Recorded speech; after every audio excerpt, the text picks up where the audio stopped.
It has been detected that you, who are watching this video, want financial freedom. Please note that this is not a dream. The activation command for the God of Wealth system is as follows. 1-click triple connection. 3 unique dog heads. Ding! Congratulations to the host for obtaining the multiverse God of Wealth system. Congratulations! Detected the impact of force majeure factors. Alarm! The system is about to detach from the host. To express apologies, the system will grant the host a small opportunity before detaching. With the bank card balance increasing by 1 yuan every second, please let the host sleep for a while, wishing the host happiness every day. After waking up, you completely disregard the peculiar dream from last night, thinking it was just some nonsensical thoughts caused by eating something unclean. A system of the wealth god of all realms, and it can actually increase the bank card balance by 1 yuan every second? You think it sounds absurd, like something out of a novel. However, just as you are about to open your phone for an intense game of Honor of Kings, you suddenly receive a notification from your bank card. Your account 3181 has been credited 1 yuan.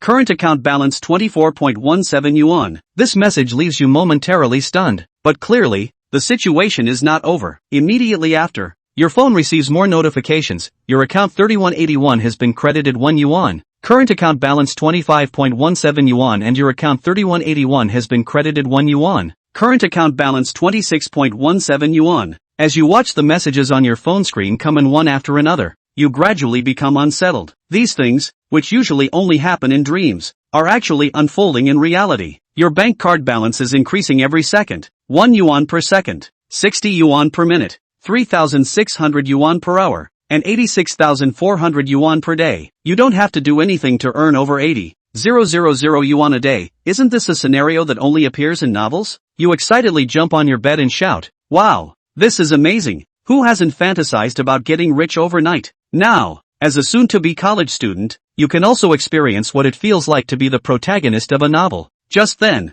a stern voice pulls you back to reality. What are you doing so early in the morning? Acting crazy and shouting? Hurry up and brush your teeth and wash your face. Come out for breakfast. Your most respected mother is scolding you with a voice that rivals a lion's roar. Soon, you jumped out of bed, pushed open the bedroom door, and gave her a big hug with a beaming smile. Your mother looked at you with a mix of helplessness and indulgence. "What are you up to, child?" "Mom, I've made it. I'm a rich person now." You couldn't hide your excitement and were eager to share this good news with your family. However, the specific source of this unexpected fortune was, of course, a secret that you couldn't reveal even to your family. After a few seconds of thought, you were already prepared with your explanation. "Mom, do you remember the novel I wrote a few months ago? I signed a contract, and now I receive a large sum of royalties every month." Your mother, Zhao Xia, was first taken aback, then showed a pleased smile. "You child, I thought it was something serious. How much can you earn from those things you wrote?" "Don't worry about it. I'm going to college the day after tomorrow, and this money is enough for my daily expenses. You won't have to give me living expenses anymore." "Oh,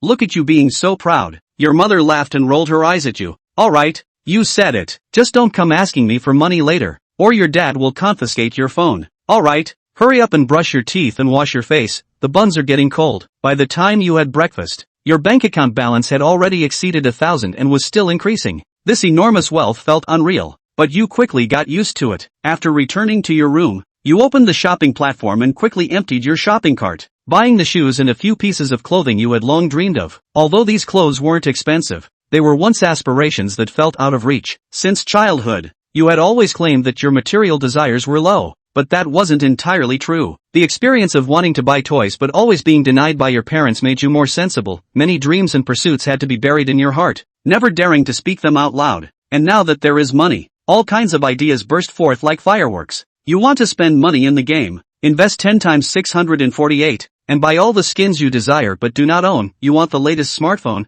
a big meal, and to travel all over the country. You are immersed in this suddenly arrived world of wealth, and the joy in your heart is about to overflow. You even think about dating someone who doesn't eat cilantro. Of course, in front of real wealthy people, 80,000 a day is nothing at all. Their wealth is measured in billions. However, for you, 80,000 a day has already achieved financial freedom. This money is practically endless for a lifetime of buying cars, houses, and luxury goods. Even if you really want to buy a car or a house, saving for a month or two is not a problem. Time flies, and in the blink of an eye, 2 days have passed. You are preparing to embrace your university life. After politely declining your parents' offer to take you to school, you stand alone in front of this prestigious university that countless people dream of. During high school, you excelled academically, never causing your parents any worry, and never making unreasonable requests. You were the envy of others, the perfect child in people's eyes. With excitement and anticipation, you step onto the campus. The surroundings are bustling with people, and on both sides of the road, there are seniors holding signs, attracting the newly admitted students. The signs are filled with information about graduate school entrance exams or phone card packages, and various shouts are heard continuously. Hey, handsome, do you want to get a phone card? Monthly fee $29, 200G data. Beautiful girl, are you preparing for the graduate exam? One-on-one tutoring with famous teachers to fulfill your dream of becoming a graduate student. Hearing these shouts, you can't help but twitch your lips slightly. Indeed, even in a prestigious university like a 985, there is a strong sense of the hustle and bustle of the marketplace. There's no way around it. Even top students from 985 universities have to work part-time to earn pocket money. After all, not everyone is born with a privileged family background. As you walk, you check your admission notice and find that your major is International Economics and Trade, with the reporting location at the business school. But where is the business school? The map is drawn too abstractly, with winding lines that don't even indicate the directions of east, south, west, and north. After struggling for a long time, you still can't find the direction to the business school, so you finally decide to ask someone for help. Just as you are thinking this, a girl happens to walk by in front of you. You think she should be a senior, so you quickly quicken your pace to catch up. You stand behind the girl and politely ask, "Hello, senior, could you please tell me how to get to the business school?" She turns around, puzzled, and points to herself. "Are you talking to me?" Her appearance made you momentarily astonished. That stunning beauty, the cute bun with a few strands of hair falling down, the delicate charm on her exquisite face, and her big, watery eyes evoke an instinctive desire to protect her upon first sight. Looking further down, the pure white t-shirt and cropped pants outline her long and graceful figure, and the clean and neat outfit presents an unparalleled charm, a perfect combination of innocence and temptation, especially that glimpse of her fair ankle, which is even more heart-stirring. Wait, what a strange metaphor, mouth-watering. At this moment, she turned to look at you, blinked her big, spirited eyes, and pretended to cough lightly. Ahem. Startled awake by this cough, you felt a wave of embarrassment wash over your face, thinking, "I was careless. Will I be seen as a pervert for staring for so long?" You quickly tried to remedy the situation. "I'm sorry, I was a bit distracted just now. I actually just wanted to ask how to get to the business school." She smiled slightly, her lips parting. "So you were looking at me just now? Oh no, now I must be seen as a creep. I know I'm good looking, but if you keep staring at me, I might get shy." Lu Wanha smiled gently, every movement exuding elegance and confidence. Her sweet, soft voice was like music lingering in the air, almost making you turn into a silly, lovesick fool. This is bad. It feels like she has some kind of charm, this feeling that deeply embeds itself in your heart at first sight, as if filtered through countless lenses. Who can say this isn't love at first sight? Of course, it could also be said to be lust at first sight. You keep encouraging yourself in your heart. Steady, Fong Jun. You are a top student, outstanding in looks, 183 centimeters tall, with six-pack abs, earning $1 million a month, and about to achieve financial freedom. A godlike figure, so you can't show any weakness in front of a girl. You muster your courage and meet her gaze, saying, "Senior, you're a bit narcissistic." Although you say this, deep down, you don't actually think she's narcissistic. Instead, you feel she makes a valid point. In your 18 years of life,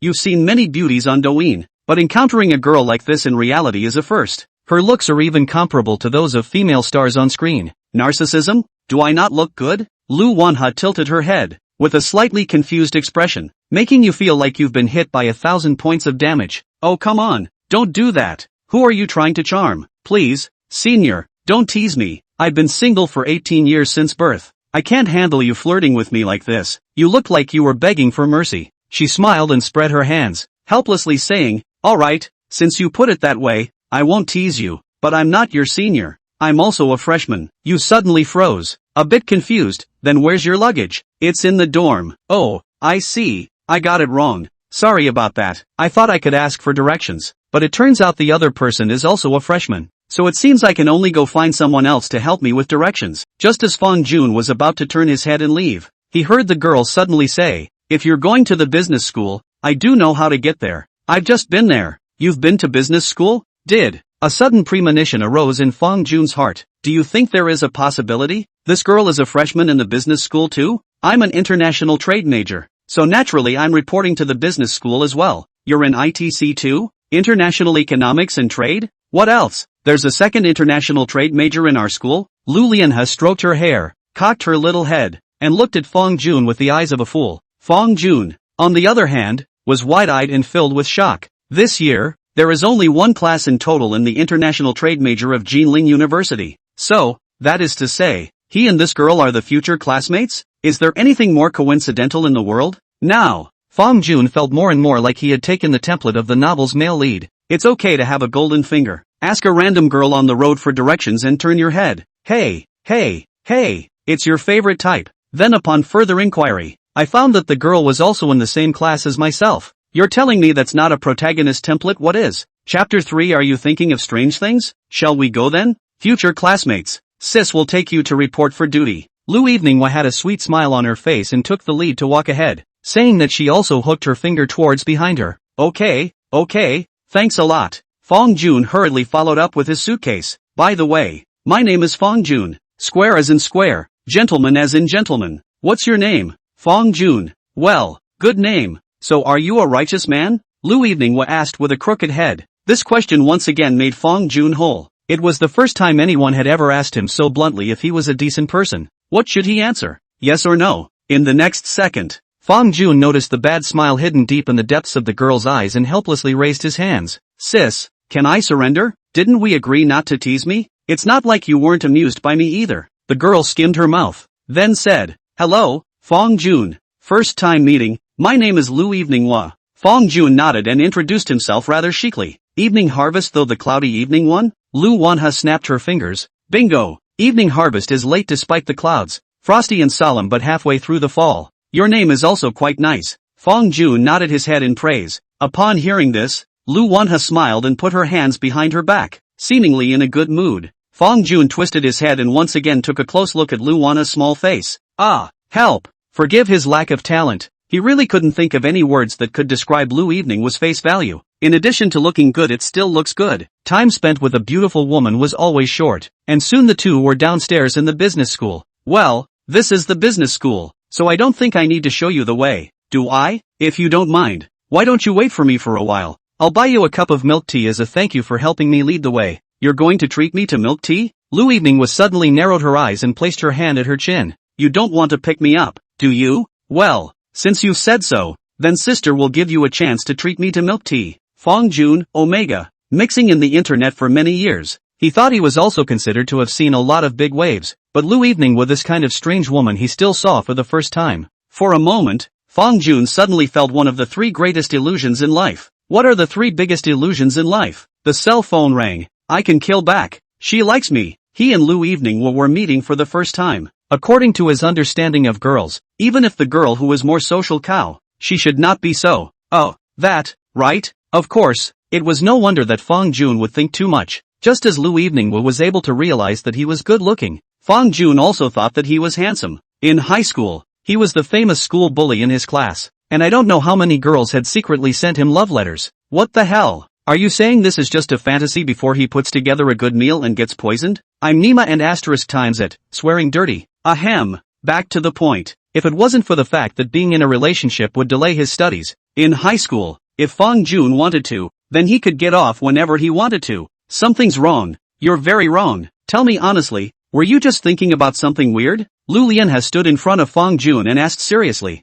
breaking his solitary mirth with a direct sentence. It's not me. You. Ugh. I'm going to report first. Seemingly demolished, Fong Jun fell away. However, what he didn't know was that just as he was running towards the business school, Lu Evening Harvest stared at his back and bared her teeth and laughed out. An interesting innocent little handsome boy. Fong Jun, I remember your name. Actually, Lu Lianha is not usually like this. Even she didn't know why. After meeting the boy for the first time, she couldn't stop talking and was desperate to see him blush with shyness. Crap, she's not supposed to have some kind of quirk. Walking into the School of Business and finding the International Trade Program, the counselors were already sitting there waiting for the new students to come and check in. Fong Jun's counselor was a woman in her early 30s, amiable from her face alone, with gold-rimmed glasses, giving off a sensual feeling. I know it's very odd to use the words amiable and intellectual at the same time to describe a woman in her mid-30s, but there it is. Fong Jun felt in this counselor the kind and affectionate feeling that he had only felt in those female elders. Some people might be like that. There are times when you can even feel the amiability in a 6-year-old girl yet. After some brief exchanges, Fong Jun also knew the name of their counselor. Wang Yulan. I have to say that the name goes very well with the institution of JLU. You know, what's the most popular flower at JLU? Answer, magnolia. After filling out his personal information and assigning his dormitory, Fong Jun politely bid farewell to his guide before leaving with his suitcase once again. Lu Wanha is still waiting for him at the entrance of the business school. It's not gentlemanly to let a girl wait for too long on such a yay day. No typo, just yay. It's a great day, aren't you? Hello, sorry to keep you waiting. Let's go. I'll treat you to some milk tea. Fong Jun waved his hand at Lu Lianhe and Lu Lianhe adorably nodded her little head. Good. Walking down the road, Fong Jun asked, I see on the map that our school seems to have most brands of milk tea stores. What do you want to drink? Honey snow it is. Cheap and tasty. Just, honey snow? It's okay, it's on me. Don't worry about the price. Although Fong Jun loved drinking honey snow, he always felt that it was a bit inappropriate to treat a girl to this. Plus, he wasn't short of money is really not short of money. To this day, his bank card is still lying quietly close to 200,000. What's wrong with honey snow? You're not looking down on Lord Snow King, are you? Lu Eveningwood gave Fong Jun a pouty blank look. Fong Jun waved his hand repeatedly. That's not true. I also quite like to drink honey snow. Just feel like you'll lose face buying a girl a honey snow drink? Gee, look at this damn macho yo. Fong Jun, for all. Ha ha ha ha ha. Well, why are you so unamused? You can't really have never fallen in love, right? You're right. It seemed that as long as she saw Fong Jun suffer, Lu Even was very happy. Fong Jun wanted to retort, but opened his mouth and didn't know what to say. What's wrong with you for never having been in love? Asterisk. Chapter 4 suffered. Am I in love? The two ended up drinking honey snow as they had hoped. On a hot summer day, holding a cold glass of honey peach for season spring is a great feeling. It's getting late. I'm going back to my dorm room. Where is your dorm room? Tao Yuan or Nan Yuan? Under the sycamore tree. In the shade. Lu Lianhe glanced at her cell phone and turned her head to look at Fong Jun and asked. The dormitory area of Jinling University is divided into two areas with the cafeteria as the boundary. One is called Tao Yuan and the other is called Nan Yuan. South Park is an old dormitory. Not only does it not have an elevator, but the environment inside the dormitory is quite outdated. Tao Yuan is different. Not only the dormitory building is equipped with an elevator, but also each dormitory room has an independent bathroom, toilet plus water heater. Being a college dorm with an elevator plus with showers and hot water heaters directly beats 90% of the schools in the country. Again, the Tao Garden is a good environment, so naturally the cost of accommodation is much higher than the South Garden. Tao Yuan 4 rooms need 1,500/year, while the 4 rooms in the South Park only need 800/year. The gap between, can only say, no all understand. Fong Jun is definitely not bad for that little bit of money. The accommodation environment is naturally as good as it can be. Well, I'm in the Tao Yuan 3 houses. Then we are very close building to building hey. Lu Lianhe used her signature soft voice to say, I live in Tao Yuan's second house. Aha, it's right down the road. Let's go over there together. Good do. Other than the point that she liked to tease people, Lu Eveningwood really fulfilled all of Fong Jun's fantasies about girls. Cute, playful, gentle, good-looking and fit. If he can let him find a girl like Lu Wanha to be with, even if it means letting him drive a luxury car and live in a mansion every day, he would be willing to. At the bottom of the dormitory floor, Lu Lanha waved her hand at Fong Jun. Then, student Fong Jun, I'll see you in class tomorrow. Fong Jun touched his nose, thought about it, and said with some hesitation, how about, let's add a VX. I just came to this new school, and if there is anything I don't understand later I can still ask you on the VX. Just say it if you want to add Sis's VX. Am I not a freshman anymore? Lu Lianhe covered her mouth and laughed, then pulled out her own cell phone. Here, you sweep me. Fong Jun nodded and added Lu Lianhe's VX with a feigned calmness. Is Shua angry again? This name of yours, it's quite interesting. Fong Jun smiled. A very cute ID. Just as cute as Lu Eveningwood. Dash. Ha ha ha. Okay, I got it. Bloodthirsty. Tyrannosaurus warlord. Ha ha ha ha ha ha ha. When he heard Lu Eveningwood read out his VX name word by word and laugh unapologetically, one of Fong Jun's faces brushed red. Asterisk. I'll change my name when I get back. After taking the key from the hostess aunt, scanning the code to pay the deposit, and then riding the elevator to 909 on the 9th floor, Fong Jun still hadn't been able to calm his inner throbbing. When his eyes were closed, all that appeared in his mind was Lu Eveningwood's knitted brows and smile. Boo-ho! I'm not really going to fall in love, am I? As the male protagonist who was almost favored by the universal god of wealth system, Fong Jun imagined that the university life should be about smashing money and picking up girls to open harems. How come his heart is all on Lu Wanha just after the start of the game? Can this be right? Obviously. They had only known each other for no more than an hour. But that feeling of not being able to forget was like the white moonlight that everyone had in their hearts. Since separating from Lu Eveninghua, Fong Jun was no longer interested in any of the beauty hostesses he once loved to watch on Shake Shack. Now he will only think, that bunch of scrubs scratching their heads are nothing but a bunch of mediocre women. With Lu Lianhe's character, willing to talk to me so much, I guess she's just making fun of me. Fong Jun, you can't fall in easily. Beauty is a trap. Fong Jun stood in the empty dormitory and clenched his fist super hard. By the time Fong Jun had packed his bags and made his bed, the time had come to noon. But his other 3 roommates still hadn't arrived. The plan to go out for dinner and bonding when my roommate arrived had to go out the window. Lying on his freshly made bed, Fong Jun first changed his VX name to male protagonist. Then the boredom of scratching the takeout platform began. It's so hot outside. Sweetie, I'm just going out to eat alone. Doesn't it smell good when you're lying in your dorm room with the air conditioner blowing? Ding! Suddenly, Fong Jun received a VX from Shuwei is angry again. Shuwei is angry again, you really changed your name? Male lead, yeah, or you'll be laughing at me again. Shuwei is angry again, you think I won't laugh if you change your name? Is there a possibility that the male pigfoot? Ha ha ha ha ha ha, better laugh wow. Mocking, JPG, male protagonist, Lu Eveninghua. What do you mean? Shuwei is angry again, no meaning, simple ridicule. If you don't like it, come and hit me. JPG,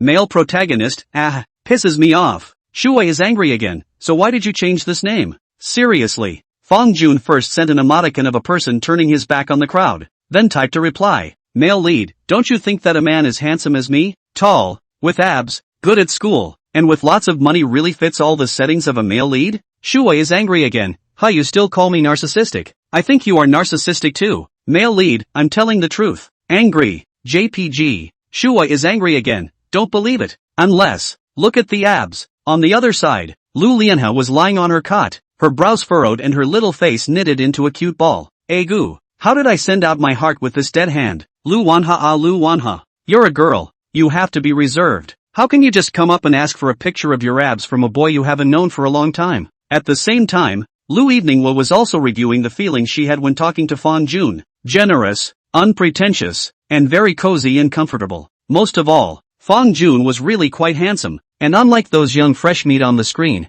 Fong Jun was tall and upright, with features as hard as a knife, with a strong masculinity. There were many boys who had pursued her in the past, and there was no shortage of handsome men among them, but she tended to be unfazed by those who harbored a particular agenda. For some reason, with Fong Jun, it was as if she had endless things to say. Even if it was just about a common VX nickname, she could talk for a long time. Suffered. I'm not supposed to have a crush on him. Lu Lianhe touched her slightly reddened little face and couldn't help but murmur. Invisibly, it was as if a pair of large hands were pushing the two of them closer and closer together. Chapter 5, Cafeteria Walk or Not? Evening Harvest. Who are you talking to? So happy? Suddenly, Lu Lianhe's roommate Feng Xiqian asked below, directly startling her and quickly exiting the VX interface as if she was a thief. But then she reacted. She's not a thief. She's panicking. It's just a chat. What's so embarrassing about it? Thus, Lu Lianhe pretended to be calm and said, didn't talk to anyone, just swiped an interesting video just now. Lu Wanhe thought about it for a while and decided that she should just find a random excuse to deal with it. Don't get me wrong. It's mainly because she's afraid that her roommate will ask questions after she's been honest, and definitely not for any other reason.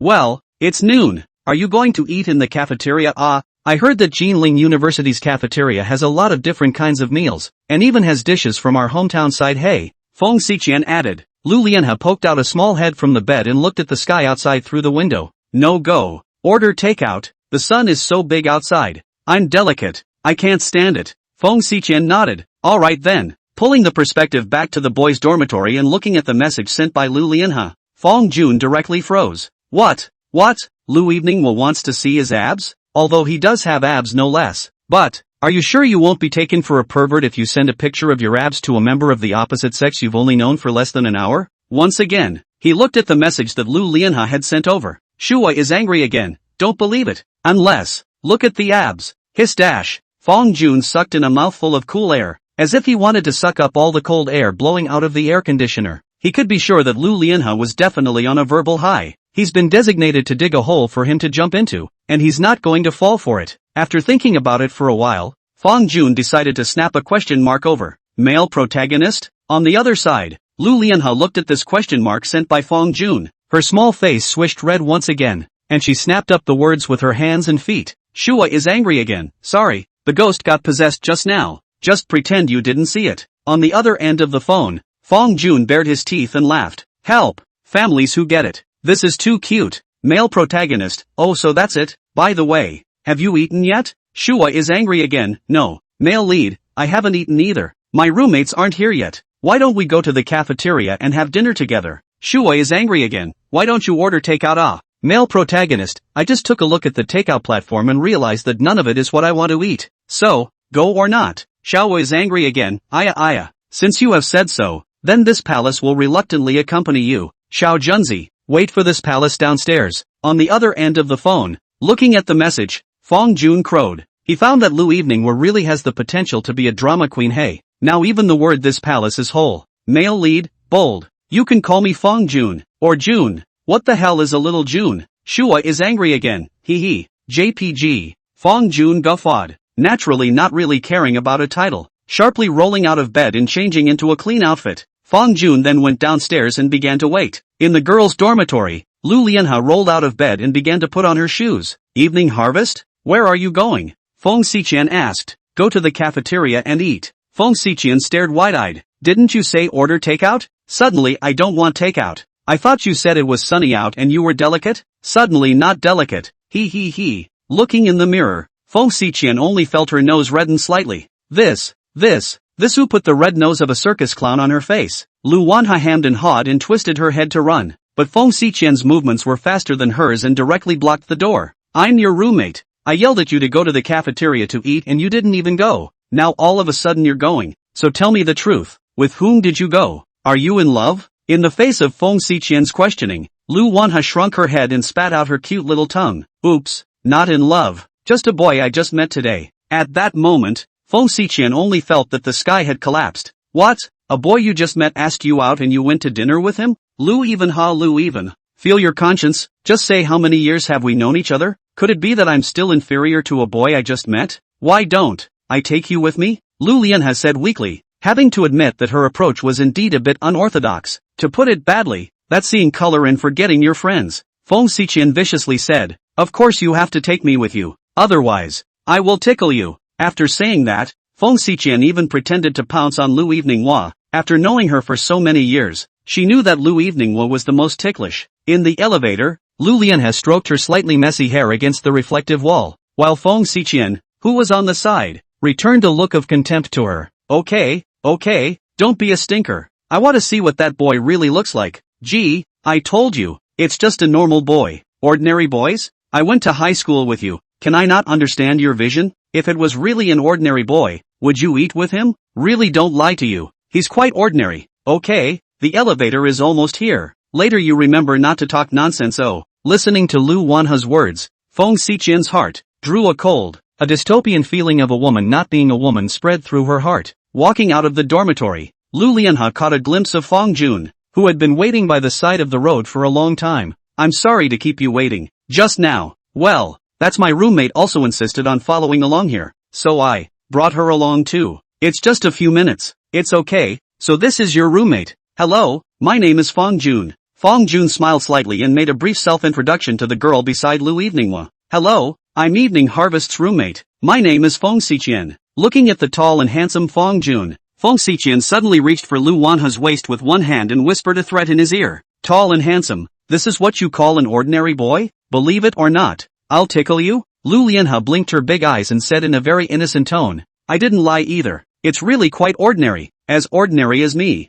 My God, miss, you're still ordinary? With your face, you're more than enough to be a star. If you're ordinary, then all of us can't live. Feng Xiqian blankly glanced at Lu Evening Harvest, to which Lu Evening Harvest responded with only 2 words. He. Chapter 6, this Fong Jun is just lame. Fong Jun did not hear the whispers of the 2 men, and only felt a hint of doubt at their whispering. Doubtful as it is, it's time to eat. After a busy morning, Fong Jun's stomach had long since begun to rumble. Ladies, where are we going to eat later? The first cafeteria? Upon hearing this, Lu Eveninghua put her finger to her chin and thought briefly for a while before giving her answer. I see that all over the internet. The first cafeteria of Jinling University is very difficult to eat. Let's just go to the snack street to eat. A schoolmate said that there's a spicy hot pot there that tastes very good. Okay, then let's go eat spicy hot pot. Fong Jun nodded. He actually had a bit of a choice problem. Just now. For a moment, he was really afraid that the words that popped out of Lu Wanha's mouth would be whatever or whatever.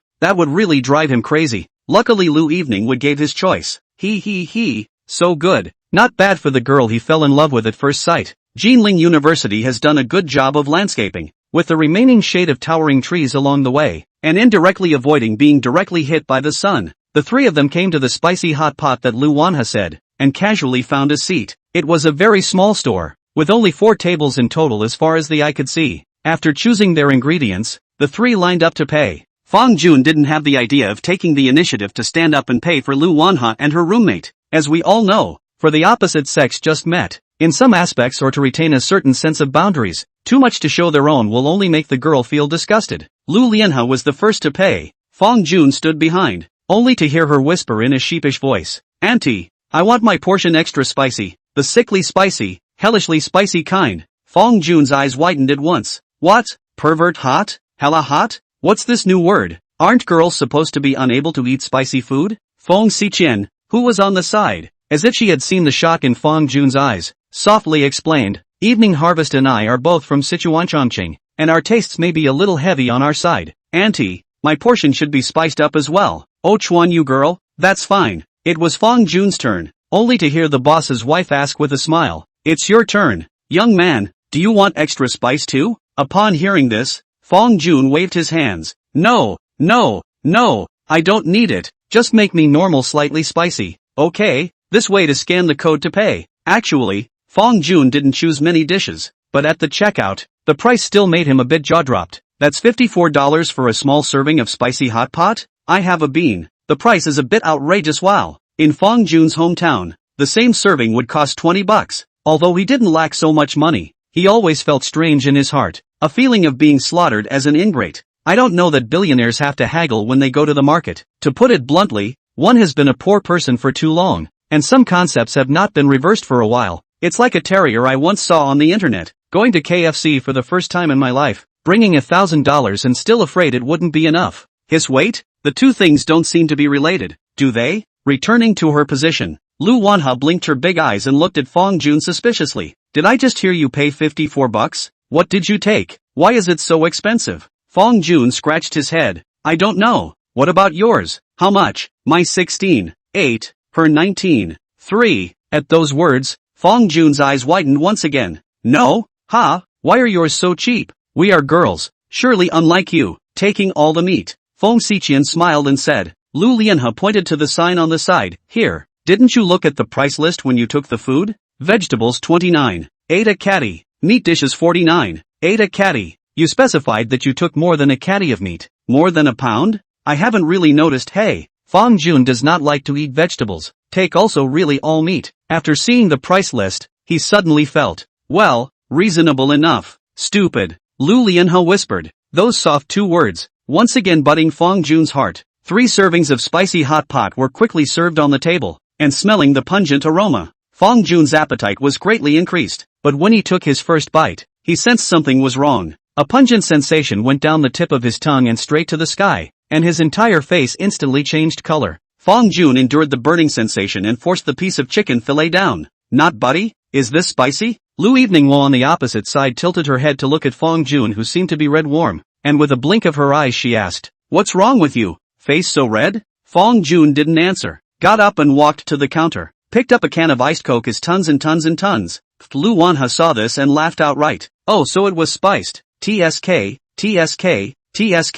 This Fong Jun is just lame. It's only mildly spicy, and that's not good enough? Lu Evening's laughter sounded particularly harsh to Fong Jun's ears as he pointed at the spicy hot pot on the table and said wryly, the boss must have made me a mistake. Is this sure it's not extra spicy? Yeah, let me taste it. Lu Evening's face showed a touch of suspicion before she reached out her chopsticks and took a pill from Fong Jun's bowl. Chewy. Omega. Fong Xiqian, who was on the side, covered her mouth and stared with wide eyes, just so shocked to see Lu Evening would clip vegetables from a boy's bowl. No? Who are you? Are you still the same Lu Wanhua I know? She then looked at Fong Jun before twisting her head to look at Lu Eveninghua. Something's wrong. This is so wrong. The two of them are designated as having a situation. After swallowing the pills, Lu Wanha tilted her head and looked up at Fong Jun with condescending eyes. You're not even spicy here, are you? Admit it, You just can't. What is a condescending look up? I know all about it, so just interpret it as colorful blackness. When these words came out, Fong Jun turned even redder and warmer.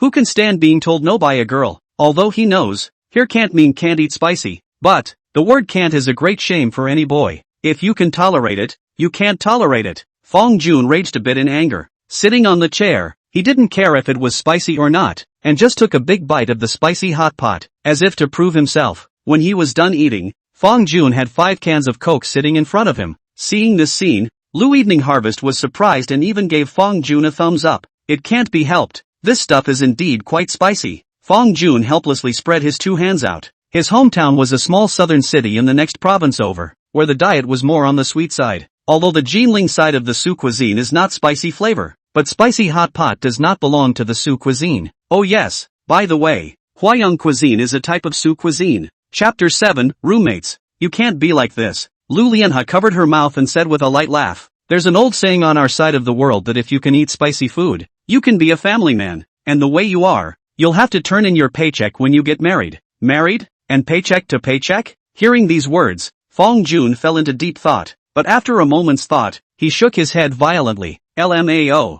Is this something he should be thinking about at his age? As a man with a golden finger, he should now consider. It's how it's consumed on a daily basis. It's how to pretend to be a saint in front of people. No one can hold him. He said it. After lunch, the 3 of them went back to the dormitory. In the elevator, Fong Jun leaned against the cold wall and closed his eyes. Is this college life? Because of the appearance of Lu Evening Hua, it seems to feel pretty good. Back in the dormitory, as soon as he pushed open the door, Fong Jun saw a boy making up his bed. This would be your own roommate. Fong Jun smiled, then went up to greet him. Hello, how are you, buddy? The boy who was making his bed heard the commotion and also turned around. Are you from this dormitory too? Yeah, we'll be roommates from now on. I'm Fong Jun. How about you? My name is Zheng Yang. Wait for me for a while. I'll make up the bed first. There's no rush. You get busy. Fong Jun walked to his seat, then leaned back in his chair and played with his cell phone. In a short while, Zheng Yang made his bed. He leapt down, drew out a piece of toilet paper and wiped the sweat on his forehead, then took out a pack of cigarettes from his pocket.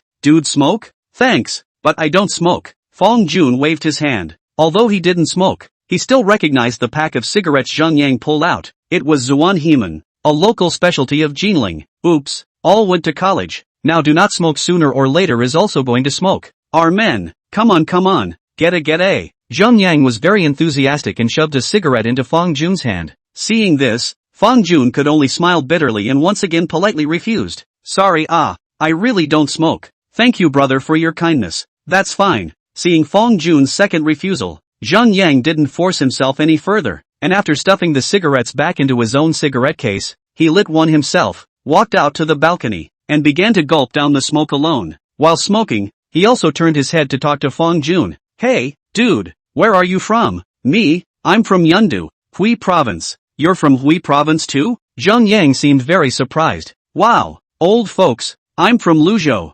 Luzhou. Hearing those 2 words, Fong Jun nodded. Luzhou is the capital city of Hui Province, not too far from his hometown, and the high-speed train is just over an hour away. Being from the same province and being in a different province, it's not too much to say that we are old folks. How many points did you get on the high school entrance exam? You don't know. In order to go to this school, how hard I worked in high school at that time. The pressure was huge every day.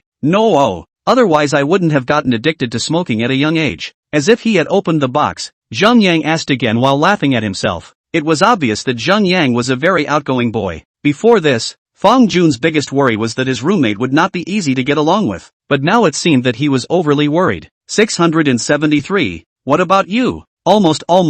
I took 668. Zheng Yang waved his hand and looked up at the sky at a 45 degrees angle, as if he was stuck in some kind of memory. I remember when I was in high school, my family pushed me to study hard every day, getting up earlier than a chicken in the morning and sleeping later than a dog at night. And now that I've finally come to college, I'm kind of on the up and up. It's not as dramatic as you make it out to be. Fong Jun touched his nose. He didn't feel that high school was hard. He should eat and drink, and he could still play a few games of King of Glory when he got home from school. Why not?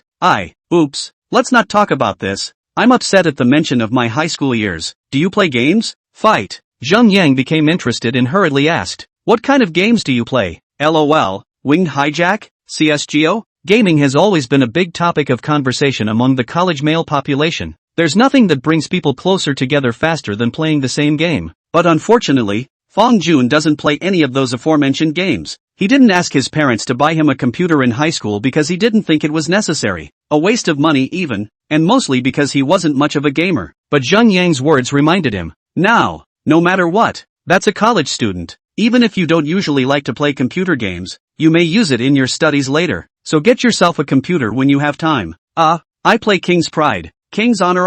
I also play. What's your rank? Can I get a hand on your number? Zheng Yang extinguished his cigarette and threw it into the trash can, then walked into the dormitory room, fist pumping. It's fine. I have over 70 stars of glory. Let's add a VX first. You send me the ID. It's also a better option to just hang out and play a game and wait for the other roommates to arrive. Who knew that Zheng Yang's eyes suddenly widened after hearing Fong Jun's words? No buddy? How many stars did you say you had? Over 70 stars? Holy, big brother. I'm only Starburst. I don't play much in ranked. I've been playing peak matches. So what's your peak score? 2,400 and something. Zheng Yang's face revealed a deep shock, to which he responded with only 2 words. Awesome. Fong Jun never lies. He grew up learning well. Playing games talent is also good. People are handsome, tall. In his studies, he casually studied to get into 985. In terms of games, he's top 100 nationally in casual play, and he's got the national standard in his hands. Otherwise, they wouldn't be the so-called other people's children.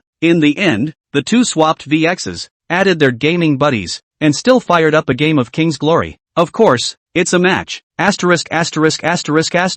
Brother Fong, you're great. So many GBs on the homepage? And still V10? Fong Jun laughed and said, then I'll give you a poke later. Feel free to use my skin. On the second day after Fong Jun obtained the golden finger, he angrily kryptonized 10648 Toby's account, giving himself a direct dislike of his noble rank to the highest. All those skins that I once wanted to buy, I also took them all one by one. It's only 10648, which is less than 2 hours for him. During the game, Fong Jun fully demonstrated what the horrific suppression power of a big national standard player was, and flattened the opposite side in just 10 minutes. Amidst Zheng Yang's compliments of brother Fong is great, Fong Jun's mood was quite good. One game later, their third roommate arrived. Chapter 8, Spending Sprees. The door to the dormitory was violently pushed open, and a small chubby man walked in carrying a large suitcase. As he walked, he muttered, it's hot, it's hot, it's still cooler in the dormitory. Seeing the addition of a new member, Zheng Yang, who was a social cow, took the lead,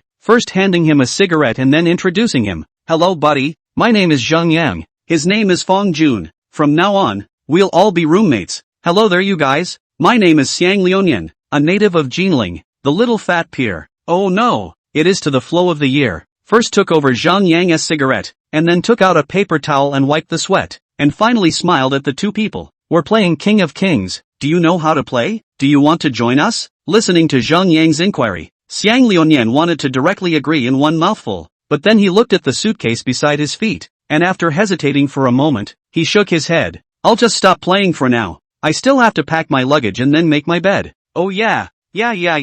So do you need us to help you? No. I'll just do it myself. Xiang Liuyan put the bag he was carrying on the table below, and by the way, the cigarette Zheng Yang gave him was also put aside. Opened his suitcase, took out the mattress sheet and climbed to the upper bunk, taking advantage of the effort to make the bed to Liuyan. Fong Jun and Zheng Yang didn't choose to continue playing the game, but instead chatted in their respective positions with one another. Zheng Yang seemed to be very interested in Fong Jun, asking about this and that in a while. Hey, brother Fong, you're V10 in King's Honor. Are you a rich kid? How much is your monthly living expenses? Of course I'm not. I'm just an ordinary kid from an ordinary family. Fong Jun modestly said. Living expenses, not much. This kind of thing, enough to spend on it. How else should Fong Jun answer? I'm $80,000 a day. $2 million a month? That sounds like bull *********.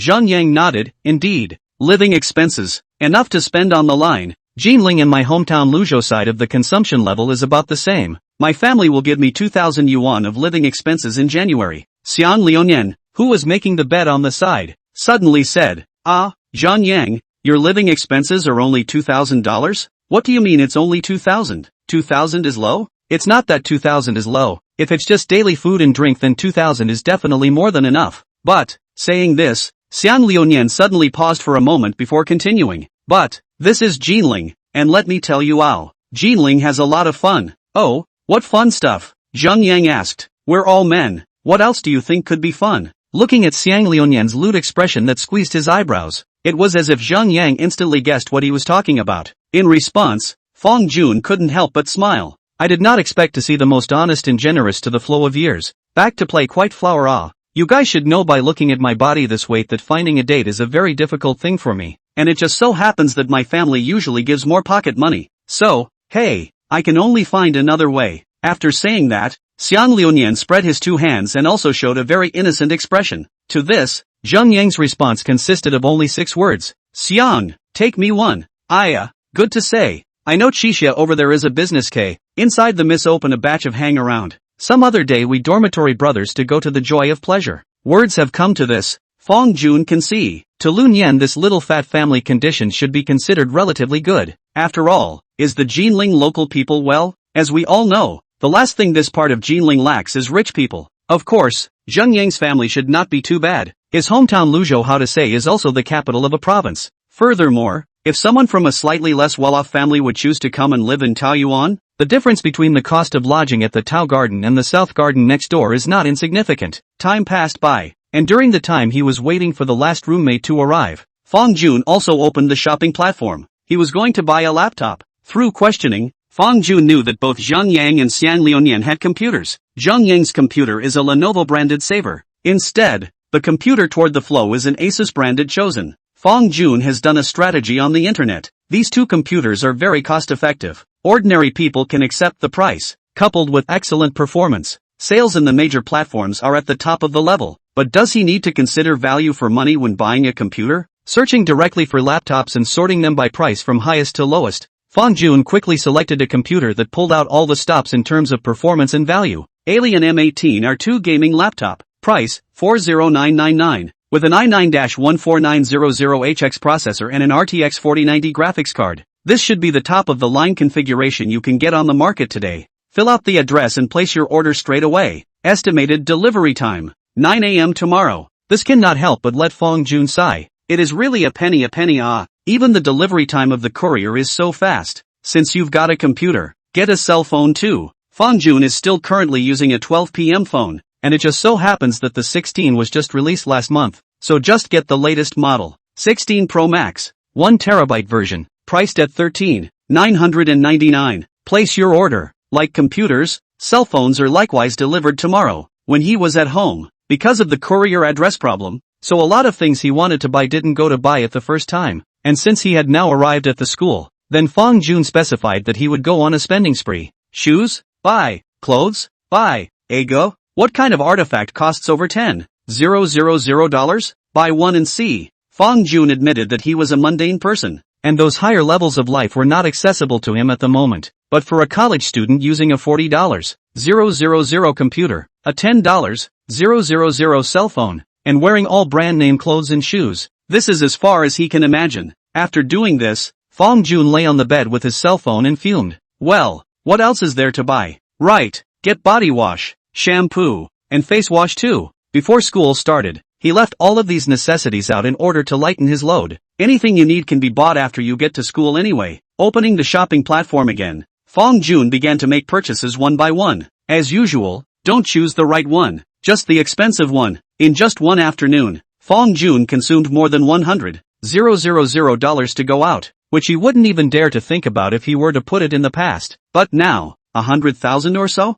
Is that a lot? Won't that be back in 2 days? Chapter 9, The First Potluck. As the time approached evening, Fong Jun's last roommate arrived. His name is Kaoli, a native of Zhejiang province, and he has repeated 1 year of schooling. It's also the first time we've met today. Do you want to go out for a meal? Zheng Yang stood in the center of the dormitory and proposed. I don't have a problem with it. I know a particularly delicious barbecue restaurant that my dad used to take me to. Xiang Liunian raised his hand and said loudly. At the mention of food, Tubby instantly came to life. Zheng Yang also smiled at the sight, then turned his head to look at Fong Jun and Li Keo's beds and asked, Brother Fong? Brother Li? What's the word? To go or not to go? Let's go then. It's been quite a while since I had a barbecue. Fong Jun naturally wouldn't refuse such an offer that could enhance the relationship between roommates. There's nothing like eating barbecue and drinking cold beer on a hot summer day. However, Li Keo shook his head. You guys go? I won't go. I have something to do later. It's the first day of orientation. What can you possibly have to do? Come on,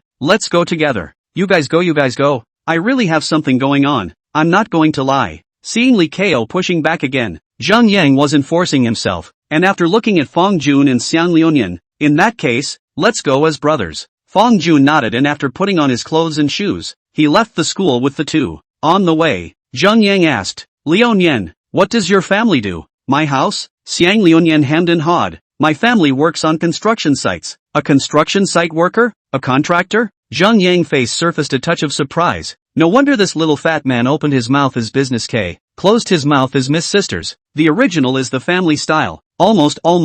At those words, Fong Jun also revealed a smile. He guessed that Xiang Liunian's dad's VX nickname must be called AAA Architecture Xiang General. The trio arrived at the grill and found a seat in the corner of the lobby. Because of the lesson of eating spicy hot pot at noon, Fong Jun greeted in advance. Disclaimer in advance. I'm not very good at eating spicy. Nini spicy will do. Xiang Liunian was dumbfounded. Ha, what the hell is Nini hot? It's just Nini spicy. It's a little lighter than mildly spicy. No way, brother Fong. Can a barbecue be called a barbecue if it's not spicy? Somehow, Xiang Liunian also started to shop brother Fong along with Zhang Yang. I can't help it. I've had too many sweet mouths and I wasn't much of a spicy eater growing up. In Fong Jun's home, that's 3 meals a day can't be separated from sugar. And the sugar here doesn't mean sugar in general. It means, well, let's just say that Fong Jun's mom steams rice with 2 pieces of rock candy on top. Just as Fong Jun and Xiang Liunian were ordering, Zhang Yang nimbly ran to the bar and carried a case of beer. If you ask me, this barbecue calls for a whole lot of wheat juice. How are you two drinking? Zhang Yang held a cigarette in his hand and took out 2 bottles of beer, dryly opened the lids and placed them in front of Fong Jun and Xiang Liunian. The look was less like a 985 senior, and more like a punk who had mixed up in society. Oh, my god, this damn sense of contrast. But Fong Jun didn't care too much. Since coming to the university campus, when had the people he met ever been normal? Whether it was Lu Eveninghua,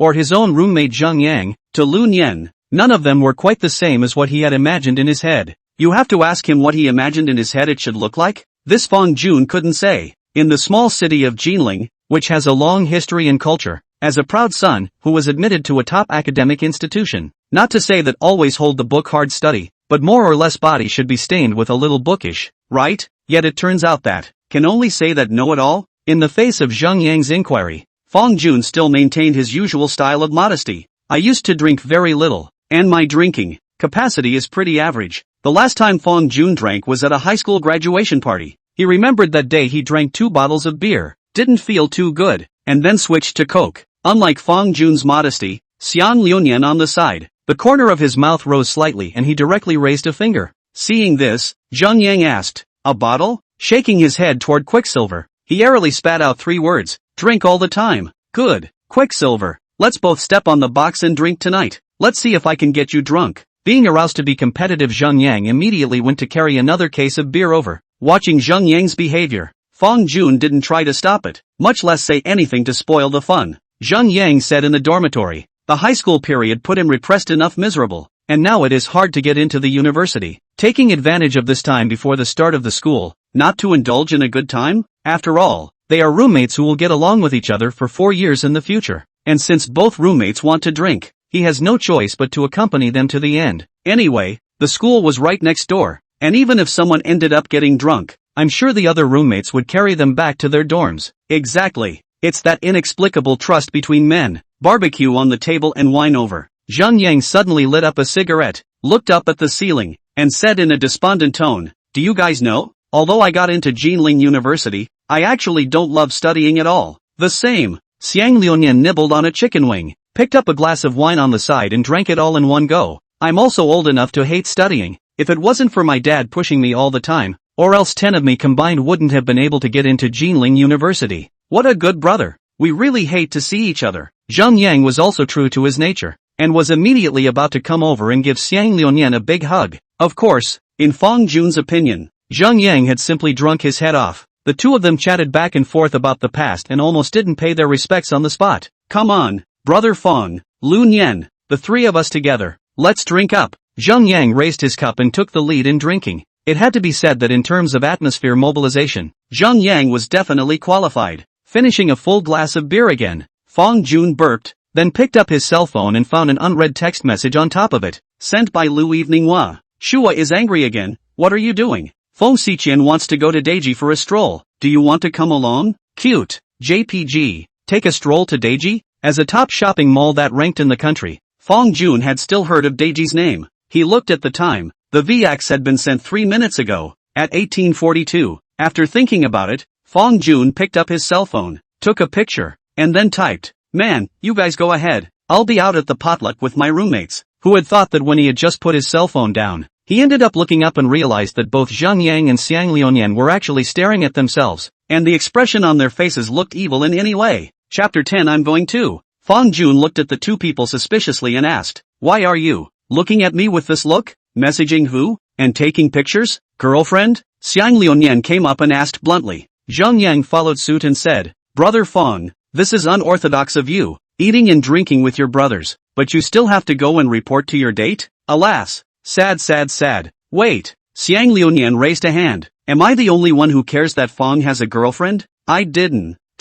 Feng Jun was just about to open his mouth to say something, but he was directly interrupted by Zhang Yang who was on the side. "Isn't it normal for Brother Feng to have a girlfriend in his condition? Lion Yan, tell me, is Brother Feng more handsome than both of us? And he's a good gamer. He's got a few big national standards and King of Kings." Upon hearing this, Xiang Liuyan's brows furrowed into a ball as he stared at Feng Jun's face and scrutinized it carefully. It does seem to make a few sense when you say it like that. As the saying goes, if a girl thinks you're handsome, maybe that's still just a lover's eye, but if even the boys think you're handsome, that only means you're really handsome. Feng Jun was amused by the two men and said with a smile, "You two don't make fun of me. I can't talk to anyone. Just a girl I just met today. Just asked me if I'm going to go shopping, and I gave my refusal." "What?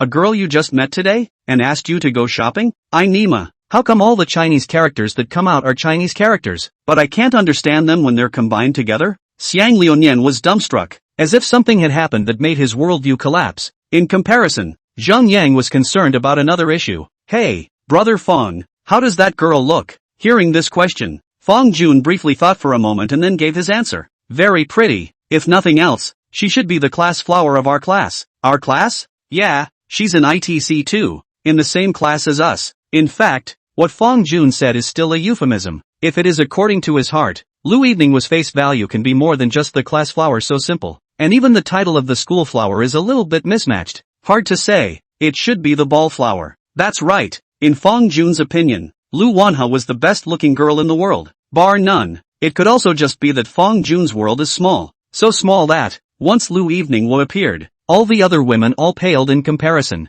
Hearing Feng Jun's reply, Zhang Yang's face suddenly turned strange. With his level of reading people, Feng Jun was an honest person, the kind that wouldn't lie. Since even he said it was the flower of the class, it meant that the girl's face value was really high. A moment later, Zhang Yang held a few words from his mouth. "Brother Feng, you deserve to die." Xiang Liuyan also nodded his head and concurred. "That's it. Have you considered the feelings of us two single dogs?" Feng Jun smiled bitterly. "I'm really not in love. I've only known her for a day. Then we don't care. Anyway, you must punish yourself with a drink." Okay. There's really nothing you can do about it." Unable to do anything about it, Feng Jun could only pick up the bottle, fill his own glass, and then drink it all in one go. However, right at this moment, another message came from Lu Evening Wu's side. "Shuai is angry again. Are you guys having barbecue and drinking beer?" After thinking about it, Feng Jun replied with a "Shuai is angry again, so good. I want to have a barbecue too. Where are you guys? Can I come to you guys?" "I can AA." Feng Jun looked up at Zhang Yang and Xian Liuyan, then typed, "Male lead, it's not quite right, isn't it? Didn't Feng Xiqian ask you to go shopping with her?" "Shua is angry again. Oops, what's so good about the street? Let her go by herself." "Man, so wait for me, I'll ask my roommates." "Shua is angry again. Good do." "Oh, greater than over equal to less than over equal to, oh?" Feng Jun raised his head and coughed twice before saying, "Brothers, so what? She said she wants to come over and join us. I don't know if you guys are willing to do it." "Her? Just what you just said. The class flower of our class?" Zhang Yang was puzzled. "Right." Xiang Liuyan slammed the table. Asterisk.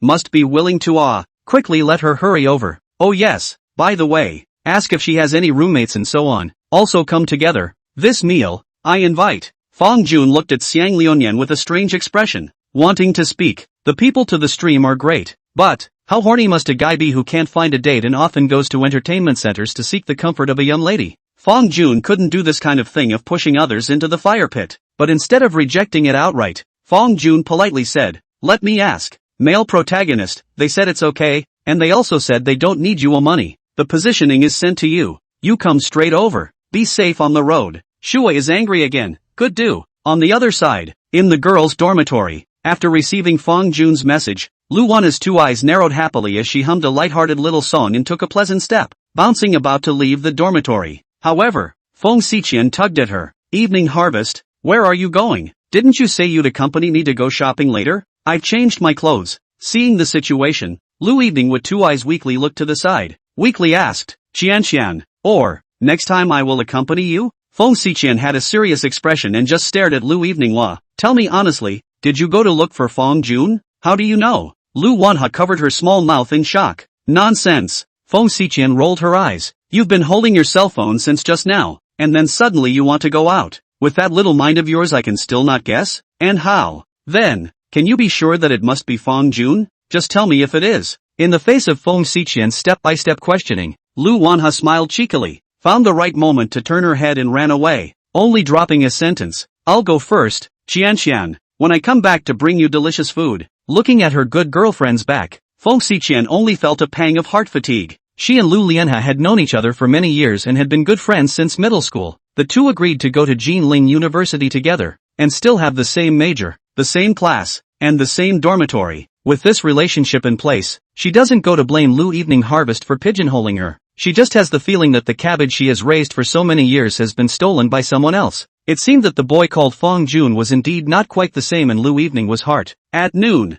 she called out to Lu Wanha to go to dinner, but Lu Wanha didn't go. As soon as Fong Jun shouted, he jumped up and down and was about to go over. In the evening, she called out to Lu Evening Harvest to go shopping, and Lu Evening Harvest agreed. As a result, he turned his head and was about to pigeonhole her, then went to Fong Jun. Nima. Feng Xiqian was angry. Very angry. Chapter 11. The world is one big Cayenne bureau. Just then, a girl lying on the bed playing with her cell phone suddenly poked her head out. Her name was Wang Yino, also a member of this dormitory. Feng Xiqian, what did Lu Lianhe go out for? Yeah. I think I just heard something. Fong Jun? Is that Lu Wanha's boyfriend? Another girl named Qian Xia also opened her mouth to ask. There was no girl who didn't love to hear gossip, especially gossip about a girl like Lu Wanha. When they first arrived at the dormitory this afternoon, at first glance, Lu Wanha's face value made them instantly feel astonished. That is like anime heroine into the reality of the general fairy face. No matter who saw will inevitably be stunned to, and will even produce a kind of self-shame feeling.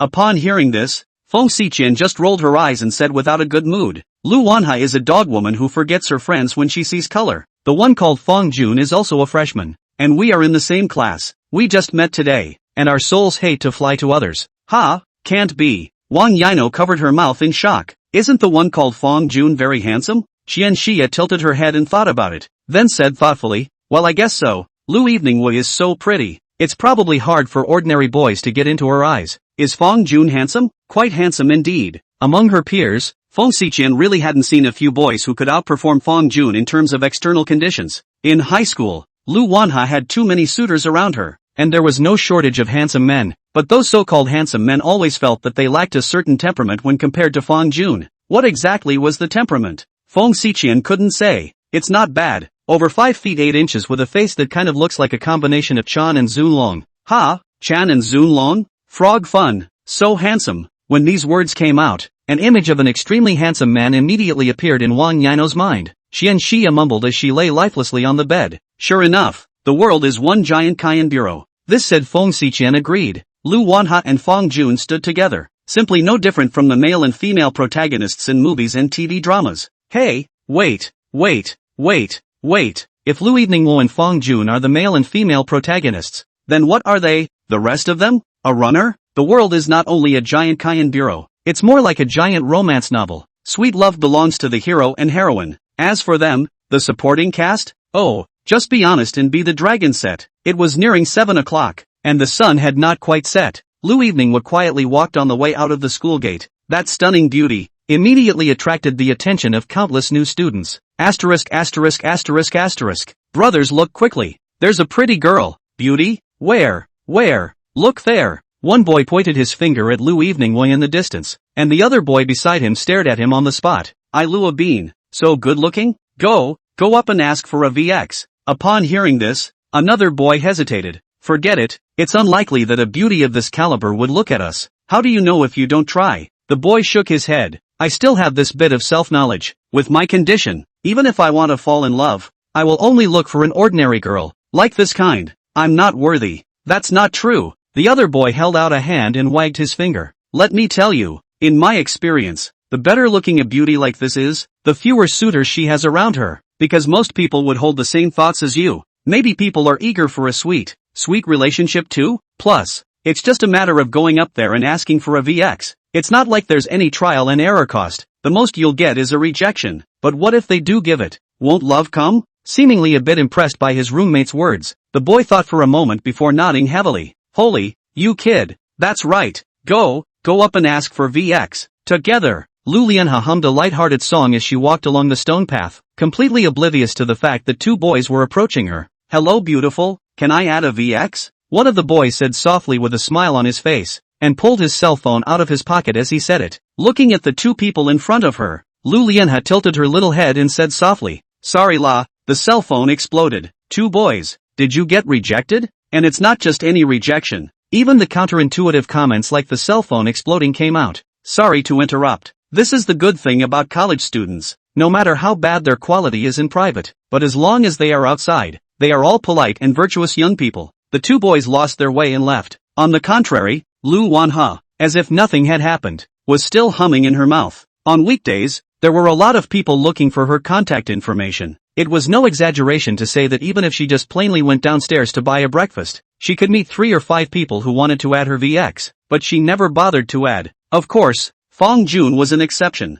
There is a saying that face value is justice, and this applies to both the boys and girls groups. Unlike those annoying people who liked to pester her in high school, each one of these college students was so good-natured that once they were rejected once, they would never approach her a second time. When she turned down a group of boys who wanted to add VX, one by one all those other boys who were watching from afar looked away. Some beautiful women walking around her like that, only to be seen from a distance, not to be approached up close. Following the navigation, Lu Wanhe quickly found the barbecue restaurant where Fong Jun and the others were, but instead of choosing to go in directly, she stood at the door and sent a message to Fong Jun. Shuwei is angry again. I'm at the door. In the store, the vibration of the cell phone caught Fong Jun's attention, and after picking up the phone, Fong Jun replied, Man, okay, I'll be right out to pick you up. Putting down his cell phone, Fong Jun said, Brothers, Lu Lianhe is here. I'll go out to pick her up. You guys drink first. Zheng Yang and Xiang Liunian immediately said, 78k. At the same time, his heart couldn't help but feel a hint of anticipation for the girl named Lu Wanhe. After taking advantage of Fong Jun getting up to leave, the two whispered, Lu Nian, do you believe Fong when he says that the two of them aren't in a relationship? Alcohol on the head to the flow of years to light a cigarette. Chubby face covered with red. Little cutie. I don't believe it. Nowadays, in this era of fast food romance, a girl who has just known you for a day, and wants to ask you to go shopping, and also wants to find you to eat barbecue together. You say that the two of them don't have some relationship? That is simply impossible. Nothing more than. Chapter 12, Class Flower? The school's favorite? Nothing but what? Zheng Yang hurriedly asked after him. It's just that the two of them haven't pierced that layer of window paper yet. Believe it or not, these two people will designate to engage in ambiguity for a period of time first, and then confirm their relationship without saying a word someday. Zheng Yang also took out his cigarette case and accompanied one, nodded and said, I guess so. Zheng Yang, although I've never been in love, I've definitely come into contact with more women than you. What do we talk about in this day and age? It's all about being fast, precise and ruthless. There are only so many quality men and women in total, and if you don't act fast, you can't be sure that someone else will snatch them up. What's the saying on the internet? You don't take the initiative, do you? There are people who are more proactive than you. Xiang Liunian shook his head and uttered remarks that were kinda like that. It makes sense. Zheng Yang nodded his head in recognition, but then, his eyes rolled and he whispered, Lu Nian. Then later on, should we raise a ruckus? Set up the two of them? It's best not to. If it's the kind of man and woman who have known each other for a long time, it's possible to use this way to speed up their breaking through the window paper. But they've only just known each other for a day, and we're not sure what's in their hearts, so raising a ruckus might backfire instead. Hiss, that's right. It's me who lacked consideration. Zheng Yang nodded again. In front of Xiang Liunian, It was as if he was like a new recruit. His way of thinking still hadn't shifted from his high school days, but it couldn't be helped. Although Xiang Liunian's physique was rather rounded, but why was he quite a family man? Those girls in the merchant K know all about it. The more one sees of the false and the false, the more mature a person becomes in dealing with people in the world. It didn't take long for Fang Jun to push the door open. Behind him, a cute girl who was about 1 meter 6 or so tall, with a slender figure and delicate appearance poked out a small head and greeted Zheng Yang and Xiang Liunian. Hello? Hello? That soft voice seemed like spring water in a stream, so cute that the heart was about to melt. Zheng Yang immediately stood up and greeted with a smile. Gu, the class flower is here? Sit down quickly, the bowls and chopsticks are all ready for you. Xiang Liunian was also very insightful in moving a chair and placing it next to Fang Jun's position. Fang Jun smiled and brought Lu Evening to be seated, but at this time, Lu Evening was suddenly looked at him suspiciously and asked in a small, sheepish voice, what does class flower mean? When you said you were coming over just now, I told them that a particularly good-looking girl was coming later, and that, not surprisingly, it was the class flower of our class. It wasn't anything, so Fang Jun directly admitted it in a big way. It turns out that I am merely a small class flower in your eyes. Lu Evening was sucked in her small, pretty nose and said in a pretense of loss. This scene instantly made Fang Jun cry and laugh a little. Wrong. School flower okay? That's more like it. Lu Lianha proudly tossed her little head, and the two little chirps on her pilled head even shook. Zheng Yang and Xiang Liunian on the opposite side of the table glanced at each other and laughed out loud. Girls who were generous and quirky would be welcomed wherever they were. Of course, that's if you have a capable face. Otherwise you'll just make a fool of yourself. Just then, he saw Zheng Yang stand up, pat his chest, and said loudly, Sister-in-law, as long as you give the order, my brothers will immediately make you the school beauty of Jinling University. Put. Upon hearing this, Xiang Liunian, who was on the side, almost spat out a mouthful of beer as he twisted his head around and looked at Zheng Yang with an unbelievable gaze, as if he was asking, not buddy? So I've been talking to you all this time and I've been talking to a cow? Why do you even use the word sister-in-law? Across the table, Fang Jun's expression instantly stiffened, and beside him, Lu Wanha's eyes widened. She looked at Zheng Yang and then at Fang Jun. A flash of suspicion surfaced on her delicate little face. Seemingly sensing that the atmosphere was wrong. Zheng Yang immediately realized that he seemed to have said the wrong thing and hurriedly poured a glass of wine into his own glass. That what? I'm a little drunk. Sister-in-law, don't you? Ah shucks. Lu what came? Lu's sister, don't be angry. I punish myself with a cup. Seeing that the more he talked, the more confusing it became, Zheng Yang couldn't wait to slap himself. Damn mouth. What are you talking about? Xiang Liunian covered his face. The children cannot be taught. No eyes to see. Really no eyes to see. Fang Jun sat there, just quietly looking at Zheng Yang. Just quietly looking, ring and equal to. The atmosphere of the scene suddenly became weird. As a result, in the next second, Lu Wanha suddenly bared her teeth and laughed out, as she said in a smiling, delicate voice, Fang Jun, your roommate, so interesting. You are not angry? Fang Jun said in surprise. Angry? What's there to be angry about? So in your mind, I'm just a careful girl? So how come? I just thought, I don't know what you guys are thinking? It's normal to talk nonsense after drinking. It's okay, but, saying this, Lu Lianha paused for a moment, her eyes flashing with an inexplicable bad joke. How dare you measure the heart of a gentleman with the heart of a small man? I don't care. You punish yourself with a cup. Fang Jun's taut heart suddenly loosened up. Looking at the exquisite face that moved his heart beyond measure, he smiled and said, Fine. I'll drink. Lu Evening Harvest let the atmosphere of the wine table heat up again in a few words. Instead, Xiang Liunian watched as Fang Jun picked up his wine glass and drank it down, a thoughtful expression on his face. Somehow, a bold speculation had suddenly sprung up in his mind, and now this scene was just the first glimpse of it. Not sure. Look again. Fang Jun put down his wine glass and burped, turned around and brought a menu from the back table and placed it in front of Lu Wanha. Look what you want to eat. Feel free to order. Say to Ryujin that he's buying. Really? Then I won't be polite. Lu Lianha's eyes narrowed as if she was a little fox, although she said that she was not polite. In reality, she did not order a lot, just some very ordinary vegetables. Examples include potatoes, cabbage, cauliflower. Of course, it's bursting with spice. Putting the menu back on the back table, Lu Evening got up, took a bottle of beer from the case, and then handed it to Fang Jun. I don't have the strength. Help me open it. Fang Jun scratched his head in surprise. You want to drink too? What? Can't you? No, it's just rare to see a girl drinking. I thought you'd be drinking juice or something.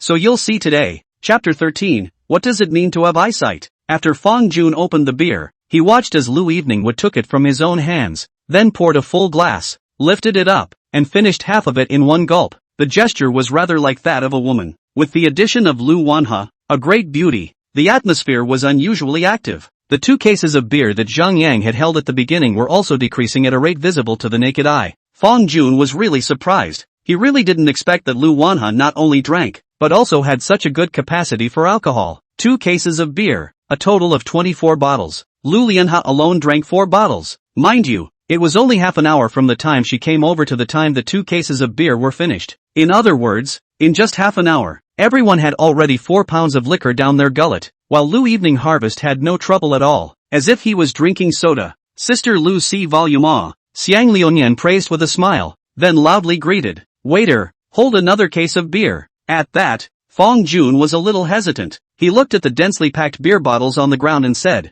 "Are we still drinking? Where's this coming from? Where's the promised night of not getting drunk?" With a wave of his hand, Xiang Liuyan opened a few more bottles of beer and placed them in front of Fong Jun, Lu Lianhe, and Zhang Yang respectively. Lu Lianhe's small face was flushed as she looked at Fong Jun and smiled cheekily. "What?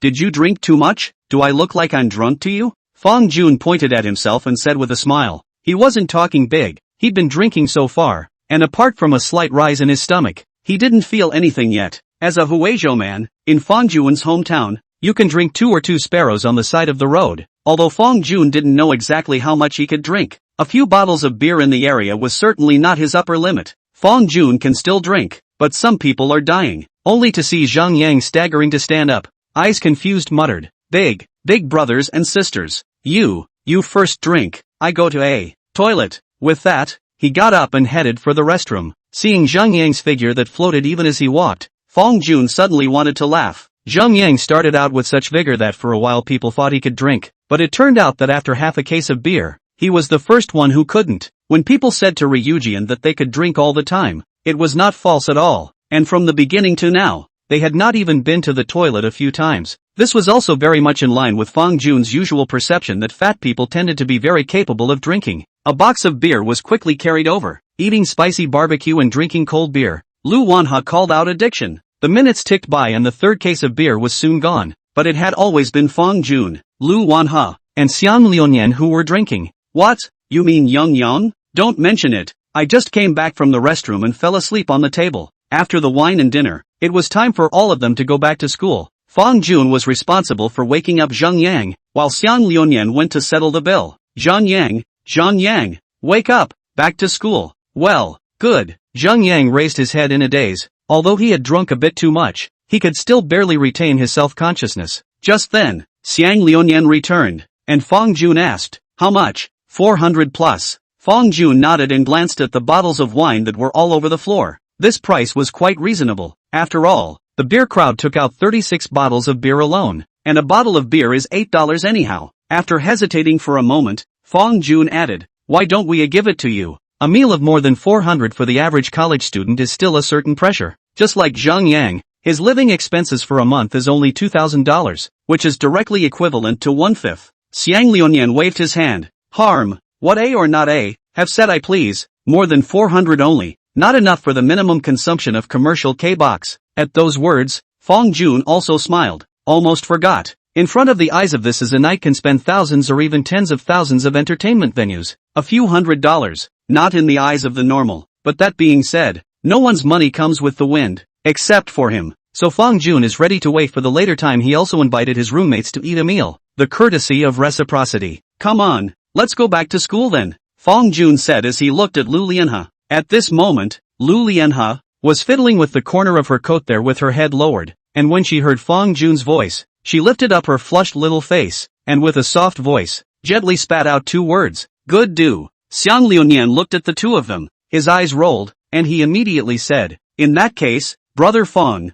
you and Sister Lu go back first, and I'll go to the convenience store next door with this kid Zhang Yang to buy a pack of cigarettes." As the saying goes, what kind of family produces what kind of children? Xiang Liuyan perhaps might still be lacking in other areas, but he definitely pulled out all the stops when it came to dealing with people. In other words, he was very perceptive. Although Fong Jun repeatedly emphasized that he had no special relationship with Lu Eveninghua, that look in a person's eyes when he looked at the girl he liked could not be faked. As Fong Jun's roommate, he designated to create the environment for his good brother to be alone with the opposite sex. However, once Zhang Yang heard Xiang Liuyan's words, a puzzled expression appeared on his face. He was seen feeling his pockets and pulling out a deflated pack of cigarettes, his mouth puffing with alcohol. No need to buy it, I have it here. Let's go straight back to school together. I want to sleep. Xiang Liuyan couldn't help but roll his eyes. It's really just rotten mud that can't help the wall. Sleeping is not enough. Just your few cigarettes. Who can smoke? Let's go. Let's buy cigarettes. After saying that, he didn't care if Zhang Yang was willing or not. He pulled Zhang Yang and left.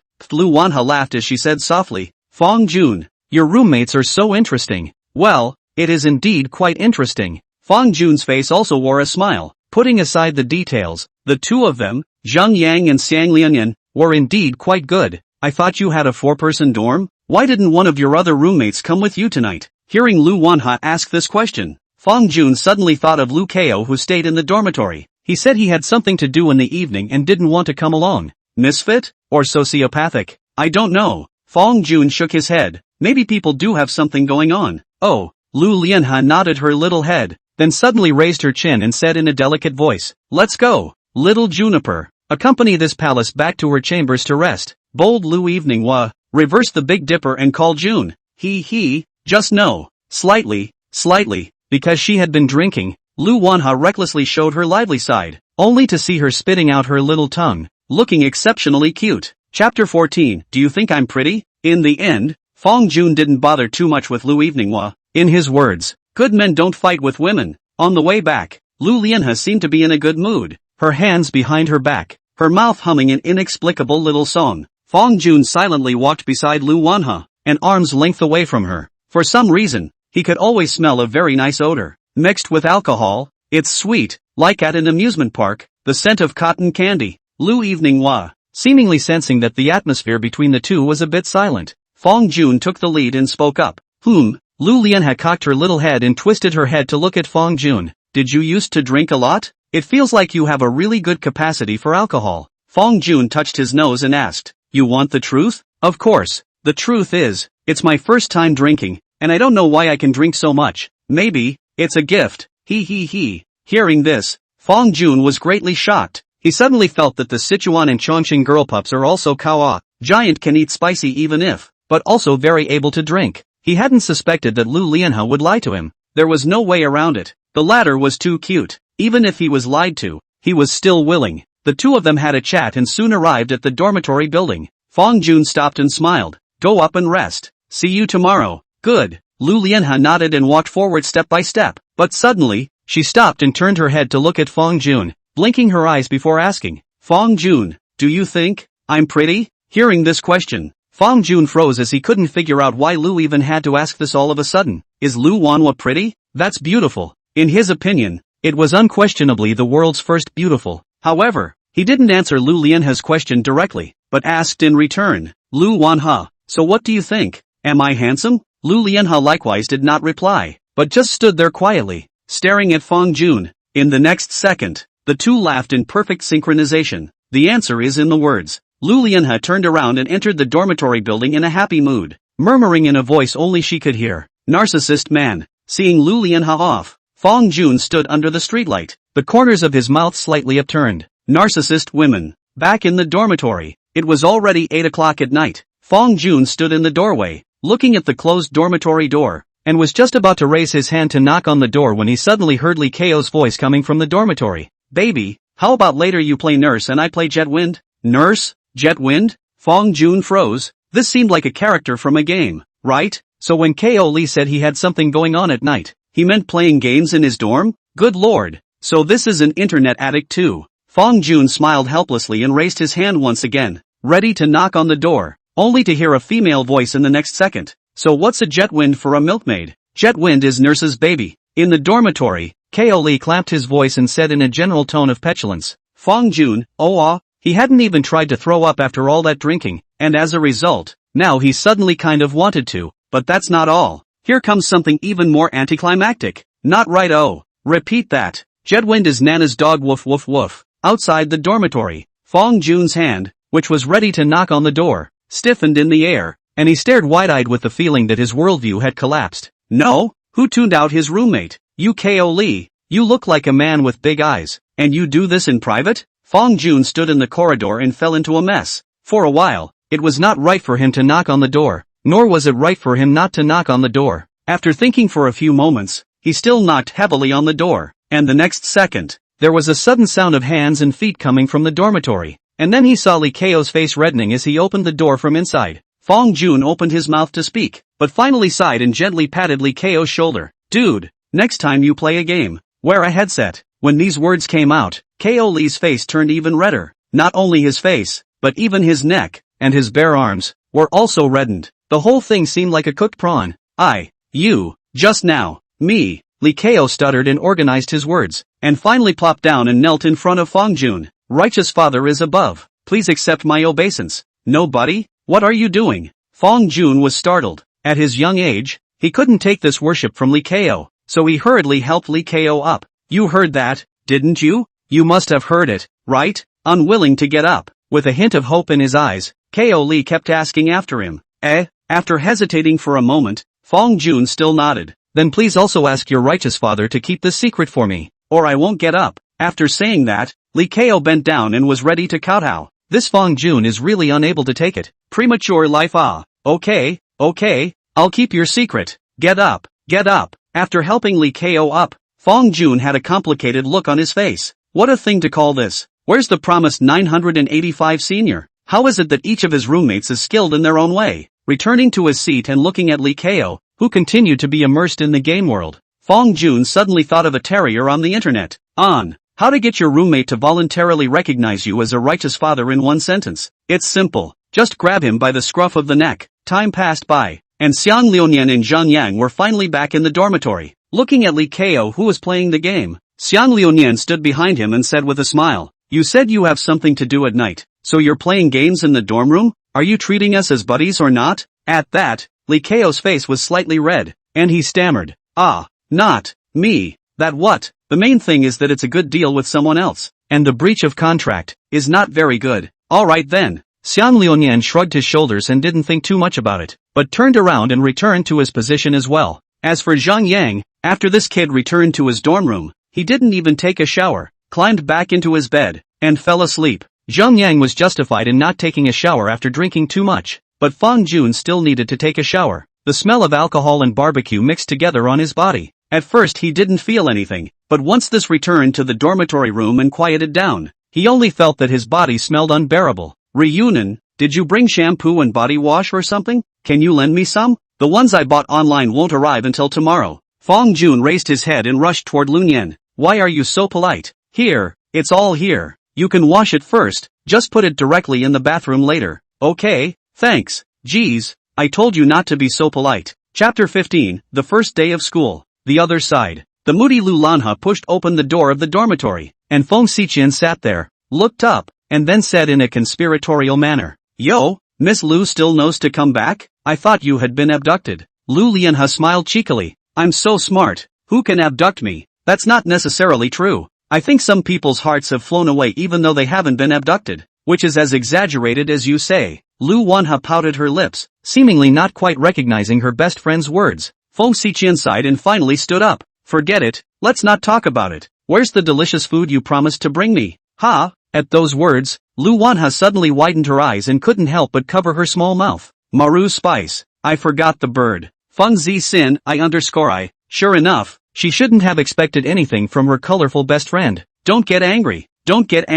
Getting angry gets old fast." Feng Xiqian kept comforting herself in her heart. Then, she stood up and walked to Lu Evening Harvest, looking at her with an expressionless face, facing the death stare from her good best friend. Lu Wanha was a bit embarrassed and at the same time, a sense of guilt could not help but be born in her heart. "Qian. Sorry Lu Wanha whispered, her expression aggrieved and pathetic, but Feng Xiqian didn't pay any attention to her. Instead, she lowered her head and sniffed on her, then suddenly frowned. "You've been drinking?" "Well," Lu Evening would gently nodded, reaching out with one hand to gesture, "Just a little bit." "Lu Wanha." Feng Xiqian's voice suddenly became louder. "You don't have a lot of guts. I won't say anything about going out to eat with a boy you just met, but you even dare to drink? Why is your heart so big? Originally did not want to get angry, but now, Feng Xiqian only felt that this gas was not to be borne. Even though it's 2024 and the streets are covered with surveillance, there's no danger on weekdays, but there is a saying, no people, no faces, don't know hearts. Lu Evening will look so beautiful, in case someone has bad intentions for her. In all other aspects, Feng Xiqian could care less, but this was after all about the personal safety of her good best friend, so it was really hard for her not to take it into account. Oops, it's okay I'm with Feng Kuan. Lu Lian's tone was as if she was being pampered, and she even grabbed Feng Xiqian's hand and shook it in the air. Who knows? Feng Xiqian shrugged it off. Feng Jun again, did he put you on ecstasy? You've only known him for a day. Do you know what kind of person he is? You have never swiped the video on Shake It, have you? You see how many girls get drunk by scummy guys every year and then, that? Lu Evening thought about it, then gently shook her head. They are all in the same class, and Feng Jun is not that kind of person. Qianxian, you know, I have always been very accurate in reading people. You are really, angry with me. Feng Xiqian shivered and pointed her finger at Lu Evening practically on the verge of septuagenarianism. No, you're coming with me to the balcony. I have to teach you a good lesson tonight.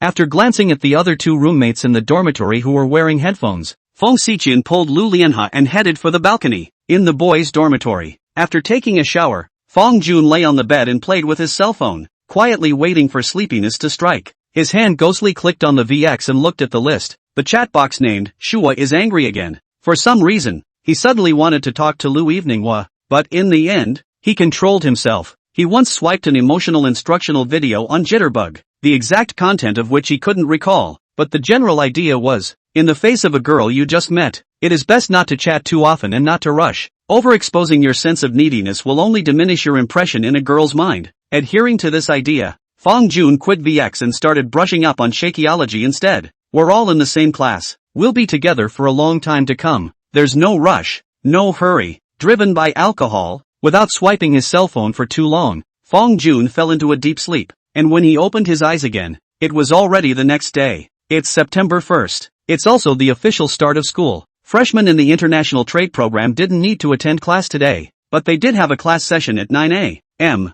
According to Feng Jun's understanding, the class meeting class on the first day of school, it's nothing more than the counselor giving the new students an introduction to their majors, then giving them 2 shots of chicken soup, then letting them all take turns to do a self-introduction, and finally discussing the matters of the military training at the back. That's right, no matter what university students are in, they can't avoid the military training session. After getting up, Feng Jun briefly washed himself before running his wet hands through his messy hair again. Looking at myself in the mirror, well, very handsome. After shouting his roommates up one by one, Feng Jun and his group left the dormitory. They first went to the cafeteria and bought a few buns to fill up their breakfast, and then they went to the large classroom on the 3rd floor of the business school complex according to the notification in the class group. At this time in the classroom, as far as the eye could see, there were already quite a number of students, estimating that there were about 20 people. Feng Jun chose this major in Jinling University is not very popular. Each year enrollment of students is only a few 30 people. The opening of the class is also only one. It can't be helped. After all, Jinling University belongs to the science and engineering institutions, and the economic majors are not very popular. Upon entering the classroom, Feng Jun, who was walking at the front, immediately attracted the attention of most of the girls. There were 2 girls sitting in the corner whispering, "Hey, sister, look at that boy. A little bit handsome." The other girl beside her nodded. "Well, is indeed a handsome man, and those 3 beside him do look quite like individuals. What do you think the odds are if I go after him?" "After him? Is it hard to believe you want to fall in love?" At that, the girl seemed surprised. "We're in college, can't we fall in love? We chose to major in international trade. There is no way out in the future if we don't go to graduate school for this major. I'm not going to waste my time on a relationship anyway. I'm going to go to graduate school. I don't care. Let's talk about graduate school later. Middle school won't let us talk. High school won't let us talk. And we don't want to talk in college. So what's the point of me living? I'll ask him for VX when class is over."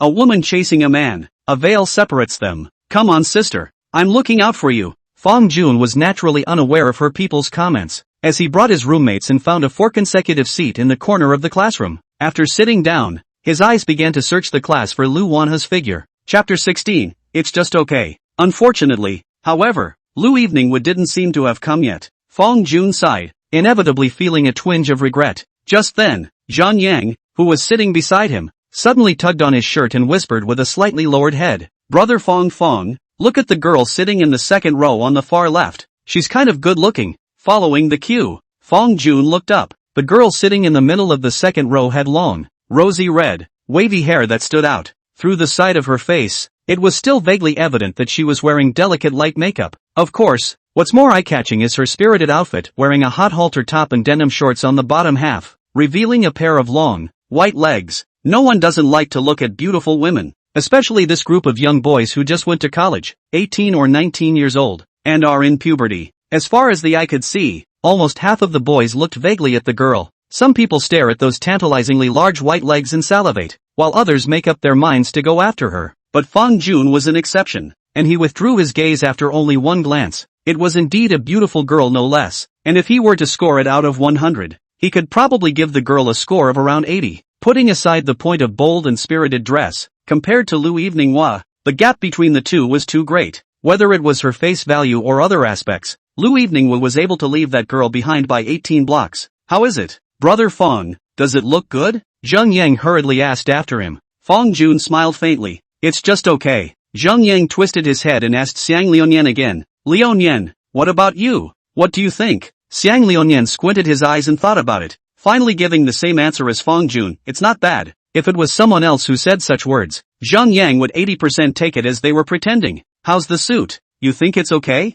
You call that okay? If even this is just okay, then you tell me what can be considered a real beauty?" But unfortunately, he had met Lu Evening-hwa last night, so he wouldn't feel that there was anything wrong with what Fong Jun and Xiang Liuyan had said. Compared to Lu Lianhe, that girl can only be evaluated as okay. It couldn't be helped, just based on Lu Evening-hwa's unreasonably divine face value. No matter which girl stood beside her, it was expected that she would be treated as a green leaf that set off the red flower. TSK. Right at this moment, Xiang Liuyan smacked his lips. If Sister Lu didn't exist, it's estimated that she's the prettiest girl in our session of the international trade major. But it's a pity.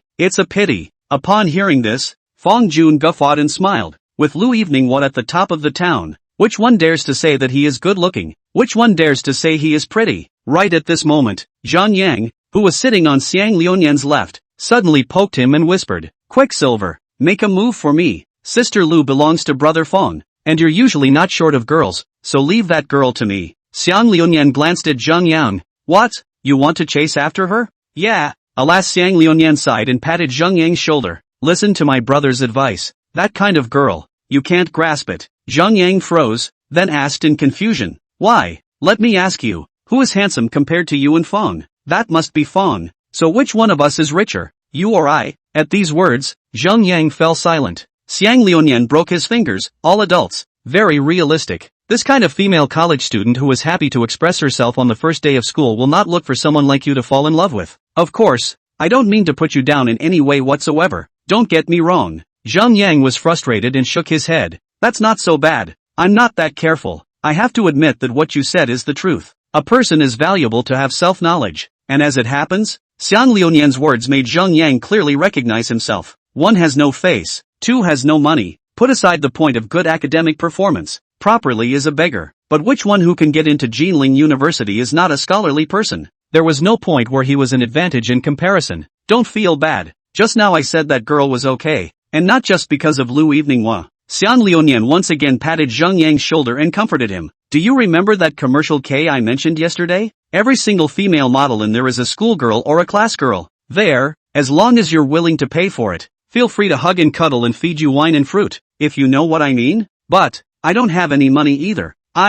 This is all trivial. Some other day brother invite you to play." Xiang Liuyan patted his chest, and even the flab on his face began to shake. Although he was young, he already had the general air of a big boss on him. "Is it true, righteous father?" Zhang Yang said excitedly. "Packed, to borrow from an online terrier. What should I do if my roommate wants to invite me to a club to order a female model? A. Strictly refuse and prove that you are not that kind of person. B. Reporting to the relevant authorities. C. Pretend not to hear. D. The righteous father is above. So please do take me with you." The answer is obvious. Zhang Yang and Xiang Liuyan's two whispering Fong Jun did not know. At this time, he was holding his cell phone and typing in the VX chat box. "Man, it's almost 9 o'clock. Haven't you gotten to class yet?" Soon the reply came. Shuai is angry again. I'll be right there. I'll be right there. I'm climbing the stairs. Tired me out. JPG. Man, okay, be safe. Fong Jun put down his cell phone and placed his gaze at the doorway, quietly waiting for Lu Lianhe's arrival. It didn't take long for Lu Wanhe to walk into the classroom on Feng Xiqian's hand, and behind them,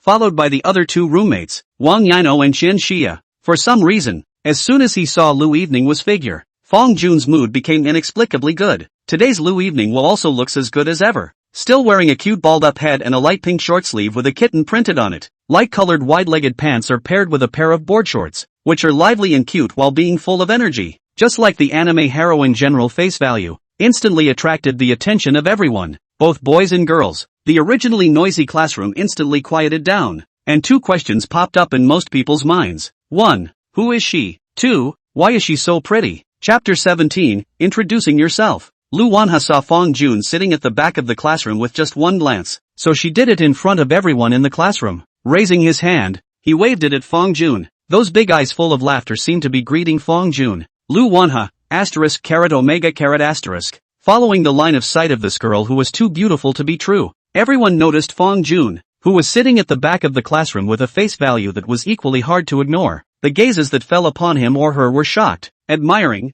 envious, and jealous. Fong Jun smiled helplessly. It seemed as if he was going to become the public enemy of the boys in the class. But what does that matter? Lu Evening was excellent, and he boasted that he was also with excellent. Isn't it normal for two excellent people to say hello? Fong Jun pointed to the empty seat in front of him, signaling that Lu Wanhe could come and sit over here. In the next second, Lu Lianhe reached out and gave an okay, then took Feng Xiqian on her arm and bounced towards the back of the classroom. Beside her, Feng Xiqian was speechless and covered her face with one hand. Hoping that she said so much to Lu Wanhe last night, she didn't hear it in her heart at all. As soon as he saw Fong Jun, he was like a cat who smelled a can of fish. After bringing her three roommates to sit down in their seats, Lu Lianhe instantly turned her head. Good morning, good morning. Fong Jun smiled and nodded in response. Did you have breakfast? Eaten. Have you? I've eaten too. That's good. The two men were enjoying themselves with their nutrient-less conversation. What are you going to eat for lunch? Check out the cafeteria with your roommates after school. And if it's crowded, go back to your dorm and order takeout. Hey, you're thinking what I'm thinking, yeah? Such a coincidence? Aha! Then why don't we join together? Yeah. Right at this moment, Feng Xiqian, who was on the side, suddenly rolled her eyes and said in a good-natured manner, why don't I give you two a seat, and you can simply sit together directly. Ha, Qianxian, is it really okay? Lu Lianhe looked at her good girlfriend and blinked her big eyes. Feng Zixin? Good for you, Lu Wanhe. I think you owe it to yourself to clean up. Without any hesitation, Feng Xiqian directly stretched out a hand and placed it on Lu Wanhe's waist, starting her tickling technique. This also caused Lu Lianhe to laugh daintily. Ho ho ho Qianqian. I'm just kidding. Ha ha ha ha ha. I was wrong. Fong Jun, help. What? You still dare to shout for help? Outrageous. Watching the playfulness between the two girlfriends, Fong Jun smiled and was just about to open his mouth to say something when he suddenly saw a female in her early 30s standing on the podium. Ahem. Class, be quiet for a moment. The moment these words came out, the voices in the classroom suddenly stopped. Even Feng Xiqian stopped the movements in her hands and looked at the podium together with Lu Wanhe. Hello students. I'm your counselor for the next 4 years of college. I'm sure there are many of you who have already met me yesterday. My name is Yulan Wang. You can call me Sister Yulan or Sister Wang. Just feel free to do so. Wang Yulan was the woman Fong Jun had met yesterday when he reported. Clearly not very old, but with a feeling of kindness. I'm here to first congratulate you all and welcome to Jinling University, which was founded in 1902 and is one of the first full-time colleges and universities to be selected for the construction of the country's double first class. Whether you subsequently prepare for graduate school or step directly into society to find a job after graduation, I hope you will have an unforgettable college life here. I'd also like to ask the students to go up to the stage one by one and make a short introduction of themselves, starting with the boy in the first row on the far right. As expected, it was time to start the introductory session. Lu Lianhe quietly turned her head and asked Fong Jun in a whisper, "It's time to introduce yourself. Are you nervous?" "Not nervous, just introducing myself." "What? Are you nervous? How could it be?" Lu Wanhe said delicately. "Do you think sis looks like the kind of person who would be socially fearful?" Fong Jun looked at Lu Lianhe's small face from a close distance and smiled. It was really like cotton candy. Even his voice was soft, so he wanted to take a bite. In the future, he even wanted to write a novel, based on Lu Evening Wa, and the name would be My Miss Cotton Candy. The first to go on stage to do self-introduction is a wearing glasses, white and clean male, tall about 1 meter 7 head, the standard appearance of the school bully. Hello everyone, my name is Su Y. I'm from Yu Province. I usually like to read books as well as study stocks. Thanks. Behind Su Y, everyone is introducing themselves in as short a language as possible. Name plus hometown plus hobby. It was soon Lu Wanha's turn. Only Lu Wanha stood up and walked up to the podium in a big way. At this moment, everyone's eyes in the classroom fell on her, while Lu Lianhe didn't show any timidity at all and said in a soft voice, Hello classmates, my name is Lu Evening Hua. Chuan you people, as for my hobby well,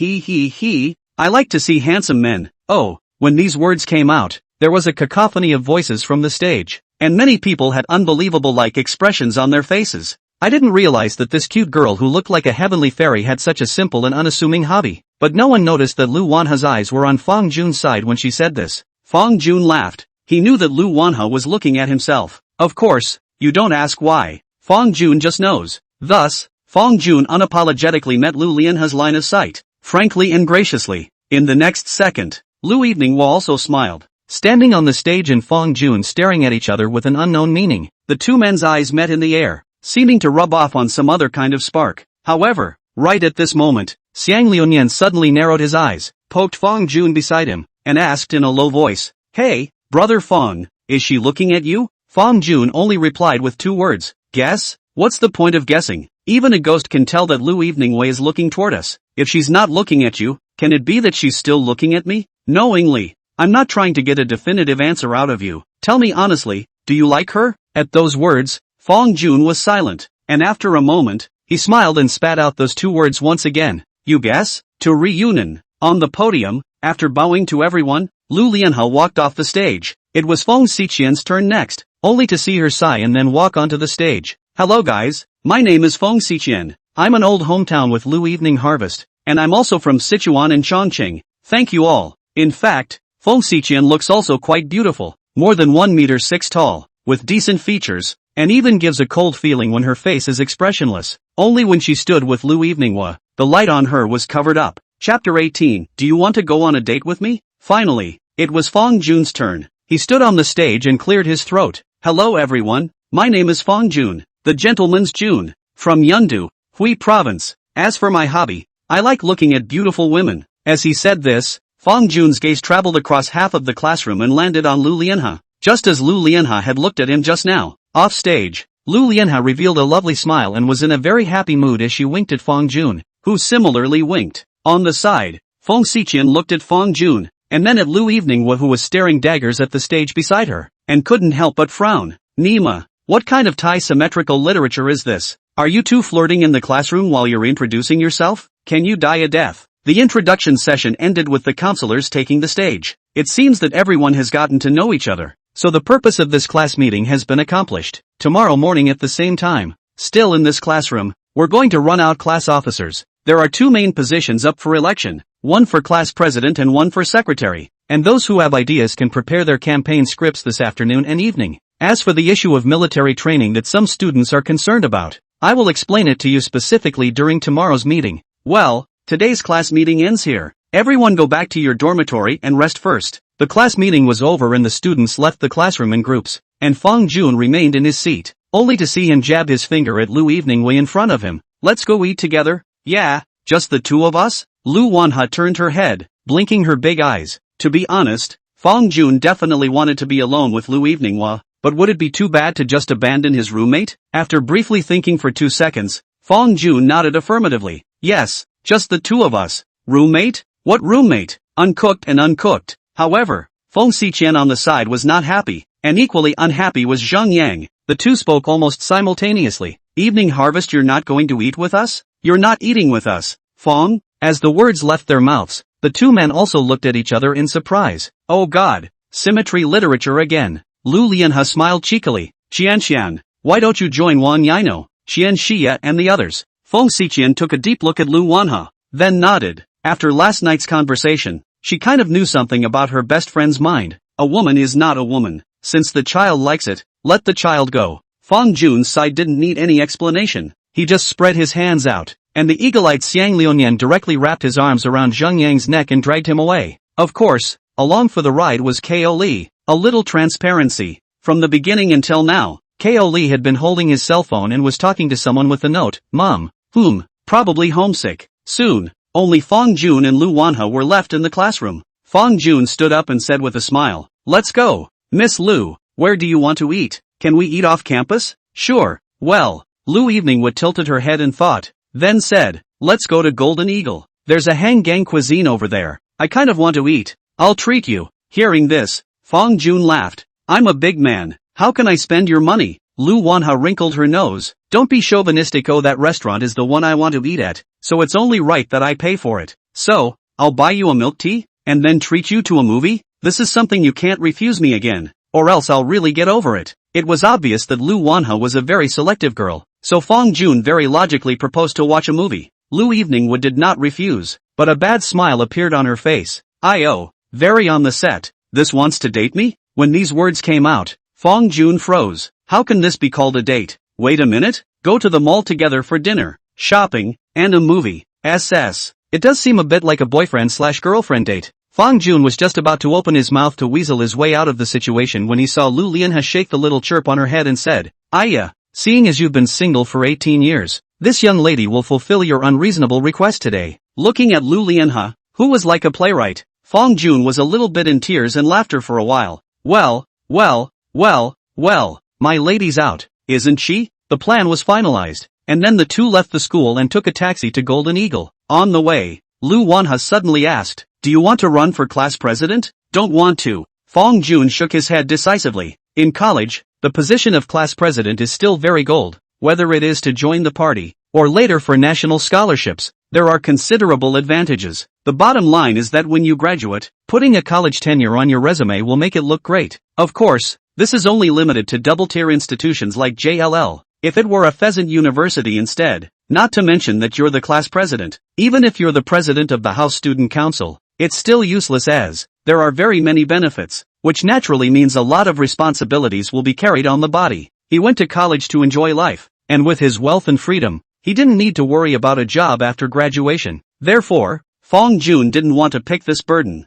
Hearing Fong Jun's reply, Lu Wanha nodded her own little head before saying nothing. The window of the net car was lowered. Lu Wanha looked out the window, and a cozy little wind blew into the car, curling a few strands of hair around her ears. Fong Jun leaned on the other side and never took his eyes off Lu Lianhe. He couldn't help but recall the words in the classroom when Xiang Liunian asked him, "Do you like her?" Fong Jun had the answer, and he had it yesterday when he first met Lu Eveningwood. Love at first sight or lust at first sight. Although they hadn't known each other for long, Fong Jun thought that he liked it. It doesn't need any reasoning, because liking someone is often just not reasonable. By the time the two arrived at the Golden Eagle, the time had just come to 11 o'clock. The one Lu Eveningwood chose is on the 8th floor of the Golden Eagle shopping mall, a restaurant called by Lu, specializing in Hanggang cuisine, and it's very approachable and inexpensive. Fong Jun didn't understand why Lu Wanha, a native of Sichuan in Chongqing, would want to eat Hanggang cuisine. Although he doesn't know much about Hangzhou cuisine, he has brushed up on videos about Westlake vinegar fish on the internet. I hear it's the worst dish in the world.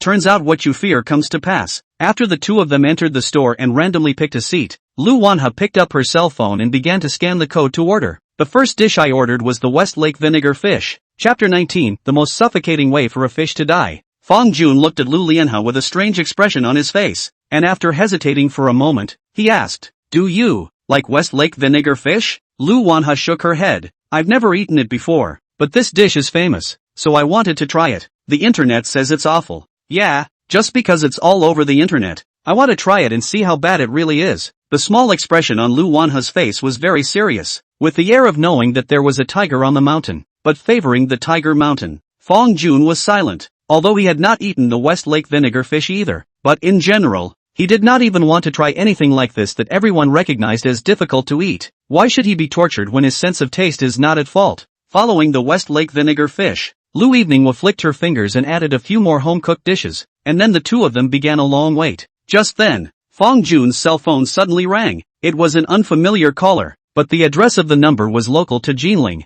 After thinking about it, Fong Jun still answered the call. "Hello? Who is it? Your delivery has arrived. I'm in front of the Tao Garden. Is it convenient to come and pick it up?" Fong Jun then remembered that the computer he ordered yesterday and the cell phone were all next-day delivery, and he almost forgot about it. "Hey, I'm not at school right now. Can you put the stagecoach for me first? No, these few couriers of yours are all belong to our valuables, can't be put on the stage. If lost I can't afford to pay for it. You'd better go back to the school to pick it up, the courier said on the other end of the phone. This could be a problem for Fong Jun, but come to think of it, electronics like computers really aren't very suitable for a stagecoach, let alone a laptop that sells for tens of thousands of dollars. After thinking for a moment, Fong Jun said, in that case, is it okay if I ask my roommate to hold it for me later? I suggest that it is best for you to sign for it yourself. Otherwise the courier if there is damage and so on this responsibility is not easy to determine. It's fine. I'll just have my roommate get it and you can just give it to him later. Then let's make a deal. If there are any subsequent accidents, I'm not responsible for could be. Hanging up the phone, Fong Jun sighed helplessly. This courier, if you want to say he's responsible, he's quite responsible, but he's just too much of a worrywart. At this time, Lu Evening was suddenly became interested and asked suspiciously, what valuables did you buy? You heard me? Aha, your cell phone sound is pretty loud out loud. Bought a computer and a cell phone. Fong Jun was honest. Oh no wonder. Lu Wanha nodded her own little head and didn't continue to ask more questions. After all, when you go to college, it's normal for your family to buy you a computer and a new cell phone. Fong Jun opened his VX and dialed a call to Xiang Lionian. The other end picked up in seconds. Hello? What's up Fong? Fong Jun said. Lu Nian, are you in the dormitory? I am. Can you do me a favor? I have a delivery to the entrance of Taoyuan. Can you pick it up for me? I can't get back for a while now. Okay, I'll take care of it. Thanks. Geez, all buddy. Fong Jun smiled, then hung up. By this time, the order was also brought to the table by the waiter. At the very center of the table is the hardcore dish of the day, the Westlake vinegar fish. As one of the great classics of Hangzhou cuisine, I have to say that this Westlake vinegar fish sells quite well. Freshly steamed grasscarp is drizzled with a secret vinegar sauce and garnished with slices of deodorized ginger. Taste it quick, taste it quick, taste it. Lu Wanha had already picked up her chopsticks with impatience and directly stuck a piece of fish into her mouth. But the next, vomit. As soon as the fish meat entered her mouth, Lu Wanha instantly began to stop dry heaving, only to see her move unusually quickly to pull out a piece of toilet paper and spit out the fish meat. Then several more gulps of water were taken in quick succession, which pushed down the overwhelmingly disgusting taste. Fong Jun scratched his head, puzzled. Is it that hard to eat? Lu Evening was face turned pale, and with a trembling finger, she pointed to the vinegared fish on the table and said, there, is someone putting in it? Fong Jun didn't hold back and laughed out. What a grounded statement, but is more or less a stretch to describe vinegared fish. You'll know it when you taste it. Yeah, I'll taste it. The disbelieving Fong Jun eventually picked up a chopstick of fish and put it in his mouth, but as soon as it entered his mouth, his face instantly turned green, and a strong and incomparable fishy odor went straight to the sky. Hard to describe in words. It was as if he had a mouthful of vinegar in his mouth and jumped straight into the Westlake to chase the fish and nibble on it. Fong Jun only felt a sewer pipe bursting in his mouth, and a feeling of tongue kissing a stray cat in a seafood market. Looking at Fong Jun, whose face had been changing wonderfully, Lu Evening couldn't hide the smile between her brows. How was it? Was it very hard to eat? Fong Jun nodded as he took a sip of water. I kind of understand the phrase that is often said online now. What's the word? The most suffocating way for a fish to die is to be made into a Westlake vinegar fish. Goose goose goose goose goose goose goose goose. Lu Lianhe laughed out a goose call, putting aside the Westlake vinegar fish. The other dishes in this restaurant still tasted okay, and when the bill was finally settled, the meal cost a total of $180. After leaving the restaurant, the two walked through the mall. I don't understand why a dark cuisine like Westlake vinegar fish can catch fire. Are those people who like to eat it masochistic? Lu Wanha frowned her cute eyebrows and muttered. Fong Jun laughed and said, is there a possibility that it's because it's hard to eat that it's catching fire? I'll never eat it again anyway. Already honest. Ha ha ha ha ha ha ha. This time, let's take it as spending money to buy a lesson. Let's go. I'll buy you milk tea. Do you have any movie you want to watch? I'll buy the movie tickets by the way. Lu Evening with one finger on the chin, tilted his head to think for a moment, said, I don't quite want to see the movie hey, or, you invite me to catch dolls it? Catching dolls? That's okay too. Fong Jun smiled and nodded. When he came he remembered that there seemed to be a very exquisitely decorated scratch store right downstairs, and he just happened to stop by after buying the milk tea. Catching dolls, this kind of entertainment in the current market by young men and women's favorite. Almost in every shopping mall can see so many independently decorated catch doll store. But you should not underestimate the catch. The overhead for catching dolls tends to be high, at least higher than going to the movies. How much are 2 movie tickets? 60, 70, 80 or 90? But if you catch a doll, if you are not careful, You may lose $100 or even a few $100s. It's the real thing. Chapter 20. She was shy just now, wasn't she? The doll store is huge. The interior is covered with warm-colored lights, and the walls are covered with all sorts of cute patterns, pulling in a sense of atmosphere. Lulian had just entered the store and immediately had both eyes glowing. Just seeing her jumping around, she ran to one of the doll machines and pointed at the doll inside. Fong Jun, look, it's Kulom Hey. Fong Jun smiled and asked, you like this kind? Yeah, well, it's so cute. Then wait here for a while I get the coins. Good do. Lu Lianha nodded her little head obediently. Mo Fong Jun a face. After arriving at the front desk, Fong Jun looked up and glanced at the price list. $100 for 50 coins, $200 for 100 coins, plus 20 free coins. $2 a coin was a normal price for a doll store. So Fong Jun didn't hesitate and immediately swept the code to pay for 120 coins. Carrying an exquisite little basket filled with game coins, Fong Jun returned to Lu Eveninghua. Quickly,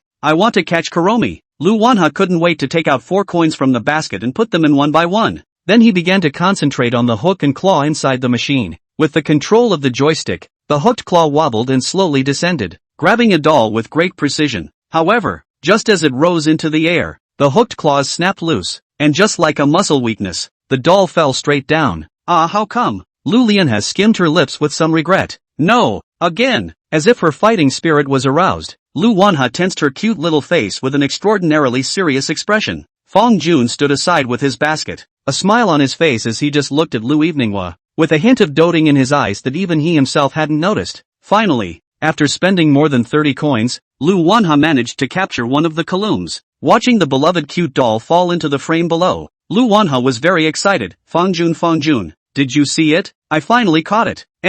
That's awesome. Fong Jun gave Lu Lianha a thumbs up. This Kurom doll is very well made. Unlike other doll stores that are full of cheap dolls, it's also very affordable for the 4 coins it takes to catch it once. At $2 a coin, it would cost $8 to catch this Kurom doll machine once. At such an expensive price, if the dolls are too cheap, then it's definitely going to cause consumer dissatisfaction. After all, people aren't cuties. Holding the adorable Kulom, Lu Wanha took a brisk pace and proceeded to a milk dragon doll machine. It's also worth noting that there is music playing in the crane machine filled with milky dragon dolls. Tonight the stars shine brightly, and I love you with all my heart. Thinking of you night after night, filling my heart with love for you. This can't help but make Fong Jun think of a very hot type of video on Shake Shack. The 2 milk dragons faced each other and exclaimed, I'm a milk dragon. I'm the milk dragon. Sugar pulling full belongs to yes. Listening to the milk dragon exclusive ditty, Lu Wanha pointed at the machine and then said to Fong Jun, Fong Jun, I want the milk dragon. Come and grab it for me.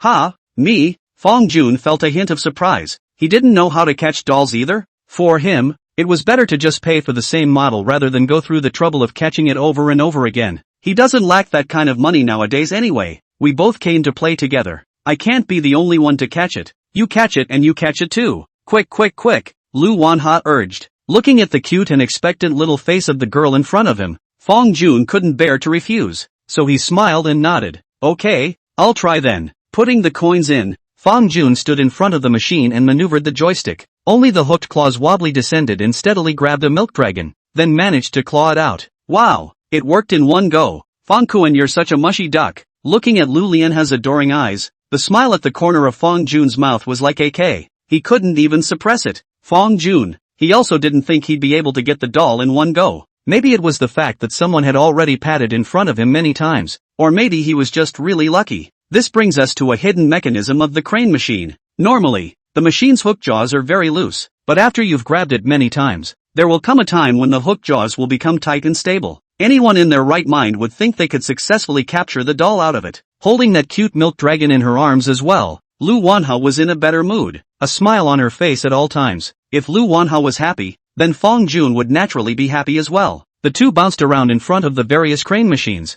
and it didn't take long for the 120 coins to be depleted and as many as 6 dolls to be successfully caught by the two. 6 exquisite dolls of different styles were packed in a handbag, and Lu Lianha nodded with satisfaction. Needles don't poke. We had fun today. Come on Fong Kuan, let's go back to school. Good. Fong Jun nodded and followed behind Lu Lianha. After leaving the Golden Eagle and hailing a car, the two returned to the school and parted ways in front of the dormitory building. Lu Wanha stuffed the 2 dolls into Fong Jun's arms. These 2 you take back. Ha, there's no need to share it with me. Didn't we agree before? Any dolls you catch are yours. Of course these dolls are mine. Lu Lianhe threw her little head up. Since they're mine, it's not too much to ask that I want to give you 2 of them, right? Fong Jun froze, then couldn't stop laughing. Ha ha ha, not too much, not too much. Who in the family understands? How could there be such a cute girl in the world? Just then, Lu Evening was suddenly moved closer to Fong Jun, a hint of cunning flashing in her eyes. Fong Kuan, how does it feel to date a girl? Hearing this question, Fong Jun pretended to be contemplative, then looked at Lu Wanhe and said seriously,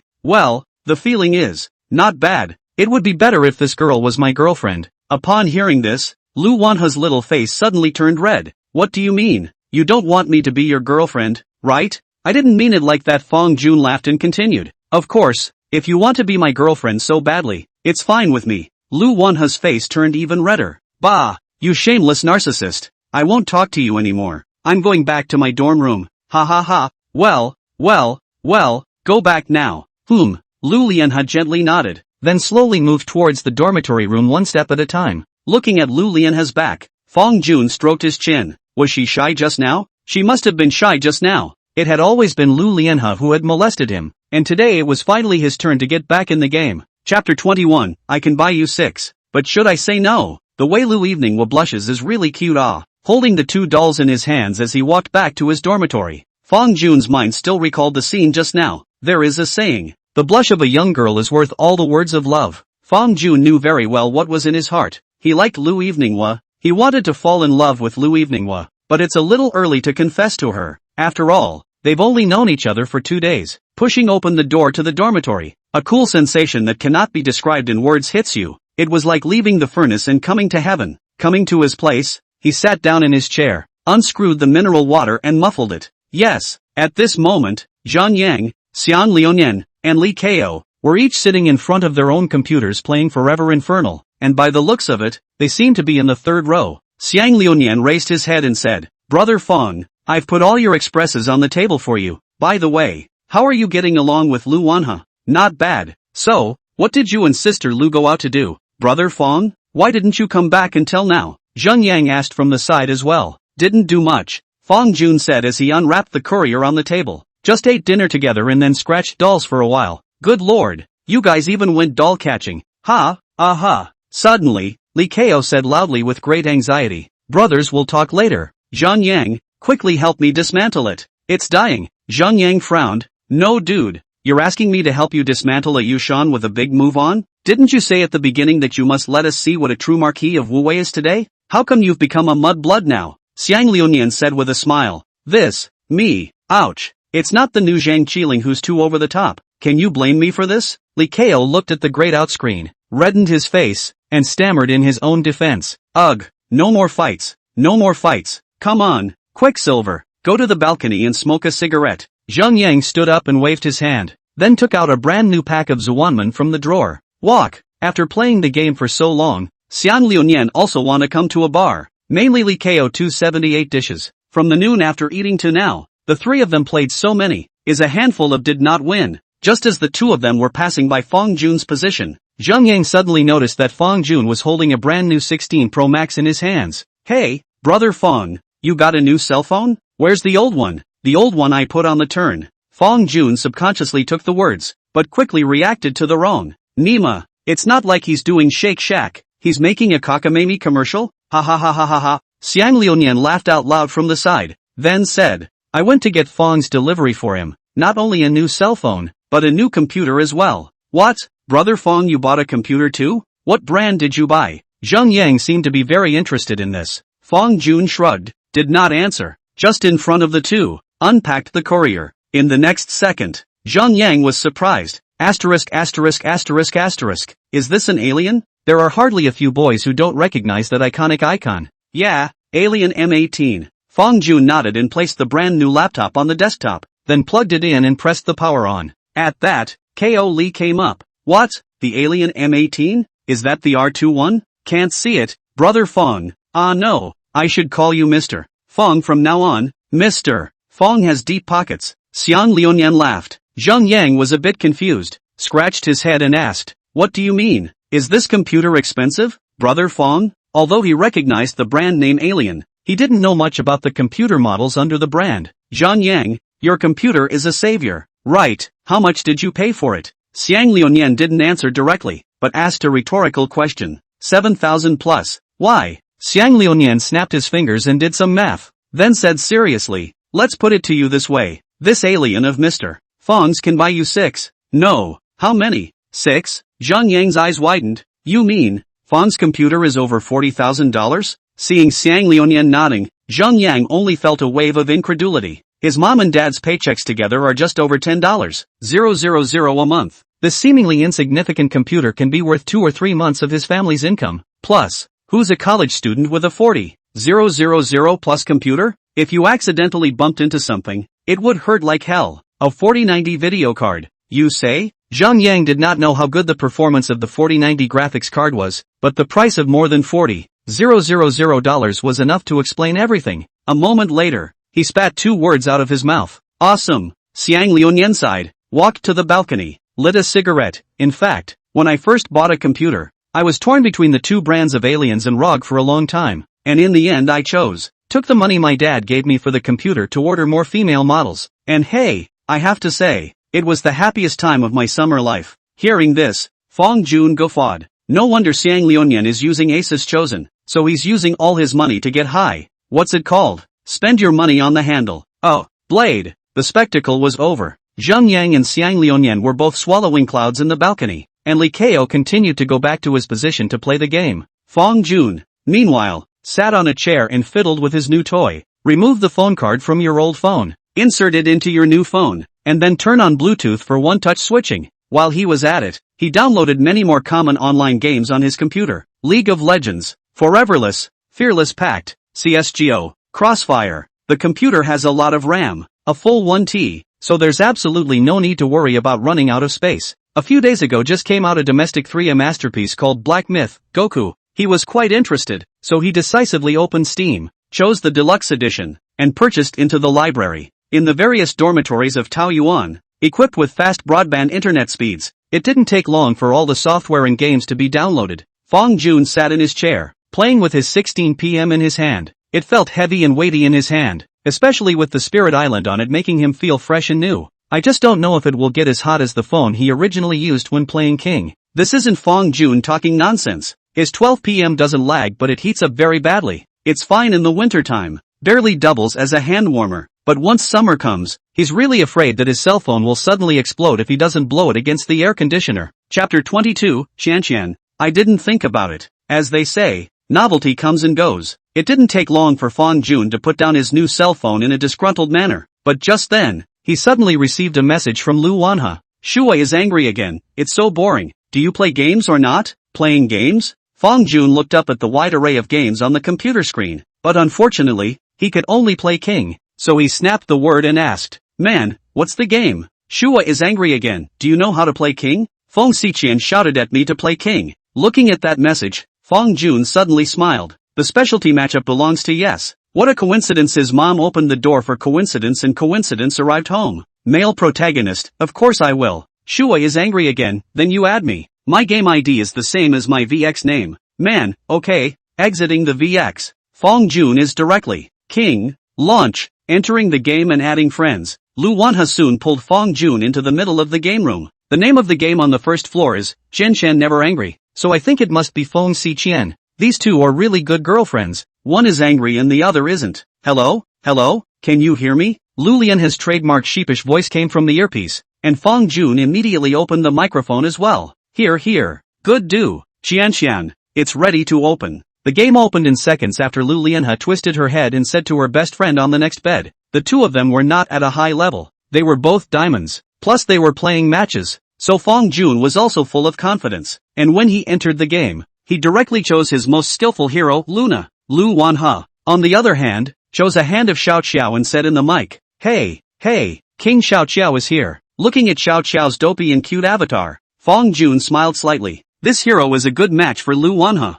That's right, in the eyes of Fong Jun, a national service player, the diamond segment Xiao Xiao that was just dull and cute. If you're playing a mage, then I'll come play and assist. In the girls' dormitory, Fong Xiqian slid the hero bar, still debating which assist she should play. However, just as she hesitated, the aide was grabbed by the fourth floor. The fourth and fifth floors seemed to be a couple. one chose Marco Polo, one chose Yao. The Ma Yao combination in the current version is still relatively strong, often can play a 1+1-2 effect too. There was only one side position left, so Feng Xiqian had no choice but to reluctantly choose the only side hero she knew how to play, Cheng Baijin. Entering the game's loading screen, Fang Jun's large national standard plus the game box with the peak tournament rankings looked so out of place in comparison to a few others, while Lu Wanha issued his own question at this time. Hey, Fang Jun, you are actually the national service.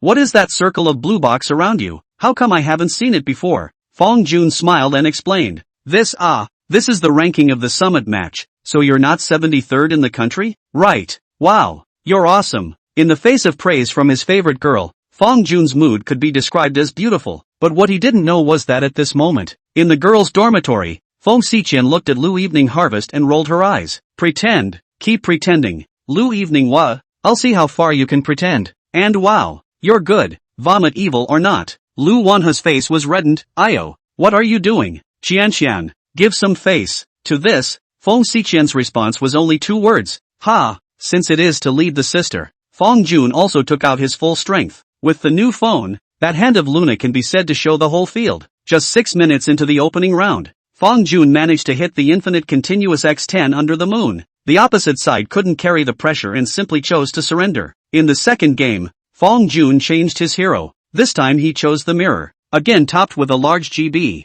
In the midst of that praise from Lu Evening Fang Jun quickly lost himself. Time passed by, and soon it was dark. Lu Lian has said in the mic, so hungry. Fang Jun, are you hungry? I'm okay, a little hungry. Then do you want to go to the cafeteria to eat together? Lu Evening issued an invitation. I'll meet you downstairs then. Good doo-doo. After exiting the game, Fang Jun decisively took off his clothes and picked a clean one from the closet to put on. What he was originally wearing was still the same set he wore when he went to the Golden Eagle for lunch at noon, and with the heat of the day being so intense, there was already a subtle odor of sweat on his clothes. It's not a big deal if you wear it in your dorm room, but since you're going to dinner with Lu Evening clothes that smell like sweat are more or less inappropriate. It can't be helped. He's also very conscious of his image, alright. In the women's dormitory, Feng Xiqian stared at Lu Evening and asked one word at a time. Lu Evening, going to dinner with Fang Jun again? Yeah, do you want to join us? You've had to eat with him at every meal from yesterday until now.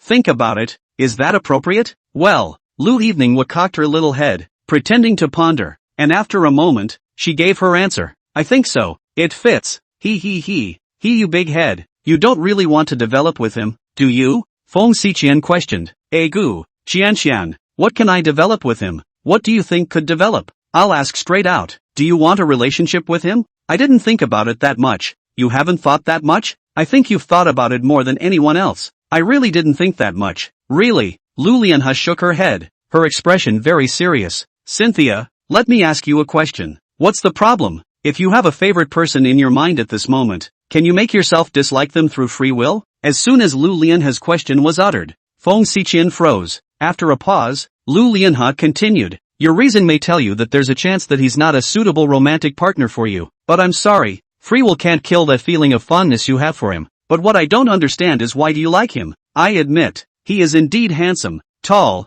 good at studies and has a good personality. Oh, as she spoke, Feng Xiqian herself fell silent. Seeing this, Lu Lianhe smiled faintly, her beauty thrilling. It was as if she was talking to Feng Xiqian, and as if she was talking to herself. Do you need a reason to like someone? Perhaps everyone may have a standard for choosing a spouse in their mind, but when the one you really like appears in front of you, all the standards can be left behind. Cynthia, you'll understand when you meet a boy who makes your heart pound someday. Wait, why do I feel that what you said sounds so familiar? Feng Xiqian furrowed her brows, and in the next second, it was as if she suddenly thought of something. You dog woman, are you blocking me with the words from inside that debate that's so hot on the internet? Lu Wanha, you found out. Chapter 23, You're pretty. You're right about everything. Downstairs in the dormitory, Fang Jun had been waiting for several minutes. He didn't feel very drained. Instead, his heart was filled with that anticipation of being about to see his beloved again. Suddenly, a girl came to his side. Hello handsome,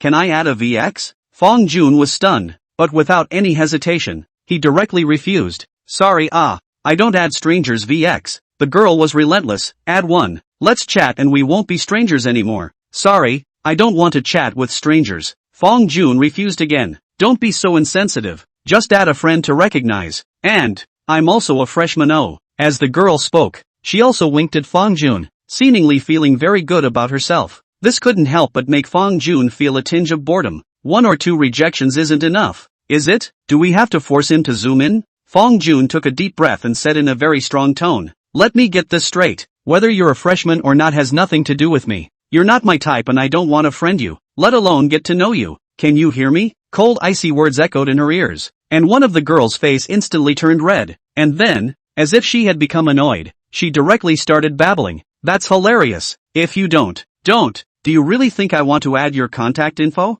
To tell you the truth, I'm seeing someone. Laugh it up. You don't really think you're handsome, do you? You're actually quite average. Also, has anyone ever said that you're really pretentious?" Fong Jun glanced at her and ignored her, continuing to look down and play with his phone. Looking at the handsome face that can almost be described as 360 degrees no dead angle, the girl still did not want to give up, so she asked again. "So, it really doesn't add up? Doesn't add up? What's a shutout?" "That's what it is." The girl opened her mouth as if to say something else, but right at this moment, a girl with an icy aura suddenly walked over to Fong Jun in large strides and stared at her with cold eyes. Fong Jun was surprised, looked up and saw that it was Lu Evening. That's fine. At this moment, Lu Lianhe seemed like the queen of the palace, standing beside Fong Jun with full momentum, that absolutely beautiful face covered with frost, the sense of oppression pulling full. Compared to this newly appeared girl, that girl only felt as if she was an ugly duckling. She stood there, looking at the handsome pair of Fong Jun and Lu Lianhe, stammered for half a day, then turned her head and walked away, and vaguely could be heard muttering under her breath, "What a waste of time, telling me you have a date." Under the streetlight, Fong Jun and Lu Wanhe looked at each other, then laughed out loud. "Can't see it, Fong da handsome, quite the charmer. There are still girls taking the initiative to find you for VX. You have said that I am handsome. Besides, usually there should be a lot of people looking for your contact information, right? Then of course there is, but I won't give it." Lu Wanhe looked at Fong Jun and said seriously. Fong Jun spread his 2 hands, coincidentally, like, "I won't give it either." "Oh." Lu Evening's eyes rolled as if she meant to ask, "But what about the day of the freshman report, when you took the initiative to ask me for a VX? Tell me honestly, do you not like being passive? You like being active?" At those words, Fong Jun had a question mark on his face. What's all this passive-aggressive? Being asked to VX? Offering to VX? But why does it sound and feel weird? If it was him in the beginning, he might still be embarrassed when faced with such words. But now, after these 2 days with Lu Lianhe, he was able to be at peace with himself and say what was in his heart in a joking manner. "Want to know why? I'm not afraid to say it without making you proud, but it's because you're so good looking." Goose goose goose goose goose goose goose goose goose goose goose. Lu Wanhe was amused by Fong Jun's serious tone. "Does this count as me helping you out? Say, how do you want to thank me?" Lu Evening raised her little head up and directly started inviting credit. Fong Jun pondered for a moment. "Well, why don't I buy you a milk tea?" "Don't." Lu Wanhe shook her head. "Drinking milk tea every day. I'm going to be fat." "You? Fat?" Fong Jun frowned in surprise, then began to look Lu Lianhe up and down. Well-proportioned physique, long legs, meat where there should be meat, thin where there should be thin. How can I see this with the word fat cannot be associated with He seriously doubted that Lu Wanhe was in Versailles. "Eek yak, you're looking at me with that lewd look again." Lu Lianhe pretended to show a look of disgust. Fong Jun cried out in vain, "I'm sad when you say this, Anon. How is my eyes lewd? I'm obscene when I say obscene. Slippery. Fine. You're beautiful. You're right about everything." Fong Jun smiled, his eyes quite doting. "Oomph, that's more like it." Lu Lianhe once again threw her little head up. "Simply not too cute. So, how exactly do you want to thank me? I really can't. Why don't I condescend and just give myself up?" Lu Wanhe, degree asterisk. "Look at you. Again. I've realized that you're getting more and more shameless lately." Lu Lianhe pointed at Fong Jun, her small face extraordinarily red. If someone else had said something like that to her, she would have just felt like that person was incredibly greasy. But if it had been Fong Jun instead, not only would she not have felt that way, she would have even had a vague expectation in her heart. But Fong Jun knew how to hold the line. In other words, keep the distance that should be there. I only saw him laugh and said, "Ha ha ha ha ha ha ha, just kidding la, let's go to the cafeteria. I'll treat you to dinner." Upon hearing this, Lu Lianhe also nodded. "Aha, this can be there." The two arrived at the cafeteria and Fong Jun was the first to ask, "What do you want to eat?"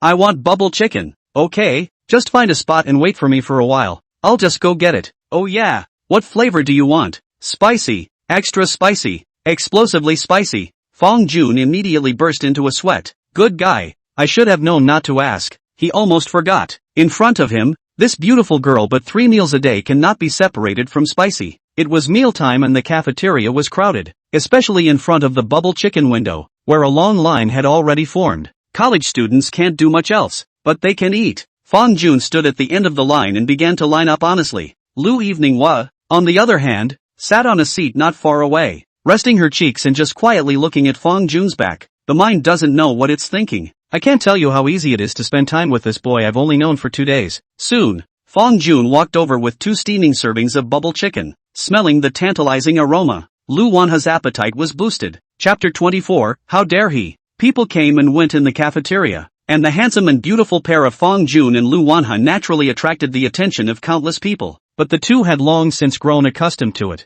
On the way, Lu Wanha was picking at her rice and asked suddenly, seemingly without thinking, Fong Jun, you play the game so well, do you usually take girls often? Faced with this kind of giveaway, Fong Jun very decisively shook his head. I never bring a sister. Oh, is it? I don't believe it. Really? Fong Jun raised his head and gazed at Lu Lianhe with clear eyes. He knew very well that sincerity was the only surefire way to kill in this situation. Lu Wanha also narrowed her eyes and locked eyes with Fong Jun. After a moment, she smiled slightly. Seeing as you're so sincere, I'll reluctantly believe you then. I don't know why. Fong Jun suddenly had a strange feeling. It was clear that the two of them were clean and had nothing to do with each other. But what was with this vestigial feeling of a girlfriend asking her boyfriend deadly questions? Lu Wanha continued to lower her little head and pickled the rice. A mouthful of rice, a mouthful of vegetables, nutritious and delicious. But suddenly, she only saw Fong Jun's eyes staring straight at her. Don't move. Upon hearing this, Lu Wanha froze there, with a large mouthful of rice still in her mouth,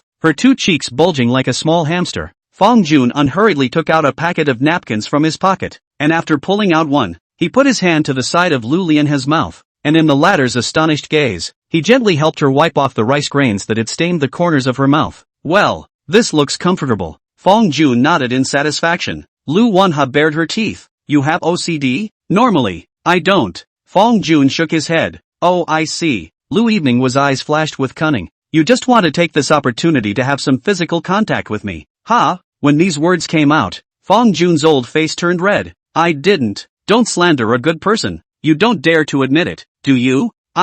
If you want to, then be honest and say it. Sis is not that kind of stingy person. Here, do you want to touch my hand? Lu Lianhe graciously stretched out a hand and placed it in front of Fong Jun, a smile piling up on her cute little face. Lu Eveninghua's hands were very pretty, with fair skin, plastered with shiny but unflashy nails, and slender and long fingers that must have been slippery and soft. Looking at the small hand close at hand, Fong Jun couldn't help but gulp, but he wouldn't fall for it. As smart as he was, he could see at a glance that this must be a trap dug for him by Lu Eveninghua. If he really reached out to touch it, then he could be sure that Lu Lianhe would definitely draw her hand back before him, and then look at him with eyes as if she was looking at a pervert, with another sentence coming out of her mouth. What? You actually tried to touch my hand? He admitted that he did want to touch it, but now was not the time. If there really is a day in the future when he can become a couple with Lu Eveninghua, at that time, not to mention touching his hand, even if he lets Lu Eveninghua use her hand. Cough. All in all, it's not the right time. He'd always been a more traditional man,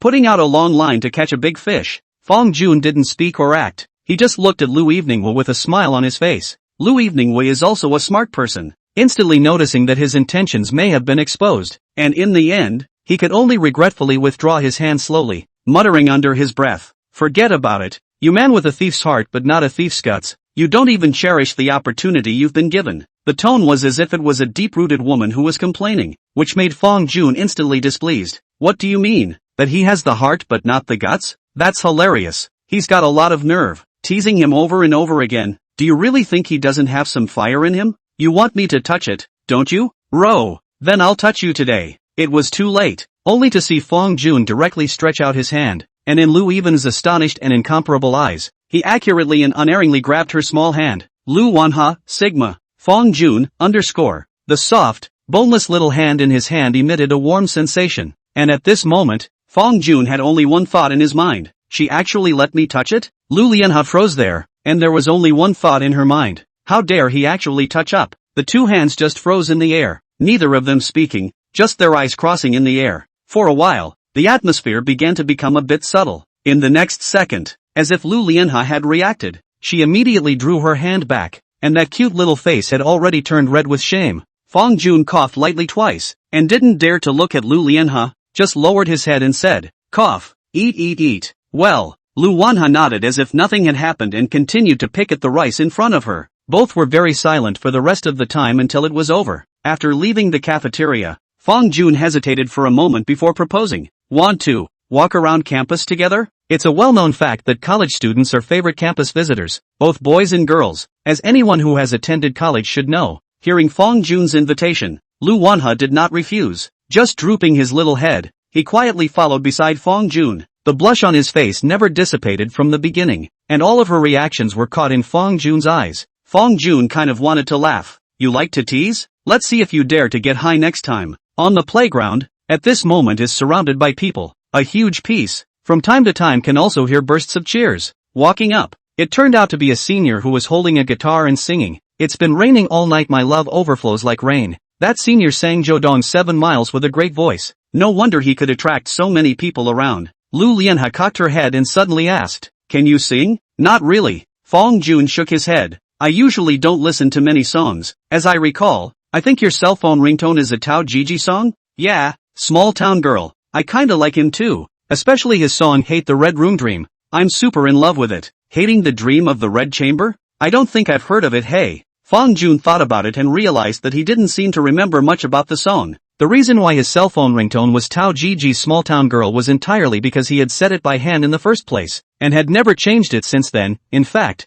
he didn't listen to a lot of songs, and he didn't know Tao Gigi very well. "Then I strongly suggest you listen to it when you go back." Lu Lianhe looked at Fong Jun with a serious face. Chapter 25 Lying Dog. After wandering around the playground for a while longer, the two of them headed back to their dorm rooms. On the occasion of parting, Lu Lianhe also used her sheepish voice to make a special reminder. "That song I recommended to you, you remember to go back and listen to it?" "Yes, definitely." Fong Jun nodded vigorously until Lu Evening was figure disappeared from sight, and only then did he turn his head and walk into the dormitory building. Through tonight's time together, Fong Jun could clearly feel that the two of them were one step closer. No matter what, rounding up during dinner he was considered to have held, touched, Lu Evening was little hand. It was just days away from officially settling down with her. As soon as he returned to his dormitory, Fong Jun doubly heard his roommates wailing there. This time they weren't playing Winged Hijack like they did at noon, but instead they were playing LOL, only to see Ko Lee smugly stand up and begin to mock in a conspiratorial manner. "Yo, Zhang Yang, haven't you always said I'm a rookie? How come I'm the MVP this game? Let's see your TSK. Your rating this game is only 3.0. The 0 to 3 top laner opposite has a higher rating than you." Zhang Yang was not happy and immediately asked back, "Why do you care so much about that rating system? It'll alienate what people give you, understand? Let me give you an analogy. Let's say you have a family of 4. Your mom is responsible for cooking every day. Your dad goes out and earns money every day. And when the end of the month is settled, oops, your dad won the MVP. Your mom is at home every day either doing laundry or cooking. Full-time housewife. Lying dog. Your mom is the laying dog. Your mom has a 3.0 rating for the month. Your dad makes a lot of money and has a 13.0 carrying innings rating. So I'm just asking you, can you do the math like that?" Me, Li Ko stammered. But Zhang Yang was unforgiving and continued to mumble. "What a nerve. What's the point of caring so much about that scoring system? This scoring system is just negating one's dedication and is purely there to disgust people." A comment that made Xiang Lianyan, who was on the side, laugh, and even Fong Jun, who had just returned to the dormitory, couldn't help but laugh. Good lord, Zhang Yang's brain circuits are really clear. In the face of that resounding questioning, Li Ko was instantly furious and red in the face, but he couldn't think of anything to say in rebuttal, and in the end, he could only sit in his chair and sulk. At this time, Xiang Lianyan stood out and began to round the stage. "Everyone is playing great. They are all good brothers in the same dorm room. Don't talk too much top. It's just a game. All calm down." Although Fong Jun doesn't play LOL much, he plays King Ah. Zhang Yang's words were indeed a bit rough, but the reasoning was not. 5v5 game. Everyone is a collective. As long as the team to pay for the team, that is to shine. Sometimes really do not need to be too past care about that rating. Returning to his seat, Fong Jun first turned on his computer, then put on his headphones and began to listen to the song that Lu Evening had strongly favored him with. "What's the name of the song?" "Oh yeah, Hate the Red Room Dream. You said you were hurt too much by love. I know what you mean about being sad too. Welcome to the Republic of Lost Love." When the intro sounded, Fong Jun couldn't help but nod his head. It was indeed a very good song, but the further he listened, the more wrong he felt. Aha, get under my quilt? Can this lyrics be right? Are you sure this isn't a royal song? Toward the end of the song, he even heard a female voice there asterisk asterisk asterisk. It's a Tao Gigi song. Can this be right? Fong Jun didn't understand why Lu Wanha would like this kind of song. The two had just pulled a small hand today, and that night Lu Eveninghua had recommended a highly suggestive song to him. It's hard not to. Fong Jun, _ It's no wonder Fong Jun thinks too much. It's mainly because the song is so far ahead of its time. However, just as he was thinking about it, Lu Wanha suddenly sent a message. Shua is angry again. How is it? Isn't the song I recommended for you good? Male lead, it's good. It's just that the lyrics are a little one-liners. He said it in a more euphemistic way still. That's more than a word. It's just royal. Shua is angry again. What's wrong with the lyrics? Aren't the lyrics written quite well? You see Although the name of the song is Hate the Dream of the Red Chamber, the song actually tries to express the misery of the women in the dream of the Red Chamber who were held hostage by the times and could not take control of their own destiny in life. Obviously, more than 100 girls appeared, but not many of them got happiness in the end. Seeing the answer given by Lu Eveninghua, Fong Jun's originally tightly frowned eyebrows were finally relieved. But there was still a place he couldn't quite understand. What about get under my quilt? Shua is angry again. It's very simple. This is to tell us girls, don't be too stupid. Don't be easily coaxed by boys. Male protagonist, oh so that's how it is. Shua is angry again. Now you know why I recommended this song to you? Male protagonist, got it. Holding the cell phone, Fong Jun was more or less sweating for a while, and even a feeling of shame was born in his heart. Fong Jun, why are you so dirty? What's in your head? Why is it all dirty? Lu Eveninghua was indeed implying that he was not false, but the hints aren't the ones that are there. Instead, I wanted to tell him, it's best not to have too many thoughts in your head that you shouldn't have. Sure enough, there's a good quote in the comments section. After listening to this song, you suddenly have the feeling of powerlessness that you want to talk to the other person about the dream of the Red Chamber, but they just want you to get into the quilt. Shua is angry again. Okay, I am going to take a bath. You go to bed early tonight. See you in class tomorrow. Male protagonist, good. After ending the chat, Fong Jun's mood could not be calmed for a long time. In this fast-paced era, men and women tend to fall in love very hastily. Many times a guy and a girl somehow start a relationship. Lu Eveninghua was a good girl and a smart girl. Through tonight, even Fong Jun could realize that the two of them were indeed progressing a little too fast in their relationship. So how could Lu Eveninghua not understand? Obviously, they don't know each other very well, but when they get along they are simply no different than a couple. This can't go on like this. There's a saying that a relationship starts with a bouquet of flowers and a formal confession, not the formation of a casual fling. Someone who doesn't explicitly say they like you is just a casual friend. Fong Jun admitted that he liked Lu Wanha, but he knew full well that unclear beginnings would only end in uncertainty. Therefore, the plan to fall in love with Lu Eveninghua still needed to be polished and thought about in the long run. Chapter 26 Offbeat Dreams. In a small but cozy rental house, Fong Jun was sitting by the computer playing a game. Spray him Q. The broadcast of the 5 kills came out from the computer, and Fong Jun sat in his chair with a relaxed face, picking up the cup of water with wolfberries beside him and taking a sip. Cricket gold innings, plain and simple. But suddenly, the door of the room was violently opened, and Lu Lianhe was standing there with her waist crossed, looking at him furiously. Unlike usual, at this time, Lu Eveninghua, the upper half of her body was wearing a cool halter. Her legs were covered with textured black silk, and her feet were on lacquered, red-soled high-heeled shoes. With that proud body and top-notch looks, she was the top goddess that all men could only dream of. But as soon as she opened her mouth, everything changed. Fong Jun, how many times have I told you, when you pee, aim at the right spot? You don't seem to understand human language or what? I'm pretty accurate. Fong Jun scratched his head and looked confused. Bull asterisk asterisk asterisk asterisk. Why don't you go take a look for yourself? Every time it's me who does it for you, but this time I'm not doing it. Get your ass over there and clean yourself up. Fine. I'll finish this game and go over and get it. And you play games? You play ball games. Lu Eveninghua stepped on her high heels and thumped her way over to Fong Jun, taking off his headphones as she did so. Laborers Shootout Mountain. Hurry up and get it over there. Otherwise, if you can get laid tonight, I'll take your name. There's this good thing? Fong Jun glanced at the cup on the table that was soaked with wolfberries, and directly said what was on his mind, and asked weakly, then can I sleep in the living room? When these words came out, Lu Wanha was immediately furious. What?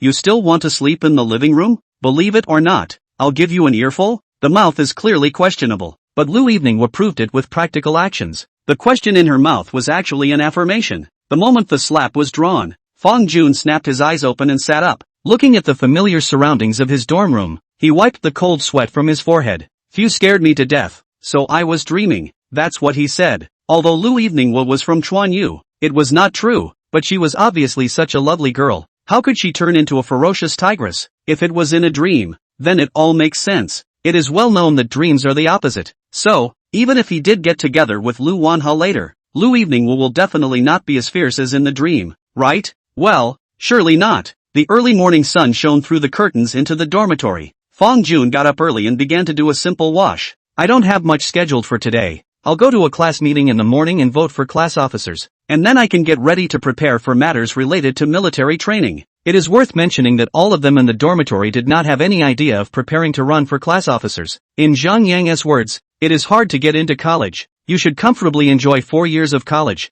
Only the little cute, only to go to be a cow and horse." At this moment, the remaining 3 people in the dormitory were all still asleep, especially toward Ryujin, snoring loudly. It had to make Fong Jun sigh. The quality of sleep was really good, unlike him, who was awakened by nightmares. Glancing at my cell phone, it was just after 7. Changing into clean clothes, he left the dormitory and made his way to the cafeteria for a full breakfast. At this point in time, almost all the people lining up for food in the cafeteria are sophomores and juniors. As for freshmen, come on, there's no class today. How many people get up this early to eat in the cafeteria? Finally, Fong Jun didn't forget to bring one for the others in the dormitory as well. Getting $10 buns and 3 cups of soy milk should be perfectly fine for 3 boys. After returning to his dorm room, Fong Jun placed his breakfast on the table below each of the several people's beds, then sat down at his computer and played Black Myth, Goku. As time passed by, Fong Jun's brows remained in a tight frown. He had always prided himself on being a game genius, but in front of this game, he felt an unprecedented pressure. I knock.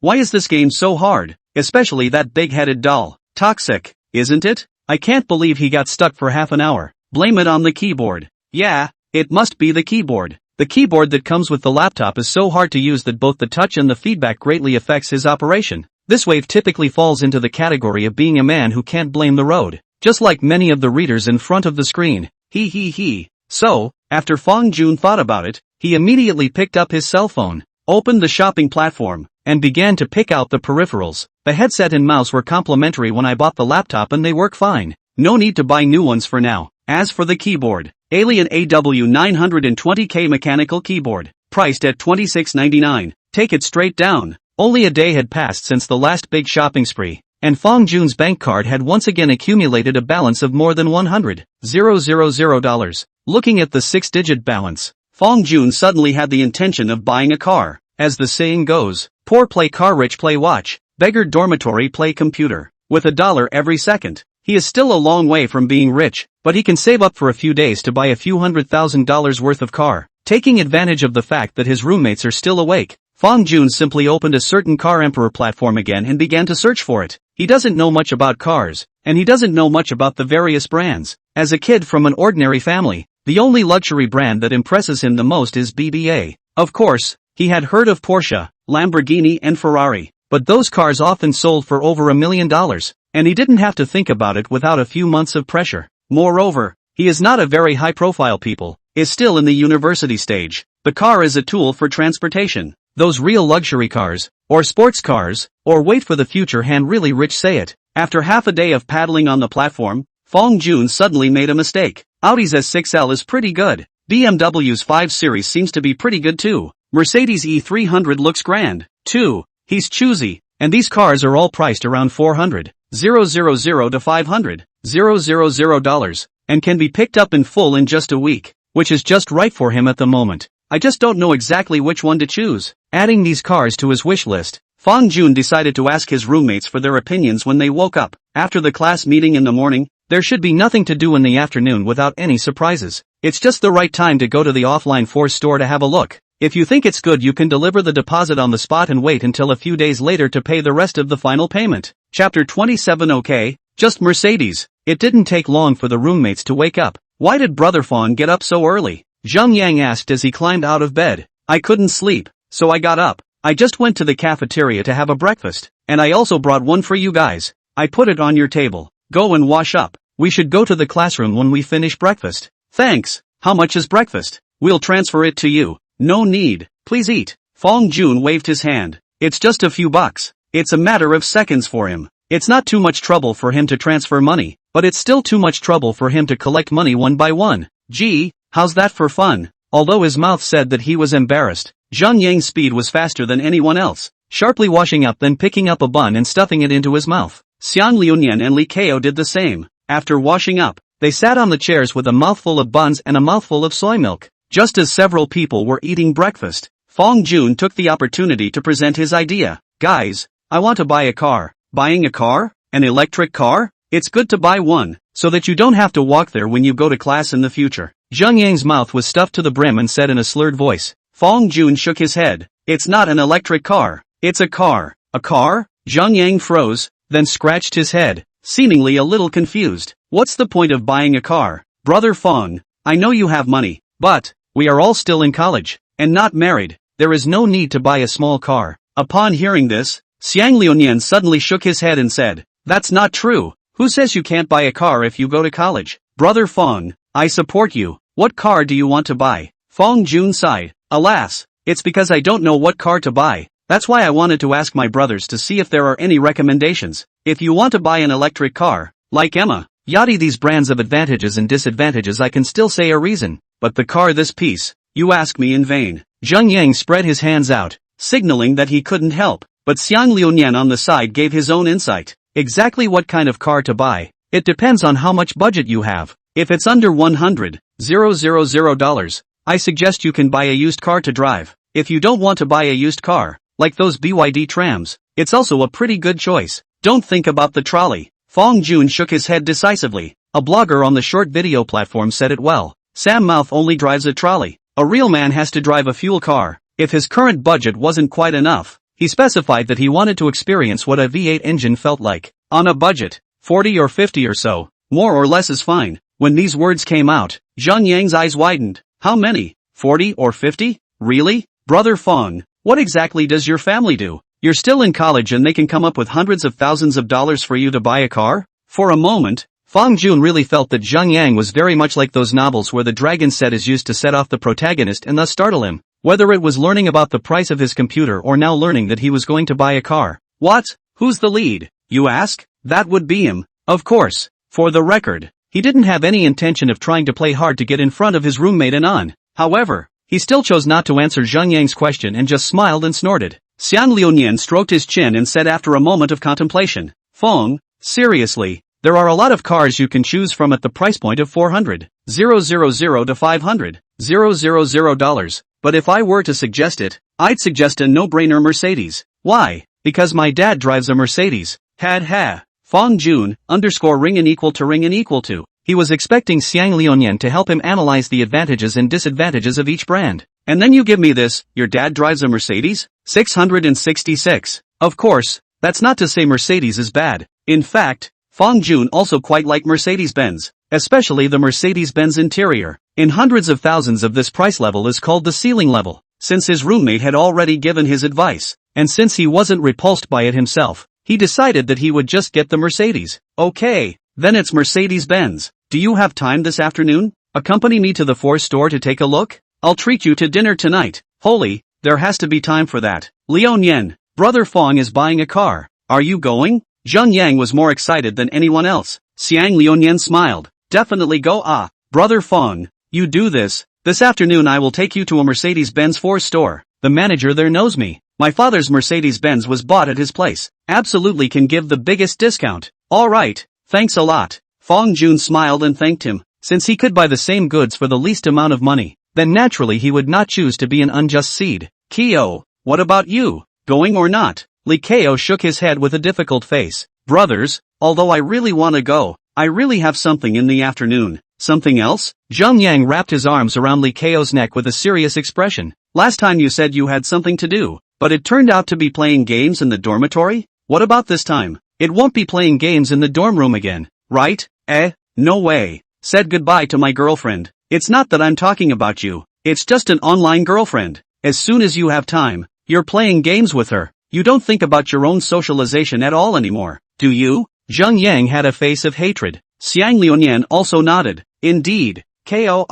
You are indeed a bit unreasonable. Seeing Li Ko's overwhelmed look, Fong Jun waved his hand. Okay, if you buy a car, Ko won't go if you don't go. It's not good to go to too many people, but when you eat at night Ko you have to be there. Last time you didn't come even if you don't. This time you have to come. Li Ko's expression remained difficult. Brother Fong, stop. If you don't come, do you believe I'll tell the truth about what you did last time? What happened last time? What was it? As if he had heard a certain keyword, curiosity was written all over Zhang Yang's face. Tell me quickly. I can't wait to eat melon. Xiang Liuyan was equally filled with curiosity. That's a tone of voice that sounds like an unknown melon at first glance. The last one. Was. Fong Jun glanced at Li Ko and pretended that he was about to say something, but the latter's movements were unusually swift. His old face flushed red, and he directly rushed up to cover his mouth. Brother Fong, don't say it. I'll go. Seeing this, Fong Jun laughed out loud. Look at you. You're not happy to be invited to dinner, are you? Make it look like we're forcing you. No. Ko Li blushed and shook her head. Just don't have one. Fong Jun nodded in satisfaction. Ko Li, I can eat the handle of you calling your master and barking like a dog for the rest of my life. Chapter 28 Manager Nyo. Coming to the classroom, still the same familiar location as yesterday. Lu Wanha and her roommates have been sitting there waiting for a long time. Good morning Fong Kuan. Good morning. Did you have breakfast? Eaten. Have you? I've eaten too. I've eaten Xiao Long Bao. Well, that's good. In Feng Xiqian's big blank stare, the two of them started another nutrient-less conversation. Then Fong Jun once again sat behind Lu Wanha. Today's Lu Evening Harvest is dressed very similarly to yesterday. Light-colored t-shirt, loose wide-legged jeans, simple white shoes, everywhere revealing the vivaciousness and loveliness that belongs only to young girls. Looking at that tied-up pill head, Fong Jun's memory suddenly appeared a little fuzzy. That said, last night in the dream, what kind of hairstyle did Lu Wanha have? How come it doesn't ring a bell? After racking his brain for half a day, Fong Jun couldn't come up with an idea, so he directly emptied his thoughts and leaned over the table to brush up the jitterbug. For him, today's class session was boring. Students who are interested in running for class officers are drowsy as they speak 1,000 campaign scripts from the podium. Luckily, the selection process wasn't too long, and at the beginning of 10 o'clock, the class officers as well as the secretary of the league were born in the votes of the students. The successful class president was a boy named Yang Zhenfeng, whose hometown was Beijing, and who spoke with a Beijing accent that was very easy to impress, like when he just stood at the podium and opened his mouth. AUV, and guess what? The students on the stage also laughed out loud, and this humorous and witty way of starting a conversation is really easy to win goodwill, although we were all in the same class. After all, this was only the second day of school, and we were not very familiar with each other. In the selection of class cadres, who can make a good impression? Then naturally, the students will vote for whom. On the contrary, if you get on the stage and say a lot of false words, not only can not pull votes for themselves, but will make the audience off the stage bored. As for the post of secretary of the group, it was taken by that okay girl. Her name is Zhou Xinru, Zhejiang Province, Hangqing people. No wonder the dress will be so avant-garde trend. It's still the same. People are visual creatures. If you make a good first impression, then you will be very smooth in all the next aspects. Zhou Xinru's biggest advantage over other girls was her looks. It's a very harsh truth. Or maybe that's just the reality. When two girls are on stage at the same time to run for Legionnaire, with similar speeches, one with a high face value and one with a low face value, if it were you, who would you choose to vote for? The results are obvious. After electing the class cadres, Councillor Wang Yulan stood back at the podium and said, "We're all young people, so let's cut the crap." At 2 o'clock in the afternoon, the class president will take a few people to get some military uniforms, and tomorrow morning at 7:30 the playground will gather and start the official military training, which will last for 2 weeks, so I hope that the students will be ready for it. By the way, don't go with the class president and the secretary later. Come with me to the office first. Okay, class, dismissed. At noon, Fong Jun didn't choose to eat lunch with Lu Lianhe, but walked into the cafeteria with his roommates. From the beginning of the school year until now, every meal he has had has been without Lu Eveninghua. As a result, now he suddenly switched to his roommate all of a sudden, which somehow made him feel a little bit uncomfortable. After lunch, Li Ko went back to the dormitory alone to enjoy his sweet time with his master. It is an online girlfriend. As for Fong Jun and the others, they arrived at the entrance of the school. Liao Nian, where is that Mercedes Force store you mentioned? Send me the address. I'll take a cab. Hearing this, Xiang Liuyan pulled out his cell phone. Okay, the address is sent to you. I'll talk to the manager on VX by the way. Okay, Fong Jun nodded, and then began to hail a car. The fourth store that was recommended to Reunion is located in the Jianye district, about a dozen kilometers away from Jinling University. In less than half an hour, they managed to arrive at the entrance of this fourth store. As soon as he entered the store, a saleswoman wearing a small suit with black silk on her legs and high heels immediately greeted him with a smile on her face. "Good afternoon to you gentlemen. Welcome to Mercedes-Benz Fours, please." Before the saleswoman could finish her words, she was interrupted by Xiang Liuyan waving his hand. "There's an appointment. Is Manager Nyo in?" "Manager Nyo, is it? Okay, please go to the rest area for a moment. I'll go and shout for you." After saying that, the saleswoman ran all the way away. While Xiang Liuyan was very familiar with the road and led the two to the rest area, Zhang Yang, who came to the 4S store for the first time, looked left and right, as if he felt incredibly new to everything here. And then he asked, "Quicksilver, how did you know where the rest area was? Didn't I tell you in the dorm? My dad's car was bought here. Why do you think I would know?" Xiang Liuyan looked at Zhang Yang with a look in general, and Zhang Yang just hemmed and hawed and scratched his head. "Sorry, forgot. Before long, a middle-aged man in a suit walked over with a flatbed in his arms. Seeing the man's arrival, Xiang Liuyan immediately stood up, extended a hand, and said, "Manager Nyo, hello again." Manager Nyo shook hands with Xiang Liuyan with a professional smile on his face. "Hello again, is your dad's business alright these days?" "I guess it's okay. I don't know, I haven't asked." Xiang Liuyan shrugged. "So are you guys ready today? Didn't I say on my VX that my good buddy wanted to buy a car? Here he is." Xiang Liuyan extended his finger to Fong Jun who was sitting on the side, and Manager Nyo also had the very good sense to come directly to Fong Jun's side, and extended a hand to him. Hello. What's your name, handsome?" "My last name is Fong." "Okay, Mr. Fong, I heard from Lun Yan that you want to buy a car. I don't know which model you fancy in our store today." "Mercedes-E, I think." "Well, Mercedes-Benz E, in our store, there are two models, E260 and E300. May I ask which one you prefer?"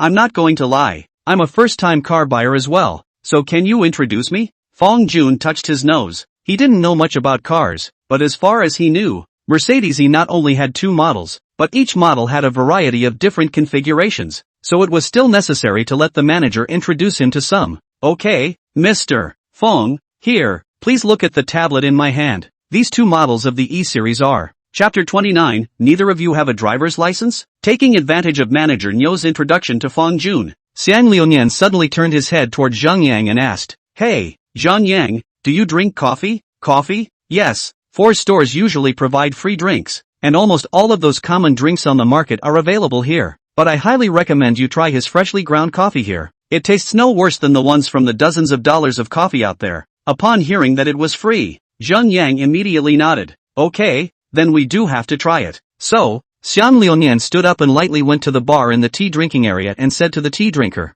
"Hi, can you get me 3 iced Americans?" Accompanied by the frantic rotation of the coffee machine, 3 cups of freshly ground Americano with ice soon appeared in front of Xiang Liuyan, carrying the tray and placing the coffee in front of Fong Jun and Zhang Yang respectively in turn. Xiang Liuyan suddenly had a very strange feeling. "Nima, why does it seem like you've become a waiter?" Fong Jun lifted his head and said softly, "Thanks, Ryunin. Gee, it's all small stuff." Complaints aside, after hearing the thanks, Xiang Liuyan still waved his hand indifferently, picking up the glass of ice Americano in front of him and taking a gentle sip. Fong Jun frowned slightly. There is one thing to be said for the fact that he doesn't actually like coffee. Why do you think so many people like to drink this stuff when it's so bitter? One or the other is an omnivore, isn't it? In contrast, it was Coke that was more to his liking. After Manager Nyo's introduction, he now has a preliminary understanding of the Mercedes-Benz E-Class. Of course, he certainly couldn't understand all that jargon, like what torque, wheel size, MBUX Smart HMI, and so on, but the value of the high and low Fong Jun can still understand, so the slightly lower grade of the E260 was directly passed by him mercilessly. Since he's already spent hundreds of thousands of dollars on a car, does he even have to care if he spends a little more or a little less?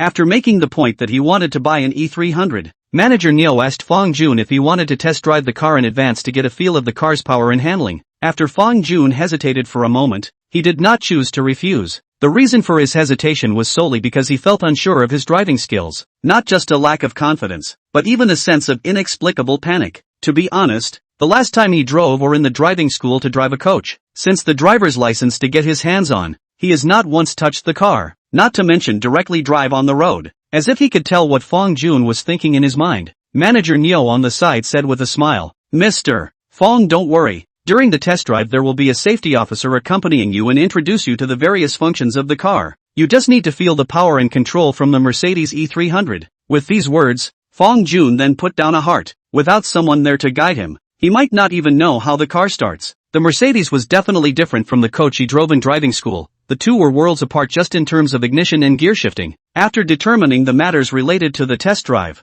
Fong Jun looked at Zheng Yang and Xiang Liuyan and asked, "Do you two want to go for a test drive as well? Feel it?" Hearing this, Xiang Liuyan shook his head, a bitter smile spreading on his face. "I would like to, but the key is that I haven't taken the driver's license yet, or else I would have accompanied you today to lift the car." Xiang Liuyan didn't blow awesome. He really had that strength to lift a car as well. While his dad probably wouldn't approve of him getting an E300, an A-class, or C-class from Mercedes would still be perfectly fine. Zhang Yang, who was on the side, also spread his two hands. "Same, I don't have a driver's license either." "No? Neither of you have a license?" Fong Jun asked suspiciously. "So what were you two doing that summer after high school?" "Goo, it's so hard to graduate from high school. Don't you have to have fun before you go to college? Besides, it's so hot in the summer. Who's good enough to be in that mood to practice?" "That's just it. It's better to wait until later to get a driver's license or something." "Okay, then I'll take the test drive alone." Fong Jun nodded, and then under the guidance of manager Nyo, he sat in the Mercedes E300 that was already parked at the entrance. The safety officer was a man around 40 years old, and after he drove the car to an empty, deserted road, he left the main driver's seat to Fong Jun. As soon as he got into the car, Fong Jun instantly felt different. Whether it's the comfort of the seats or the feel of the steering wheel in your hands, there's something about it that feels very worthy of the Mercedes-Benz E300 at this price. Under the direction of the safety officer, Fong Jun slowly started the car and then carefully drove it at a speed of 30 yards. On the way, the safety officer also used his cell phone to connect to the car's music, showing Fong Jun a wave of what is the sound of Berlin. After driving a few laps around the surrounding roads, Fong Jun got out of the car with no intention of finishing, and after returning the main driver to the safety officer, he returned to the Ford's store. As soon as he entered the store, Zheng Yang immediately surrounded him and asked with his mouth full, "How is it, brother Fong? What does it feel like to drive a Mercedes-Benz?" Fong Jun tilted his head to think about it. As if there was nothing too special, he only felt that the Mercedes-Benz was better than the coach in the driving school. It didn't help that he didn't want to compare the Mercedes E to a coach, but he really hadn't driven anything else either. "Mr. Fong."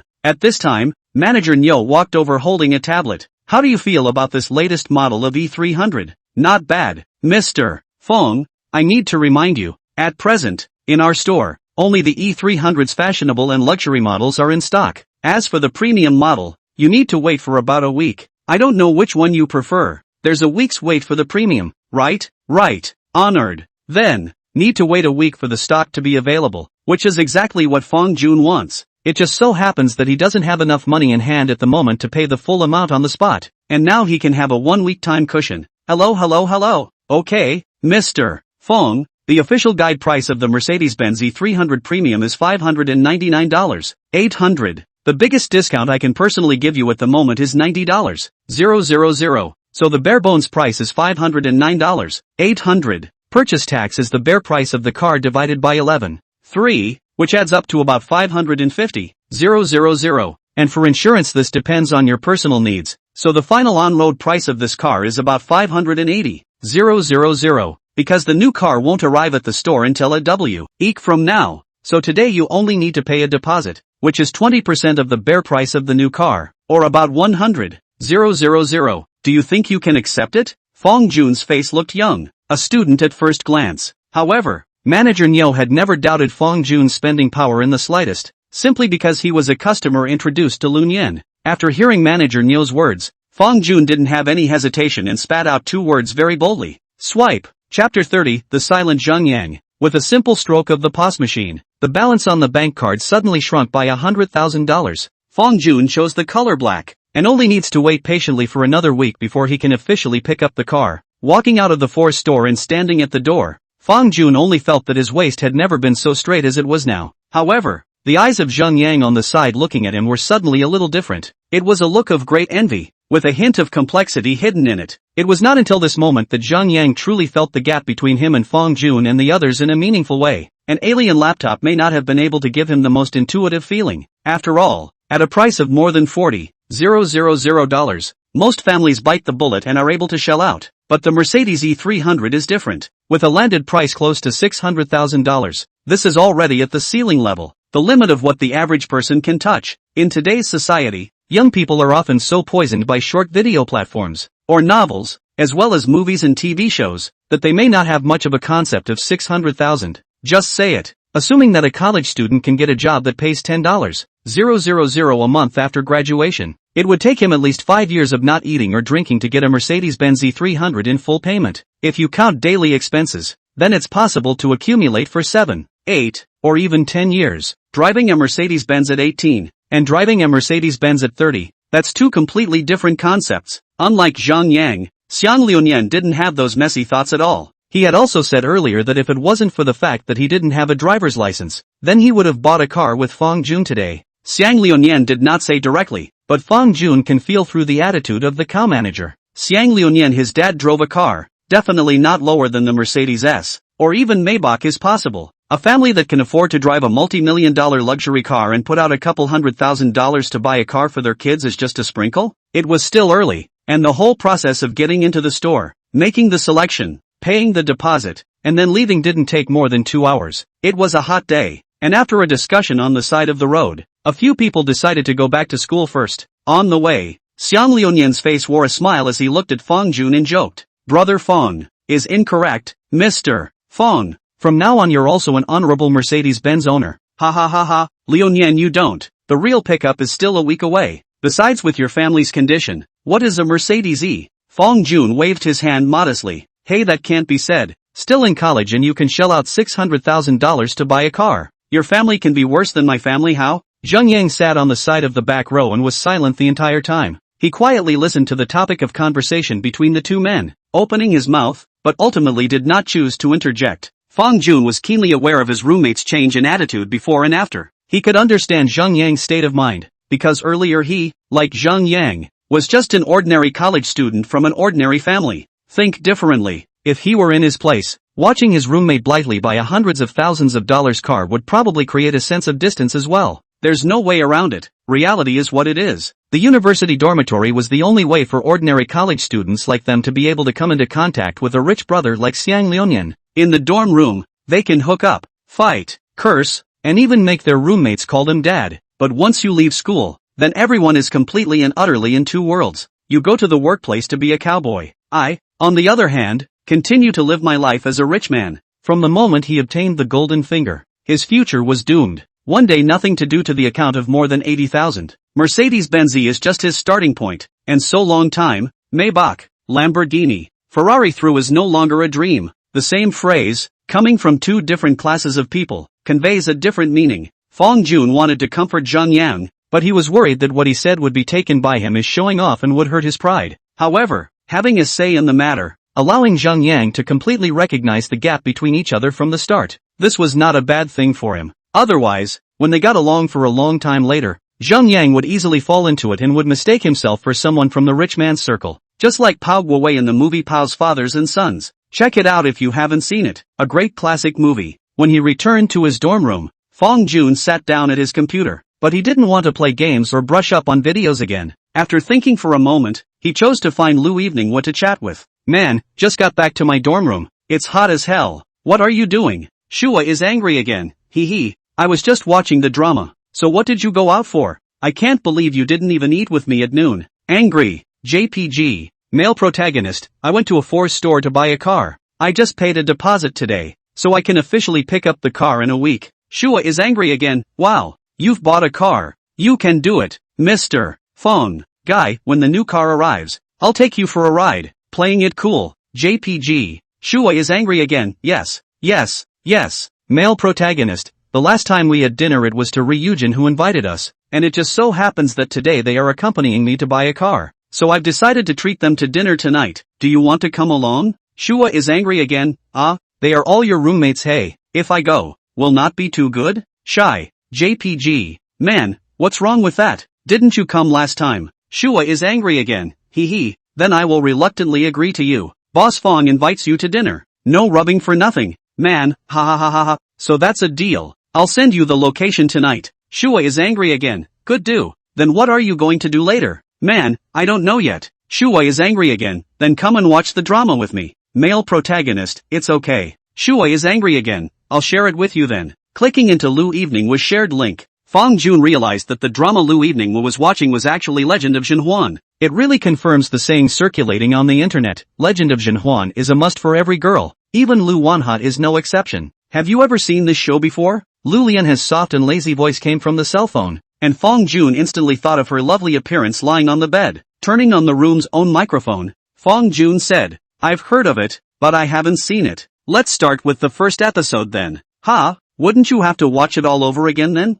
Goo, what's the big deal? I've already seen Legend of Concubine Jinhuan once a long time ago, and now it's the second brush, so it's okay to watch it again. Okay then. Chapter 31 Tea House. Fong Jun is not a fan of Legend of Donnie Darko, but since he was watching it with his favorite girl, he felt that the time passed quickly. The day grayed out in a flash. Coming to just after 6 o'clock in the evening, Fong Jun stood up and stretched, then looked at his roommates and greeted them. Brothers, let's go. Go out to eat. Had. Today, it's designated that we have to ruthlessly slaughter Mr. Fong. Xiang Liuanian had a bad smile on his face. Fong Jun waved his hand in a very bold manner. Harm, how much can a meal cost? Just what I said. When you arrive, order whatever you want. Worthy of being Mr. Fong, tough enough. By the way brothers, there's one other person besides the four of us at dinner tonight. After thinking about it, Fong Jun still decided to tell his roommates about the news that Lu Evening had come along. There's another one? Who is it? Lu Wanha.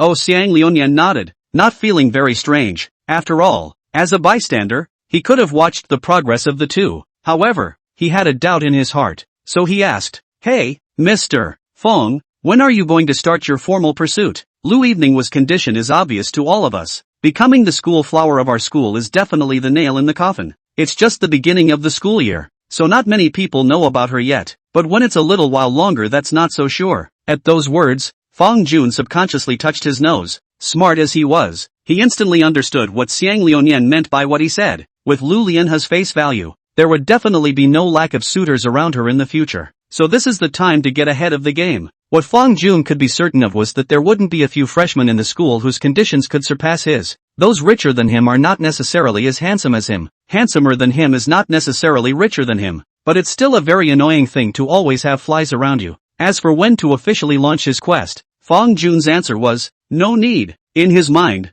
when the time was right, the two naturally got together. A relationship doesn't need to start with a bang, and oftentimes all it takes is a simple confession. He was sure that Lu Lianha must think the same way. The other side. In the girls' dormitory, Lu Lianha hummed softly as she sat on a chair and carefully dressed herself. She was naturally beautiful and didn't need heavy makeup, just a simple light makeup accent. At this time, Feng Xiqian walked up to her with a box of watermelon, and while eating it, she said, Evening Harvest, do you know what you look like? You especially look like the white-given girls in those novels on the internet. Lu Wanha pouted and looked, Io, Shanxian, what are you talking about? How can I give it for nothing? I'm not making this up. Feng Xiqian once again took a bite of watermelon. You pursed your heart and asked yourself, aren't you moving a little bit in the direction of a love brain right now? No, I'll ask you one thing. Suppose Fong Jun suddenly confessed to you. Would you choose to say yes to him? Feng Xiqian looked at Lu Wanha with a serious face, and after hearing this question, Lu Wanha fell into a long silence.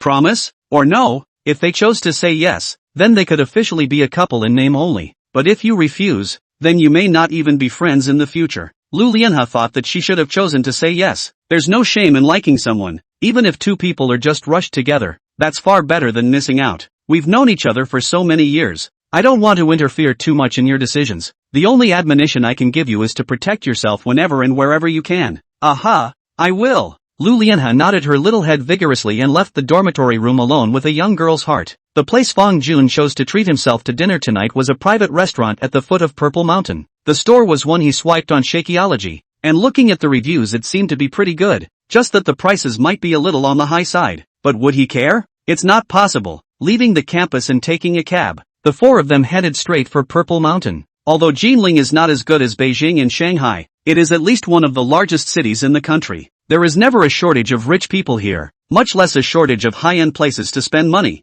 Take for example this private restaurant, tucked away in a small manor house, with a chic style that's sophisticated yet reveals its simplicity. After entering the private room and receiving the tablet handed by the waiter, Fong Jun said with a smile, Come on, brothers, order. Don't be polite. The first time with the roommates dinner Lee Ko, at this moment more or less seems to have some constraints. He was holding his cell phone, his head down, talking to his mom. This made Xiang Liuyan have some dissatisfaction. Ko, all out and still holding his cell phone and chatting there. What's wrong with that? Can't you talk to your brothers as well? Fine, fine. No more chit-chat. No more chit-chat. Upon hearing this, Ko Lee accompanied him with a smile and very reluctantly put the phone back into his pocket. That's more like it. You weren't at the last get-together. Since Mr. Fong is the one who invited us to dinner today, you'll be the one to order the food. Here, the tablet is for you. Xiang Liuyan nodded in satisfaction before taking the tablet and placing it in front of Ko Lee. Lee Ko helplessly picked up the tablet, only to open it. The high price of food on it directly made him dumbfounded. What?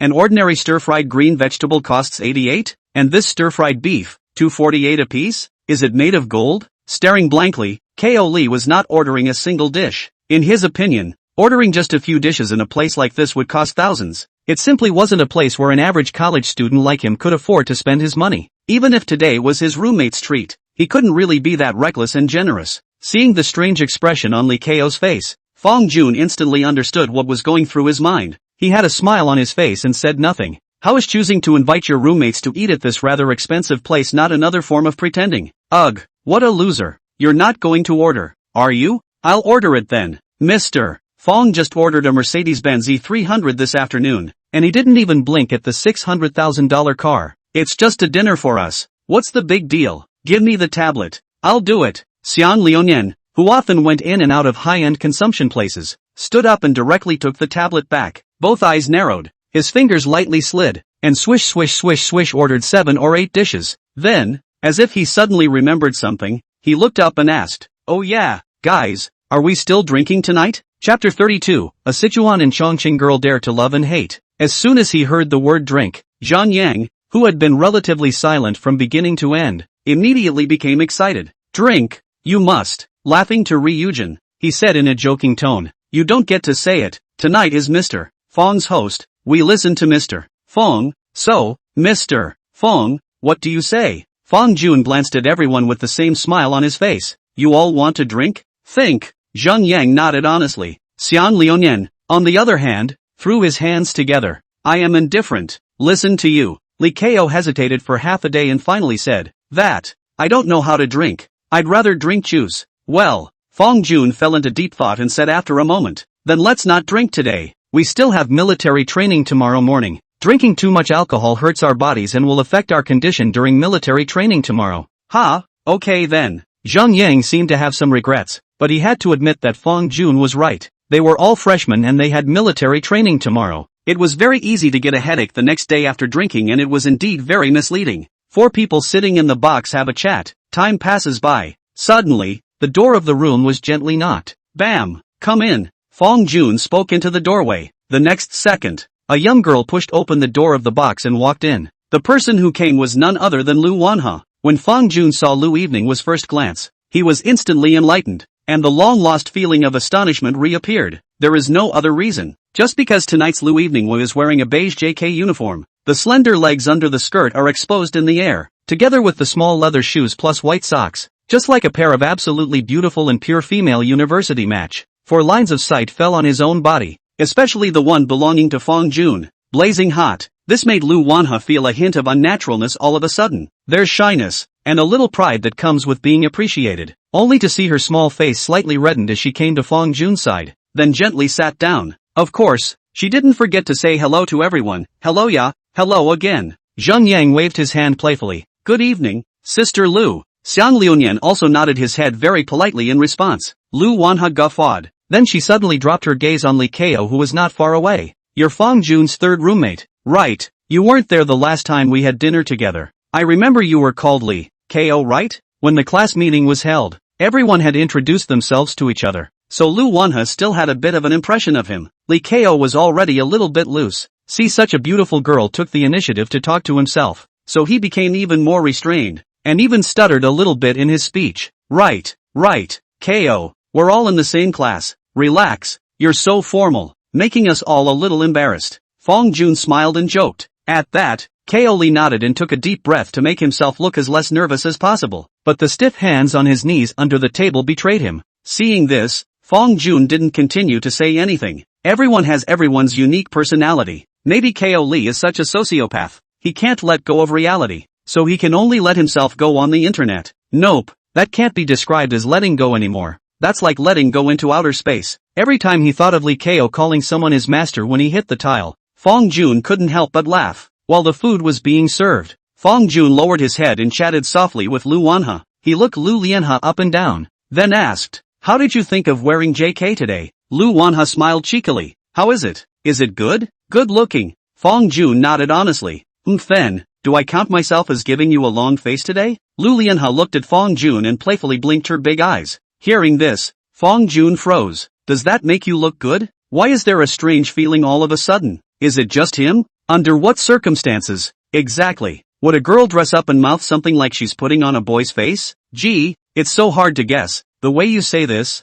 why do you have the feeling that the two of us look like we're in love?" Fong Jun asked rhetorically, and at the same time subconsciously touched his nose as a way to hide his slightly red old face. Lu Wanhe bared her smile, then pretended to be serious and asked, "What? It's very aggravating for you to fall in love with this young lady? Ha ha ha ha ha. Why yes, I beg to differ." "Humph, that's more like it." Lu Lianhe raised her little head up, and a question suddenly surfaced in her mind. Is this considered to be playing a straight ball when she is like this? Well, never mind, just play straight ball. She hadn't been the kind of person who liked to tug and pull. Girls, you can be reserved, conservative, shy, but still, love should be shown boldly in front of the one you like. That's how they are in Sichuan and Chongqing. They dare to love and hate, and they pull and pull and pull and pull and pull and pull and pull and pull and pull. Are they not tired? She recognized Fong Jun. Even if she would be hurt in the end because of it, then she would admit it. At this moment, Fong Jun did not know what was going on in Lu Wanhe's mind, but if he was made aware of it, then he would definitely make the most poisonous oath to the sky,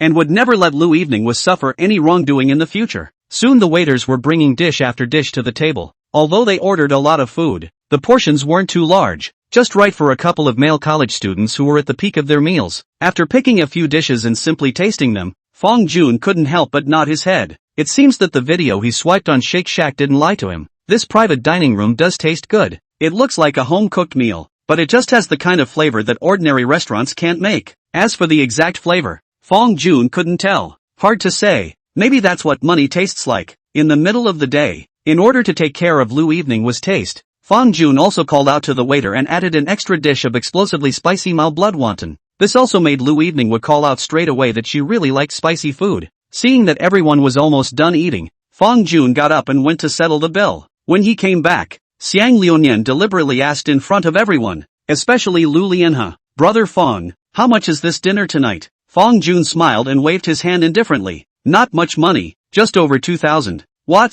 Over 2,000? Xiang Liunian and Zhang Yang exclaimed in unison. One of them, toward the flow of the year, was intentional. As for the reason, it was naturally because he wanted to give Fong Jun a chance to express himself in front of Lu Wanhe. But Zhang Yang exclaimed in shock purely because he was truly shocked. One meal was equivalent to over a month's worth of his living expenses. Is this the world of the rich? Chapter 33, Romance Until Death Do Us Part. After leaving the restaurant, several people came to the side of the road. The sycamore trees overhead were heavily laden with leaves, casting irregular shadows in the light of the street lamps. The cicadas chirp in late summer, and unlike in the north, the cicadas here are not harsh or noisy, but instead give a sense of the quiet of the years. The box during the meal was closed, because of the consideration that there were girls present, so Xiang Liunian and Zhang Yang did not choose to smoke in the box. Now it is not easy to come out. The two people who are addicted to smoking a cigarette each, immediately began to perform the swallowing of smoke. As this saying goes, a cigarette after a meal is better than a living god nah.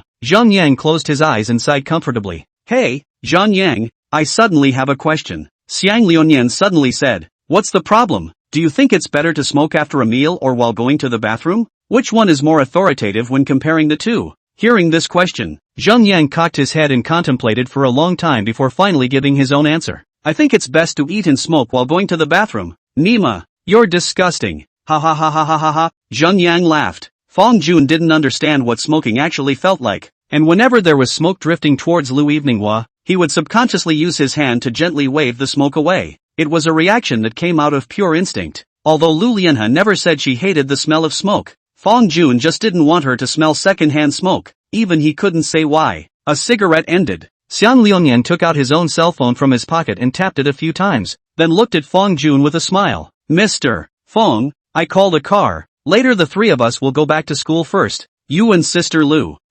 You two call another one. Good. Fong Jun nodded and also took out his cell phone and was ready to call a car. However, at this time, Lu Lian has stopped him and said softly, I don't want to go back to school so early. Can you take a walk with me? Of course. Fong Jun did not refuse. Actually, he's a huge hater of walks. The kind you used to hate. He remembers when he was a kid. His mom and dad loved to go out for walks together after dinner, and they even took him along every time. He never understood it at that time. What's so loose about this step anyway? It is said to be for digestion, but how much food can be digested with just a few steps? Even if they did succeed in digesting the food, wouldn't that mean the meal was wasted? But now he seemed to have some understanding. Walking is not about eliminating food. It's about who you're with family, with loved ones, together. Enjoy the feeling of slowly walking toward the distance. Like right now. For example, he and Lu Lianhe were shoulder to shoulder, walking on the side of the road, stepping on the shadows of sycamore leaves, listening to the cicadas chirping in their ears. The vehicles driving by from time to time rolled up the breeze, gently blowing the hair of the two. As she walked, Lu Wanha suddenly stopped beside a sycamore tree. She stretched out her hand, stroked the trunk, and then asked, Fong Jun, do you know why I chose to come to school in Jinling? Why? Because before I came to Jinling, I heard a story. If you say the sycamore is beautiful, I will plant sycamores all over Jinling. I've heard that story too. Rumor has it that it was planted by that whoever for that whoever. Exactly who is for whom? Know it all? If not, search for yourself. It's not clear here. Yeah, so back then I thought that Jinling was a romantic city wrapped in love. And then you enrolled in Golden? Aha. Lu Wanha gently nodded her little head, looking at the delicate and absolutely beautiful side face of the young girl beside him. Fong Jun took a step forward with a smile on his face, and similarly stretched out a hand and placed it on the rough trunk of the sycamore tree. Love rises in the east and falls in the west. Romance until death do us part. And I've heard that the symbolism of the sycamore tree happens to be until death do us part. Sometimes when I think about it, I feel like I'm really lucky if I didn't choose to come to Golden in the first place. Lu Lianhe closed her eyes, as if she was caught up in some kind of memory. But right at this moment, Fong Jun suddenly opened his mouth in a serious manner and interrupted. If you hadn't chosen to come to Jinling, then you wouldn't have met me. One sentence completely destroyed the original atmosphere. Lu Lianhe stared wide-eyed, and after freezing for 2 seconds, she immediately chose to gently give Fong Jun a punch and pouted. My God, how could anyone be so self-absorbed as you? Gu, we're on the same page. Fong Jun smiled playfully, but soon had a straight face. Have to admit, though, you're right. What?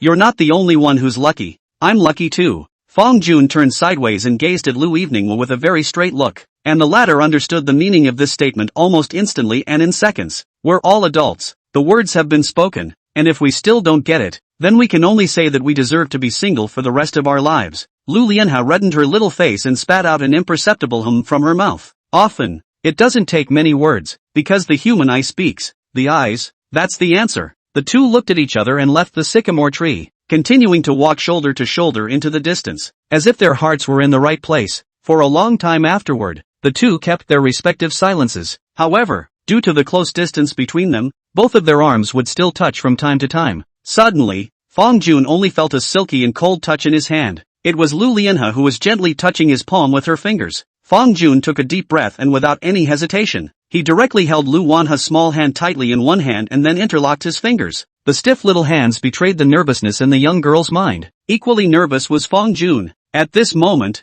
he only felt like his heart was about to jump out of his throat. For a moment, he was really afraid that Lu Lianhe would throw his hand away as soon as he could. It couldn't be helped. After all, he hadn't been in a relationship, so it was normal that he would think that way. Fortunately, Lu Wanha didn't do that. The two of them just held hands and walked to the end of this road. Standing under the last sycamore tree, Lu Wanha softly said, It's getting late. Let's go back to school. Yes. Fong Jun reluctantly let go of Lu Wanha's small hand, took out his cell phone, and called a car. It was nearing 10 o'clock at night, and there were less than 40 minutes before the dormitories closed. Both of them still have to have military training tomorrow. So, downstairs in the dormitory, Lu Lianhe especially urged, remember to get up early tomorrow, don't be late, and remember to eat breakfast. Good. You too. It was only until Lu Lianhe's back disappeared that Fong Jun reluctantly returned to his dormitory. Chapter 34, Divine Instructor. Sunscreen, 6:40 a.m. The crisp sound of the alarm clock then woke up everyone in the 909 dormitory.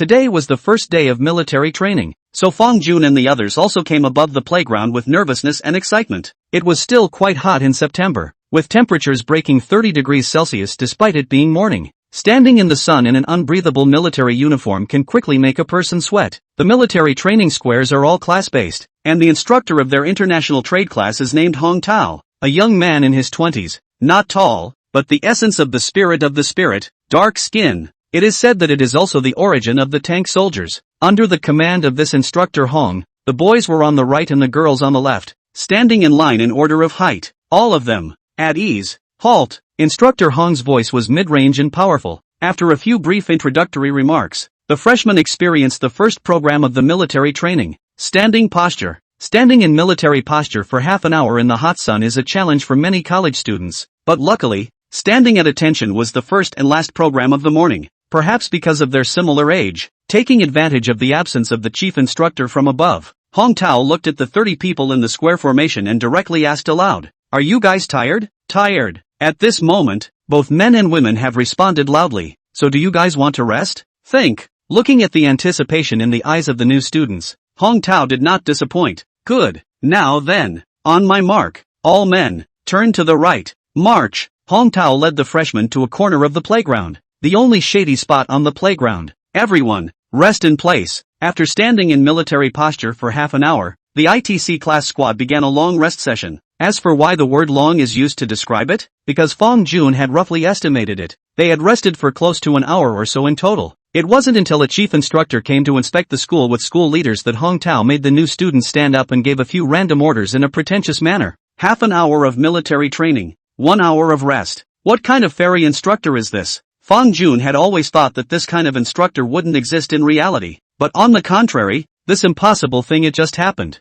Not the author is making things up. Oh. The author went to college at that time. The military training instructor is like this, has been letting us rest. The whole process did not train much. The time came to 11 o'clock at noon, and the first morning of military training was over. As soon as the square formation was disbanded, Lu Wanha was seen bouncing to Fong Jun's front, asking softly, "Going? Let's go eat together." "Okay, go." Fong Jun and Lu Wanha very tacitly abandoned their roommates. In the eyes of Zhang Yang, Xian Liuyan, and Feng Xiqin who were looking at them grudgingly, the two of them walked towards the first cafeteria. On the way to dinner, Fong Jun asked, "Evening Harvest, the military training has been going on all morning. Are you tired?" "Not tired, just a little bored." "Boring?" Fong Jun nodded. It was undeniable that this morning's military training was indeed quite boring. Apart from standing in military posture, it was just rest. The key thing is that rest can only be taken by sitting in place and resting. You can't walk around freely, and you can't talk out loud. Of course,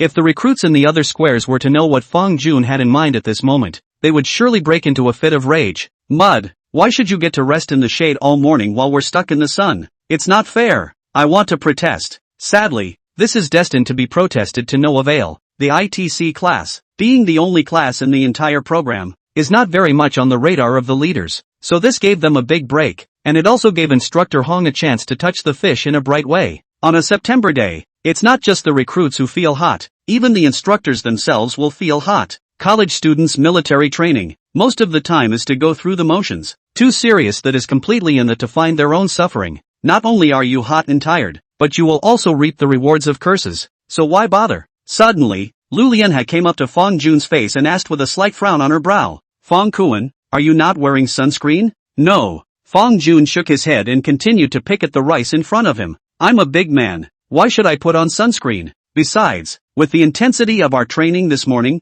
we don't need to think about sunscreen at all, right?" "No way. You still need to wear sunscreen. We have a lot of time off, but it's not like we're completely safe from the sun. And if you get a tan, I'll." "So what do you do?" Lu Lianhe tilted her cute little head and thought seriously before saying fiercely, "I'll just stop holding hands with you." Fong Jun, Sigma, "What? Not holding hands with me anymore? Such a cruel punishment?" Looking at that milky, ferocious little expression, Fong Jun instantly felt like his heart was about to melt. Help! So cute. Lu Wanha is really cute. Fong Jun pretended to be contemplative for a while before finally pretending to be helpless. "So boo, I hear you. I'll go online and buy a bottle of sunscreen when I get back. You don't have to spend that kind of money. Wait for me when you go back to the dormitory. I'll go upstairs and get you a bottle." "Good." Fong Jun nodded and didn't think much of it, assuming that Lu Lianhe had extra sunscreen. After all, it's understandable for a girl to have more cosmetics. After the meal, on the floor of the dormitory, Fong Jun smoothly got the sunscreen Lu Evening gave him. For the brand of sunscreen in his hand, Fong Jun did not recognize it, but I think it should not be any miscellaneous goods. Soon the noon break was over and military training was to begin in the afternoon session. In the dormitory, Fong Jun looked into the mirror and conscientiously applied the sunscreen evenly on top of all the exposed skin. This scene rather puzzled Xiang Liuyan and Zhang Yang and the others.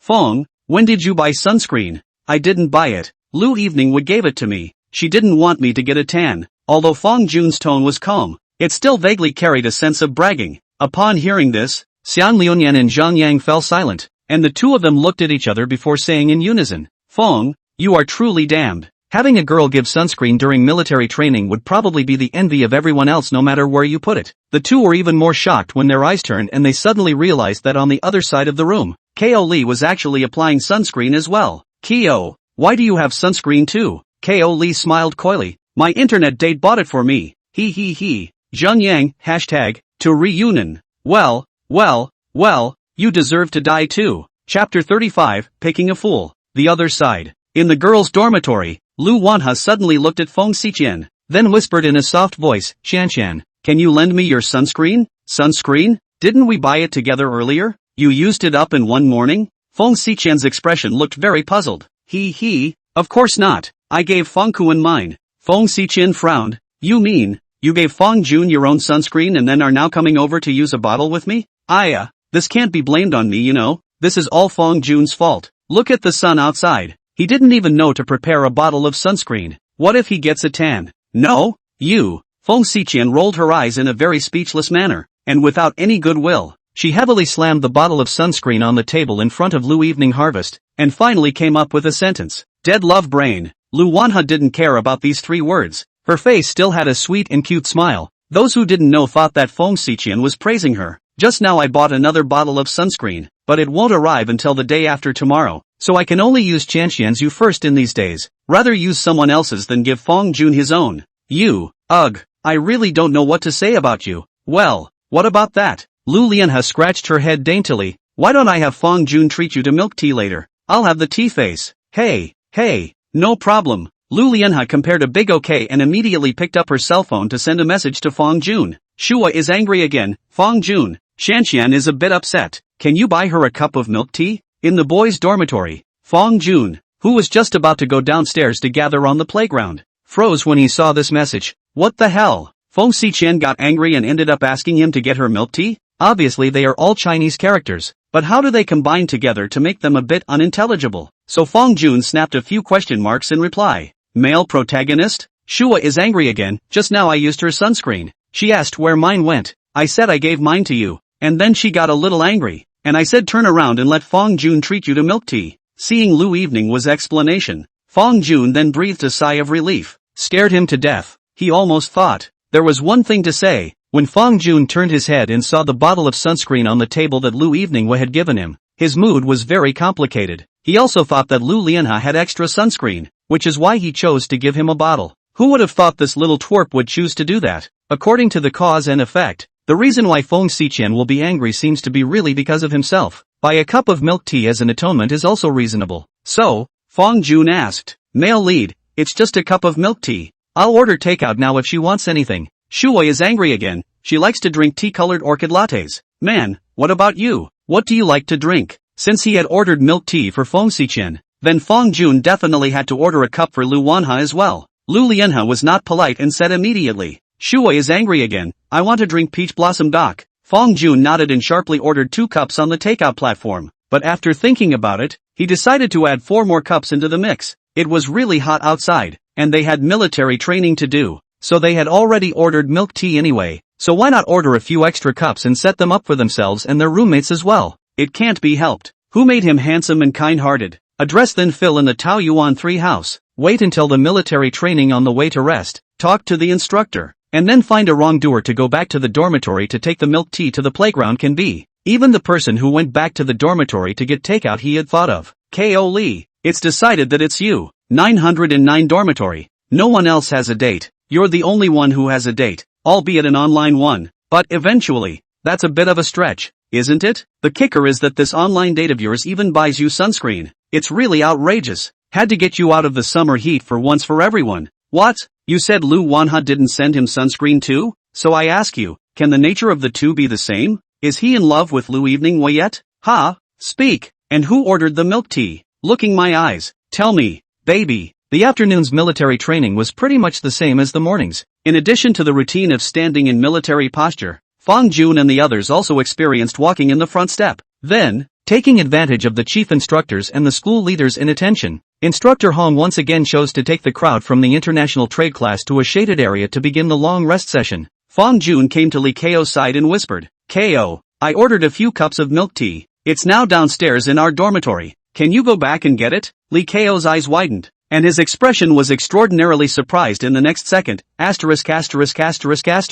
Really? Wait, I'll go back and get it now. Not only did Ko Li not ask why he was told to go back and get it, he didn't even complain half-heartedly. Although their military training wasn't tiring, the weather was really hot. At this time, someone paid money to order milk tea, not to mention just going to run an errand to pick up a takeaway. Even if he was asked to call Fang Jun as his righteous father in public, he would be willing to do so. Wait, it seems like Ko Li has recognized Fang Jun as his righteous father for a long time, right? After speaking to the instructor, Li Ko picked up his own two long legs and ran towards the dormitory as fast as he could. Before long, he was back in the playground with 6 cups of milk tea in each hand. In front of all the students in the international trade class, Fang Jun walked over to the girls' side and handed 2 of the cups to Lu Eveninghua, and Lu Wanha gave 1 of the cups to Feng Xiqian. As the roommates of the two, Wang Yino and Qian Xia sat on the grass not far away and looked at each other with somewhat strange eyes. Among them, Wang Yino muttered in a low voice, "This Fang Jun is really nice to Lu Eveninghua. He even buys her milk tea."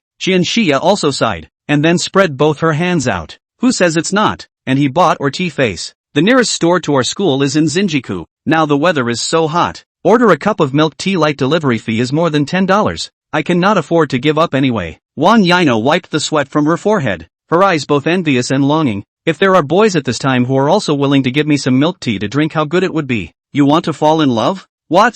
You don't want to?" Wang Yinhua asked rhetorically. "Look at Fang Jun and Lu Wanha. These two are destined to be together. I don't want to see our dormitory full of dog food for her alone. So, I want to talk too." "That makes sense. So let's both post a confession wall later." Chapter 36. See you tomorrow. The afternoon of military training was not long. Fang Jun drank the ice-cold milk tea and sat on the grass of the playground, looking at the sky, and soon waited until the whole group was dismissed. As always, he walked into the cafeteria with Lu Lianhe. "What do you want to eat tonight?" "I want to eat soup dumplings, and duck blood vermicelli soup." "Yes." Walking to the window, Fang Jun ordered 2 bowls of duck blood vermicelli soup, as well as a cage of crab roast soup buns and a cage of chicken soup buns. As the saying goes, no duck leaves the golden mile alive. Whether it's roast duck, salted duck, or old duck soup made with duck blood, gizzards, liver, and intestines, all are specialties of Jinling. Fang Jun hadn't had much duck blood vermicelli soup, so he didn't really know if the one sold in their school cafeteria was authentic or not, but he thought it would be authentic because the flavor was very good and fresh. I don't know why. Whenever Fang Jun is on a short video platform and swipes a video about Jinling University,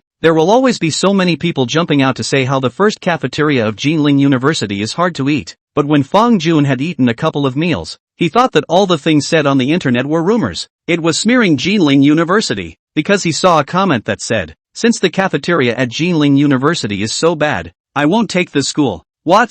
Then since you're not even taking the test, I'm not taking it either." Jinling University? It's not a good school at first glance, because none of my friends around me go to this school. Fang Jun had never felt that the food in the first cafeteria was that bad. On the contrary, he even felt that the food here was very much to his liking. Was it because every time he came to the cafeteria, he was with Lu Wanha? There's an idiom called show and tell, and Fang Jun thinks that as long as he's with Lu Eveninghua, he can accept whatever he eats. Except, of course, for the West Lake vinegar fish, which is worse than siang. After dinner was over, Lu Wanha patted her small stomach with satisfaction and said with a smile, "Let's go? Let's go back to the dorm." Fang Jun hesitated for a moment, then nodded and said softly, "Good." After a full day of military training, both of them were already tired. According to normal people's thinking, at such a time, there would only be one thought in their minds, and that was to hurry back to the dormitory, take a shower, and then lie down on the bed. However, Fang Jun was eager to go for a stroll around the campus with Lu Lianhe. for no other reason than he wanted to hold Lu Lianhe's little hand now. After leaving the cafeteria, Lu Wanhe very keenly noticed the loss in Fang Jun's eyes, so she asked, "What's wrong? Unhappy?" "No, I'm just a little reluctant to go back to my dorm room so early." "You don't want to go back to your dorm room? Then what do you want to do?" Lu Lianhe cocked her head with a very cute expression. "Think." Fang Jun touched his nose. "Stroll around campus." Lu Eveningwa was smart. She understood what was going on in Fang Jun's head almost instantly. Just see the corners of her mouth gently rising. Eyes flooded with a sly light. "Do you want to hold hands with me now?" Here. Lu Wanhe graciously extended her small hand to Fang Jun's face. Looking at the small hand close at hand, Fang Jun froze, then smiled and gently held it. It's still that familiar feeling. The skin is smooth and delicate, with a slight hint of coldness at the fingertips. "If you want to hold hands with me, just say so, and you want to walk around campus. You think I don't know what's going on in your head?" What could Fang Jun say about this? In the end, he could only smile awkwardly. Lu Lianhe's small hands and Fang Jun intertwined with each other, gently rocking in mid-air. At this time, Fang Jun understood. It turns out that you can hold hands not just on walks, but also back in your dorm room together. The first cafeteria and the Tao garden were not far apart, but just such a small stretch of road gave Fang Jun a feeling of being both long and short. A thought crossed his mind. How great would it be if time could stay in this moment? But good times come to an end, and 1,000 words end up in 3 simple words. Standing on the floor of her dormitory, Lu Lanhe smiled and waved her hand at Fang Jun. "See you tomorrow." "Well, see you tomorrow." Back in the dormitory, the roommates were in perpetual third row. This can't help but make Fang Jun sigh. College students are just energetic enough.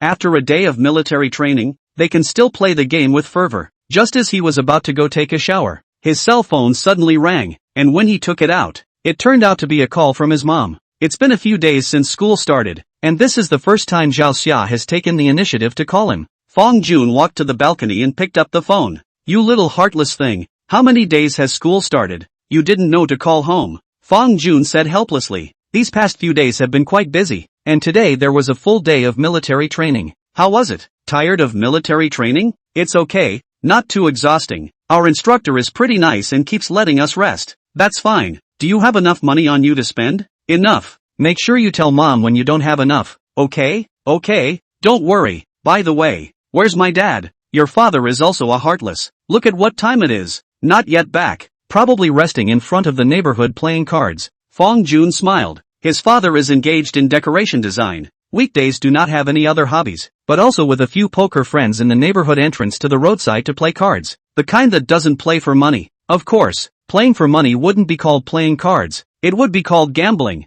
On the phone, Zhao Xia added, "It's going to be fall in a few days, so remember to buy some thick clothes." "Okay, good. If you don't have money to buy clothes, tell your mom and she'll send you." "Gee, Mom, I told you, I have enough money to spend. The very much more than enough kind. Didn't you say that your novel's fee was just barely enough to cover your living expenses? It's just buying clothes. How much can I spend? I'm not a kid anymore." "Don't worry, I can take care of myself. You and my dad at home too." "Take care of yourself. Remember to bug my dad to drink less. Your father and I don't need you to worry. We're content if you take care of yourself." "Don't worry, I'll hang up now then if there's nothing else." "Okay, go to bed early at night. Don't stay up late." "Yes." After hanging up the phone, Fang Jun stood on the balcony, looking at the dark sky. The idea of wanting to start a business suddenly popped into his mind. The source of his money is so sci-fi that the little ones are fine, but how do you explain the big ones? Like hundreds of thousands, millions, tens of millions of that kind of thing. While it was true that some people made so much money by writing novels, it was clearly not for him, and he couldn't always use the excuse of getting paid for writing novels, because that excuse is too easy to reveal. What was he going to say in case his family had a whim one day and had to ask him what the name of the novel he had written was? Plus, he just ordered a Mercedes E300, so he's going to have to drive it home someday, right? So he had to come up with a way to explain the source of his money. And entrepreneurship is the best cover. Successful, then it all makes sense. As for failure, sorry, he won't fail. Chapter 37, Lu Wanhe on the confession wall? Fang Jun was different from ordinary people, because he has a large amount of money that can be described as a windfall, and it keeps coming, more than $2 million a month, tens of millions of dollars a year. Even if this money is lost he will not hurt. On the other hand, he's different from the rich kids who also don't lack money to start their own businesses, because he didn't start his business to make a profit. The two add up. Do you think he needs to think about starting a failed business? Of course, it's best to make a profit, after all. No one is too rich for their own good. In his mind there has been a preliminary idea of entrepreneurship, but exactly how to implement is difficult for Fong Jun. To put it mildly, without any experience, he even how to apply for a business license need to be on site to search the internet teaching. He's an 18-year-old who graduated from high school and just stepped onto a college campus and can only play video games. And so on. Playing games? Fong Jun was inspired. Yeah, he could have started with the game. Weren't gaming escort stores hot these days? He could totally go and open a game escort store. Lying on his bed and tossing and turning, Fong Jun started up his planning straight away. When the military training was halfway through, he went ahead and picked up the car and delivered the remaining $400,000 of the final payment. Then he would wait patiently for another week until the military training was completely over, by which time he would have hundreds of thousands of dollars in savings again. These hundreds of thousands of dollars in savings were his initial capital to open an escort store. The escort store is going to be offline, but the main business is still online. Offline, when the time comes, casually rent a venue, apply for a business license, and recruit a few cattle and horses. Oh no! It is the management personnel. The managers are paid a fixed monthly salary, and they are left to run the operational aspects of the escort store, leaving it all to the managers. It's easier for him to do it just online, drop money on traffic and gain visibility on various short video platforms. As long as the fame goes up, then the escort store will naturally have no shortage of ordering bosses as well as escorts who come to apply for the job. Well, it's settled. After determining his initial thoughts, Fong Jun beautifully entered dreamland. In his sleep, not surprisingly, Fong Jun once again dreamed of Lu Wanha. Unlike the last time, this time the dream was indescribable and forbidden. The next morning, Fong Jun lifted the covers, blushing, and when his roommate wasn't looking, he snuck into the bathroom to change his underwear. I can't help it. After all, young, full of energy, sometime that so and so is understandable. But, looking at the white toilet wall, Fong Jun suddenly fell into contemplation. Think about it another way. Can this be right? Those heroes in the novels don't eat cilantro one day at a time after they are wealthy and free. So how did it come to him? A sudden change in the picture? Shaking his head violently, he shook all those jumbled thoughts from his mind. After leaving the restroom, Fong Jun changed his clothes and headed to the cafeteria with his roommates, ate breakfast, and came to the playground to continue to start the next day's military training. 3 days passed in a flash of time. Freshmen in other classes have experienced 3 days of intense military training and are screaming for more. But for Fong Jun's international trade class, the military training was easy and enjoyable. Thanks again to God for putting them with a good instructor. In these few days, Fong Jun would go to the cafeteria with Lu Wanha every day after finishing military training. Of course, after dinner, holding hands became an integral part of their day. That night, Fong Jun had just returned to his dorm room when he saw Zhang Yang clamoring for his cell phone and running to him. Brother Fong, something big has happened. What? What happened? Fong Jun asked. Look at our school's confession wall. Someone posted Sister Lu on it. Fong Jun, I_I. Upon hearing this, Fong Jun hurriedly pulled out his cell phone from his pocket and began to check it. As expected, on the confession wall, someone stole a photo of Lu Evening with side face, with another paragraph attached, asking for this girl's contact info. Anonymous, please. After reading it, Fong Jun smiled. What did he expect? That's what happened. Zhang Yang looked puzzled and scratched his head as he asked, what are you smiling about? Brother Fong, there's nothing you want to say? I don't have anything to say. Well, you're not jealous? What's there for me to be jealous of? Someone wants Lu Evening with contact information. Doesn't this prove even more that Lu Evening Wei is attractive? I should feel happy about it. Besides what? Fong Jun glanced at his cell phone once more with a foolhardy look if anything on his face. Besides, this kind of person who doesn't dare to ask for contact information in person, but only dares to steal a photo to ask on the confession wall, is a clown at first sight. At these words, Zhang Yang fell into deep thought. It seems like, does make some sense. At first he might not have felt anything, but through Fong Jun saying so, Zhang Yang suddenly realized that this kind of behavior does not belong to the reality of being obsequious and online heavy-handed. Since you're taking pictures, that means you're perfectly capable of going to ask for contact information in person, and you choose to seabed on the confession wall instead? For this kind of behavior, the word clown is not an overstatement. As if he had understood something, Zhang Yang's face carried a dawning realization before he returned to his position. Fong Jun also once again put his cell phone back into his pocket and sat down at the computer, ready to play the game for a while. However, Zhang Yang suddenly blurted out again, Brother Fong, look quickly. Sister Lu replied. Fong Jun picked up a drink on the side and took a sip as if nothing had happened, continuing to stare at the computer screen. Unsurprisingly, Lu Evening was reply is definitely a rejection. How do you know? Zhang Yang was confused. Because I know her. Fong Jun's tone was unusually certain when he uttered these words. Hey, you're really right. Zhang Yang looked at his cell phone and read out Lu Lianhe's reply. Do you know how Sister Lu replied? She said, I'm the girl in the picture. But sorry, I don't add any strangers to my contact info and I already have my heart in the right place. Brother Fong, this Sister Lu's heart belongs to her. Should be talking about you, right? This you guys still don't hurry to make an official announcement? Fong Jun didn't deny it, just smiled and waved his hand. There's no rush. There's no rush. When you look around the country, no matter what university, the best of the opposite sex will always attract the attention of others. And it's not uncommon to be asked for contact information. Lu Evening will belong to the category of being too good to be true, no matter from her appearance or her personality. So Fong Jun had to learn to accept this. After all, it's a thing that can't be helped, because you can never stop someone from liking it, much less say for the rest of your life that you'll keep your girlfriend from throwing her weight around. Some people may get angry or jealous because their girlfriends are being asked for contact information by the opposite sex, but Fong Jun won't. He would only have one thought. Hey, this girl is pretty, right? Pretty isn't yours either, because she's my date. Chapter 38, How dare you drive back alone? It's the weekend, no military training. Early in the morning, Fong Jun received a call from manager Nyo of the Mercedes-Benz 4 store. The E300L Premium he ordered has arrived at the store and is ready to be picked up officially at the store. What else is there for this Fong Jun to hesitate about? Immediately changed his clothes, took his cell phone, and left the school with excitement, heading to the 4 store. Arriving at the store, a car covered by a black cloth entered Fong Jun's field of vision, and on the side there was a large sign that read, Congratulations to Mr. Fong for becoming the distinguished Mercedes-Benz owner. Seeing Fong Jun enter the store, manager Nyo also immediately came over and said with a smile,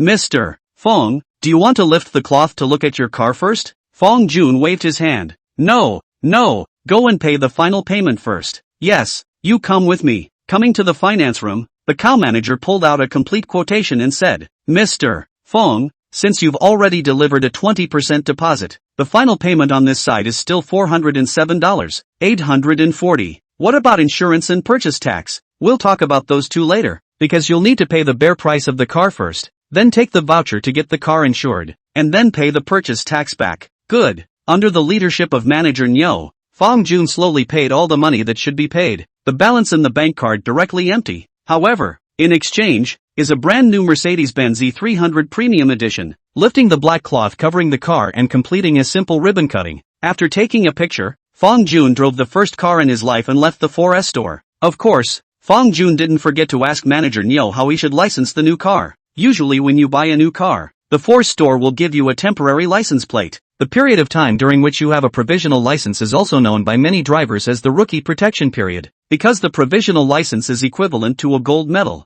In many cases, as long as you violate the traffic rules or not too serious, then often the authorities will choose to turn a blind eye. But a full license plate is a different story. That carries real points plus fines. When the time is right, or when the novice driver and his or her new car are pretty much broken in, the option of going to the DMV to get an official license plate is available. Fong Jun's temporary license plate wasn't very good, in which there was not only an S, but also a number 4. Although he was not a superstitious person, this kind of license plate was always unlucky, so he decided it would be better to go to the DMV and get his license plate as soon as possible. Those who are familiar with the Golden Mile should know that the traffic here is very chaotic and it is generally very easy to get into an accident here without several years of driving experience. So all the way Fong Jun drove very carefully, keeping the speed at about 30 or 40 yards. Other drivers also understand almost instantly that it's a new handheld car when they see a brand new Mercedes, with a provisional license plate, and driving down the road at a turtle's pace. A newbie driving a new car, and a brand new Mercedes E300 at that. In your shoes, would you choose to avoid it? The results are obvious. Fong Jun had a scare and drove the new car back to school alone.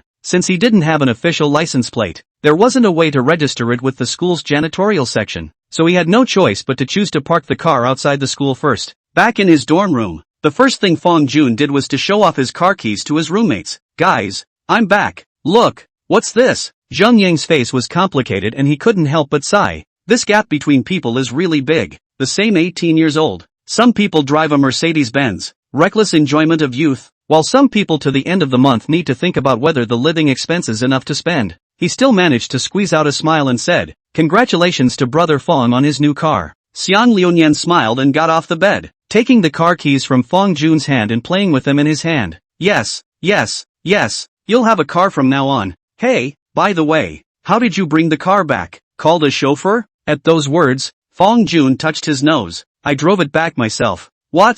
Xiang Liunian's eyes widened at once. You drove it back by yourself? Not a buddy. How dare you? I'm from Jinling. I know exactly how bad the traffic is in Jinling. Aren't you afraid of an accident? What's there to be afraid of? Fong Jun put both hands together. I drive slowly, and my car is fully insured. Plus, one day I'm going to learn to drive on the road, right? That's true. Toward Rio nodded. So, want to walk me to my license plate this afternoon? Going on this afternoon? Yeah. I remember that the period of the provisional license is 2 weeks. Right. Why not wait for 2 weeks and then go to the license plate? Xiang Liunian asked in puzzlement. Think about it. You're on a provisional license now. In case you're unfamiliar with the road, speeding, or crossing the line, you don't have to worry about getting points, but not if you're on a full license. The number of the provisional license plate is not very good. I don't like it. Demerit points and fines and so on. Nothing hangs on it. Worthy of being Mr. Fong. Awesome. Xiang Liunian raised a big finger at Fong Jun with a face of admiration. Fong Jun smiled. So say, accompany me this afternoon? No? Why don't you ask Lu Wanhe to accompany you? Originally I wanted her to accompany me to the license plate, but you just said, I am a novice. Well, driving on the road is very easy to accident. So, Fong Jun smiled a little embarrassed. He did not quite dare to drive Lu Wanhe on the road at the moment, although he said that the probability was very small, but in case something happened, he regretted it too late. So you chose to let me go with you? Xiang Liunian's eyes were very grim. Mr. Fong, a brother's life is also a life. Don't worry, I'm a good driver. I'm not afraid. A moment later, Xiang Liunian clenched his teeth, and the expression on his face had a great sense of giving up his life to accompany a gentleman. Okay, I'll accompany you in the afternoon. Thank you very much. By the way, Zhang Yang, Kaoli, do you guys want to join us this afternoon? Fong Jun didn't forget to ask the other two roommates. Just pulling Xiang Liunian alone to accompany him would more or less feel like isolating the others. Hearing Fong Jun's inquiry, Li Kao shook his head. I'm not going. It's not easy not to have military training today. I have to accompany my main. Yuck. Accompany my object to play the game. Fong Jun, oh, did Kao Li just slip up? Master what? Master? Xiang Liunian in Zhang Yang is not clear, but he is aware of Li Kao this kid. TSK. On the other side, Zhang Yang also shook his head after hesitating for a moment. I'm not going either. To be honest, Zhang Yang actually wanted to go. He really wanted to experience what it was like to ride a Mercedes. He knew very well in his heart that he and Fong Jun and Xiang Liunian were not all the way after all. They could drive a luxury car and live a dashing life, but he couldn't. Chapter 39, License Plates for Cars. Seeing that both of them didn't really want to go, Fong Jun didn't choose to force himself. After all, it was just a license. Returning to his position and taking out his cell phone, Fong Jun couldn't wait to share his joy of picking up the car with Lu Wanhe. I went to pick up my car this morning. Lu Lianhe's side was almost a second reply. Shua is angry again. Yes. You can take me for a ride in the car from now on. Male lead, I'm going to get a license plate for the car with Xiang Liunian this afternoon. Will you have dinner together tonight? Shua is angry again. Okay. Then I'll wait for you in the dormitory. Cute. JPG. Male protagonist. Okay. I'll message you when I get back to school. Shua is angry again. After putting down his cell phone, Fong Jun's face still wore a smile. He thought that he must have saved the worlds in his last life. Not only has he been patronized by the universal god of wealth system, but it also allowed him to meet Lu Eveninghua, a girl who looks like an angel, and so on. Fong Jun suddenly realized that his situation counted as being scooped by the universal god of wealth system? Think about it. The system went into his body first. There's nothing wrong with that, right? After not more than a few seconds inside him, the system ran away and gave him a token amount of money on the way out. It's making his balance go up $1 a second, but it's still considered giving money. Nice guy. Good, your 10,000 worlds of wealth god system. Together you are a 5-second male. Forehead. 5-second system. Time flashed to the afternoon, and Fong Jun left the school with Xiang Liunian. The brand new Mercedes-Benz E300 was quietly parked in the underground parking lot of the hotel across from Jinling University, and Fong Jun sat in the main car while Xiang Liunian sat in the passenger seat. After getting into the car, Xiang Liunian looked left and right, touched up and down, and finally said, "It's really worth the $600,000. It just feels different from other cars." Fong Jun first ignited the fire, then connected to his cell phone's Bluetooth, played a random song, and asked with a smile, "How does it compare to your dad's car?" "That's definitely not as good as my dad's car. My dad drives a Maybach S680. Although that said, I haven't sat in it a few times." Xiang Liunian said while fastening his seatbelt. As Fong Jun guessed, the car Xiang Liunian's dad drove was indeed a Maybach, and it's still an S680. He wasn't very clear about the exact price of this car, but thought that it would definitely not be less than $3 or $4 million.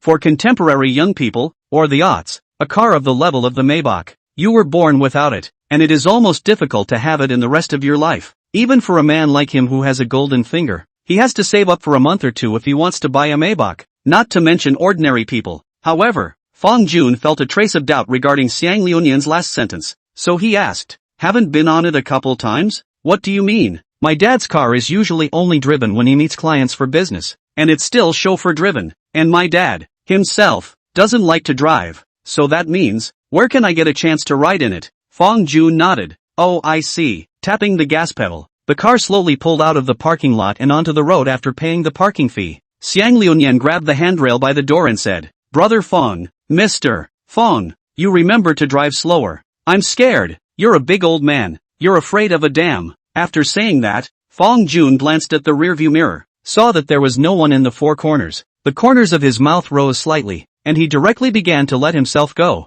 Woohoo! Only to see him step on the gas. The car underneath issued a burst of roar. The whole body instantly like an arrow away from the Hyun General rushed out dozens of meters. The Mercedes E is powered by a V6 engine, which is not as powerful as the V8 engines commonly found on short video platforms, but it is already considered quite powerful. The strong feeling of pushing back made Xiang Liunian's face change dramatically. You big man, I told you to slow down. Slow down." If anyone else had slammed on the gas, Xiang Liunian would have only felt irritated. But if you replace the person driving with a novice, the excitement will only turn into shock. On the main driver's side, Fong Jun laughed out loud when he saw his prank succeed. Following the navigation, came to the DMV in Xuanwu. Under the command of the relevant personnel, Fong Jun lined up to register, and then began the lottery. The shakes are now all purely random, with 3 chances and a number of different license plate numbers appearing each time. As mentioned earlier, Fong Jun was dyslexic, so he had Xiang Liunian help him in choosing a number plate. Quicksilver, what do you think of this license plate? 612M8. This license plate is okay, but I still think this 135T9 in the lower left corner is a little better. Why? Is there something to be said here? There's nothing to say. Simply look at the numbers. Look, it starts with 135. Isn't that good enough? Fong Jun rubbed his nose. I still think the one I said is better, with 6 and 8. Geez, a license plate is just a license plate. What's the point of having so many CXS and 8s? Trust me. The 3 numbers 135 are definitely better than the one you picked. Well, that's fine then. So go with this 135T9. At Xiang Liunian's suggestion, Fong Jun chose a license plate, and after paying a certain fee, he waited at ease at the site in question for the staff to come and install the license plate on him. Came to install the license plate is a middle-aged man in his early 40s. He spoke a fluent Jinling language, took out a cigarette to give 2 people scattered. Xiang Liunian took it, but Fong Jun waved his hand and politely refused. After lighting a cigarette, the license plate installer stood in front of Fong Jun's car and expressed his wonderment. My goodness, what does your family do? Handsome? I see you are about the same age as my child. How come you are driving a big car? It's okay, it's not like the car was too expensive. TSK, I install license plates on cars every day. Can't I tell if it's expensive or not? Yours must cost at least several $100,000, right? Landed less than 60. Fong Jun was very honest. Alas, Hang Jinling rich second generation is more than a batch of hanging suffered. The license plate installer shook his head and spoke in a dialect Fong Jun couldn't understand, then took out his own tools and squatted down to start installing the license plate. Seeing that it would take a while to install the license plate, Fong Jun once again started chatting with Xiang Liunian. Ryujin, when are you going to get your driver's license? Wait for winter break. I'll tell you what, I wasn't actually even going to get a driver's license while I was in college. Oh, how? How tiring it is to get a driver's license, and to drive yourself. You might as well just pay for a driver. But it's different now, and since you've bought a car, I'm sure I'll get one too. What does this kind belong to? This kind of belongs to the typical climbing mentality. But people did have that capital toward Ryujian as well. Fong Jun didn't bother preaching anything, but continued to ask, so what kind of car are you going to buy then? Depends, see how much New Year's money I can get for New Year's Eve. If it's enough then I'll get an E300 too. Well, learn from me, huh? Mr. Fong, I find that you are getting more and more shameless. You obviously went to buy a Mercedes-Benz on my advice. How come it's now become me learning from you? Xiang Liunian laughed and scolded. Fong Jun smiled back. Hey, I don't care then. Who made me buy it first? Asterisk asterisk asterisk asterisk? Look at that. Do you believe that when I get my license, I'll just take my dad's S680 out? Ha ha ha ha ha ha. I'm sure it doesn't matter. As long as you're not afraid of your dad beating you up. Stealing his car is just a matter of stealing it. At most, I will be scolded twice. I am an only child. My father's things in the future if not left to me, who will he leave to? Fong Jun nodded. That's true. By the way, you shouldn't have anything to do tonight. Let's have dinner together. Dinner? Just you and me? And Lu Wanha? The three of us? No dude. Why did you two call me up for dinner? Let me be a light bulb? Xiang Liunian's face was very strange. How can that be? I have something to tell you tonight. Fong Jun wanted to tell Xiang Liunian and Lu Evening Wu about opening an escort store. Chapter 40, I want to bring you in.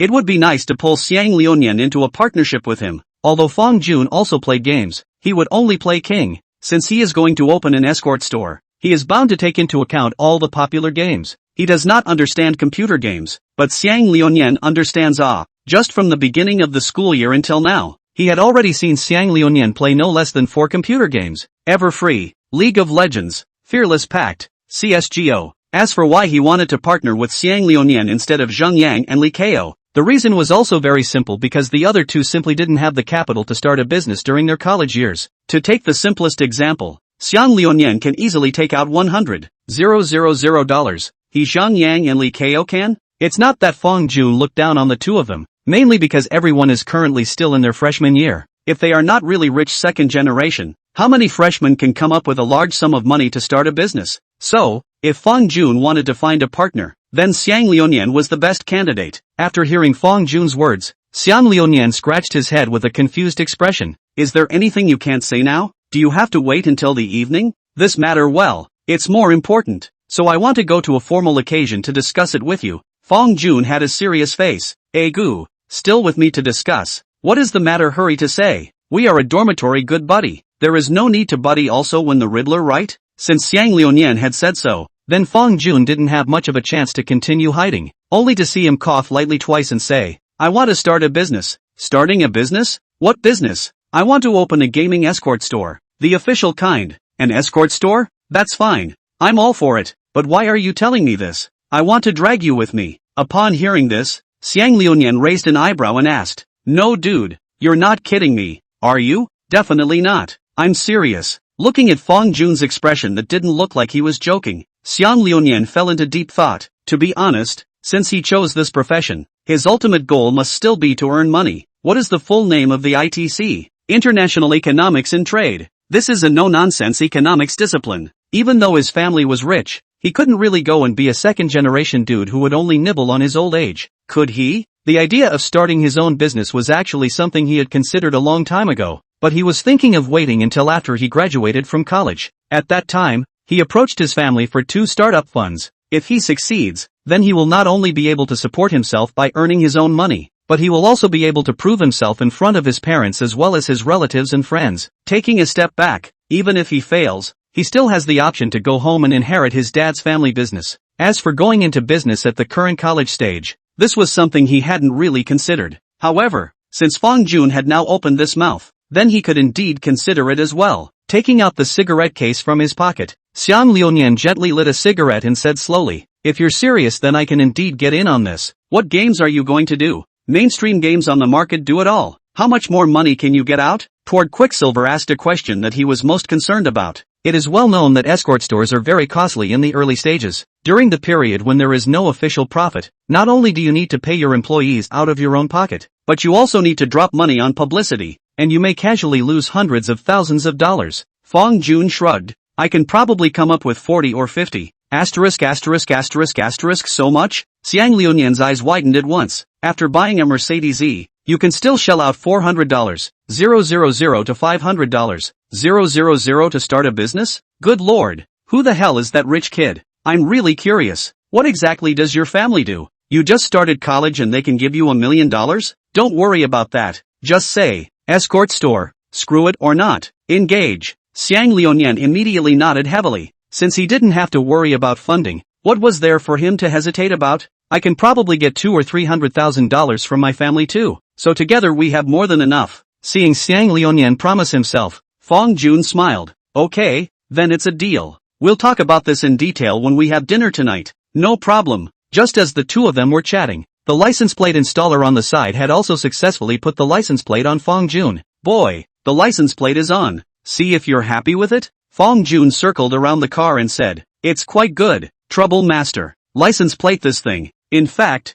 there is no satisfaction, as long as the installation is not crooked." Getting into the car, Xiang Liunian twisted his head and asked, "So where are we going next?" Fong Jun glanced at the time. It was now more than 3 o'clock in the afternoon, and after a moment of contemplation, he said, "I'm going to fill up the car with gas, then we'll go back to school." Back to school? Right. I'm going to go to the janitorial section to record my license plate so that I can drive my car into the school later. And by the way, I'll go pick up Lu Wanha again, and then we'll find a place to eat. Okay, let's go then. Fong Jun nodded and drove away from the DMV, looking for the nearest gas station to fill up first. To be honest, this year to the car refueling is really expensive. 95 oil prices have come to 84 cents a liter, a tank of oil enough to spend more than $700. After slowly driving the car back to the school, Fong Jun arrived at the janitorial section and gently knocked on the door. "Hello Moncler, can you record a license plate for me?" The doorman was playing with his cell phone while blowing on the air conditioner, and when he heard Fong Jun's voice, he raised his head and pulled out a form from the drawer.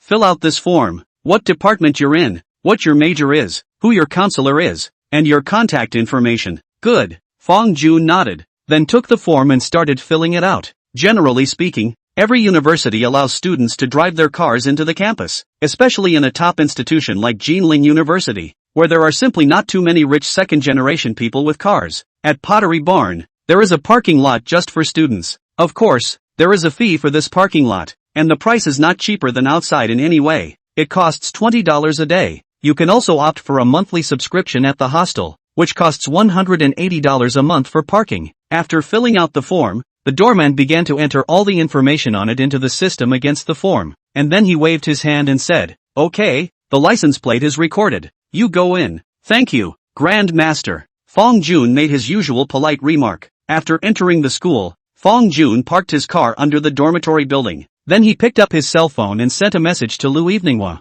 Chapter 41, Zhou Xinru. "Man, I'm downstairs in the dormitory." In the women's dormitory, Lu Wanha, who was lying on her bed watching a drama, received this message, and filled with joy, she cut to the VX interface and began to reply. "Shui is angry again. Okay do. I'll change my clothes and come down. Man, aha, there's no rush." After sending the message, Fong Jun lifted his head, smiled and said to Xiang Liunian, "Wait a little while. Lu Wanhai is changing her clothes and will be down soon." Xiang Liunian nodded. "Okay, then I'll get off to have a smoke." After saying that, Xiang Liunian pushed open the passenger door and leaned against the side of the car to light a cigarette. Downstairs in the dormitory, people came and went, and many freshmen noticed the brand new Mercedes E300. Even if someone doesn't know anything about cars, that luxurious look and the distinctive Mercedes-Benz three-pointed star emblem logo still gives the impression that the price tag is high. One of them, Xinru Zhou, who was also in the international trade class, also noticed the car. At this moment, she had just finished shopping from the supermarket with her own roommate and was walking back to her dorm room. "Hey, Xinru, look, is that little fat guy from our class? It seems to be called." "What is it called?" Zhou Xinru's best friend's name is Yang Wenli, and she looked at Xiang Liunian who was smoking, and she couldn't remember his name for the life of her. Upon hearing this, Zhou Xinru smiled faintly. "His name is Xiang Liunian. Oh yes. To Ryujin. Why is he standing in front of a Mercedes-Benz? Does it mean that car is his? It shouldn't be." Zhou Xinru shook her head. He clearly walked down from the passenger side. The second and third dormitories of Taoyuan live with freshmen, and someone who can drive a Mercedes-Benz in his freshman year must be a rich second generation. I'm sure. A hint of inexplicable longing appeared on Yang Wenli's face, and then she asked, "Guess whose car that would be?" "How could I possibly know that? And by the way, why do you care so much about this?" "Don't you care? Didn't you say in your dorm room earlier that you wanted to find a rich guy to fall in love with in college?" Zhou Xinru's expression was slightly strange as she cocked her head in thought and asked rhetorically, "Did I say that? I told you. Did you forget? Didn't we discuss the quality of the boys in our class in the dormitory at the beginning of the school year? That's when you said it?" Seems like there is such a thing." Zhou Xinru nodded. "You know, my dream is to find a boyfriend who drives a BBA. Well, do you want to go up and have a little chat?" "With whom? To Lu Nian? Forget it, he's too fat. I can't look at him." Yang Wenli skimmed her mouth. "Ha ha ha ha ha ha." Zhou Xinru laughed, looking at her ordinary-looking and dressed roommate. A trace of undetectable contempt flashed under her eyes as she egged on, You can go and talk to that Mercedes owner. Maybe they have their eye on you? Right ho. Yang Wenli nodded her head as if she suddenly realized. The internet says that love is something you have to earn. I'm going to ask him for a VX now. After saying that, Yang Wenli walked towards the Mercedes-Benz with confidence. Coming to the main driver's side, Yang Wenli reached out and gently knocked on the window, a confident smile spreading across her face. Hello handsome, can I get to know you? Fong Jun puzzledly pressed the window down and looked at this girl outside. And before he could say anything, Yang Wenli instantly let out a cry of surprise. Ha, you are Fong Jun? Upon hearing this, Fong Jun nodded politely and said, well, I am. Hearing the word Fong Jun, Zhou Xinru also walked up. Ha, Fong Jun? Fong Jun's name hadn't been talked about by them much in their girls' dormitory. There was no other reason than because Fong Jun's face value belonged to the kind that stood out among all the boys in the class. Still, boys like to look at pretty girls, and in the same way, girls really like to look at handsome guys. Hello guys, what can I do for you? Looking at the two girls standing beside his car, Fong Jun's face showed a hint of doubt. He knows Zhou Xinru. After all, Zhou Xinru was dressed hot and bold during the class meeting. Those long legs were easily impressive. And the most crucial thing was that Zhou Xinru was also the secretary of their class. But the other girl he didn't recognize. He only remembered, as if she was also in the international trade class. Vaguely hearing the movement on Fong Jun's side, Xiang Liuyan, who was smoking next to him, came over. Brother Fong, what's wrong? Fong Jun pushed open the car door, got out of the car and said, nothing, just our classmates came over to say hello. Oh, Xiang Liuyan nodded and looked at Zhou Xinru. He said, I remember you. You're Zhou Xinru, right? Our class secretary. Yeah, hello there. Zhou Xinru smiled and gave a greeting. No military training today. Zhou Xinru's dress is as hot and bold as ever. Sexy white suspenders with denim shorts, perfect to show off her strengths. Xiang Liuyan nodded, then deliberately rushed at Fong Jun and asked, Brother Fong, when is Sister Lu coming down? It should be soon. Zhou Xinru hesitated and asked, are you waiting for someone? Right. Fong Jun and Xiang Liuyan nodded in unison. Then in that case, we'll leave you guys alone for now. Wenli, let's go. Yang Wenli seemed to have some regrets and opened her mouth to say something, but in the end she didn't say anything and just helplessly followed Zhou Xinru towards the girls' dormitory. Looking at the two girls' backs, Xiang Liuyan smiled. Brother Fong, if my guess is good, these two women should be looking at you driving a Mercedes-Benz, so they want to come up and ask for a VX, but as a result, when they came to take a look, they found out that they were actually their fellow classmates. Who knows, I wouldn't have given it anyway. Ha ha ha ha ha ha. You have Sister Lu. Ordinary girls are probably not something you can look at, but one thing is for sure, that Zhou Xinru's condition is not bad. Didn't you say she was quite average before? Fong Jun asked. Xiang Liuyan waved his hand. I didn't say average anon. What I said the other day was that it was okay, and I wasn't wrong. Her face and body were really just okay compared to the women in the entertainment venues I frequented, but put on a college campus, this can be the ultimate in unavailability. So you're trying to. Toward Ryuan heatedly smiled. I wouldn't mind having a relationship with her if I could. I have a feeling that Zhou Xinru should have quite a few suitors around her, so if you want to chase her, it might be a bit difficult. What kind of girl is the most popular in college? The first thing to rule out is the average face value. After all, knows what it's all about. Secondly, those with too much face value should also be excluded. Like Lulian has kind of level. Ordinary boys standing in front of her might not even have the courage to talk to her. Not kids anymore. Everyone is self-aware. And it was Zhou Xinru, who was slightly less than the top and more than enough than the bottom, who was most likely to reap a host of suitors. Chapter 42. Am I the first girl to ride in your passenger seat? After hearing Fong Jun's words, Xiang Liuyan shook his head. Chasing her? I'm not in the habit of chasing girls. So are you trying to? Brother Fong, with my years of experience, a girl like Zhou Xinru, for ordinary boys, is indeed one of those unattainable goddesses, but for me, what I can spend money on, is nothing. Upon hearing this, Fong Jun smiled. He might have scoffed when an ordinary person said this, but Xiang Liuyan was different. He truly had that strength. Although these girls in college are far less realistic than those in society, there are few and far between who can keep their hearts under the lure of money as well as the onslaught. No one can say no to a better quality of life. People are materialistic and competitive. To take the simplest example, a girl has two suitors. One of the boys, an ordinary family, living expenses of 2,000 a month, cannot afford to buy expensive gifts. Go out on a date can only be ordinary dinner shopping and watching movies. And another boy, rich second generation, living expenses to 10,000 to calculate. At hand is a limited edition LV bag gift. holiday gift through our luxury jewelry. At any time to transfer a 13, 14 or 5,200. Guess which guy is actually better at wooing girls? The answer actually cries out.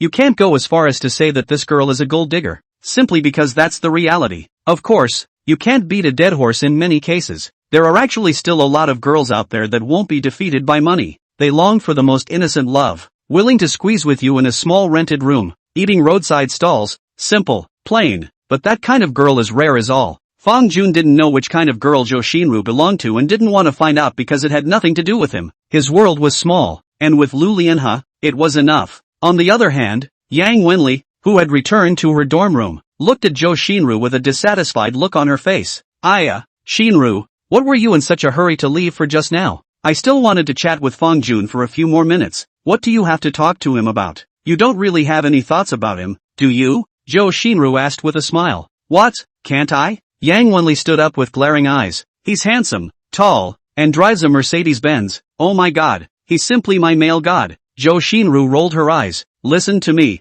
wash up and go to sleep. Dreams have everything. No? What do you mean? Am I bad? Zhou Xinru, _ Sometimes, she really wanted to say, this person is to have some AC number, but after all, Yang Wenli was her roommate, and she definitely couldn't say anything too harsh, so she could only change her euphemism. I'll be blunt, there's no way people will look at you. That Lu evening was from our class. You should have an impression, right? The two of them are obviously a pair. At the mention of Lu Lianhe, Yang Wenli was silent. It was a fairy-like girl that one couldn't even be jealous of. A very simple truth. You'll go jealous of your roommate, even if she does have a better face value and better conditions than you, but you won't be jealous of Lu Yifei because you're not even in the same world. As a roommate, Zhou Xinru had said all she needed to say, and if Yang Wenli insisted on not listening to advice, there was nothing she could do. She considered herself to be one of the better girls, with countless dog lickers on her VX list. Even so, she didn't have any thoughts about Fong Jun, let alone Yang Wenli, who was inferior to her in every aspect. But mentioning Fong Jun, she suddenly thought of that roommate of Fong Jun's, Xiang Lianyan. Yang Wenli is short-sighted and looks at people only superficially, but she won't. She could tell at a glance that Xiang Lianyan's family was definitely not ordinary. The shoes are Gucci's limited edition, and the dress pants she can't recognize the brand, but just by looking at the fabric, she thinks the price is definitely not low. Although Xiang Lianyan had an average face value, wasn't tall, and was a bit fat, but if he was really a hidden rich second generation, then she wouldn't mind having an in-depth conversation with him. Not long after Zhou Xinru and Yang Wenli left, Lu Wanhe bounced out of the dormitory building and arrived in front of Fong Jun. It's been a long time, I couldn't find my little leather band just now, so there was a bit of a delay. Lu Lianhe was as cute as ever, and today, she was wearing a beige short summer knit shirt, and the lower half of her body was a pair of old-style wide-legged jeans. It's worth noting that today she didn't choose to tie a pill head, but instead spread her hair out in a big way, and when you get close you can even smell the nice shampoo. Fong Jun had a smile on his face and pointed to the car behind him. It's fine, let's go. Get in. I'll take you to eat something delicious. Seeing the brand new Mercedes-Benz behind Fong Jun, Lu Wanhe didn't show too much surprise, but just smiled cheekily and walked towards the co-pilot on her own. He came to the passenger side and just pulled the door open, only to find a fat man sitting there swiping on a video of a beautiful woman. Lu Wanhe's winky face. Her little face tightened and she squeezed out a serious expression, her voice soft as she asked, Xiang Lianyan, can you go sit in the back? Upon hearing this, Xiang Lianyan stared at his small eyes, and after locking eyes with Lu Lianhe for 2 seconds, he suddenly revealed an expression of dawning realization. Oh right. Look at me here. Oops, I'll go to the back. Sister Lu, you come to sit in the passenger seat. Lu Wanhe, *omega***. That's more like it. After Xiang Lianyan left, Lu Wanhe smiled and sat in the passenger seat, adjusted the seat into a comfortable position, and then very obediently fastened the seatbelt. Looking at Lu Lianhe's behavior as if declaring sovereignty, Fong Jun on the side more or less cried and laughed. Looking at the smirking expression on his face, Lu Wanhe suddenly frowned a little. What's wrong? Can't I sit in the passenger seat? Why yes, of course. So do I count as the first girl to ride in your passenger seat? Sure, that's good. Lu Wanhe nodded with satisfaction. Then, as if she remembered something, she asked again. Then can you not let other girls sit in the passenger seat as well in the future? Fong Jun didn't know why girls generally cared more about the fact that other girls would be sitting in a boy's passenger seat, but he still nodded heavily with a very serious expression. Good, definitely. Lu Lianhe smiled happily, her 2 eyes squinting into a slit. looking exceptionally cute. She only raised one hand and chirped, "Yeah, let's go." In the back row, Xiang Liuyan looked at the two people in front of him, who seemed to be flirting, with a very strange expression on his face, like the first emoji on the second line of your phone. Chapter 43, If You're Not Hungry, What Do You Say? The car slowly drove out of the school, and Fang Jun brought the two of them to a tea house located at the foot of Purple Mountain. The name of the store is Cloud Several Purple Mountain. Although this is just a tea house, it's a quiet, upscale environment that includes food and tea from all over the world, making it perfect for business negotiations. P.S. This store is real, and the author loves to go there. He. After parking the car, the three of them headed towards the store. On the way, Lu Wanha blinked her big eyes and suddenly turned her head and asked, "Fang Jun, how did you think of coming here to eat?" I swiped it on Shake Shack, and the comments section said the store was okay, so I brought you guys here to try it. Strangely enough, since the running water went up, the various platforms on Fang Jun's phone pushed different content to him. In the past, the restaurants he swiped on Jitterbug had a per capita consumption of no more than 100, but now he swiped on, at every turn, high-end establishments that required a consumption of several $1,000s. Let's just say that big data is scary as hell. Oh, Lu Wanha nodded thoughtfully, then asked, "How come you and Xiang Liuyan are the only two today? Your other roommates didn't come along?" I did not shout them. This afternoon to the flow year is not accompanied me to the car license plate, just as I have some things to discuss with him in detail. What is it? Well, you'll find out when we get to the store. Here Fang Jun chose to sell a secret. He smiled while gently pushing open the door of the tea house. As soon as the main door was pushed open, the wind chimes hanging on the door suddenly made a pleasant ringing sound, and two waitresses with pretty faces and wearing elegant cheongsams greeted them. "Welcome to Cloud Few. May I ask, mister, how many?" "3. Do you have a private room?" "Yes, sir, but the package offset in our store is 888. Is that acceptable to you, please?" The waitresses were polite, obviously of the uniformly trained variety. "Yes, take us there." Fang Jun nodded, and at the same time, he could not help but sigh in his heart. The minimum consumption of a tea house was even more than 800. This kind of place was really not something that the average person could afford to consume. Let's just say, it's not bad for the golden age. "Yes, sir, please come this way and follow me. Watch your step," the waiter prompted very sweetly. The private room in the store is not really that big, just a tea table as well as a dining table, plus a number of bamboo chairs. The decor is very rustic and elegant, and there are paintings and calligraphy masterpieces hanging on the walls. "Sir, may I take your order now?" Facing the attendant's inquiry, Fang Jun took out his cell phone and looked at it. The time now was a little after 5. It seemed a little early for dinner, so he looked at Lu Lianha and asked, "Lianha, are you hungry now?" Lu Wanha tilted her head in thought, then shook her head. "I'm not hungry yet, hey." "Okay then, we'll order later." Fang Jun smiled faintly, but Xiang Liuyan, who was on the side, was instantly unhappy. "Not buddy, what do you mean? Preferring color over friends? Why don't you ask me if I'm hungry?" "Oh, sorry, forgot. So are you hungry?" Hey, not hungry." Xiang Liuyan hemmed and hawed and shook his head decisively. "Fang Kuan, if you're not hungry, you can't talk about it." He looked at the waiter and said, "We'll order later. Is there a tea list? Can you bring it to me?" "Yes, sir." The waiter took out a small booklet and placed it in front of Fang Jun and said softly, "These are all our signature teas on here. I personally recommend this newly released rainflower tea, which has a strong flavor and a long aftertaste, and this plum blossom black tea which also sells very well." "Good, then let's start with a pot of rainbow tea. Since you are in Jinling, you must try the local specialty tea of Jinling." Fang Jun didn't really know much about tea, and he preferred drinking cola compared to bitter tea. But today, after all, it is to discuss with Xiang Liuyan about business startup, although it is only preparing to open a playground. But no matter what, this is also considered to be talking about business. As the song goes, wear your hair like a grown-up and put on a dapper suit. Since it was a business talk, then in Fang Jun's impression, it was better to be formal. He glanced at it. The price of a pot of rainflower tea was 288, which was considered moderate in this store. Not too cheap, not too expensive, so there was no possibility that the waiter would pit him. The three of them sat around the tea table, with Fang Jun and Lu Lianha sitting on one side, while Xiang Liuyan sat alone on the other. Within a short time, the waiter came in carrying a steaming pot of rainbow tea, and after pouring a small cup for each person, he left the room again very politely. Lu Wanha picked up the tiny teacup and gently blew on the hot air floating above. Then she stuck out her little tongue and gently tasted a mouthful as if she were a dragonfly. "How's the flavor?" Fang Jun asked with a smile. "Well," Lu Wanha tilted her little head and thought, "it's okay, quite light, just a little bit hot." Fong Jun nodded and picked up the cup to take a taste as well. Honestly, making him drink tea is no less than piggybacking on ginseng fruit. Whether it is a few dollars a pound of tea, or tens of thousands of dollars a pound of tea, in his eyes threw no difference. A moment later, Lu Wanha suddenly asked, "Didn't you guys say that you have something to talk about tonight? What is it?" "I'm going to partner with him to open an escort store. Just the gaming escort kind. You should know that, right?" "Of course I know. I've even ordered escorts." "Points over escorts? When?" "Just after the college entrance examination summer vacation time.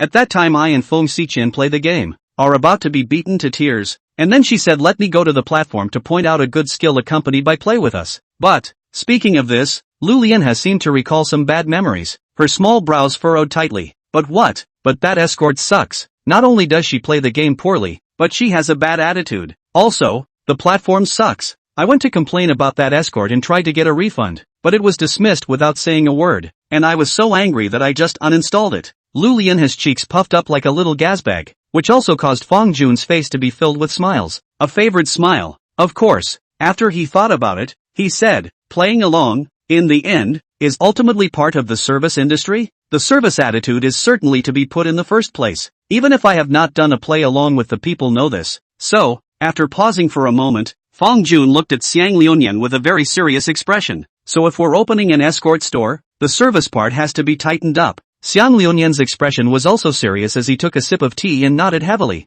"That's for sure." Chapter 44, I'll give you 30% of the shares. The escort service is definitely a top priority, and since someone is spending money, it's important to make them feel like it's money well spent. For the service industry, Xiang Liuyan can be too much of a voice. He is originally a person who likes to spend money on services, so he can understand the kind of feeling Lu Lian has said. "So brother Fong, what exactly is our plan? Tell me the exact plan first, so I can ask my dad for money." Fong Jun took out his cell phone, clicked on the calendar, and said after a moment of contemplation, "There are about 5 days left before the end of our military training. That is, September 14th. I looked, the next few days just happen to be the Mid-Autumn Festival, and by that time, I'll go and find a suitable place to rent an office space, and put the business license down first." "You still need a business license to run an escort store?" Toward Lu Nian asked in disbelief. "That's for sure. There is a business license. We can do business legally compliant.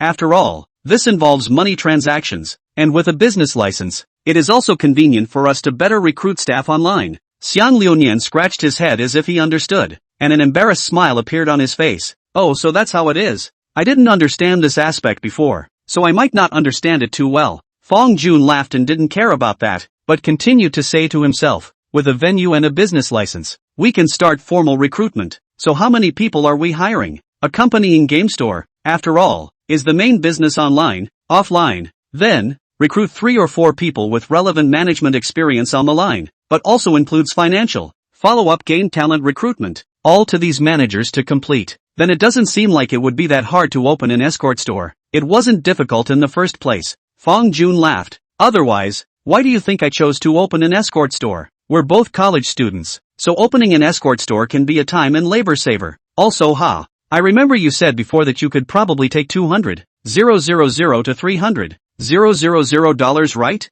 In this case, I don't ask for more, just take $200,000 out. I'll give you 30% of the shares of the escort store. I'll put up $600,000 for 70%. What do you think?" Fong Jun seriously inquired. Xiang Liuyan closed his eyes and thought for a moment, then nodded. "All right, brother Fong, I'll listen to you." "Good, then let's say this first. Pro brothers still have to settle accounts. Turn around and I'll find a law firm and sign 2 agreements out. How much should we set the salary of the managers?" "My idea is to start with a tentative 1-2W per month for management." Upon hearing this, Xiang Liuyan's eyes widened. 12,000? Wouldn't that be a bit too high? 12,000 isn't too high. Fong Jun shook his head. "We are recruiting management. The salary is too low to say. I have learned online, many escort stores online customer service a month's fixed salary of 4 or 5,000. Offline customer service salary is even as high as 6 or 7,000. As the saying goes, if you want a horse to run, you have to feed it."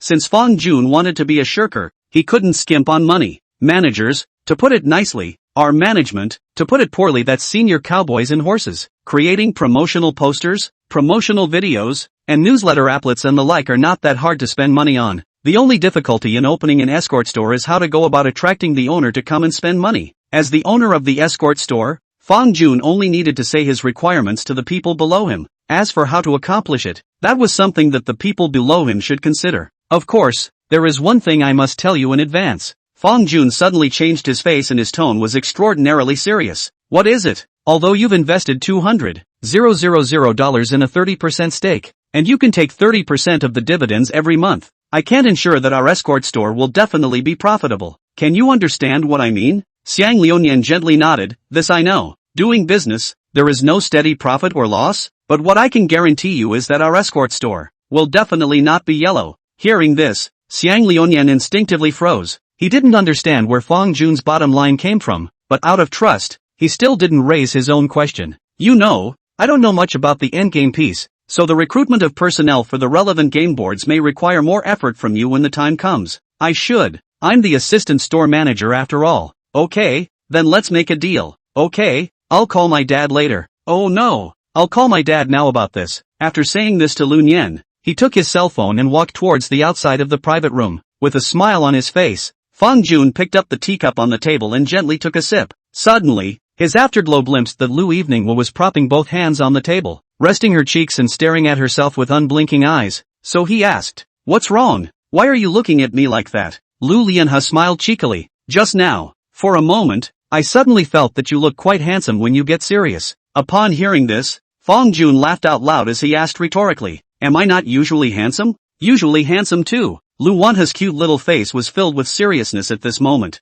"But I still think that men are more handsome when they are serious about something." Looking at the young girl in front of him, who loved to speak the big truth, Fang Jun suddenly had the idea of holding her in his arms and kissing her hard, but he still controlled himself. Right now, he and Lu Eveningwu were still stuck in the link of holding hands, but Fang Jun thought that the day when he would be able to officially kiss Lu Eveningwu on the mouth would not be too far away. Perhaps all that's missing between the two of them is a formal confession. A not-so-mature idea suddenly rose in Fang Jun's mind, so he asked, "After military training, it won't be more than a few days before the 4th of July's, are you going to be ready to go home by then?" Lu Lianhe thought about it, then said softly, "I don't want to go home, I want to go out and travel." "Going out on a trip? With who?" "This I don't know yet." Lu Wanhe shook her head. "Let's ask Qianqian if she's coming back home at that time. If she's not prepared to go home either, then I'll let her accompany me. Then how about this? If Feng Xiqian wants to go home, how about the two of us go on a trip?" As he said this, Fang Jun's face carried a strong sense of anticipation,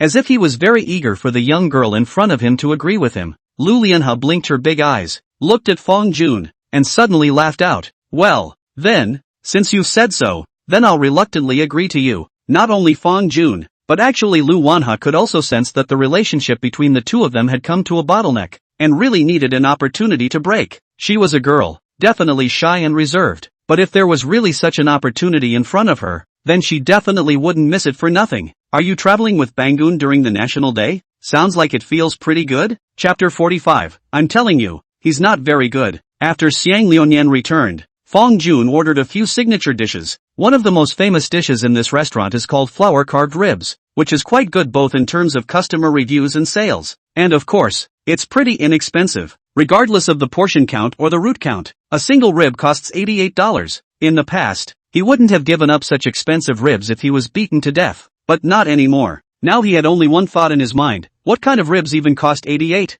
No, I have to try it. Just as the three were eating, in the school, Zhou Xinru was lying on her bed tossing and turning. She was pondering a question. Is Xiang Liuyan a hidden rich kid or not? According to her judgment, she felt that it should be, but she was afraid that she might look away. What if Xiang Liuyan was wearing all high fashion? After thinking about it, she decided, find someone to ask. I can't say I'm going to ask, I can only say I'm going to sidestep. The other day, a boy named Zhang Yang suddenly threw the class group to add her every day to her shushing, and from time to time also asked her to play games. The purpose is simply not too obvious. To be honest, she was never short of people to shush her. She wasn't really interested in a guy like Zhang Yang who was ordinary in every aspect. Even if she wanted to fall in love, she would never look for someone like Zhang Yang. You want money without money. You want face value without face value. Her great youth is not used to playhouse with poor people, but out of politeness, she responded each time, though it was always just a one or two word reply kind of thing. Since Zhang Yang was Fang Jun's as well as Xiang Liuyan's roommate, she would reluctantly take the initiative for once. She picked up her cell phone and sent a message to Zhang Yang.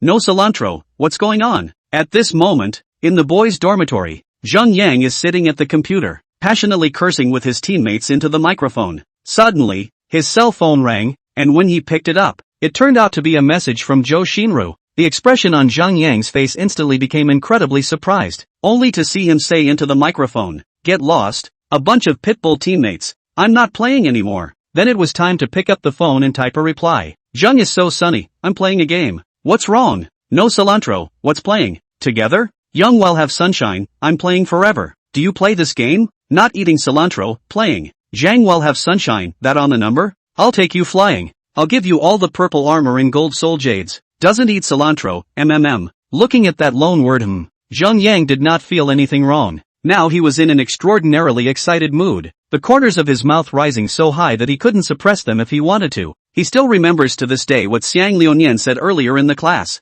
He can't grasp a girl like Zhou Xinru? Che, where did he lose his grip? It's true that he doesn't have any money and he's not handsome enough, but that doesn't mean he doesn't have a personality that is uniquely his own, does it? Can't you see that now Zhou Xinru was willing to play games with herself? Ha ha ha ha ha ha ha. Sure enough, the netizens are sincere. To pursue a girl is to be persistent. Who says shushing doesn't work? Just show the girl that you're sincere and that you're willing to stick with it. Then it must be able to impress them in the end. After getting on the number and pulling Zhou Xinru into the room, Zhang Yang couldn't wait to open his mouth. What map are we playing? Zhou Xinru wasn't very interested in playing games with Zhang Yang, so after hearing Zhang Yang's inquiry, she just casually perfunctorily said, "Anything, just pick one." "Good, then let's hit the dragon hidden cave." "Well, whatever." Zhang Yang stared earnestly at the computer screen, rubbing his fists, bound to bring out his best. On the contrary, Zhou Xinru had been thinking about how to reasonably ask the questions she wanted to know. On the way to the game, Zhang Yang said aloud in a pretentious manner after killing wave after wave of enemies,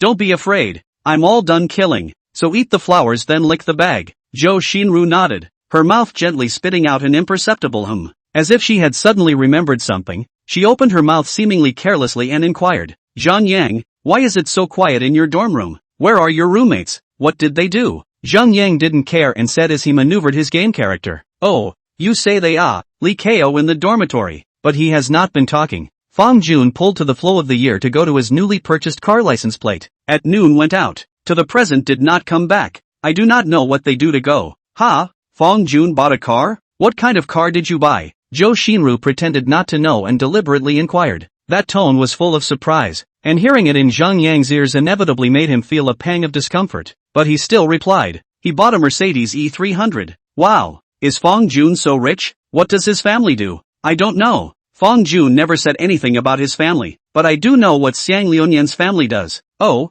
doing what?" In the girls' dormitory, the corners of Zhou Xinru's mouth rose slightly. It seemed like her purpose was about to be accomplished. "I heard that his family seems to be engaged in construction sites. His father should be some kind of contractor, as if his family is quite rich, but I'm telling you, he's not very good. He often goes to KTVs and bars, and spends a lot of time drinking and not doing his job. I really don't know how he got into Jinling University." At this moment, Zhang Yang had completely forgotten about Xiang Liunian's earlier promise to take him along to Shanghai. All you can think about is dissing your roommate in front of the girl you like. It seemed as if she was very afraid that Zhou Xinru would have any thoughts about Xiang Liunian. As for Fang Jun, he wasn't worried in the slightest, because he knew that Fang Jun already had Lu Wanhe. Although he quite liked Zhou Xinru, he had to admit that compared to Lu Eveninghua, Zhou Xinru still had a certain gap. After hearing Zhang Yang's words, Zhou Xinru let out an "oh" and then did not say anything else. Since she had gotten the answer she wanted, Zhang Yang was of little value. After casually perfunctorily saying,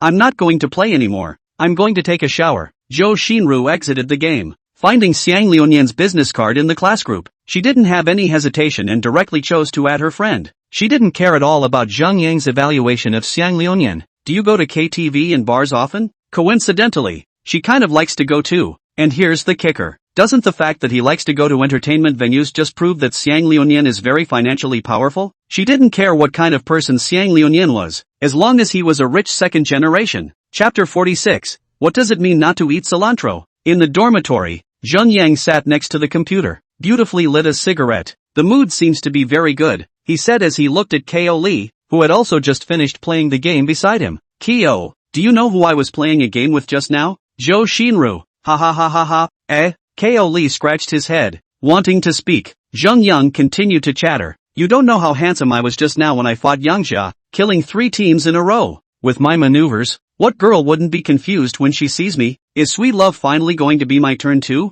Ko Lee's face was complicated, and finally came to say, "It's good that you're happy." Zheng Yang didn't hear the hidden meaning in Li Ko's words and just nodded heavily. Happy? Ah, I'm pack happy. Just tell me, in our class, besides Lu Wanha, isn't Zhou Xinru the best looking? Xiang Liunian said I'm not good enough for her before. I think I'm quite good enough. What do you think? Aha, as long as you're happy. Ko Lee nodded his head perfunctorily, then directly put on his headphones and continued to go double rowing with his online girlfriend. Seeing that Li Ko didn't have much time to chat with himself, Zheng Yang skimmed his lips, but his face was soon filled with a smile again, and he ran to the balcony with his cell phone and started typing away. Young is so sunny. Are you still playing the game after you shower later? Zhenghao is sunshine. I didn't play well in the last hand just now. Otherwise I can definitely take you to eat chicken. Zheng is so sunny. Hey, by the way, do you want me to bring you breakfast tomorrow? Please eat. He. JPG. He held his cell phone and waited for Zhou Xinru's reply, but waited for half a day and waited for nothing.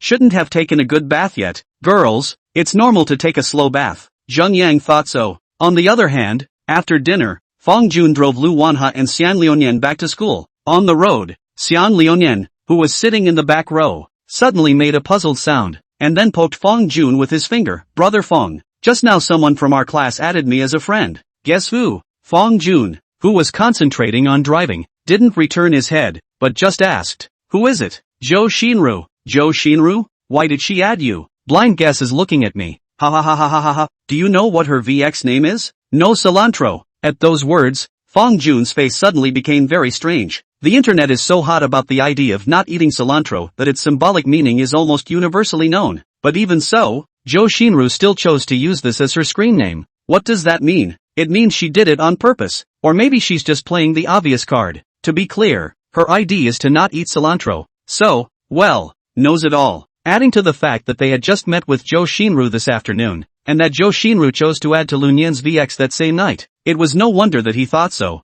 However, Fang Jun still pretended that he didn't know anything and squeezed his eyes towards Xiang Liunian through the rearview mirror. No cilantro? What's wrong with that name? Maybe people really don't like cilantro. All of Fang Jun's reactions were seen by Xiang Liunian, and the extremely high emotional intelligence of him understood almost in seconds. So he smiled. Maybe. However, right at this moment, Lu Eveninghua, who was sitting in the passenger seat, suddenly twisted her head, her eyes narrowing as if she had thought of something. Fang Jun, do you have any girls in our class? I don't know. Fang Jun shook his head. I've set my VX to not allow others to add me as a friend. I can only add others on my own initiative. Oh good dough. Lu Eveninghua said petulantly, seemingly very satisfied with Fang Jun's answer. Why are you asking this all of a sudden? It's hard to believe that you'll be jealous if another girl adds my VX? Fang Jun teased. Well, Lu Wanha thought for a moment, then very seriously nodded her little head up and down. It will. Hearing Lu Lianha's reply, Fang Jun's mouth couldn't help but rise slightly.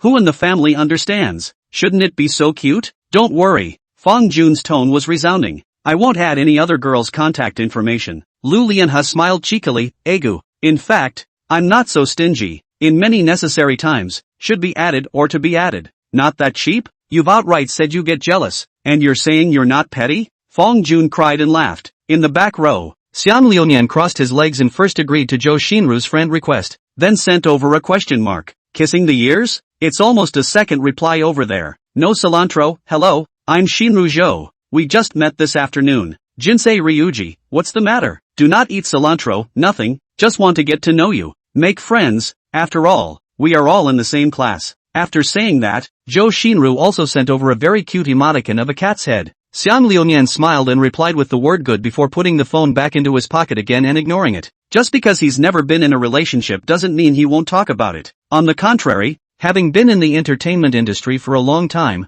he knew too well how to take a girl's heart. His cell phone vibrated in his pocket. Xiang Liunian knew that it must be Zhou Xinru sending him another message, but he wasn't going to reply. He'd leave her hanging for a while until he got back to school. In the girls' dormitory, Zhou Xinru sat on the edge of the bed, waiting left and right, but never waiting for Xiang Liunian's reply. So, her mood was starting to get a little irritated. Accustomed to being answered in seconds by lickspittles, this was the first time she had ever waited for someone to reply to a message. And to top it off, that person was a fat man. Not a big face, not a big body, not a fat body. If it wasn't for the fact that you have $2, I wouldn't be able to take your turn even if I sewed it on. Suddenly, she saw a few red dots in the VX list, which were messages sent to her by Zhang Yang. She subconsciously clicked on it, and her already irritated mood got even more irritated as she looked at paragraph after paragraph of nonsense. She snapped a couple periods, then without saying a word, just tapped the top right corner and pulled the plug plus deleted it. In the boys' dormitory,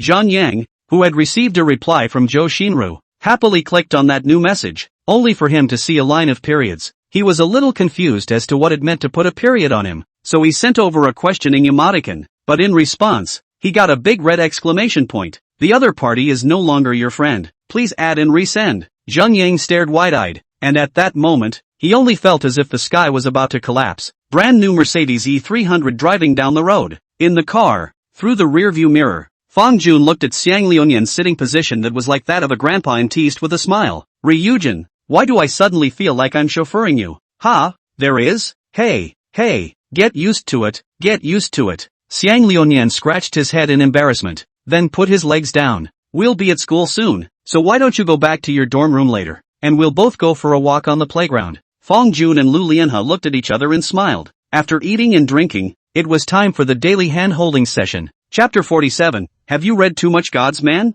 Xiang Liuyan very sensible then okay, and then opened the door and got off the car, and walked towards the dormitory building on his own. As Fang Jun's roommate, he already knew the habits of these two very well. The two of them are not officially a couple, but walking together every night has become almost a daily routine. Seeing Xiang Liuyan leave, Fang Jun carefully parked the car, walked to the passenger side, gently opened the door, then very naturally stretched out a hand, and said with a smile, "Princess, please get off." Seeing this, Lu Lianhe just smiled cheekily. I didn't expect you to play a bad stunt too." Although she said so on her lips, she still gently stretched out her small hand and placed it in Fang Jun's warm hand. "Ha, is this all bad terrain already?" Fang Jun's other hand touched his nose in an attempt to hide his embarrassment. "Yeah, duck, it's long overdue. You big dummy. Ha ha ha ha ha ha ha. It's okay, at least as far as I'm concerned. You're the little princess." When he said this, Fang Jun's eyes were imploring, like a deep-rooted male lead coming out of an idol drama. Lu Lianhe blushed slightly and pouted as she gave her a blank look.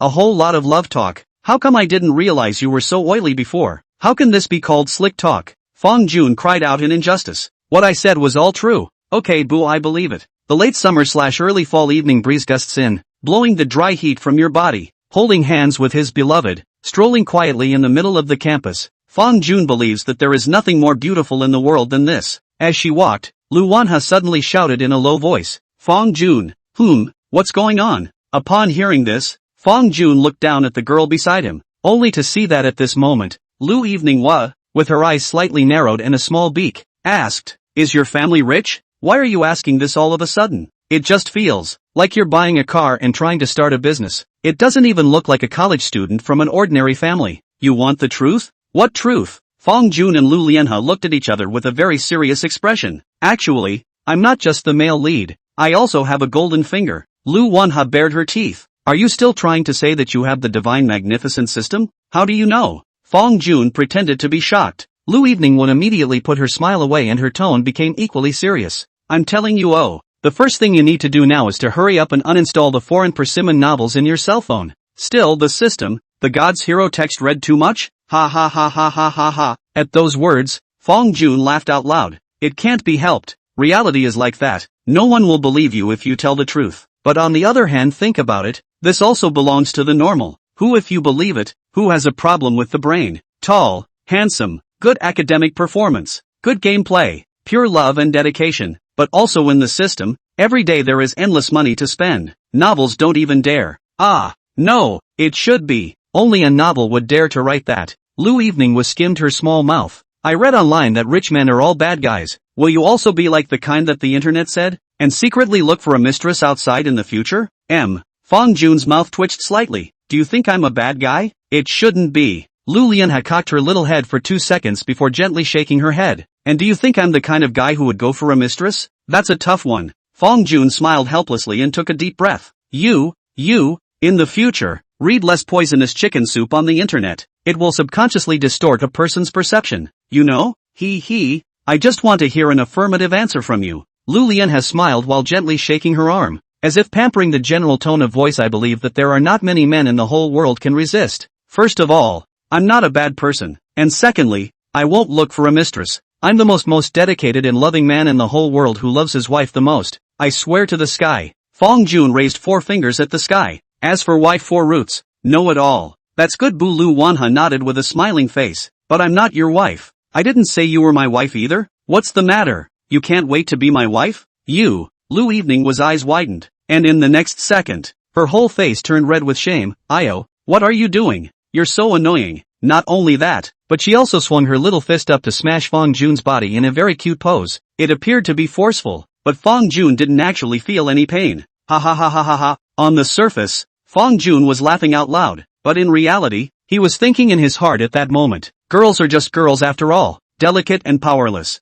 Those little punches were soft on the body, as if they were giving a massage. The internet says that Chuanyu girls are female tyrannical dragons, which now seems to be pure nonsense. It's okay to be all cute when you're angry, but it turns out that you don't even have the strength to hit people. So where does that tie in with a mother Tyrannosaurus? It's obviously a little sheep. Knock on the blackboard and get to the point. There's an ambush here. You'll have to take it later. Alright.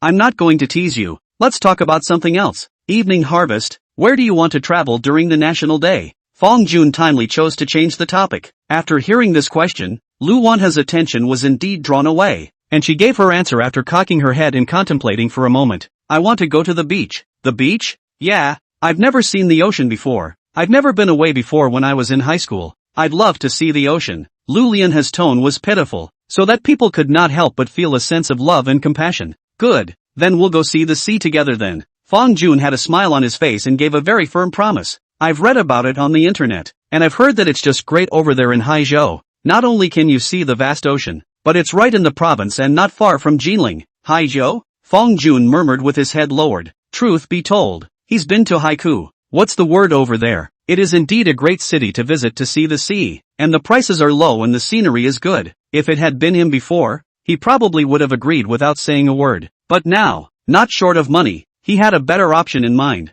Evening harvest. What do you think of Sanya? You don't want to go to Sanya, do you? Right. Lu Evening Harvest's expression appeared a touch of difficulty at a speed visible to the naked eye. Sanya is good, but round-trip airfare is so expensive. Oh, and I heard that prices are also very high over there. Don't worry about that. I'll pay for it when the time comes. Fong Jun confidently patted his chest, yet Lu even very decisively shook his head. No. Chapter 48 as a roommate. I'll help you out. I'm not spending your money. Lu Lianha inhaled her small nose, her tone very serious. I know you have money, but it's your money, not mine. Even though we're not in a relationship yet, my mom has been telling me since I was a kid that when boys and girls go out, they shouldn't let either one of them give unilaterally, and that no one earns money the easy way. So, if you really want to go to Sanya so badly, let me think about it, haha. Lu Wanha broke his fingers and did some math. Seems like it's not impossible. Hey, then okay, generous and beautiful and lovely and kind me. I'll reluctantly agree to your request to go to Sanya.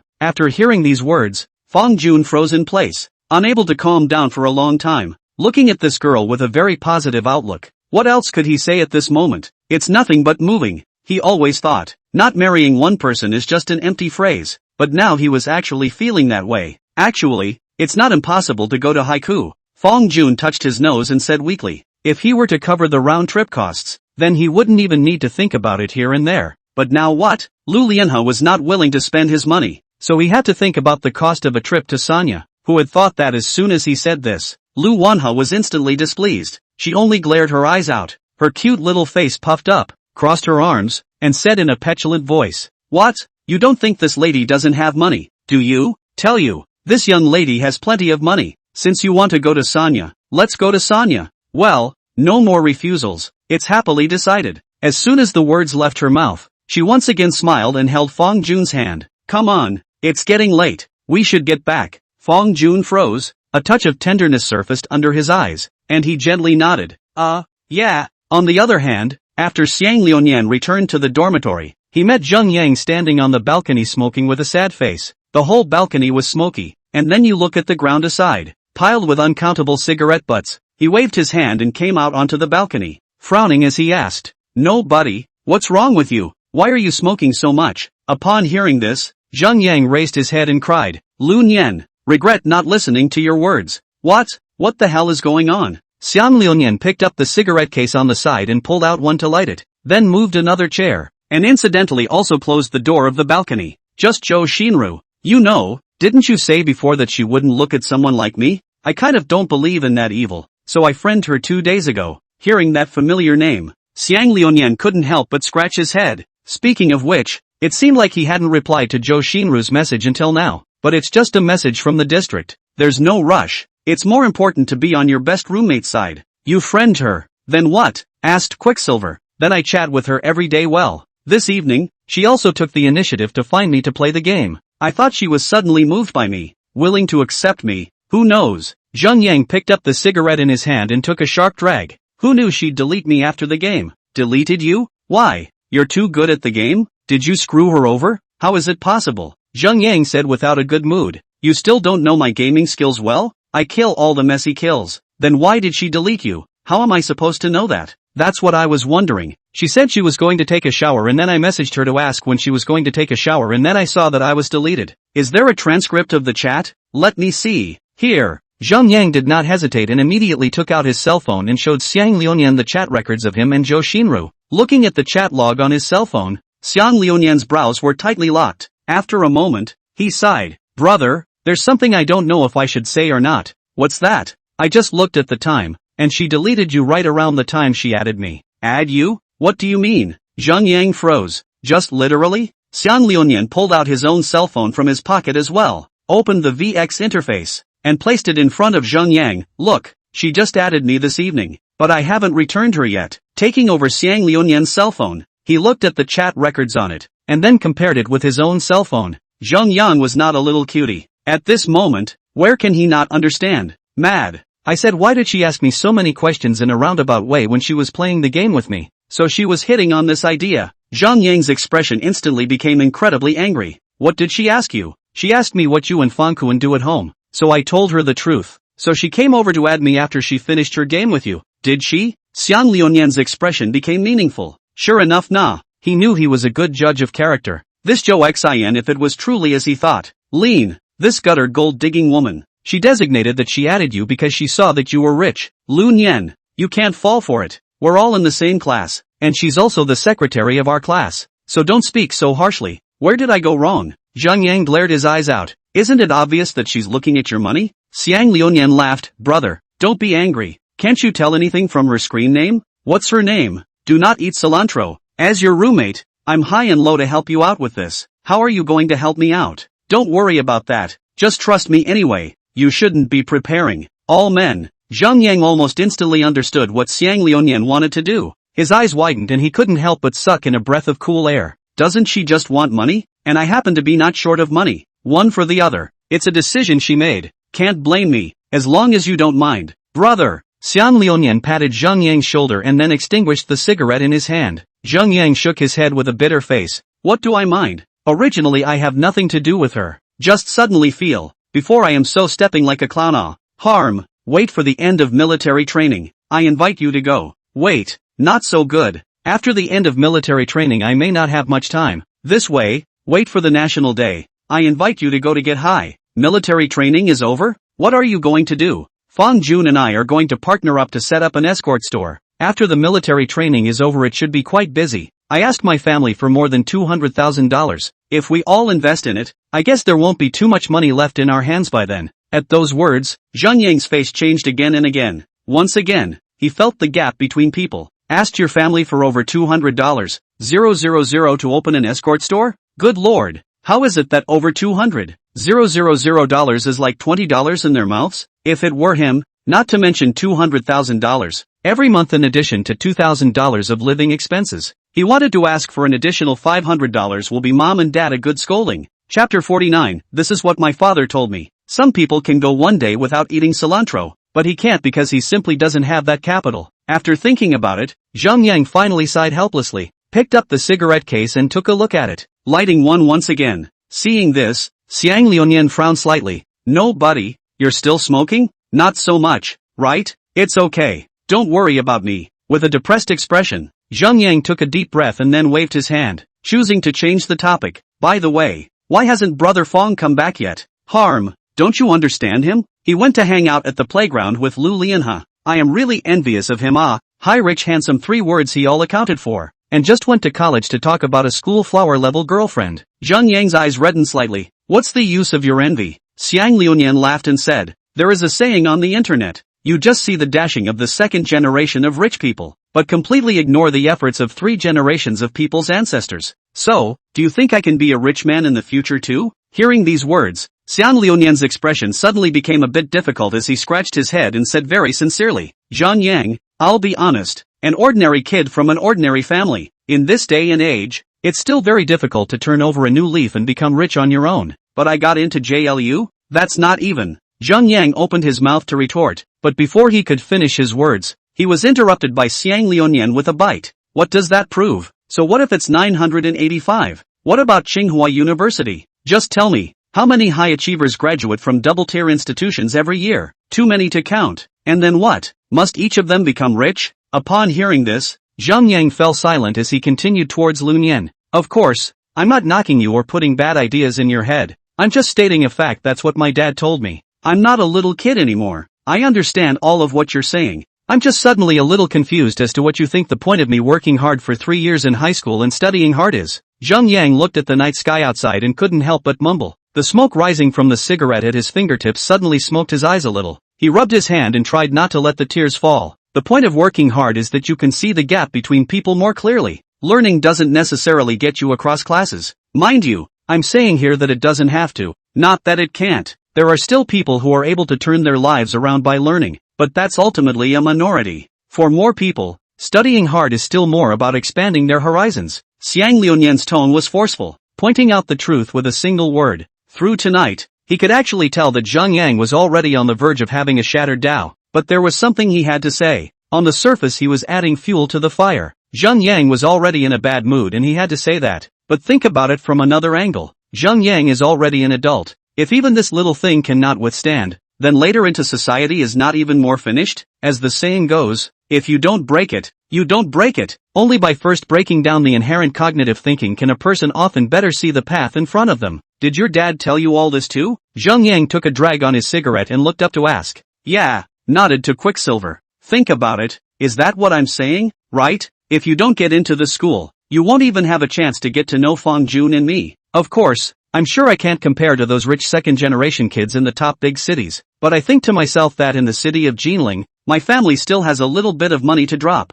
That's more than a little bit of family money for you. Zhang Yang smiled bitterly. He suddenly thought of a passage he had once read on the internet. You grew up as a cultivation wizard among ordinary people. After all the hardships and ascension to the upper realm, he finally became one of the 100,000 heavenly soldiers who surrounded the Monkey King, being beaten to dust with a stick. Now it seems, how could he not? In high school, he was the top student in his class. His academic performance was at the top of the whole school, and after 3 years of hard work, he was admitted to a 985 institution. It turned out that all the students gathered here were top students like him. Not only their academic performance was not worse than his, but also there were many people whose families were better off than his. After graduation, he could indeed easily find a job with a decent income with his 985 degree. But in the end, he is still just a cowhorse working for others. And what about the rich kids? They can ask their families for hundreds of thousands of dollars, or even millions to take to start their businesses in the opening. If the starting point is different, how can the end point be the same? Zhang Yang sighed again. He had lost count of how many times he had sighed tonight. Ugh, enough about that, I'm going to bed. What time is it before you go to bed? No more games? Do you think I'm in the mood for a game right now?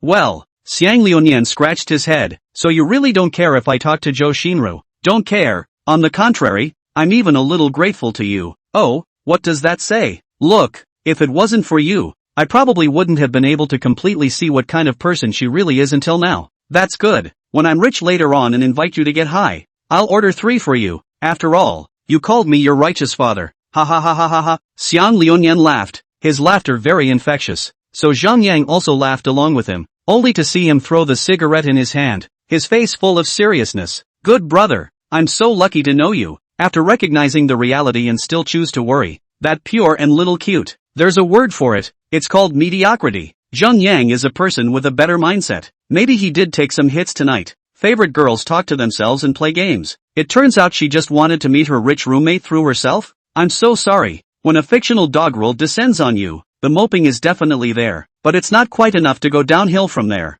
Zhang Yang had already decided that since the heavens had given him the opportunity to get to know rich second-generation people like Fang Jun and Xiang Liuyan, then he definitely couldn't waste it for nothing. Effort is never as important as choice. When he enters the society later, even if he is just an ordinary person from an ordinary family, so what? With this layer of human relations in, not to mention other, as long as Fang Jun into the flow of years in the future, willing to flow from the hands of a little bit of oil and water to him, that are completely worth 3 years of his efforts. Xiang Liuyan patted Zhang Yang's shoulder hard and said, "Don't worry. Next, let me meet this non-cilantro eater." Chapter 50, Countering the Guest is the Way of the King. After the two left the balcony, Zhang Yang rolled over onto the bed and began to close his eyes and think about life. As for Xiang Liuyan, he first walked over to Li Kao and exchanged a few brief pleasantries with him before returning to his position, taking out his cell phone, and starting to pair up with Zhou Xinru. "Not eating cilantro, I heard you're a native of Jinling, so do you know what fun places there are in Jinling?" "No cilantro, I haven't gone out once in as many days of school." "Do not eat cilantro, I would like to go to Zinjiku around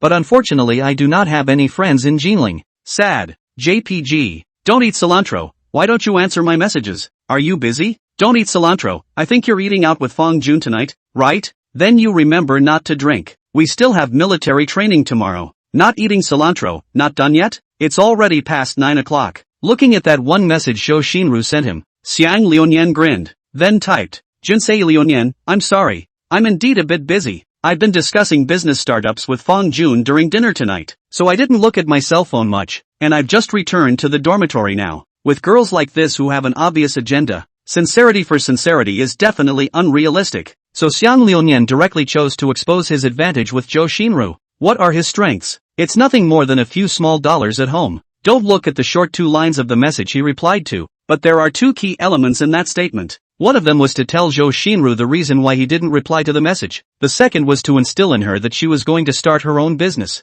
This afternoon Fang Jun was bumped into by Zhou Xinru in his brand new Mercedes-Benz, so she definitely had no doubts about Fang Jun's financial strength. So at this time he was going to pull up his conditions to the same level as Fang Jun. The message was just sent over, and within a few dozen seconds, Zhou Xinru's reply came. "No cilantro, huh? You're starting a business?" The corner of Xiang Liuyan's mouth rose slightly, and he knew that the fish had taken the bait. "Jinsei Liuyan, yes. I asked my family for dozens of them, and I'm going to start a small business with Fang Jun." "No cilantro, wow. What does your family do? How did your parents agree to give you so much money?" Zhou Xinru asked 2 questions, but Xiang Liuyan wasn't prepared to answer them, and he chose to change the topic in time. "Keep yourself mysterious while also giving enough space for girls to fantasize. Jinsei Liui, didn't you ask me what's fun in Jinling, and where do you usually like to go to play?" Talking to a girl, the opposite is always true. Taking the questioning into your own hands ensures that you will always have a path to follow, whether it's in or out behind you. "Not eating cilantro, I'm tired of going to all the tourist attractions.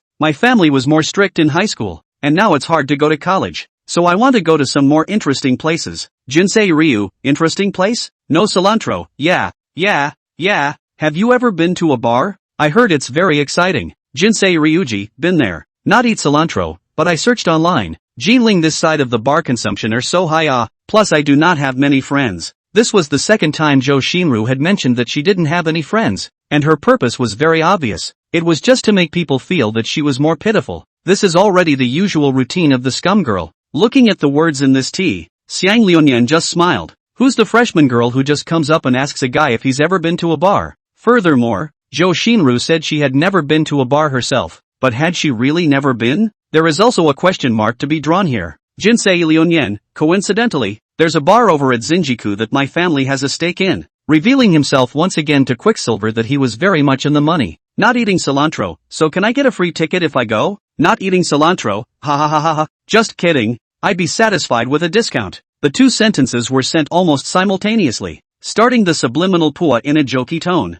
Can't say it's a pua, either, only that it's suspending the bait. How would the average guy respond at this point? In order to show off his gravitas and act tough in front of the girls, he would designate a pat on the back and finish with, "Go play for free, it's on me," but not to Quicksilver. "Jinsei Liuyan, you can find roommates AA. If you really can't find anyone and you don't have any money yet, you can go to Meituan and buy a group buy. There's a single package on there." This statement seemed very straightforward, but Xiang Liuyan was just certain that Zhou Xinru wouldn't be angry, and Zhou Xinru's reply made him even more certain of his suspicions. "Not eating cilantro, I don't dare to go to that kind of place as a girl. It would be nice if someone could accompany me." Jinsei Liuyan, there's no rush. We've only just started school. Just add more people and get to know a few more friends. No cilantro, so you're considered my friend now? Jinsei Ryuji, you want me to go with you? Xiang Liuyan still chose to be anticlimactic, and the next step was to see how that side answered. On the other side, Zhou Xinru was lying on her bed holding her cell phone with a slight frown. How come this Xiang Liuyan was different from all the boys she had added before? The boys, in the past, after she said something like that,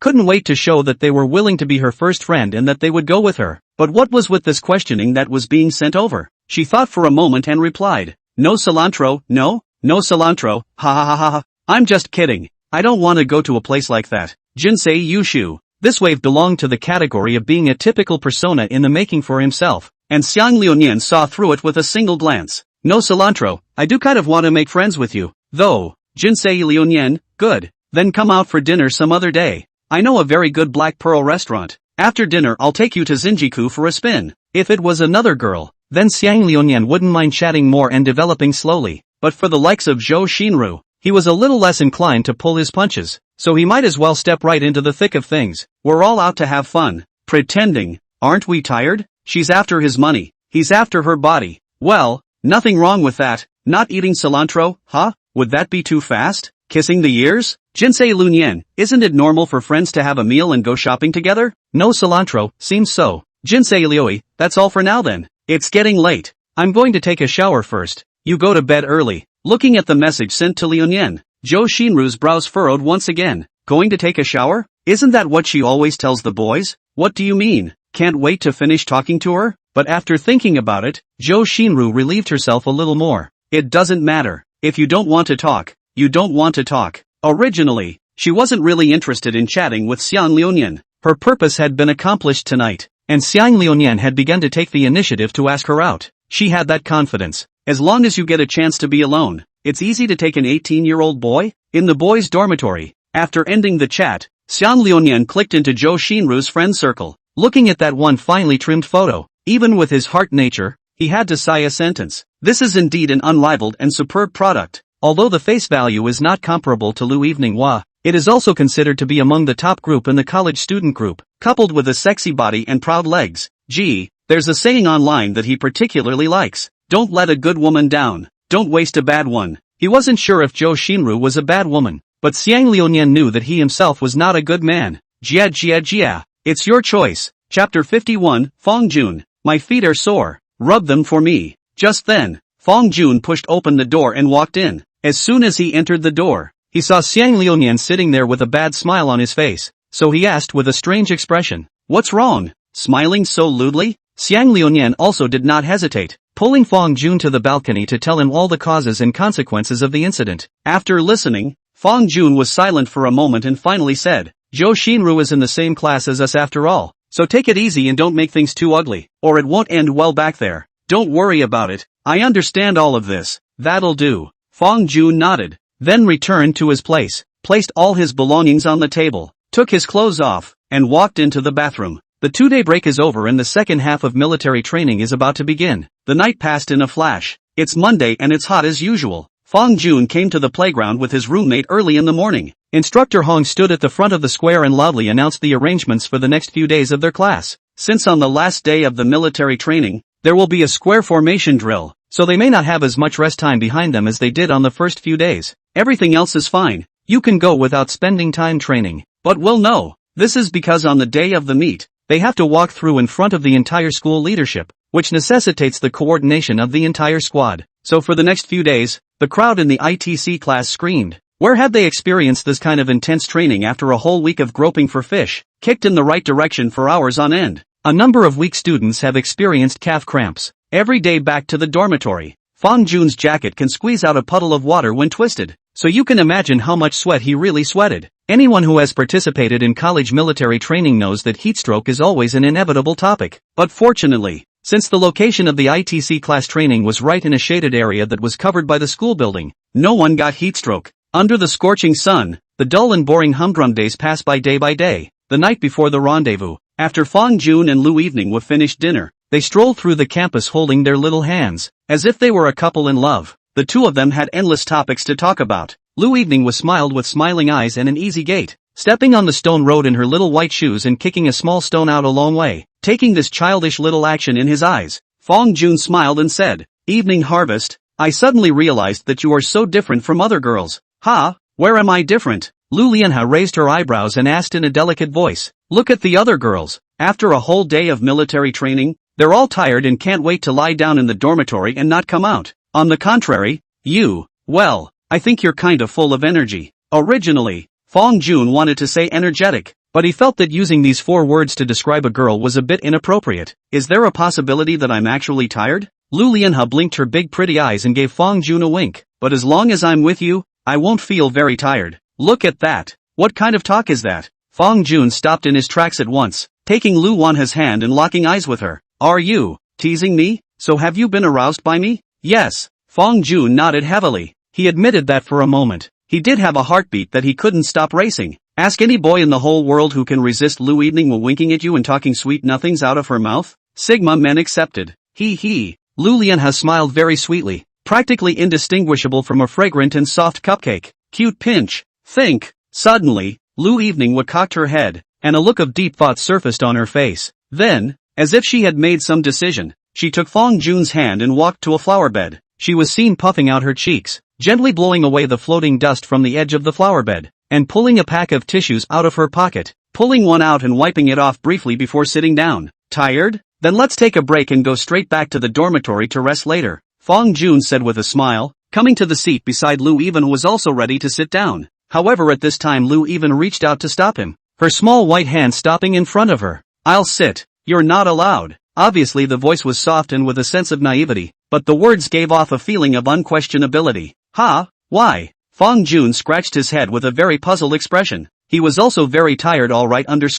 Well." Lu Lianhe glanced around and saw that there was no one in the 4 corners of the room. She bowed her head, pursed her lips, and without answering, bent her back, then slowly removed her shoes and socks. Sad face. Fong Jun's eyes widened. "No? What's going on here? You're testing the cadres with this?" Lu Evening was squinted her eyes and stretched out one of her feet as if she was being pampered. "Fong Kuan, my feet are sore and need to be rubbed." Looking at the jade foot in front of him that was close at hand, Fong Jun couldn't help but swallow his saliva. The beads are round and full of color. Considering the harmony issue, I won't describe it too much here, except to say, aha, okay, it's food grade. Me. Fong Jun stuttered in a rare manner, as he really didn't know what to say. "What's the matter? Can't you squeeze my feet? Or do you dislike me?" Like a playwright, Lu Evening were revealed an expression of watering eyes, and seeing this, Fong Jun also hurriedly shook his head. How could I dislike you? Then squeeze it for me." Lu Lianhe threw her head up and beamed her little mouth. Under the night, no one could notice the wry glint hidden in the deepest part of her eyes. At those words, Fong Jun hesitated for a moment, as if there were 2 little people fighting in his mind. You'd have to say he wants to, but he wants it too much. Even the kind you hate to shove right in your mouth. Aha, what did you say about putting something in your mouth? What did you say? On the other hand, Fong Jun thought that a girl's foot was considered a more private part. In ancient times, if any boy looked at a girl's feet, it was a certainty that he would marry that girl. This is a felony. Charge, imprisonment with wife. Although it was now the 21st century and there weren't that many feudal customs, Fong Jun would inevitably have a strange feeling in his heart.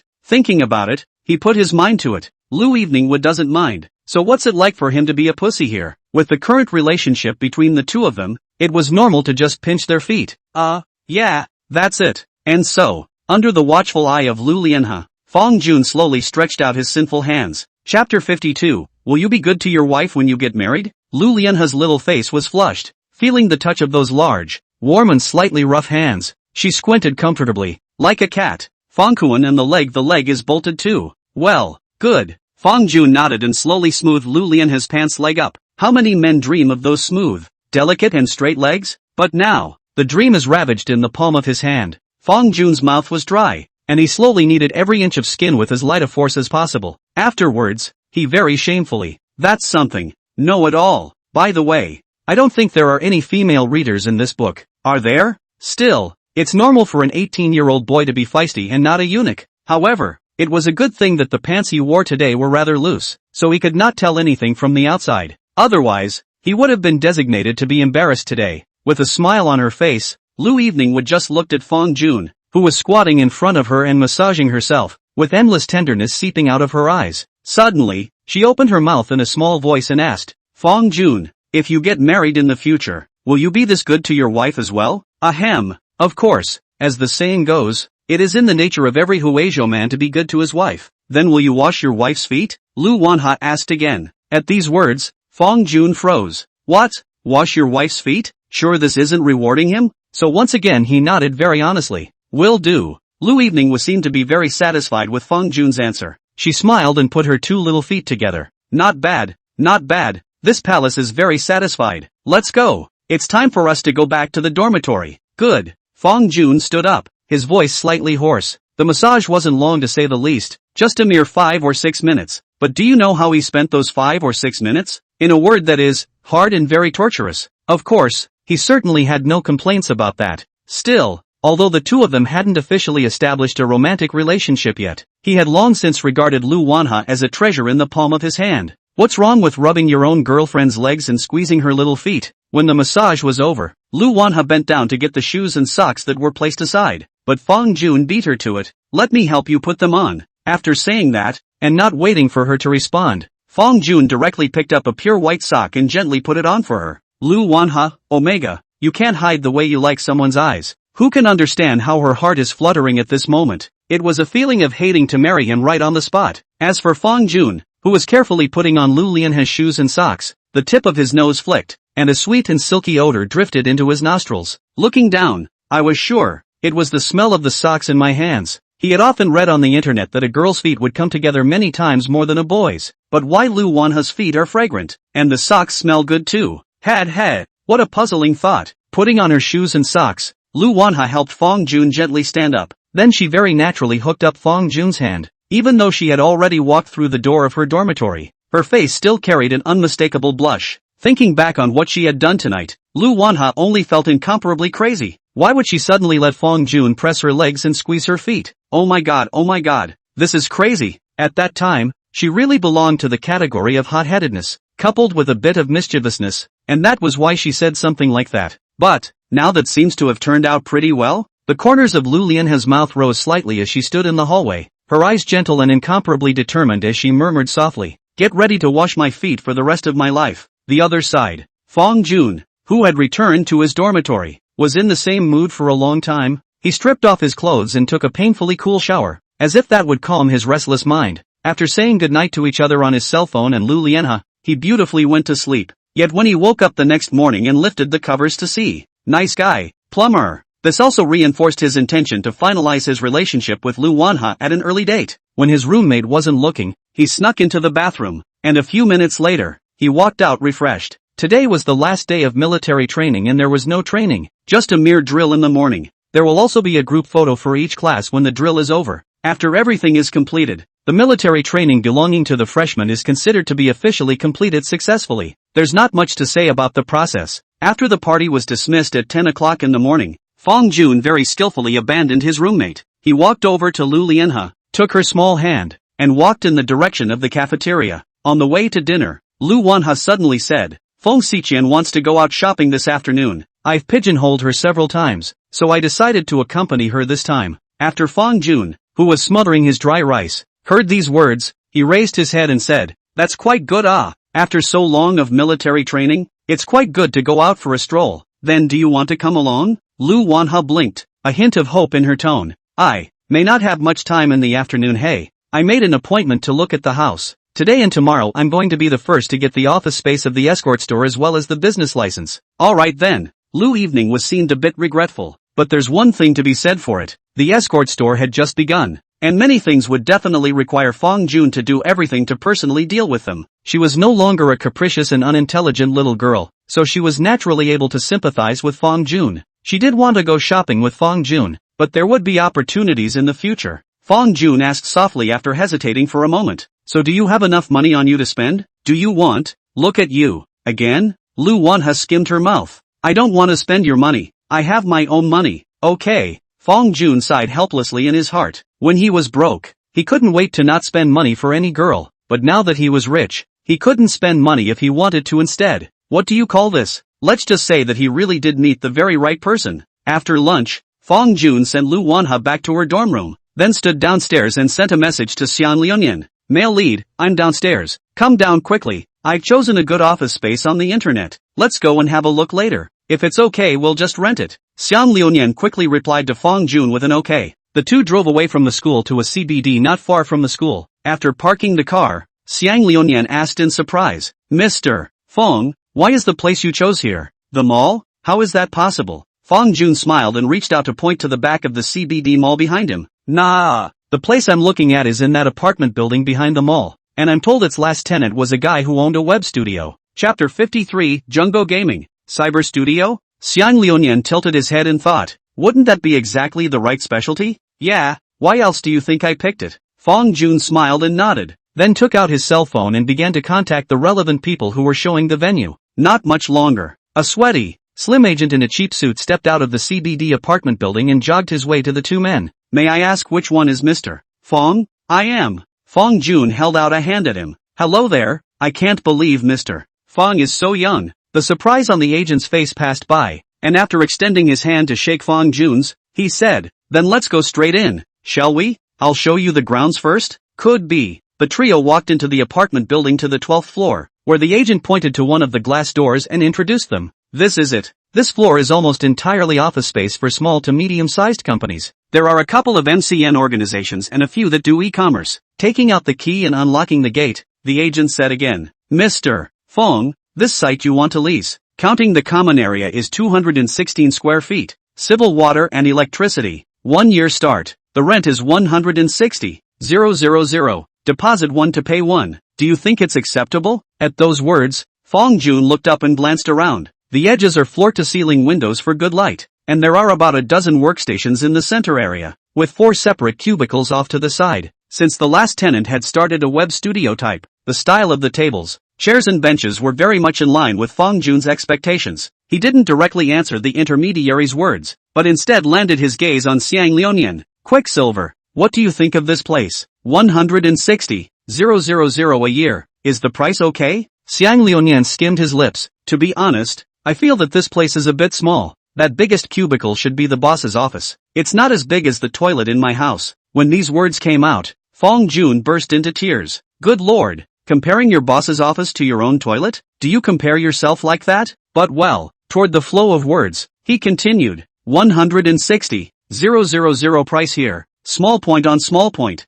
We after all, just started. An escort Play Store main camp is online. This ground, barely poor can also say it. Okay, here it is then. Fong Jun did not dawdle. Immediately asked the agent for a lease contract. The agent smiled with a frown, his already dry and thin cheeks resembling a wilted, rotten chrysanthemum at the moment. Mr. Fong, I can guarantee that the price/performance ratio here is the highest in all of Jinling. You definitely won't lose out. This is the contract. Take a look. Fong Jun took the contract, carefully scrutinized it from beginning to end, and then signed his name. Then where to pay? Just give me your money. I have a POS machine here. Aha. Take out the bank card that you carry with you. Make a stroke, and the balance immediately shrinks by $320,000. Here's the key. You take it, and if you have any subsequent questions you can message me directly on the VX. So I'll leave you two alone for now. I'll withdraw. See you later. The agent left the place after solemnly handing Fong Jun a large set of keys. The two of them were the only ones left in the large office area at the moment. Glancing around, Xiang Liunyun pushed open the door of the office that belonged solely to the boss and walked in,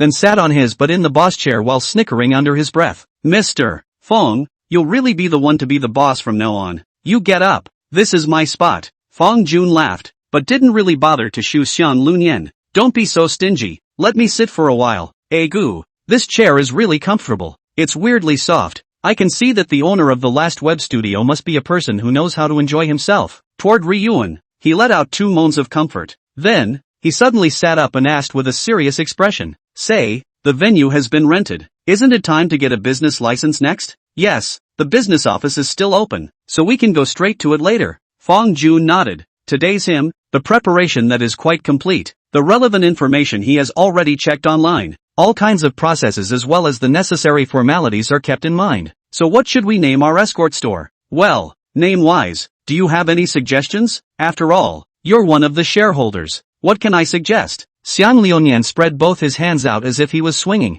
You're the big boss. You should be the one to pick the name. Fong Jun bowed his head and pondered for a moment. What do you think of the Jungo Club? The June of your name, the way of Lu Evening Wa? Xiang Liunian's face is strange. Well. Naming an escort store is all about spreading dog food, isn't it? Aha! Fong Jun shrugged and didn't retort. Junwo is Junwo. Who made you the boss? However, that 3 words of club and the suffix I think can be changed. Why don't we just call it Yuanha Gaming? Xiang Liunian stroked his rounded double chin to give advice. Fong Jun nodded. This is fine. Then we'll call it Yuanha Gaming. After determining the name, Fong Jun first called a janitor on his cell phone to clean up the office space. Then he took Xiang Liunian straight to the local business bureau. Accompanying the game store belongs to the individual business, but also belongs to the network studio that type. So the business license does not need to go through too many processes. The process is quite smooth. By the time everything was done, it was also getting dark. Fong Jun parked the car on the side of the road, walked to the convenience store and bought 2 bottles of ice coke,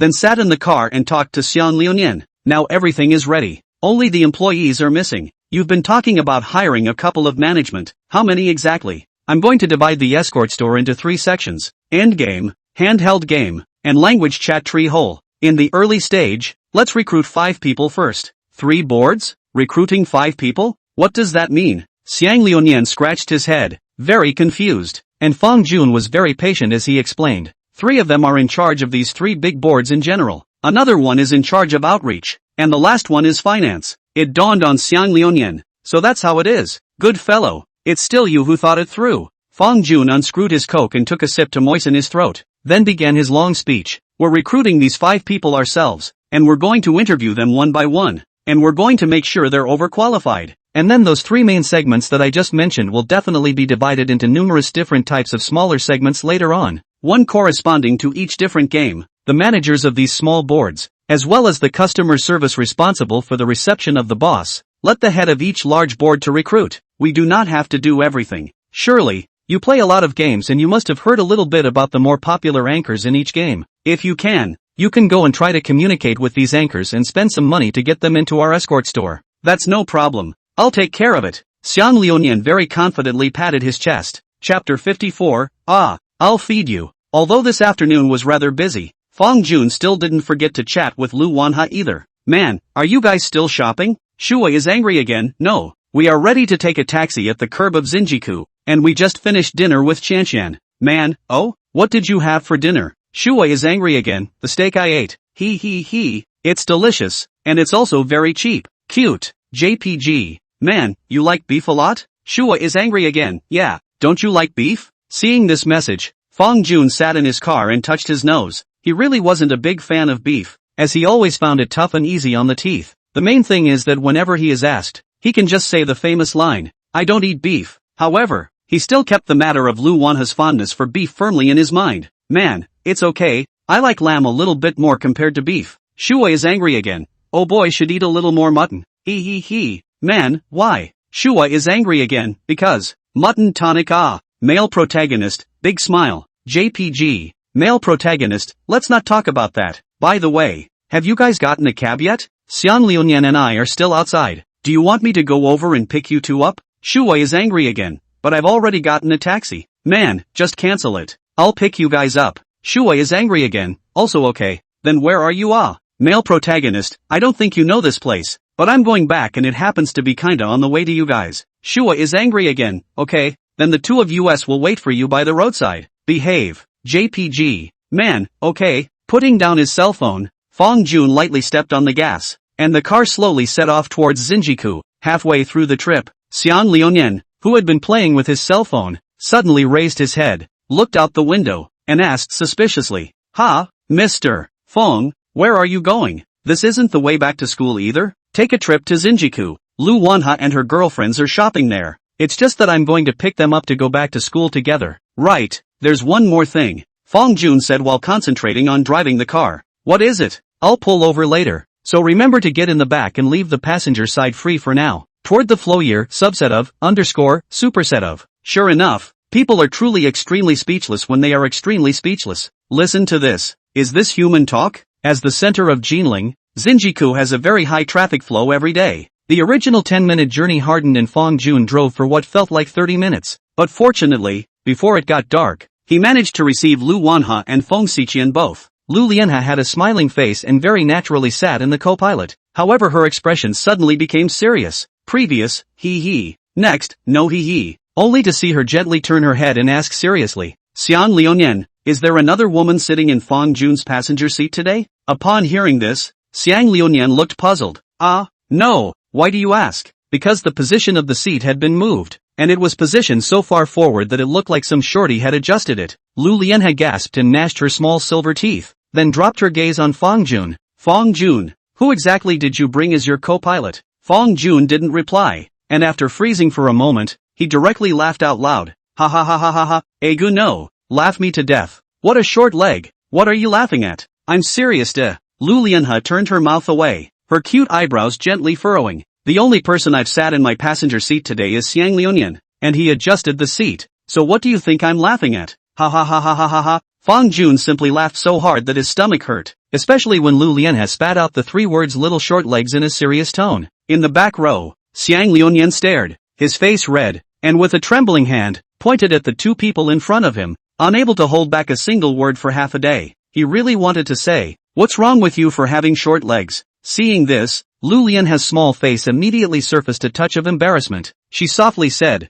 Xiang Liuyan, I'm sorry, I'm not talking about you on purpose. I'm just sorry. As a man, how could Xiang Liuyan really be bothered with a girl? Not to mention that this girl was still Fang Jun's other half. After taking a few deep breaths, he waved his hand in mock generosity. It's fine. This little storm, which could not be called a storm, also succeeded in mobilizing the atmosphere of the crowd in the compartment. Lu Lianhe hugged her small backpack as if she had thought of something. Right, I just bought macarons at the mall. I'll take one for you to try With that said, she pulled a pink pastry out of her bag and held it in her hand, a sweet and pleasant odor immediately echoing throughout the carriage. Fang Jun smiled. Wait for the back-to-school one. I'm still driving. It's okay, I'll feed you. Open your mouth. Lu Wanha moved gently to bring the piece of macaron to Fang Jun's mouth. Without any hesitation, Fang Jun directly took a bite. How was it? Is it good? Lu Lianhe blinked her big eyes, her voice soft. Anything tastes good as long as you feed it. Egu, I hate it. Since it's delicious, let's have another one. Open your mouth. The 2 of them were in the small compartment, and it seemed that this sweet interaction had become their daily routine.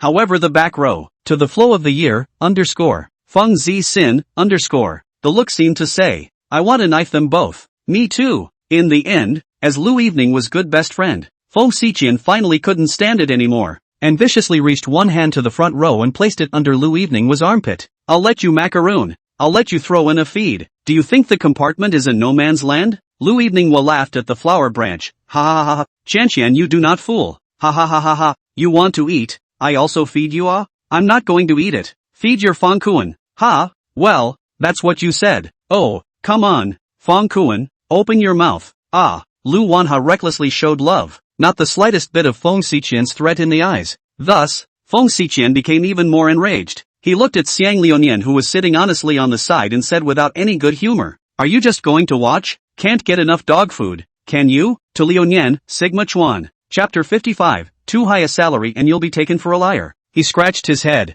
and out of his mouth came a sentence. So what? In the next second, Feng Xiqian looked at this little fatty beside her with unbelievable eyes. Not knowing why, she suddenly wanted to give him a slap. What? What do you say? Come on, you're cursing both of them with me. Feng Xiqian said sharply. In her opinion, the dog and man who show love are the kind of dog and man who should be severely condemned and subjected to the point of view of 10,000 people. However, in response to this, Xiang Liuyan simply waved his hand. That's better. I'm a 985 senior, someone who has received higher education, and it's well known that I, Xiang Liuyan, have never cursed anyone in my life. What do you mean? Feng Xiqian tilted her head and glared angrily. You mean I have poor quality? I didn't mean it like that, Don't think too much. Xiang Liuyan smiled sarcastically and explained. But these words reached Feng Xiqian's ears as if the meaning had changed, so she smiled back.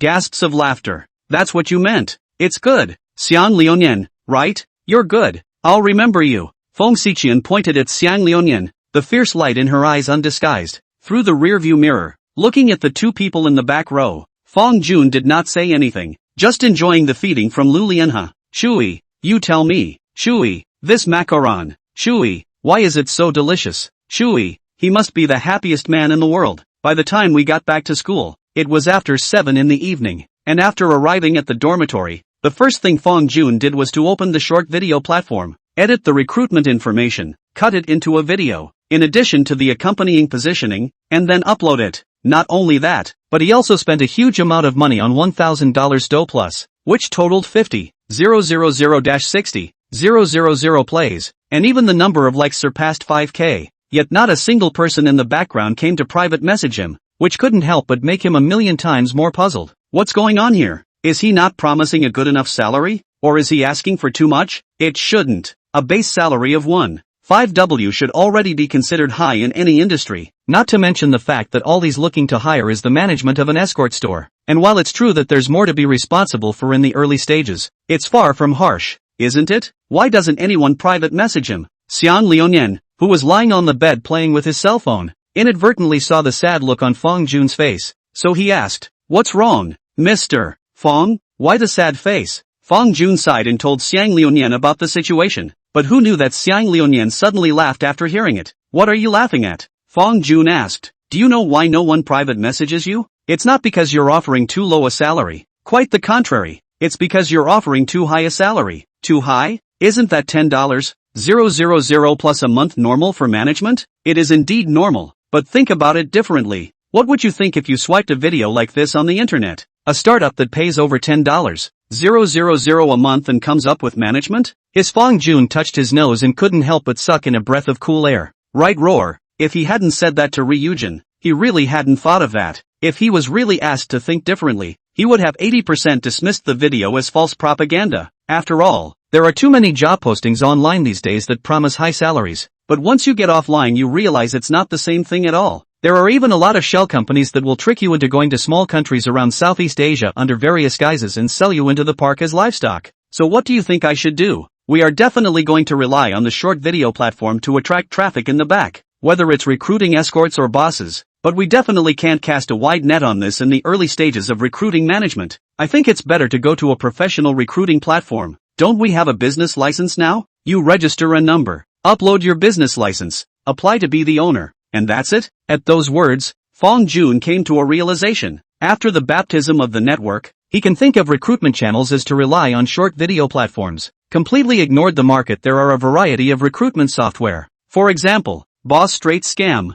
58 Same Pit, Lost Recruitment, Mileage Plus. These can't help it. Never had a job is what it is. Fong Jun sighed inwardly. He was so stupid. Really, $1,000 spent for nothing. Quicksilver. You know, I don't have too much experience in this area. Normal. Xiang Liuyan laughed. You're the typical authority figure. The onlooker is clear. Many times you just have to stand in a different perspective to consider things. At those words, Fong Jun would smile. Any idea why he didn't want to take full control and instead chose to find someone to partner with in the business? That's why. One person is ultimately limited in capacity, but two people are not. As the saying goes, 3 ignorant cobblers add up to a genius. He was only a freshman who had just turned 18 after all. Plus he had dyslexia. So there is a great need for someone to be able to discuss and analyze with him or give him advice in dealing with the problem. Downloading several mainstream recruitment software, registering an account, and then posting job information. Fong Jun continued to start the wait. Within a short while,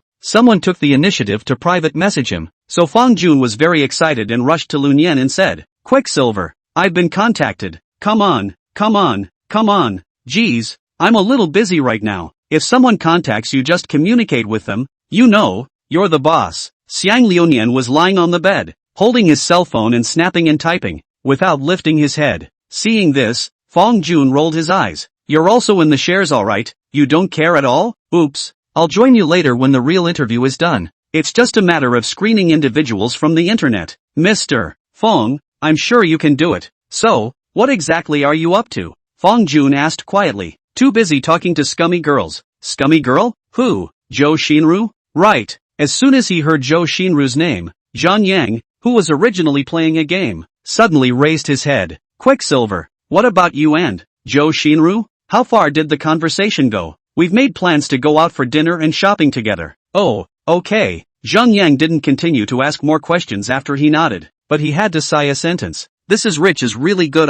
Ordinary people cannot get the girl. The rich second generation just need 3 words can be asked out. TSK, really nah. These times have changed, and hearts have changed with them." The other side. far away in a rented house in Jinling Zhongbei district. A man of about 27 or 18 years of age was staring intently at the computer in front of him, his eyes full of expectation, and his mouth kept chanting non-stop, "Quick reply! Reply!" Chapter 56. Does he need to think about studying? His name is Li Xianming, and he graduated from Huizhou University of Technology as an undergraduate, an uncompromising science student. After graduation, he worked for a network company for 3 years. During these 3 years, he worked hard and conscientiously, and was promoted from a small staff member to a department head with great difficulty. He thought a great future was beckoning to him, but today, there was an accident. In the morning, when he finished receiving water and returned to his workstation, he accidentally bumped into the boss, knocking over the water cup in his hand and spilling water all over the boss.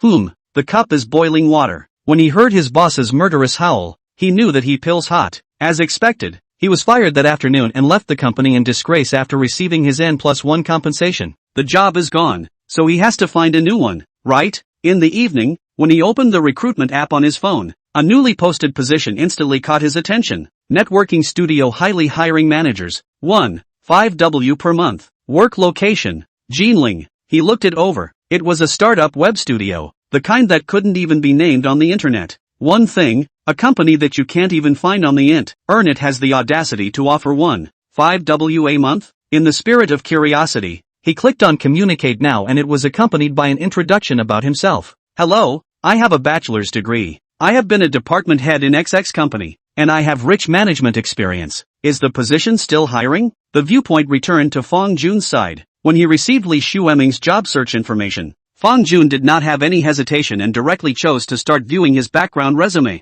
Science student. Last company I worked for was an online company. Career match. And I used to be a supervisor and have management experience. So I'm qualified. Good. Hello, I'm the owner. Although we're nominally an online studio, we actually run an escort store. May I ask if you have any experience in this area of online games? In the rental house, looking at the reply on his cell phone, Li Xianming's expression was slightly strange. Escort store? Well, now escort stores are starting to come to recruiting software to recruit people, aren't they? He instinctively wanted to go for a no, but then as soon as he saw the lofty 5W monthly salary in the upper left corner, he hesitated and typed a reply. Experienced. I've played almost every major online game on the market. That's great. So when do you have time tomorrow? Can we have a trial offline? This is of course, but I would like to ask first, is this 5W monthly salary of ours real and reliable? Of course, after all, it's the managers who are being recruited. The salary must be real. But I'm in the beginning stages of opening this escort store, and since I've chosen to offer such a high salary, it means that the early part of the process might be a little bit hectic. You can understand that, can't you? That's natural. Take as much money as you can and do as much work as you can. After seeing the message, Fong Jun replied to Li Xianming, who was still somewhat skeptical, slightly lowered his guard, but he still did not forget to ask, is the 5W before or after taxes? Do we have 5 insurance and 1 pension? After taxes, 5 insurance and all that. Although Fong Jun didn't have any work experience, he thought that if he wanted an employee to work harder as an oxen and horses, for the boss, then the welfare package piece definitely had to be arranged properly. The 5W monthly salary is just up front, and when the escort store takes off later on, that salary will definitely still go up again. According to his understanding, the escort play this industry can earn tens of thousands of dollars a month or even hundreds of thousands of people. So, in his escort store, being in management, the salary will only be higher, not lower. Fong Jun thought for a moment, then typed, add a VX first. The interview time will be set for tomorrow morning at 9 a.m.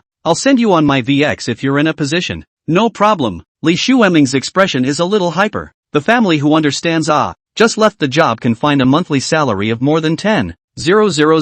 To be so cool? Although he was a department head in his last company, his monthly salary was only 8K, and after deducting 5 insurance and 1 pension, he had only 6K in his hand, so the difference was clear when comparing them with each other. In the dormitory, after settling on one interview candidate, Fong Jun started communicating with the next person. During the time he was chatting with Li Xianming, his background received 3 or 4 more job applications one after another. He thought the salary he offered wasn't high, but on this little recruitment software, 5W per month was enough to crush everything, and it was normal to be popular. However, right at this moment, Xiang Liuanian suddenly opened his mouth. By the way, Mr. Fong, we're going to officially start classes tomorrow. How are you going to solve the time conflict between study and work? Hearing this question, Fong Jun pondered for a moment. He's not a man of God, and there's certainly no way he can do both studying and starting his own business. What's the point of going to college and majoring in economics? Isn't it to make a lot of money in the future? Does he need to think about studying now? Let's not talk about entrepreneurship for a moment. Even if he doesn't start his own business and chooses to go lie down,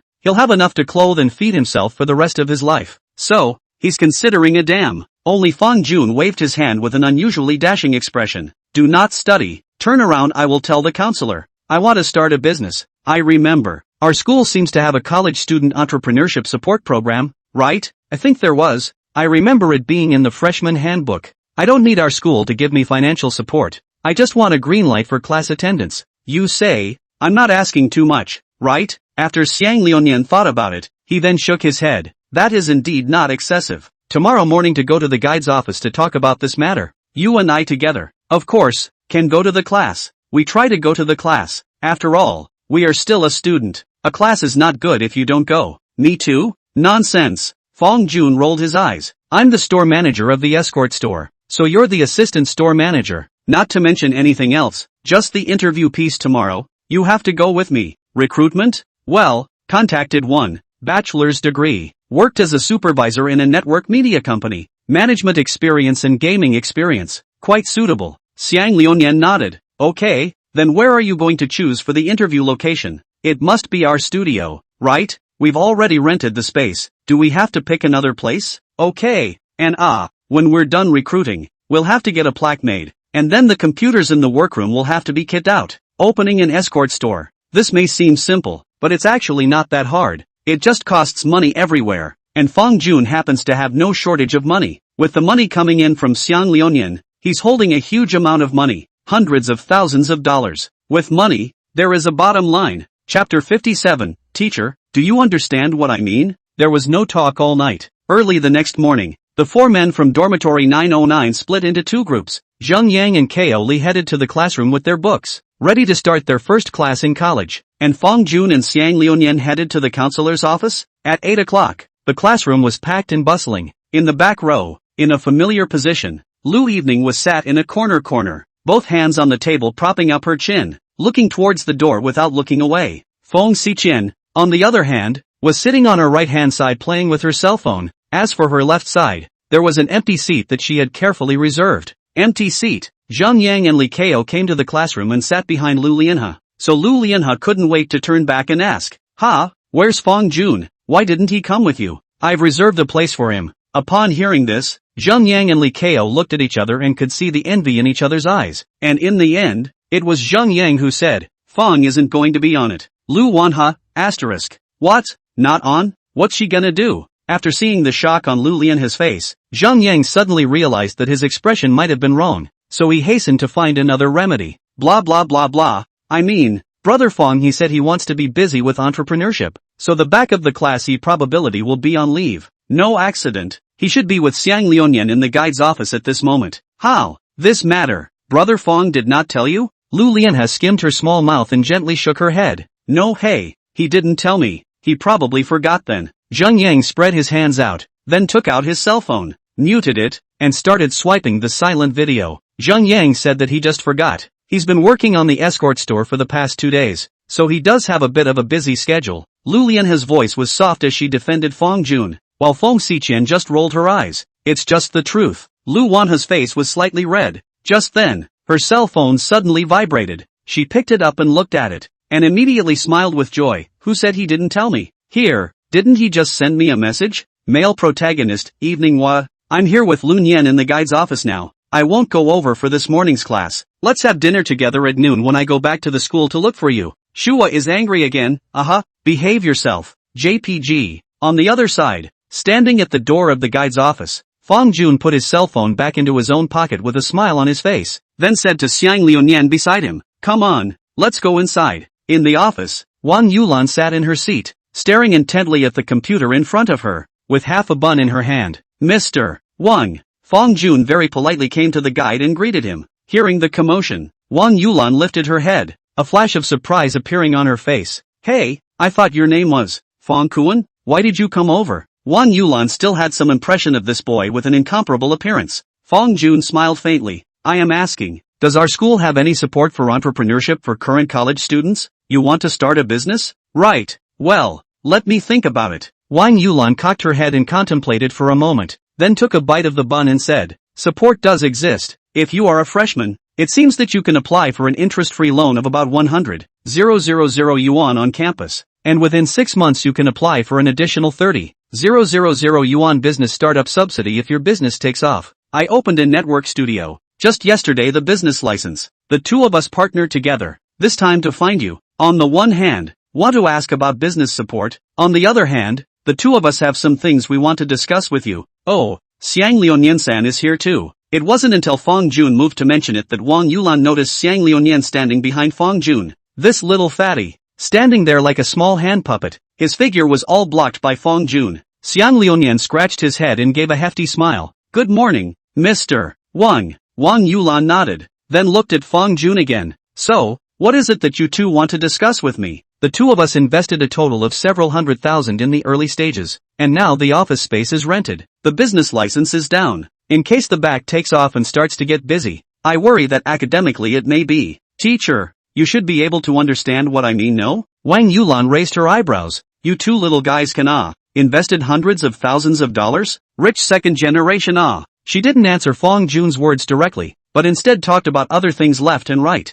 It's okay. At those words, Fong Jun just rubbed his nose. Wang Yulan finished the bun in her hand in 3 bites, then picked up the soybean milk on the table and took a sip before musing. It's a good thing that you guys are economics majors and can have the idea of starting your own business in your freshman year. But, as your counselor, I've seen too many students like you trying to start their own business, only to end up behind them because of a lack of a capital chain and thus leading to a hiatus. Teacher, this you can rest assured, we won't. Fong Jun hurriedly waved his hand. Even if we are unable to make a profit, we are able to guarantee that we will definitely not lose money. Oh, so confident? Then can I ask what is the main focus of this online studio you've opened? The main gaming escort piece. Game? Right. Fong Jun nodded seriously. I think in the current society, games have become an integral part, and with the development of games, the escort industry has also risen. I think there are huge business opportunities here. Wang Yulan nodded. Now is the era that belongs to you young people. Being able to enter Jilin University proves that each of you has your own unique abilities. Through your words just now I have actually guessed what you want to say. You guessed? Although you asked me about the business support, your behavior proves that you're not actually interested in this so-called support. You're more interested in saying that you don't have time for this class thing. Right? Right. Fong Jun nodded very honestly. We both really don't have much time for classes back there. And even this morning's class we probably won't be able to attend because we have an employee coming in for an interview later. It's all a small matter. JLU is different from other schools. It's not as rigid as you might think it is. Wang Yulan had a smile on her face and looked extraordinarily kind. The purpose of learning is simply to absorb knowledge, improve experience, and acquire skills so as to survive in society. By having an entrepreneurial idea and being able to act on it, you've surpassed 90% of your peers, and school shouldn't be a cage for young people. As for your comment that you might not be able to make it to class on time later on, I'll explain that to the substitute teachers in each subject for you. Chapter 58, Men Go Downhill After 25. Thank you, Mr. Wang. Fong Jun bent down and wanted to bow, but he heard Wang Yulan say again, don't be in a hurry to thank me first, I haven't finished talking yet. Although you don't have to take the classes, you still have to take the exams at the end of the semester, and if your grades are too bad and you fail the class, then I can't save you. After saying that, she even winked at Fong Jun. Don't worry teacher. Fong Jun patted his chest vigorously as a guarantee. I promise I won't fail the class. Learning is as easy for him as playing a game. Still, he could have gotten into Jilin University by casually studying, and if he had been a little more serious, Tsinghua and Beihua University would not have mattered. The word flunking was an almost impossible thing in his eyes. On the contrary, Xiang Liuonian's face was bitter at this moment. Not attending classes while making sure you don't fail a class? Is that really possible? You really think he's a genius, don't you? However, since Fong Jun had promised with his mouth full, it was not good for him to go and say anything else. That's good. Lastly, let me make sure. You two really don't need the school's entrepreneurial support? Wang Yulan asked again. It shouldn't be necessary. Fong Jun shook his head. A $100,000 interest-free loan may seem like a lot, but it's actually a drop in the bucket when it comes to actually starting a business. Neither Fong Jun nor Xiang Liuonian lacked the $100,000. There is a limited number of places available for business support, so it's better to leave this opportunity to others. Okay, Then if you guys need anything back there, make sure you keep me informed. No hard feelings. Yes, definitely. Fong Jun smiled and nodded, and after chatting briefly with the counselor again, he returned to the dormitory floor with Xiang Liunian. I have to sigh again. Wang Yulan is really a very good counselor. The time came to 8:30. At this point in time, both freshmen and sophomore and junior seniors are either sleeping in their dorms or taking an early 8 at this very moment, and as a result, the inside of the school was empty. After returning to the dormitory and taking the car keys, the two of them drove directly out of the school and arrived at the Juanha Gaming Studio. How many people did you have interview appointments with today? In the elevator, Xiang Liunian asked. Fong Jun raised 2 fingers. 2 people, 1 appointment at 9, 1 appointment at 10. Last night, after communicating with Li Shueming, he identified another good candidate. The person's name was Song Jingjing, a girl. According to her, she has been a band anchor, worked in a language chat room, and even spent most of her life as an escort, so she can be quite experienced in this industry. If the 2 interviews pass, Fong Jun was going to let Li Shueming go in charge of the online game board and let Song Jingjing take charge of the language chat board. Try it out for a while, and if it doesn't work, then it's a decisive change. Upon arriving at the studio, Xiang Liunian looked around and touched the table with his fingers again, raising an eyebrow to voice his doubts. Why is this floor, and this table, so clean? I called housekeeping yesterday. You forgot? Oh yeah, come to think of it, let's both wait a bit. The first interview hasn't arrived yet. Okay. Fong Jun sat in his boss's exclusive office, playing with his cell phone, while Xiang Liunian found a random seat outside and sat down, laying down on his desk and starting to doze off. Time passed by, and at 8:50 something, Fong Jun received a message from Li Shueming. I'm downstairs, should I go straight up or what? Fong Jun had wanted to go down to greet them, but after thinking about it, he felt that it was not right, so he typed in a reply. You can come straight up, 12th floor, inside this glass door without the sign. Getting up and stretching, at his cell phone screen, Fong Jun stroked his hair and rubbed his face, then left the office with a serious expression. Ryujin, don't sleep, the interview's coming up. I'm not asleep, I'm closing my eyes. After hearing Fong Jun's words, Xiang Liunian slowly sat up straight and rubbed his eyes. How are we going to interview later? Take turns asking questions? Or what do we say? Randomize. Fong Jun hadn't been a boss before, and he definitely had no interview experience. But in his escort store, there are not so many twists and turns. You just have to be able to make sure that you have that ability to be able to do your part. And that's enough. It wasn't long before a young man in black short sleeves pushed the door open from outside. His physique was slightly fat and his hair was a bit thin, and most of all, he had very serious dark circles under his eyes, and at a glance, he belonged to the kind that often worked overtime. For some reason, seeing this man, Fong Jun's mind suddenly thought of a phrase from the internet. It is said that once a man passes 25 he becomes 65. What this means is that a man's flowering period is short and very easy to go downhill, including, but not limited to, hair loss, asterisk deficiency, asterisk shrinkage, like the man in front of me. Men should be able to understand what I mean by that. Only the man asked cautiously, excuse me, is this Jungo Gaming? Yes, welcome, you're Li Xianming, right? Fong Jun smiled and walked over. At the first sight of Fong Jun, a touch of surprise appeared very instinctively in Li Shueming's eyes. He really couldn't imagine that the boss of Juno Esports would be so young. By the looks of it, I guess I'm still in college. He nodded hesitantly. Yes, I am. Sit down first, there are not many rules here. No need to be too formal, just treat this place as your own home. Fong Jun's smile was very affable and infectious, making people feel like spring breeze. Good. Li Shueming nodded and casually found a seat. Next, it's time to start the formal interview session. Fong Jun sat across from Li Shueming and asked a serious question. You do have management experience, right? Yeah, I was a supervisor at my old company and managed a dozen people under me. Online gaming experience too? Yeah, I play games for a while every day when I get home from work. I'm a diamond in League of Legends, S in CSGO on the perfect platform, and 6,000 points in Wing Shura. Fong Jun smiled. You're applying for a management job, not for an accompanying job. There's no need to report the segment of your game. I just need to make sure you've been exposed to these games. Contact has definitely been contacted. I've played almost all the games, including the second game. Li Shueming's expression was very proud. He was also just a young man who had just graduated from college a few years ago, and had probably spent more than twice as much time playing on the internet as Fong Jun had. That's good. I told you on my cell phone that we're probably going to be very busy with this amount of tasks up front. First of all, as the head of the entire online gaming section, you need to go online and recruit a certain number of sub-administrators to make sure that there is someone to manage each different game. And then, You also need to go online and recruit chaperones. Do you think that this is a job that you are capable of doing? Li Shueming pondered for a moment and nodded heavily. I think I should be able to. Chapter 59, I'm coming to you now. After hearing Li Shueming's answer, Fong Jun nodded in satisfaction. He was also a young man, not a capitalist, and since Li Shueming thought he could, he certainly wouldn't mind giving him a chance. Okay then, I have one last question. Where do you live now? I live north of the river, in a rented house. Is it far from here? Well, is kinda far. After thinking about it, Li Shueming replied with a bitter smile. He left the house just after 7 in the morning. First I took a bus to the subway station. Then I took the subway line 10 to line 5.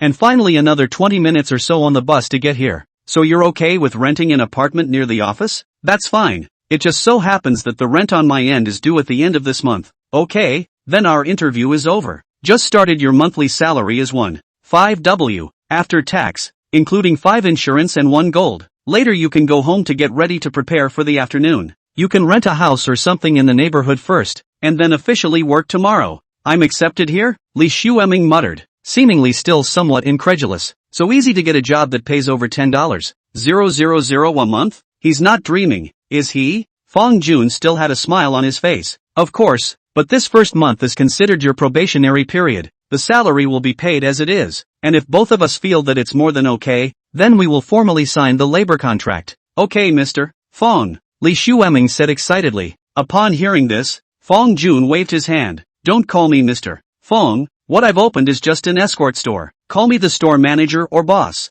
Yes, boss. Then just go back to the prepared ones and send me a direct WX if you have any questions. Yes. After Li Shueming left, Fong Jun looked at Xiang Liuyan and smiled. What? I behaved okay just now, right? Giving a thumbs up to Quicksilver. That's too good to be true. I really don't believe you when you say you've never been a boss before. Maybe that's being gifted. Ha ha ha ha. Fong Jun touched his nose and laughed. You're on for the next interview, and the template will be just as I just did. No problem. I'll take care of it. Well, trust you. Fong Jun also gave a thumbs up. Then he returned to his office, pulled out his cell phone, and slumped into his chair. He first opened the recruitment software and browsed for a while, realizing that there were very few private messages in the background, and not many people at all were genuinely interested in applying for the job. Then he clicked on Jitterbug and swiped for a while, and just then, Lu Lianhe suddenly sent him a message. Shuai is angry again. How is your interview going? Male lead, not bad. Just interviewed someone. How about you? How did you feel about the class?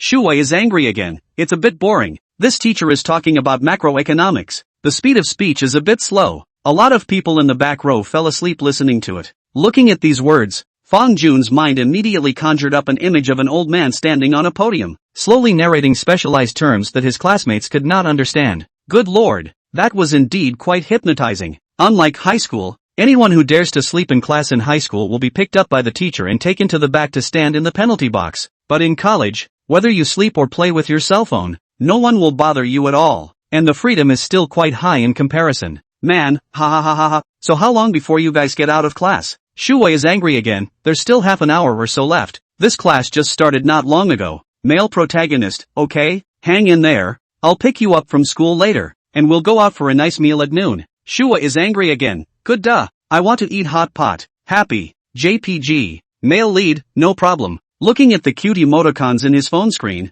Fong Jun would smile. He finally realized what a day's absence was like. Right now, for example, he was already a little impatient to see Lu Wanhe soon. Walking out of the office, he said to Xiang Liuyan, Liuyan, I've put the key here for you. Remember to lock the door after your interview later. I'll go back to school first. Xiang Liuyan's eyes widened. What the hell? You want to go back first? What about me? Why don't you turn around and take a cab? No, buddy. It's fine if you let me interview alone. After all, I'm considered one of the shareholders. But what do you mean you brought me here but not back? Xiang Liuyan questioned with righteous indignation. People who emphasize color over friends should be pulled out and ruthlessly shot. Don't mind it. All buddy, Lu Wanhe will be out of class soon. I'm going to pick her up. Fong Jun rubbed his nose, yet his tone did not carry the slightest hint of apology. It's not a buddy or not buddy thing. Okay. Xiang Liuyan wanted to say something, but in the end, he just sighed helplessly. He hadn't known Fong Jun for more than a day or two, and he had only 3 words to say about the latter. Love brain, how do you think you, as a rich and good-looking second generation, are willing to hang on to a tree? Although he is also rich, but he does not have the face otherwise he designated to one a day do not eat cilantro. Speaking of not eating cilantro, Xiang Liunian suddenly remembered Zhou Xinru, who had been left out in the cold by him for a long time. It seemed like he hadn't talked to her since the last time he'd said he'd go out to dinner together. At this rate, when would he have to make his second brother feel good? Oh, so what? And help Zhang Yang out? Looks like it's time to pick up the pace. He wasn't interested in having a platonic relationship with a girl. Since Fang Jun had gone to find Lu Wanhe, it wasn't too much to ask for him to find a girl to have lunch with as well, was it? Picking up his cell phone, Xiang Liunian instantly sent a message to Zhou Xinru. Jinsei Liui, come out for lunch at noon. My treat. He didn't bother to ask for Zhou Xinru's opinion. In his opinion, only a licking dog would choose to ask a girl. For example, is it in? What are you doing? Do you have the time? Do you want to have lunch together? A real man's tone should be strong, dominant, and unquestionable. A reply came quickly from Zhou Xinru's side. Doesn't eat cilantro? Huh? Why so sudden? I'm still in class. By the way, why didn't you come to school today? Jinsei Liunian, I'm busy with my business venture. I've taken a leave of absence from my counselor. I'll send you an address. Come directly to me after class. After sending the message, Xiang Liunian didn't forget to transfer a small sum of money to Zhou Xinru. Jinsei Liui, I've transferred $200 to you, so you can take a taxi directly after class. Zhou Xinru had wanted to find a reason to refuse, but after seeing the transfer of the $200, all of her discontent dissolved into nothing. No cilantro, good. Winks. JPG. Chapter 60, The Mandarin Pot. The second interview this morning was handled very haphazardly. Due to Fang Jun's absence, after Song Jingjing arrived, Xiang Liunian asked her a few questions symbolically, then briefly told her about the general content of the work behind her, and then hastily called it a day. Song Jingjing is 24 years old this year, also just graduated from the university, looks quite general, but the voice is very good, belongs to the kind of standard imperial voice. It's understood that she's done some time in the past as a language chat room, so it doesn't seem so surprising that she has a good voice. It's a well-known fact that voice chat rooms are full of voice actor monsters, so whether you like the voice of an older woman or a younger woman, they'll be able to give you all the answers you need. When the interview was over, Xiang Liunian was at ease waiting for Zhou Xinru's arrival at the Juanhe gaming studio. At the same time, he was calculating in his mind what to do after meeting with Zhou Xinru later. He glanced at his class schedule. There were no classes this afternoon, so a rough plan sprang to mind. At noon, he first took Zhou Xinru to a good meal, so that she could see his financial power. In the afternoon, we'll go shopping together in Deji and then watch a movie. The darkness is just right for deep conversation. Wait until the evening. Jia. We're all adults, so it makes sense to have a hotel and not go back to the dorms after a few drinks, right? On the other hand, after Fang Jun drove back to the school, he parked his car under the complex and sat in the car waiting for Lu Wanhe, also waiting for a girl. Unlike Xiang Liunian, who was full of evil thoughts, Fang Jun's heart was only full of anticipation at this time. The thought crossed his mind. What color clothes will Lu Wanhe wear today? What kind of hairstyle? A double ponytail? Or the iconic ponytail? This corresponds exactly to the famous saying that people who think about each other look forward to every meeting. Within a short time, Lu Lian had jogged all the way to Fang Jun's car. Fang Jun took a look. Beige short sleeves, wide leg jeans, white small board shoes, pale head, sure, still the same familiar outfit. Lu Wanhe pulled open the car door and very naturally sat in the passenger seat, only to see her keep waving her little hand to fan herself while spitting out her little tongue and saying, "It's hot, it's hot, it's hot, it's cooler in your car." Looking at Lu Lian's sweaty head, Fang Jun knew that she must have left the classroom after class and ran to come downstairs, so he smiled, pulled out a piece of toilet paper from the storage box, and with gentle movements, wiped the fine sweat on Lu Wanhe's face. The tissue paper smelled good. For sure, it was Lu evening was smell. When Lu Lianhe wasn't looking, Fang Jun stuffed the piece of toilet paper into his pocket. Don't get me wrong, he didn't have anything else in mind. He just didn't want to leave his trash in the car or on the ground outside. He has been known to be a good boy of quality. Fang Jun touched his nose and asked offhandedly, "Yes, you said it's mid-September. Why is the sky still so hot?" Upon hearing this question, Lu Lianhe said after thinking about it, showing his teeth and opening his mouth, "That's just it. I've seen so many people on the internet say that the weather over here in Jinling is pretty, especially in the summer, which is long as hell. It starts to get hot in April and it's going to stay hot until November, and the temperature is one of those plummeting situations where it could be below zero one day and go straight to the 30s the next, or it could be in the 30s one day and straight below zero the next. Ha ha ha ha ha ha." Looking at the cute expression on Lu Lianhe's face and the pompous movements, Fang Jun laughed out loud, and then, he smiled and continued to ask, "Then, Do you think that the people of Jinling don't need to prepare spring and fall clothes at all? Just need to prepare winter and summer clothes? I think so. Lu Lianhe nodded her little head seriously. Then she stuck her face back into the vent of the car's air conditioner, blowing cold air and squinting comfortably. Ah, comfortable. Don't blow into the wind. You just finished sweating. Be careful of catching a cold. Fong Jun was concerned. It's all right da-da-da-da-da. My lady is strong. Strong, strong, strong, strong, strong, strong, strong, strong, strong, strong, strong, strong and strong. Strong, dragon and tiger? Two words that, don't quite fit, do they? Several question marks floated in Fong Jun's brain. Shouldn't all these words be used to describe boys? How is it inappropriate? It was meant to be. Lu Lianhe raised her head arrogantly. However, in the next second, she suddenly opened her mouth wide. Ah Yan, look at you. Sneezing. Fong Jun reached out to turn down the wind a bit, a crying expression on his face. Lu Lianhe reached out and rubbed her hand, the tip of her nose instantly becoming red, but she was still stiff upper lip. It's okay da. After leaving the school, Fong Jun took Lu Wanha to a hot pot restaurant he had made a reservation for on his cell phone, located at Xinjiku, said to be the most authentic Sichuan and Chongqing hot pot in all of Jinling. When choosing the base of the pot, Lu Evening Hua, as always, yelled out loud that she wanted it to be explosively, perversely spicy. However, Fong Jun isn't able to eat spicy food, so to accommodate him, the two of them end up choosing the Mandarin duck hot pot. Sitting on the same side, Lu Evening was skimmed her lips and looked at Fong Jun with a serious expression. Fong Kuan, it looks like I'll have to train you a bit. Fong Jun, training? What kind of tiger wolf talk is that? Was it the kind of training he wanted? Looking at the off-kilter expression on Fong Jun's face, Lu Wanha gently narrowed her eyes. Are you thinking of something nasty again? I just meant to train you to eat spicy food. Ahem. Fong Jun lightly coughed twice. His old face reddened. I'm not thinking nonsense Anon. Don't misunderstand good people. What I'm thinking is also training the ability to eat spicy food. You better be. But there's one thing, eating spicy food can be practiced? Of course you can. As long as you eat more spicy food and your tolerance level increases, you'll naturally become able to eat spicy food over time.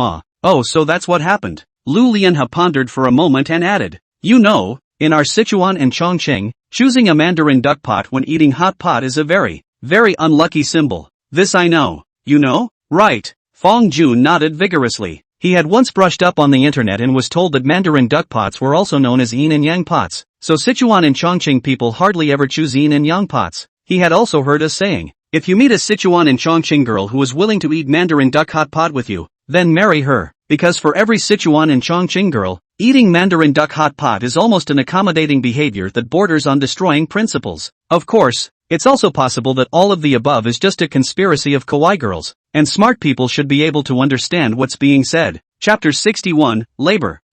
Lao Zi said. When the pot base was served, there was a gust of aroma floating in the air, the smell of the explosive spicy butter pot base. It smells great, but for those who can't eat spicy food, one bite can kill you. Lu Wanha picked up a slice of tripe with her chopsticks and placed it inside the spicy pot 7 times before putting it in her mouth and chewing it slowly, and after a moment, she squinted her eyes. That's the flavor. Good 7. If it's delicious you can eat more, but you have to be careful. Don't drip the oil on your clothes. Fong Jun reminded with a smile. Don't worry. Lu Wanha waved her hand. I'm not a child law. Hello handsome ladies, this is your order of thick-cut beef brains and grassland lamb. Please enjoy. At that moment, the waiter brought 2 plates of meat and gently placed them on the table. Fong Jun sharply placed the 2 plates of meat inside the hot pot separately, the half and half kind, eating the bottom of the clear soup pot and dipping into the sesame sauce bowl of ingredients. He suddenly felt that the beef didn't seem so bad anymore, but in relative comparison, it's the lamb that's more flavorful. But as he ate, Fong Jun suddenly wanted to try Lu Evening with spicy pot, and there was a chilled sour plum juice next to it that was specially designed to relieve spiciness and greasiness. So he just tried a bite. It should be fine. Under Lu Wanha's gaze, he stretched out his chopsticks and pulled out a slice of meat from the spicy pot before putting it in his mouth. In the next second, he directly performed what is a 1-second change of face. The whole face instantly red warm, and his mouth could not stop the shasha. He quickly poured a cup full of sour plum juice, and drank it all in one go. Seeing this, Lu Wanha smiled cheekily. See, I told you that you need to practice your ability to eat spicy food. Sha indeed Sha, it's time to practice. That's what you said. Lu Lianhe suddenly blinked, a familiar wryness echoing in the bottom of her eyes. I'll ask again, are you really sure about this? Okay. Fong Jun nodded affirmatively. Lu Evening Wei is a Sichuan you people. in the diet is certainly inseparable from spicy. He as a big man, in order not to be looked down upon by the girls, he must learn to eat spicy. Even if you can't eat bursts of spice all the time like Lu Eveninghua,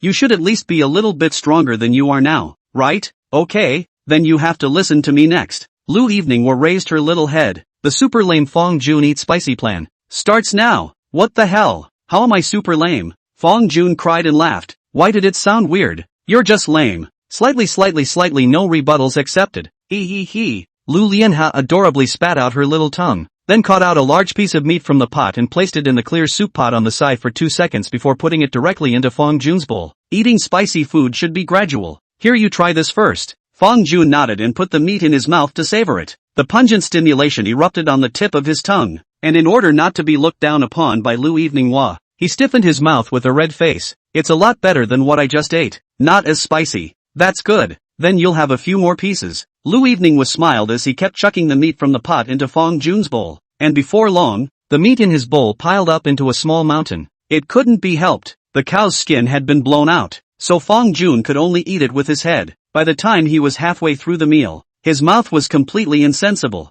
and his 2 lips looked as if they were coated in lipstick. But when Lu Wanha asked him if it was spicy, he still stiffened his mouth and said, "No, it's really not spicy?" The clever Lu Lianhe narrowed her eyes and asked with a smile. In fact, at a glance, it was obvious that Fong Jun was bracing himself, but she didn't point it out. She just cocked her head and thought about it before once again picking up a piece of meat from the spicy pot and putting it into Fong Jun's bowl. This time, she didn't choose to put the meat in the broth pot and shuck it oh so well. Looking at the bowl of lamb covered in red oil, Fong Jun couldn't help but gulp. He wanted to go on to say not spicy but couldn't get those 2 words out of his mouth. Eat, why don't you eat? Lu Lanha propped her hand on the table and looked at Fong Jun with a smile. The latter's face was full of bitter smiles, and after hesitating for 2 seconds, it was as if he had made some kind of determination. Good, I'll eat. He was seen shivering his hands and slowly putting the meat into his mouth, with the fearlessness of knowing that there was a tiger on the mountain. Is it spicy? Not spicy. Not spicy yet? Well, you try this one then? Facing Fong Jun's stiff upper lip, Lu Wanha instantly decided to play a little joke on him. She was seen taking the meat out of the spicy pot and putting it into her own bowl of ingredients and dipping it. Her bowl of ingredients is an exclusive secret. Not only does she put in red oil, chili oil, millet chili, and even the store's specialty, Sichuan and Chongqing Shizhu red chili peppers. This chili is the top of the line of the fiercely hot batch of chili peppers in the national literature. No wonder the internet says this is one of the most authentic Sichuan and Chongqing hot pots. Even the types of chili peppers that are rare in hot pot restaurants on the Sichuan and Chongqing side. Fong Jun's face changed slightly, wanting to laugh but unable to do so, finally revealing an expression that was worse than crying. Eat it? I thought you said it wasn't spicy. It's okay, eat slowly, there's no rush, it's all yours. Fong Jun was hesitant and Lu Eveninghua was unforgiving. Underneath the table, she crossed her legs, the corners of her mouth rising slightly. It's obviously been spiced up and you have to say it's not? You're a tough guy, aren't you? Let's see if you'll dare next time. Labor. Laozi said, more spicy food is good for the body. Eat.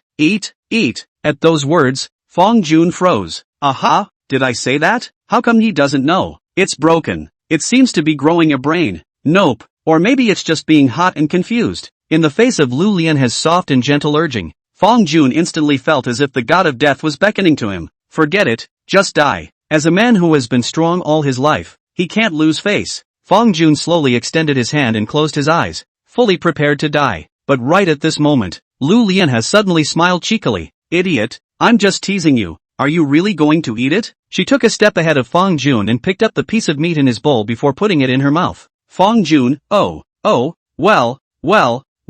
so it's just a tease. Scared the hell out of him. He almost, just now I have said, practice eating spicy to be gradual. My material bowl I know. Even I eat a little spicy, let alone you this lame man lo? Fong Jun's face that had eased a bit instantly reddened and warmed up again. This time it wasn't being spicy. I'm not lame, he retorted loudly. However, Lu Lianhe just smiled and nodded, her tone as if she was coaxing a kindergarten child. Okay, you're not lame, you're the best. That's always okay, right? Fong Jun, Chapter 62. Hello? Dad, pop some gold coins. The CBD's apartment buildings were filled with cars, and Xiang Liunian had a flash of impatience on his face as he stood in the sun. He picked up his cell phone and sent a message to Zhou Xinru. Jinsei Ryuji, how come it's not here yet? Not eating cilantro, it's almost here. Less than 3 kilometers to go. and it's a bit of a traffic jam at the moment. Jinsei Ryuji, well, make it quick. I'll wait for you downstairs. To be honest, there actually wasn't much money on Xiang Liunian at the moment, but in order to be able to put on a good show in front of Zhou Xinru, he still chose to make a call to his dad. Hello, Dad? Pop some gold coins. Why do you need money again? Didn't I just transfer you $250,000 the other day? Geez, didn't I tell you? That money was for my business venture. What about your living expenses? Didn't I give you 30,000 back at the beginning of the school year? Don't tell me you spent it all so quickly. That's true, it hasn't been spent. You're asking me for a load of money if you haven't spent it. Hang up, hang up. Calling his dad to hang up the phone, Xiang Liunian rushed to say, hey, don't hang up. That's what. I asked a girl in my class out to dinner today. I'm not worried that I don't have enough money on me. Yo, you brat got the hang of it? This is ready to talk to someone? On the phone, Xiang Liunian's dad's tone slightly carried a hint of teasing. Well, I don't know yet. Let's just get along and see what happens. Although Xiang Liunian didn't care about being in a relationship with Zhou Xinru, he was more interested in having fun in comparison, the kind that only goes into not into life. Of course, if the feelings are there, then talk about it. Dump her with a sum of money every month.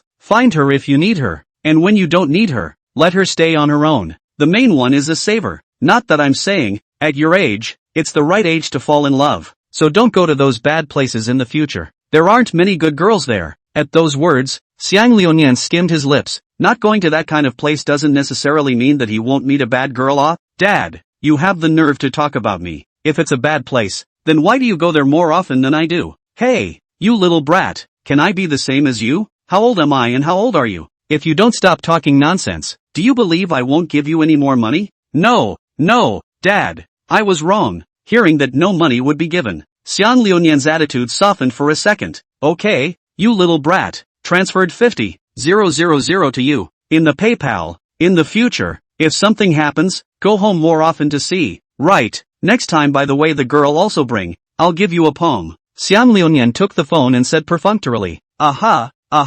okay, next time. He knew what his dad was all too well, as the saying goes, like father, like son, and vice versa. To put it bluntly, his dad and he hang like to go to the business K also even if, and also all belong to like 18 years old pure female big kind of. Though the whole thing about the old man stealing a woman from his own child would only be in the Yokohama novel platform. But he would never bring his girlfriend home to meet his parents if he didn't have to, unless he really met a girl he could commit his life to. This has to mention the author of a personal experience. Witnessed, a when the sun, take their own old man to KTV to find the accompanying princesses, each in the arms of an embrace. If you want to ask the author is how to see, well, the author was embraced by that. Ha ha ha ha ha ha. Just kidding, actually the author is male. Not long after, a net car slowly stopped downstairs and a girl walked down from the car. It was none other than Zhou Xinru. Today's Zhou Xinru is wearing a very sexy outfit. The upper half of the body is a black and white color clashing tight halter, revealing a delicate waist, and the lower half of the body is wearing wide-legged Korean-style jeans and stepping on white sneakers. However, just as it walked, the corner of its loose pants fluttered, and Xiang Liunian clearly saw the black stockings hidden underneath the pants. Nice guy, silk in your pants. Ha, sorry, I went to the dormitory to change after class just now. Plus there was a bit of traffic on the road, so I was a little slow getting here. Zhou Xinru waved her hand and fanned herself, standing in front of Xiang Liunian with a touch of apology on her face. If it were any other guy, don't even think about asking her to go so low as to explain. In her opinion, isn't it natural for boys to wait for girls? If you're going to complain then you're going to get the hell out of here. It can be different toward the flow year. He's the gold master. After hearing Zhou Xinru's explanation, Xiang Liunian waved his hand, his eyes staring nakedly at the corner of Zhou Xinru's pants, gulping, his tone seemingly careless. It's okay, come on, I'll take you to dinner first. Good. Zhou Xinru nodded, then very naturally stood beside Xiang Liunian. The two were less than 10 centimeters apart, and Xiang Liunian was even able to smell the faint fragrance of the girl beside him.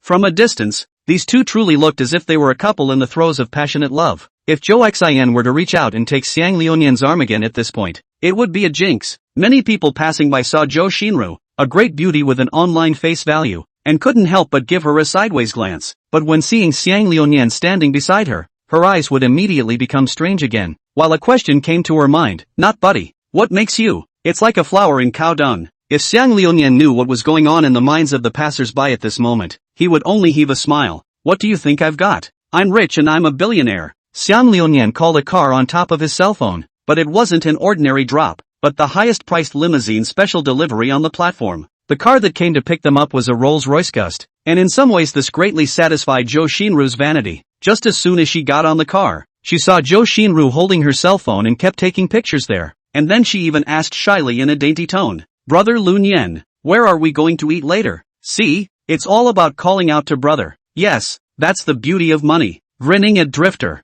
I've booked a Black Pearl restaurant, the Red Mansion. Heard of it? Never heard of it. Zhou Xinru very honestly shook her head. Not only had she never heard of the Red Mansion, she didn't even really understand what the Black Pearl restaurant meant. She had only heard of Michelin restaurants. When Xiang Liuyan wasn't paying attention, she secretly checked on her cell phone. Oh, so the Black Pearl is the standard for judging gourmet restaurants that are uniquely Chinese. In 24, there were only 341 restaurants on the list nationwide, and almost every one of them fell into the category of being in the $1,000 per capita range. It seemed that this Xiang Liuyan was really a very powerful boy. She hadn't looked at the wrong person. Chapter 63, forget it. Let's just turn to Lunyan. Red Public House has several branches in Jinling, and the one Xiang Liuyan brought Zhou Xinru to is in Old Mendong. The building is shaped in the style of the Republic of China, and there are many tourists standing outside the store door to take photos and snap pictures. Xiang Liuyan walked lightly in front, a horse first, with that rounded body, quite a big boss style. Entering a two-person box, Zhou Xinru looked left and right with a curious face, then asked, "Did you come here often before?" "Been here a few times. This place tastes pretty good. Here's the menu. See what you want." Xiang Liuyan pushed the thick menu on the table in front of Zhou Xinru, who picked up the menu and looked at it for a couple of moments before her eyebrows rose slightly. After coming to Jiling for so many days, she had always thought that the prices here were relatively low compared to Hangzhou, but this menu changed her mind. Sautéed rainbow shrimp, 298. Jiling to flavorful red meat, 352. Even a veggie salad costs 88. If you look at the price alone, it may not be that expensive, but compared to the serving size of the dish, the price is very exorbitant. 298 sautéed shrimp on a plate the size of a palm. The 352's red meat only added up to 4 or 5 pieces of meat in total. Zhou Xinru hesitated for a moment and returned the menu to Xiang Liuyan again. "I'm not very good at ordering. It's better if you do it." "Okay, I'll do it then." Xiang Liuyan was not polite and hooked his finger at the waiter. "1 order of braised pork, 1 order of wasabi shrimp balls, and 1 small green dragon with pepper salt." Then, he suddenly looked at Zhou Xinru. "By the way, do you eat fish?" "Eat?" Zhou Xinru didn't have any taboos. In other words, she wasn't picky at all. After all, she was a girl from Hangzhou. As we all know, Hangzhou is also known as the food desert. Her taste buds has long been inhumanly hammered. "Okay, then this steamed tiger spot. Have one too." Xiang Liuyan's mouth did not stop, ordering a total of more than 10 dishes. The portions of the meals here were small, and he had a relatively large appetite, so based on past experience, a dozen or so dishes could only be considered barely enough to eat. It didn't take long for the waiter to come over with a plate of delicately modeled dishes, which in Zhou Xinru's eyes were no different from works of art, so she picked up her cell phone and kept snapping away at the dishes on the table. Seeing this scene, the corner of Xiang Liuyan's mouth rose slightly before he sat beside Zhou Xinru.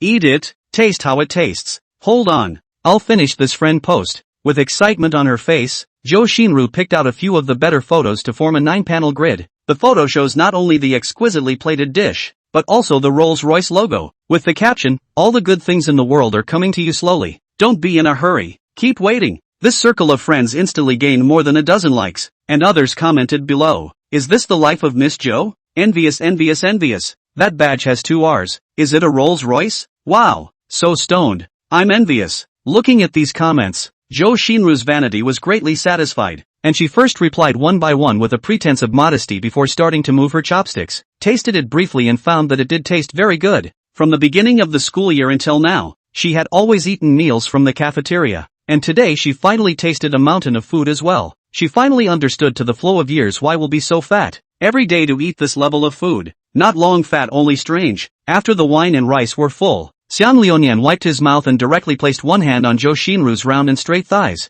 "If there's nothing else in the afternoon, let's go to Deji for a stroll. I see that you don't seem to have a backpack today. Why don't you take you to buy one this afternoon?" Feeling the touch on her thighs, Zhou Xinru's body instinctively stiffened, almost raising goosebumps. She subconsciously tried to reach out and knock Xiang Liuyan's hand away, but when she heard she was going to buy her a bag, her movements became hesitant again. After a short period of celestial warfare, Zhou Xinru nodded imperceptibly. Okay, brother Lun Yan. I'll listen to you. Hearing this, Xiang Liuyan's expression was very satisfied. The first round of obedience testing is over, and judging by the results, it seems to be perfect. Then it's time for the second round. Jia jia jia jia. Xiang Liuyan's big hand slid all the way down the straight thighs and finally rolled up her pant leg, deliberately pretending to look surprised. Ha, you're wearing stockings underneath? Isn't it hot? Zhou Xinru was delighted in her heart. Had she finally found out? It wasn't in vain that she wore 2 layers on a hot day. The stockings are breathable, but don't forget that they are wrapped in a layer of jeans on the outside. She'd been bored out of her mind a long time ago.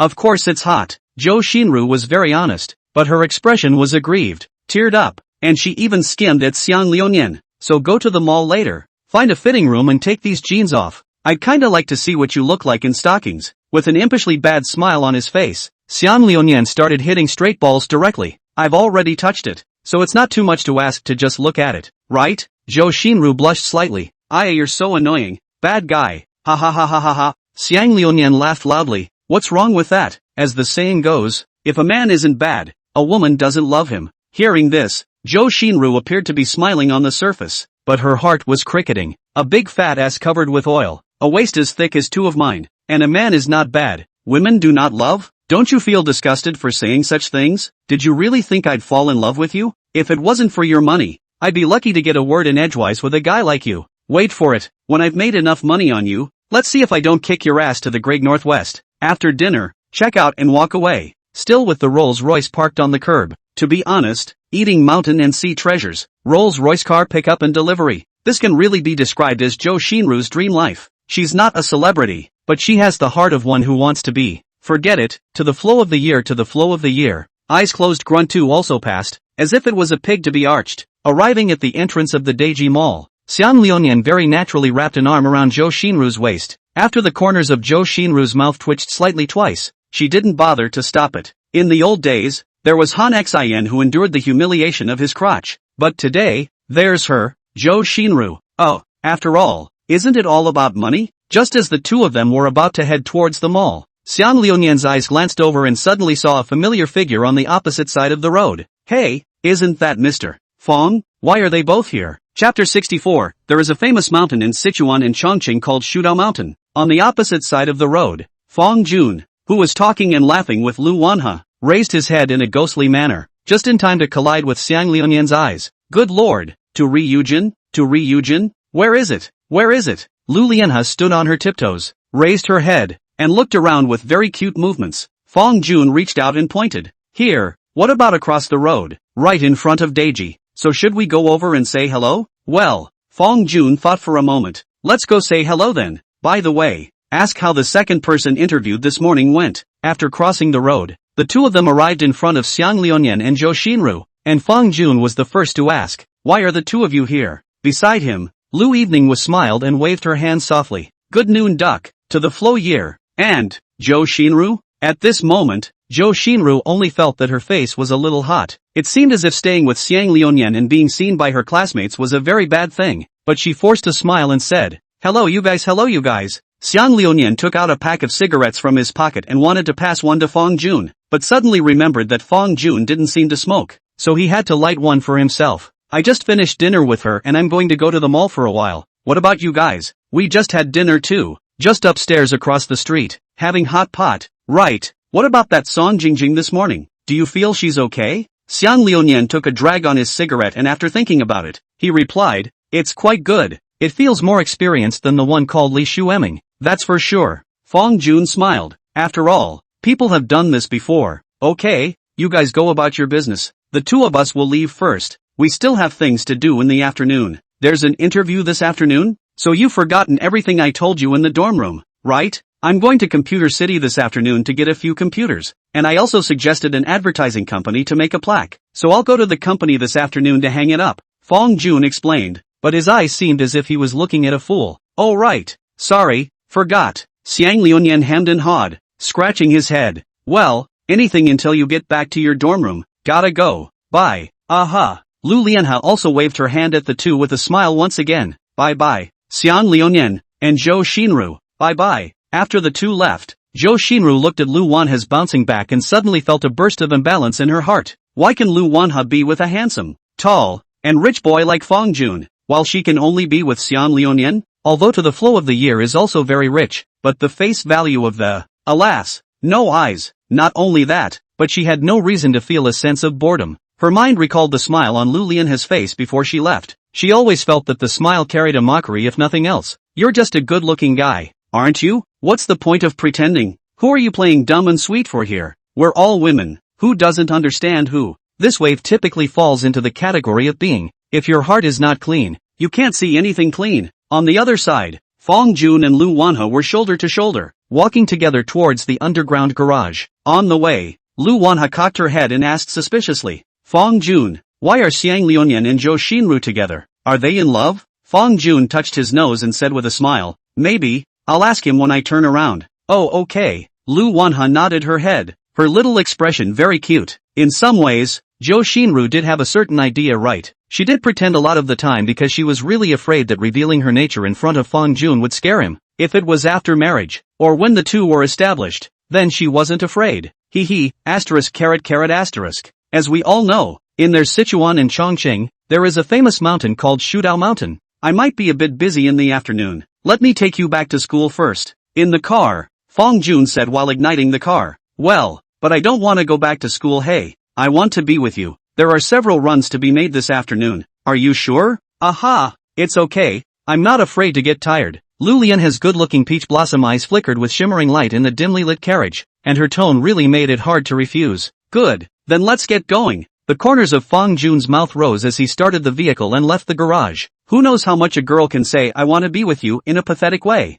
It was almost as if one could not wait to be separated from her for the rest of one's life. A little after 1 p.m., Fang Jun drove to a computer city in the Xuanwu district. He simply calculated that he had to prepare at least a dozen computers in the early stages. The heads of the 3 boards have to have computers, right? The finances have to be there too, right? The offline resident customer service has to be equipped with a computer too, right? He and Xiang Liuyan should each have one in their offices too, right? In this case, many people may directly choose to go to a certain fish to directly buy used computers eliminated from internet cafes in bulk. But Fang Jun will not. He chose to buy a new one straight away. And the brand can't be too bad, especially the one that was going to be in his office. The configuration had to be pulled full circle. After speaking to the boss of the computer city about his needs, the boss painfully said that all the computers could be assembled in place tonight and delivered to his door. Fang Jun bought a total of 12 computers. If you buy less then add it later. If you buy more, oh, more is more. It doesn't matter. The 12 computers cost a total of $90,000.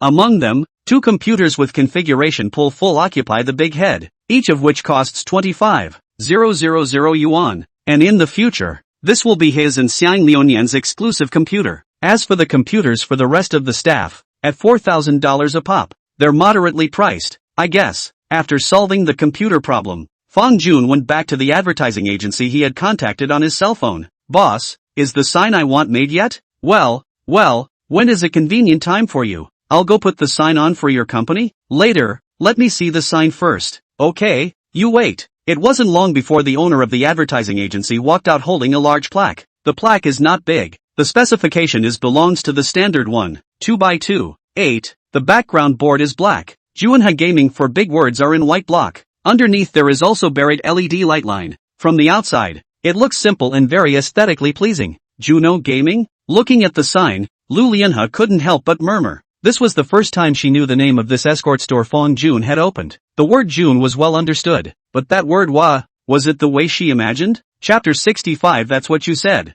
Only Lu Lianhe's small expression was thoughtful as she blinked and looked at Fang Jun as if she wanted to ask something. But in the end, she chose to put down all the doubts that came to her lips for the time being. Boss, this sign is still $800 short of the final payment as I recall. Right? Right. That $800 includes the cost of in-home installation. Right? Ouch. That's for sure. Okay, sweep it over. Take a look at it. Haha. Fang Jun took out his cell phone and paid the money, then returned to the company with the staff who came to install the plaque. And at almost the same moment, the dozen or so computers that had been selected at the computer city were delivered to the door. By the time the plaques were installed and the computers were set up, it was getting dark, and Lu Lianhe waited quietly on the sidelines the entire time without half a complaint. Looking at the refreshed Juno Esports studio, Fang Jun felt an unprecedented sense of fulfillment in his heart. He held Lu Wanha's hand and asked with a smile, "What do you want to eat tonight?" Reality doesn't have so much bombast, just plain old 3 meals a day. Lu Lianhe cocked her head in thought and said softly, "I want to go back to school to eat bubble chicken." "Okay, then we're going back to school now." It was 6:30 in the evening, the time when college students dry out, and the school cafeteria was overcrowded. Fang Jun went to great lengths to find an empty seat for two. For some reason, on the way to dinner, Lu Wanha had been very silent. She took small bites of rice, her movements stiff and robotic. Her eyes drifted aside to look at the pot of greenery next to the cafeteria pillar for a long time. Fang Jun saw all of this in his eyes, but he didn't think much of it and just took it as a sign that Lu Wanha might indeed be tired today. After all, the two had been running around outside since their morning classes. So many places visited, so many miles traveled. Even he felt a little bit tired, let alone the delicate Lu Wanha. After dinner, the two held hands as they walked back to their dorm rooms. The evening breeze was leisurely. Lu Wanha lowered her head and asked in a small voice, "Fang Jun, why did you name your escort store Junha? June is my June, and Wa is your Wa. Don't you think the combination of these two words in our name sounds good together?"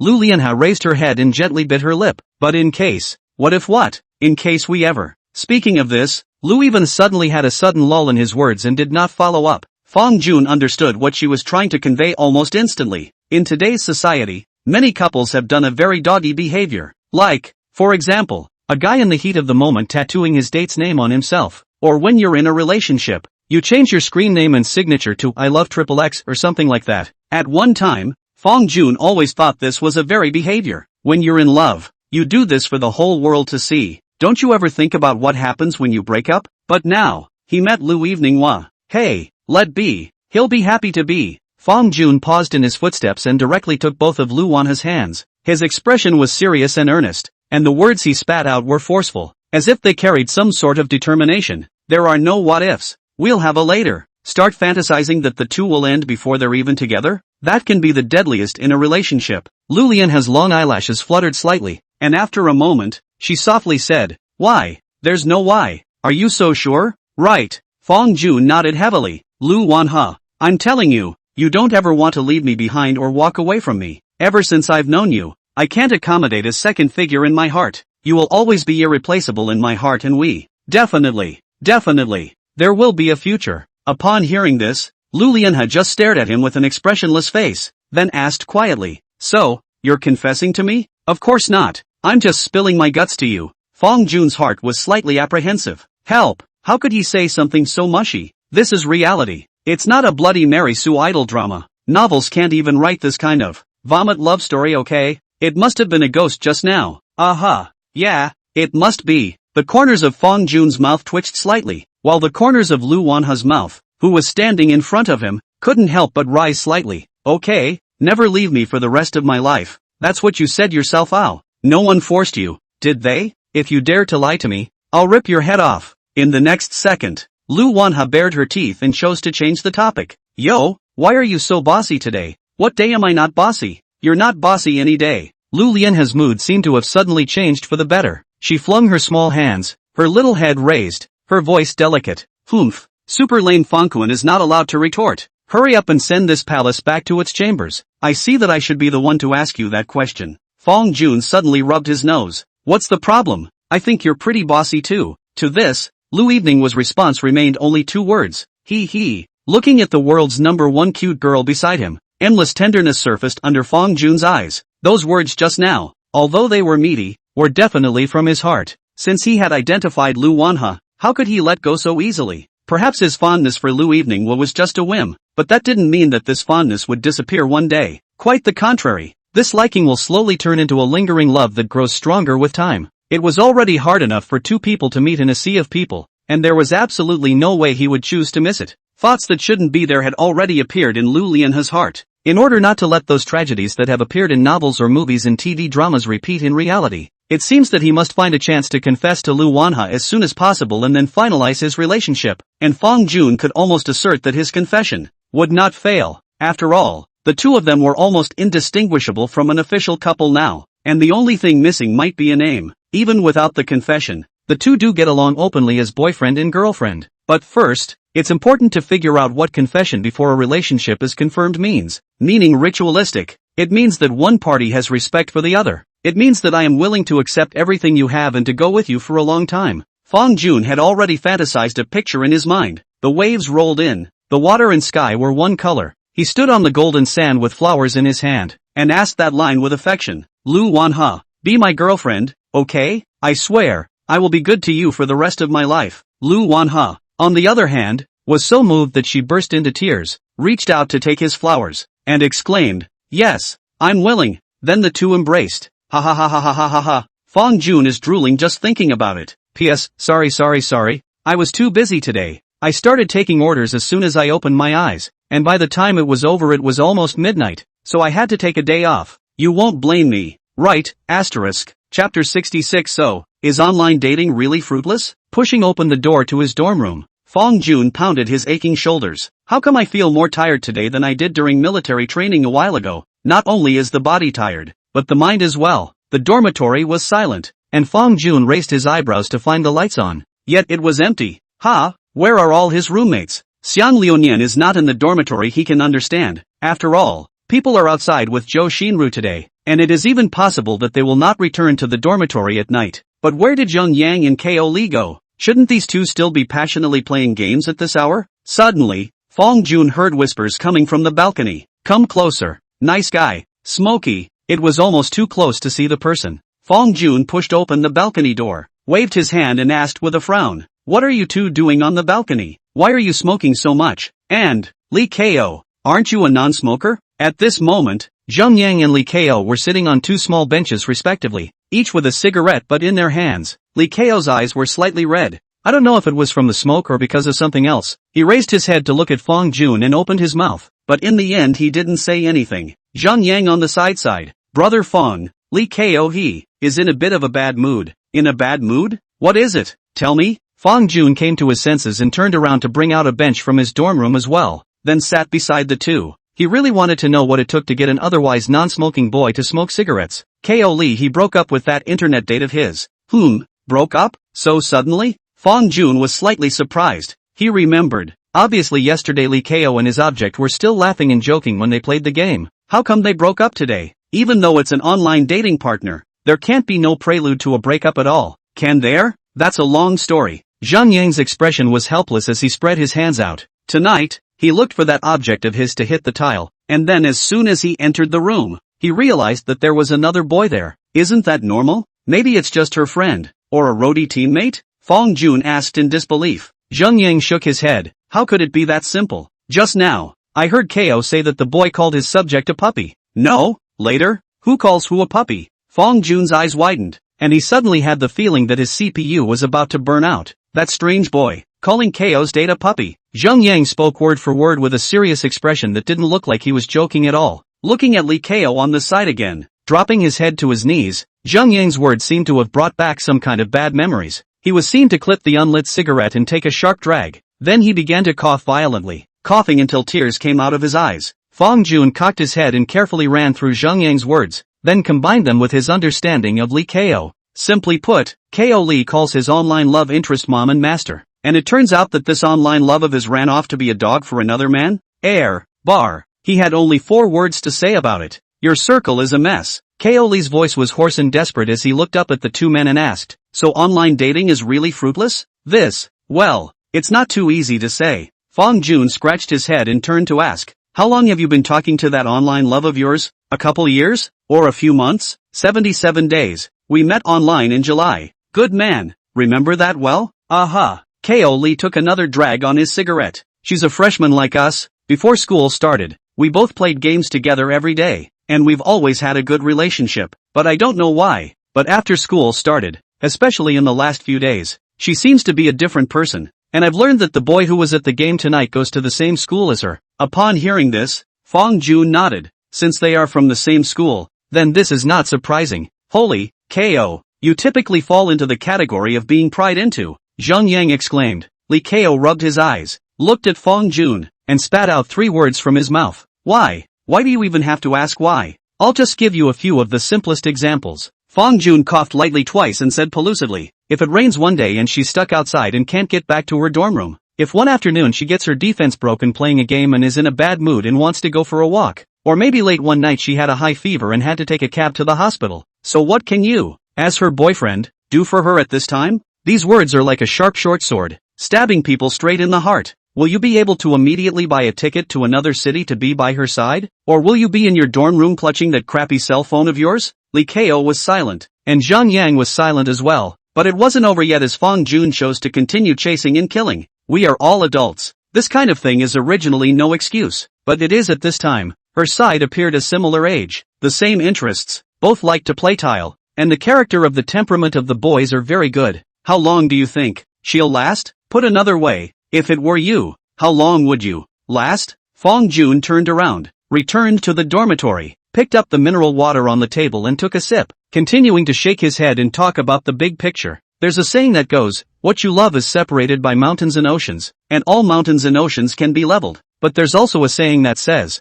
near the water, you get the moon first. Ko Lee scratched his hair, messing it up, but I just can't figure out why she, a girl so strong, would run off to be a dog for someone else. So that's what you're obsessing over? Fong Jun's expression suddenly had an indescribably strange look. Ko Lee was silent. There are times when silence often means an answer. Zhang Yang had a face of admiration as he looked at Fong Jun and said heartily, Brother Fong, it's still you who sees things through. I now sort of understand why you were able to chase Lu Evening One into your hands. Don't say that. The two of us haven't formalized our relationship yet. Fong Jun stood up and waved his hand. Didn't finalize the relationship? Don't tease me, Brother Fong. Now almost everyone in our class has already defaulted that you two are a couple. I'm really envious. What's there to be envious of? It's all in college already, so go talk to one too. Ha, it's not like I'm like you and Lun Yen, with such good conditions. Hey, speaking of Leon Yen, say how come he didn't come back with you? Zhang Yang suddenly asked. He's out with Zhou Xinru.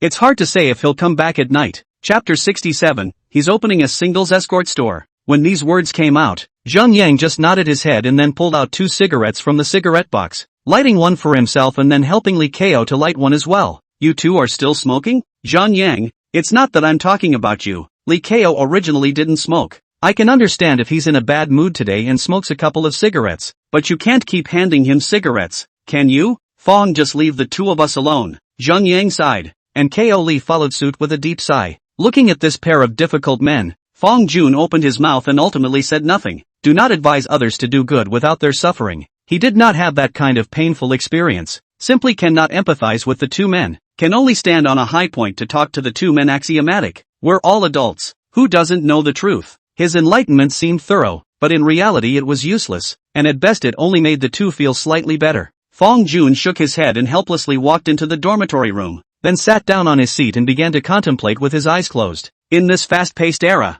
there are no people who are suffering from relationship problems, especially online dating, which is a topic that contemporary young people can't avoid. A relationship that is almost impossible to come to fruition. That is destined to be monstrous. In the end, the development will not only seriously affect a person's physical and mental health, but even affect learning, work, and even family. What happened to Li Kao was also a wake-up call for Fong Jun, so let's take it as a forewarning. He is opening an escort store and will be gathering countless young men and women with great voices, great game playing, and chatting under his hand. So it's almost inevitable that escorts will be attracted to each other and then fall in love. And what an online relationship that is almost impossible to work out will evolve into in the end, which was mentioned earlier. So, Fong Jun made a decision. He's opening a singles escort store. The escorts under him are not allowed to fall in love after they are inducted, whether it's with a coworker or a boss. It's not allowed. If you are in a relationship before joining, or because of some force majeure factors have to go to talk about, let's say the family urges marriage and so on,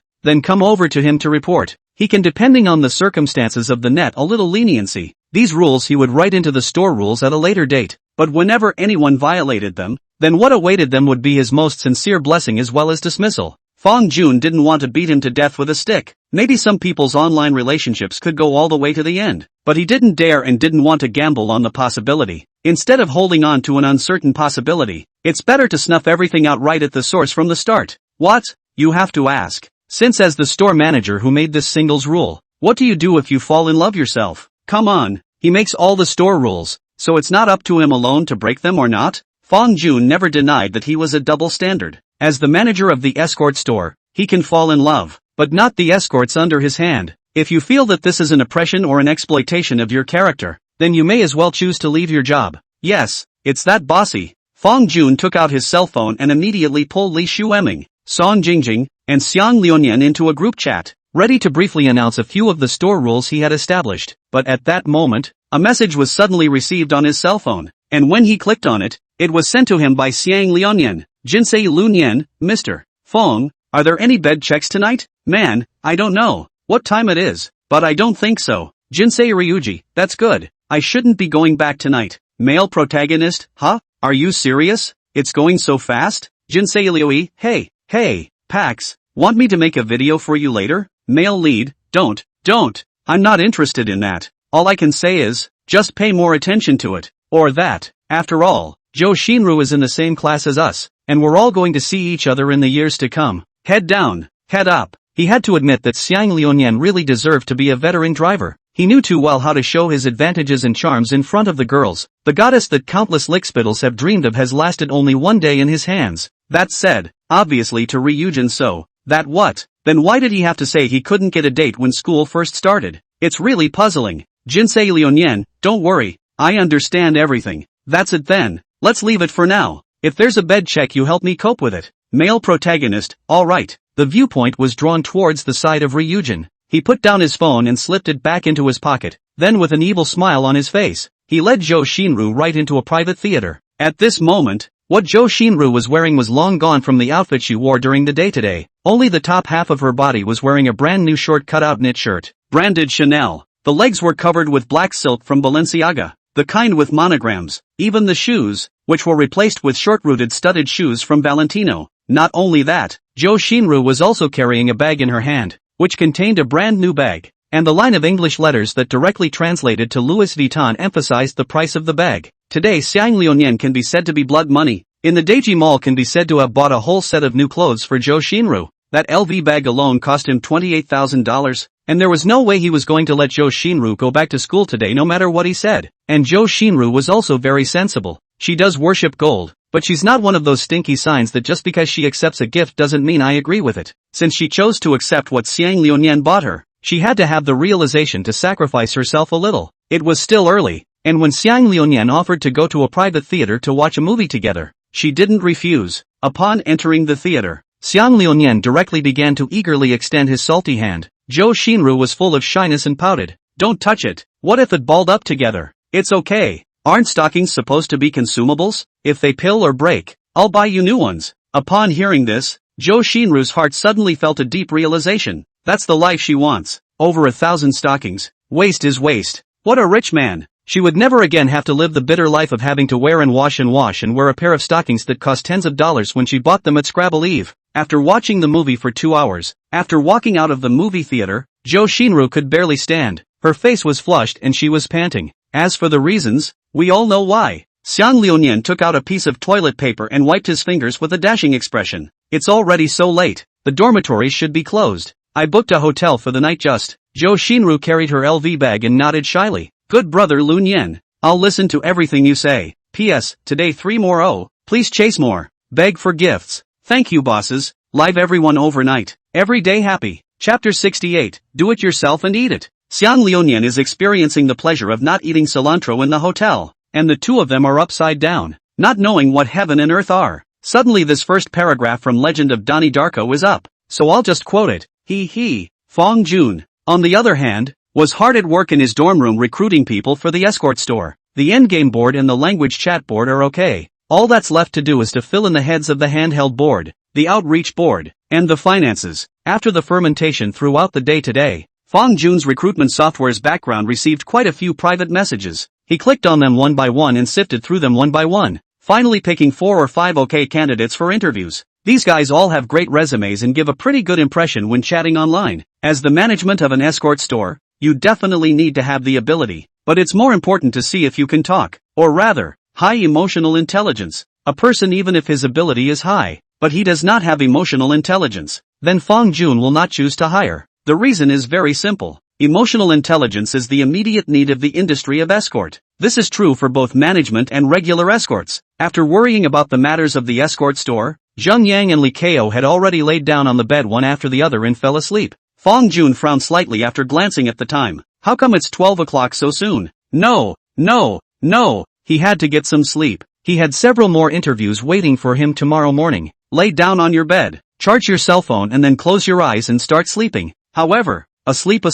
Fong Jun snapped his eyes open, and he discovered a very scary fact. He seems a little sleepy. Maru Spice. How can someone sleep more and more energetic? For some reason, his thoughts were extraordinarily mixed tonight. He thought for a moment about the conversation he had with Lu Evening tonight. A moment later the doggone thing that happened to Ko Lee came to mind. Suddenly, the figure of Xiang Liuyan popped back into his mind. I don't know if he's happy tonight. I'm sure he must be very happy. After all, Zhou Xinru has a good face and long legs. Fong Jun's eyes widened as he looked at the slightly whitened ceiling in the darkness, while silently sighing in his heart. In comparison to Xiang Liuyan, he was ashamed of himself. He could never be like Xiang Liuyan, who asked a girl out for the first time and then had to eat that night. Granted, in this fast-paced era, men and women rooming together is a very common behavior, but he couldn't accept it. There's no way around it. It's in character. It is often said that what starts with emotion stops with propriety. Fong Jun had always prided himself on being a righteous man, but in reality, as a vigorous 18-year-old boy, how could he not have the slightest idea about those things of men and women? It's just that he has his own bottom line and is able to restrain himself well. In Fong Jun's mind, only two people who have formalized their relationship can logically do that and that. Otherwise it's all a trick. He and Lu Evening are currently in the hand-pulling stage, and the next step is to wait for the determination of the couple's relationship, hugging, kissing, and then, jia. The heart is in the right place, and the mind is floating. The biggest difference between humans and animals is that the former are better able to control their desires, but then again, it doesn't seem to matter if you indulge once in a while. Thus, at this moment, it was as if Fong Jun had transformed into Ji Tsunghai, who had turned on a great move in the eternal tribulation, and was directly incinerated in a rage. He was seen lifting the covers, putting on his clothes and walking out of bed, groping carefully in the silence of the dormitory, like Kanan, blending into the darkness, and then with an F, grabbing the toilet paper on the table and scurrying into the restroom. In order not to hurt the girls, Fong Jun chose to do it himself and have a good meal. Can you understand what he's feeling right now? You guys know it very well, because that's where you guys are coming from. On countless silent and lonely nights, you chose to make your own food. When he woke up the next day, Fong Jun was refreshed and energized. The dormitory was quiet. Zheng Yang and Li Kao had long since traveled to the classroom. Since the two had been informed in advance, they did not choose to disturb Fong Jun's beautiful dream. Glancing at his cell phone, it was just after 8 in the morning, a little more than half an hour before the interview time. As the boss, Fong Jun definitely didn't want to be late, so after he briefly washed up, he hoofed it and drove out of the school to Juno Gaming. On the way, he first sent a few messages to Lu Lianhe, then dialed Xiang Liuyan's number. The phone rang for a long time before connecting, and the next second, a very confused voice came from the other end. Hello? Who is it? Me, Fong Jun. Fong Jun said with a serious expression while driving the car. There's in-car Bluetooth. There's no handheld phone. Oh, driving a car with a handheld phone is not the right behavior. Ah, Mr. Fong, what is it? You're still at the hotel? Right. Alone? Hearing this question, Xiang Liuyan instinctively looked towards the surroundings and realized that there was no figure of Zhou Xinru in the room. I vaguely remember that Zhou Xinru seemed to have gotten up early to go back to school, so he closed his eyes and nodded. Yeah, just me. No dude, you're alone and you're still sleeping there? Do you want to see what time it is? Fong Jun was slightly speechless. Hurry up and get up and come to the company. There are several interviews this morning. The time off from the counselor is not for sleeping. Okay, then I'll get up now. Xiang Liuyan's words were filled with exhaustion. Last night had really worn him out. He hung up and rolled over to get up, but as soon as he sat up, he heard him ouch. Mad. Why are my shoulders so sore? And my thighs? And my back? Ouch. So sore. Reaching out to Ri Yuan, he reached out with his little fat hand and whacked himself on the sore part of his body. Why does it feel like you got your ass kicked last night? He didn't think much of it, though, simply thinking that it might just be the result of moving too much and pushing too hard last night. On the other hand, Zhou Xinru sat in the classroom drowsy, listening to the teacher on the stage talking about that boring knowledge. She could not wait to get out of class quickly. Blame it on that fat ass. Last night you were like a teddy. Have you never seen a woman in your life? It was a chiseling at her cool.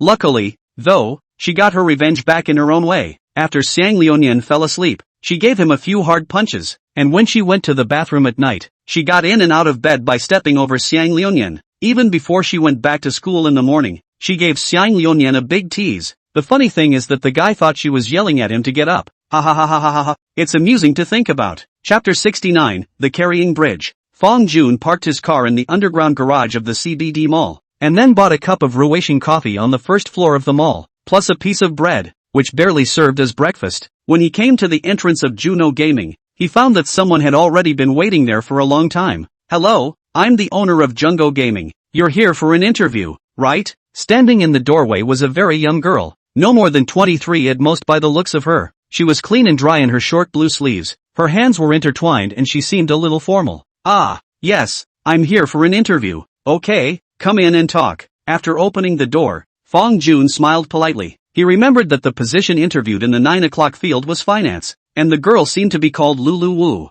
After the two of them took their seats, Fong Jun took the lead and said, "We briefly chatted on the cell phone before, and you told me that you majored in accounting, right?" Lulu Wu was still very formal. She nodded slightly, her voice small. "Yes, can I take the liberty of asking what institution you graduated from?" Generally speaking, Fong Jun actually does not really want to dwell too much on whether a person's education is high or low. After all, the escort industry is not supposed to have such a high threshold, but the position of finance is different. For any company, or business, finances are a top priority, even if it's just an escort store. The same remains true when it comes to financial choices. Fong Jun had no experience in the relevant area, so he would have to make sure that the interviewer had enough professional ability as well as experience. I didn't go to college." Wu Lulu's hands were placed underneath and she kept grabbing the corners of her coat. It was obvious that she was very nervous. "Never went to college?" At those words, Fong Jun frowned slightly. "I thought I was hiring an expert in accounting and finance, and you're telling me you didn't even go to college?" It's 2024 feed. In today's world of job hunting, a degree is the equivalent of a knockout punch, let alone an important position like finance.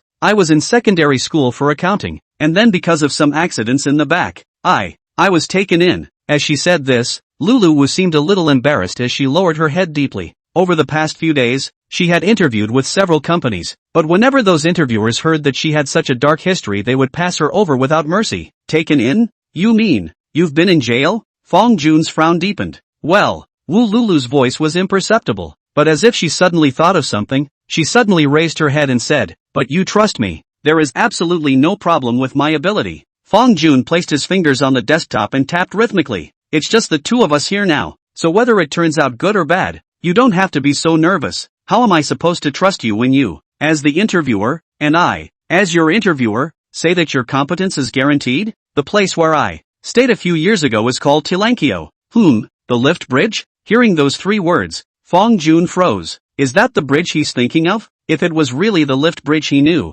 then this Wu Lulu in front of him would be something special. It is important to realize that, when looking at the finance industry as a whole, the three words lift bridge are more useful than any academic credentials, and are almost equivalent to the most gold standard certificates. "Yes, that's the one in Shanghai. Tilankio. Are you sure you're not lying to me? How could I possibly joke about such a thing?" This kind of black history can be found out by just doing a random backtest. Wu Lulu had a bitter smile on her face. She thought that having spent 2 years in Tilankio, it was indeed an experience that could be taken more seriously. But this experience was not honorable. "Okay, you're hired. What's your expected salary?" Without any hesitation, Fong Jun immediately opened his mouth and said with a serious face. He was also considered to be very knowledgeable. He had long heard of the great name of Tilankio, and he did not expect that today he would really stumble upon a talent who had been furthering his education in it. At this point, some people may have to ask, Tilankio is obviously a prison, so why should it be described by the word refresher? The reason is also very simple. Because this prison in Tilbury Bridge is different from all the prisons in the country. Inside the prison are the country's top financial talents. All are Big Brother level characters. Put in the outside world, stomping your foot could shake up half the economy. As we all know, finance is a relatively high-risk profession, and if you are not careful, you may go in. So in the financial sector, many people jokingly refer to this prison as the Lift Bridge College. Those bigwigs in there will just teach you a few tricks that will be enough to guarantee you a lifetime in the financial accounting industry. Of course, the only thing you need to be careful of is the possibility of being caught in it again. After hearing Fong Jun ask how much salary she wanted, Wu Lulu covered her mouth. Didn't we agree on a monthly salary of $15,000 before coming? 15,000 is too condescending for you. Fong Jun shook his head. As long as you can guarantee to get the finances of this escort store of mine right in the back, I'll offer you a monthly salary of $30,000. In the financial field, the big name of Tilankio is almost unknown. Many big companies even offer monthly salary of 100,000, or even hundreds of thousands, just to dig up a talent who has studied in Tilankio. Fong Jun thought for a moment. then added with a very serious expression, "But I'll state in advance that all subsequent financial issues must be ensured to be legal and compliant." Can you understand what I mean? Don't worry, I understand this. To be honest, Lulu Wu actually had 10,000 ways of tax evasion in her mind. And it was precisely because she had helped someone else with false accounts before that she ended up going in. So after being able to ensure that she gets a stable job, those things that are against the law and discipline, she surely won't do them to death. Unless the boss took the initiative and asked for it, and offered a price she couldn't refuse,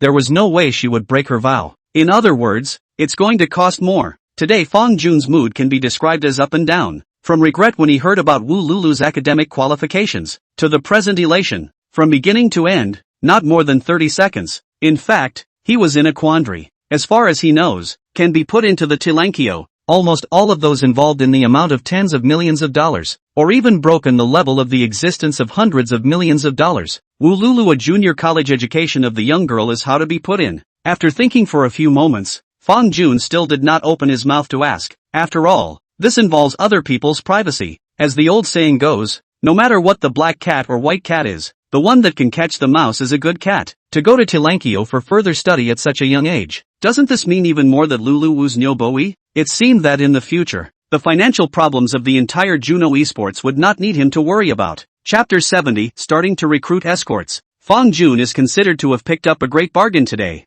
Just 30,000 monthly salary to recruit a talent from Tilankio. After Wu Lulu left, Fong Jun interviewed 2 or 3 more people one after another, and finalized the remaining 2 boards on the spot as well. The one in charge of the handgame section, named Zheng Guanyu, was previously a king anchor, but his contract expired and he had no idea of continuing to broadcast, so he came to interview for a new position. The person in charge of the outreach section is a girl named Tian Sharan, who interned in a media company for a year after graduating from college and has accumulated a lot of contacts and experience. Therefore, Fong Jun also directly chose to hand over all matters regarding outreach from the escort store to her. By the time all the interviews were over, the time had come to 1 p.m.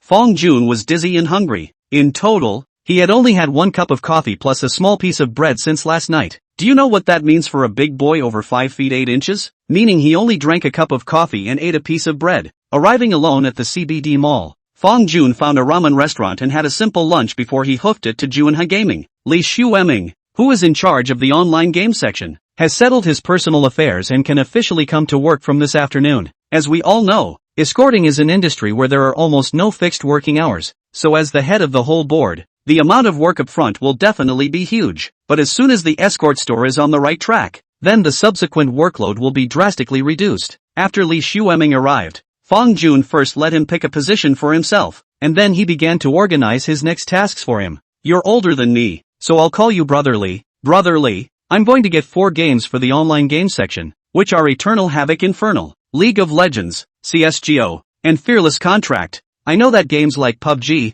Overwatch, CF, and Speed Racer also have a certain market for escorts, but for the time being, we don't need to list those as our main business. Can you see what I mean? I understand. Li Shueming nodded, and took a small notebook to record some of the important points. Your job description these days is mainly recruiting escorts on the internet. This is something you can start with those anchors. They bring their own traffic. You've played all those games I just mentioned, so you'll be able to make your own considerations about the accompanying skill piece. Of course, you'll need to go to other escort stores to get a reference and then determine the escort price for each game. If you want to make an escort store big and strong, then you have to have a huge number of gaming escorts in the store. Whether it's a highly skilled technical escort, or an entertaining escort with a good voice and high emotional intelligence, all of them are what Juno Gaming needs. In the early stage, we will focus on recruiting people, and then later we will slowly go to these escorts to conduct a screening. By the way, just now there is the most important point I did not say. As if Fong Jun suddenly thought of something, he then added, in our store, we only need single escorts. As long as it's single?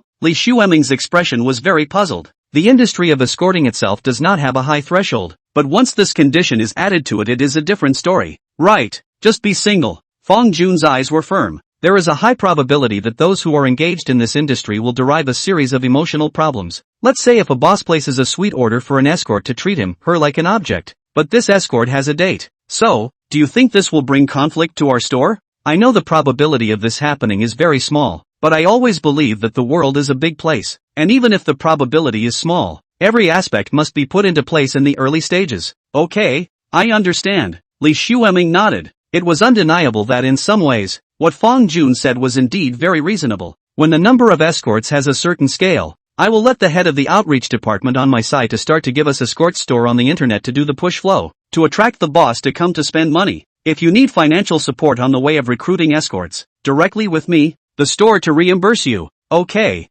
well, then Lee, you can start recruiting escorts this afternoon. Any escort store is definitely focused on recruiting escorts in the early stages, but the difficulty of this can be high. Anyone who has been exposed to the escort industry should know that few escorts would choose to join an escort agency that has no reputation and no boss to order from. But without a sufficient number of escorts in the store, it's even less likely that there will be an owner, which almost amounts to a dead end. To break this cycle, the recruiter's tactical requirements will be very strict. In a sense, this was also equivalent to Fong Jun's test for Li Shueming, right? He's not the only one, but so are the heads of other boards. As long as they are able to complete this process from scratch, then they have the best proof of their abilities. If it can't be done, then I'm sorry, maybe you're not really suited to the position of being in charge. Fong Jun was not a capitalist, but he was not a philanthropist either. Only those who are truly capable are qualified to take a 1.5W monthly salary with peace of mind. Compared with other industries, this salary is actually not low. After arranging for Li Shueming, Fong Jun sat in his office and called Song Jingjing again. As soon as the phone was answered, a very nice imperial voice came from there. Hello, who is this? Hello, is Song Jingjing? I'm the boss of Juanhai Gaming. How soon will you be able to come to the company? Hello boss, I'll be there in about half an hour. Okay, then I'll wait for you at Jungo Gaming. Since Song Jingjing's interview wasn't handled by Fong Jun, it was understandable that she didn't recognize herself. After Song Jingjing arrived, Fong Jun arranged the same job content for her as Li Shueming, and the initial period was focused on recruiting escorts. But again, this section of the language chat will be a bit more specific compared to the game, because there is no distinction between technical and recreational chat. There is only one requirement for this board: a good voice. It's a big plus if you have talent on your side. Of course, this is for other escort stores. At Juno Gaming, Fong Jun is even more strict about the requirements for escorts in the language chat department. Not only do you have to be emotionally intelligent, articulate, and have a good voice, but you also have to look good.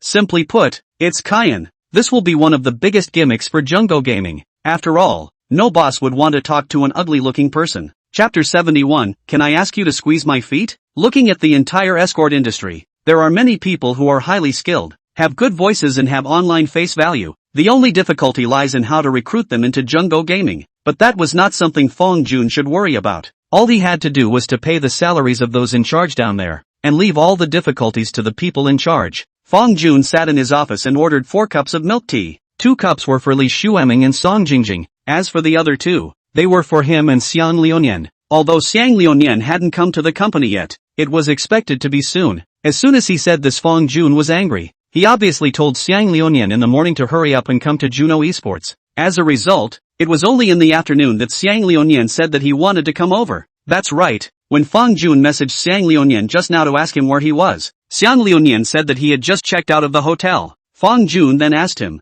didn't he say he would come in the morning? What do you think the result will be to reunion? He said he fell asleep again in the morning after hanging up with Fong Jun. He was only supposed to squint for 10 minutes, but when he woke up it was straight into the afternoon. Naya. Fong Jun was directly a whole big speechless. Around 2:30 p.m., Xiang Liunian came to the Juno Esports, which was idly walking. In the office, Xiang Liunian very nonchalantly sat directly on the sofa aside with one butt. Mr. Fong, you don't know, last night really almost wore me out. I'm still sore to this day. Fong Kuan, _ you've got it coming, don't you? So that's why you overslept? Gee, I thought that if there was anything really urgent, you would have called to rush me. And since there wasn't, doesn't that mean there's nothing? Nonsense. I interviewed 4 people in one morning, and in the afternoon, I still have to explain a whole lot of things to Li Shueming and Song Jingjing. Don't forget, you are the assistant store manager. You've also invested money. How come you're not the least bit on top of things? Fong Jun's eyes grumbled furtively, yet Xiang Liunian just hammed and hawed.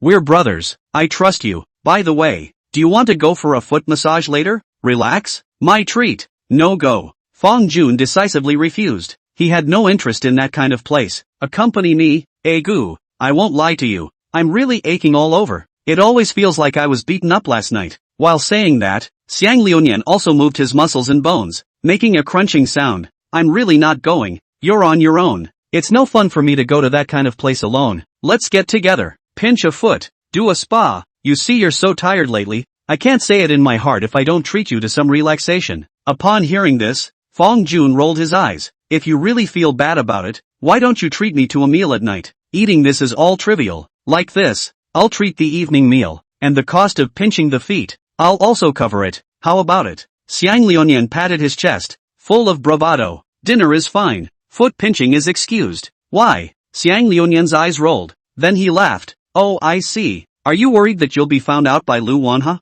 Fong Jun was silent, and had to admit that his repeated refusal to go and pinch his feet did have a little bit of an ingredient in it, but it was more because he genuinely didn't love getting pedicures. He always felt very strange letting a strange member of the opposite sex touch him all over his body. What?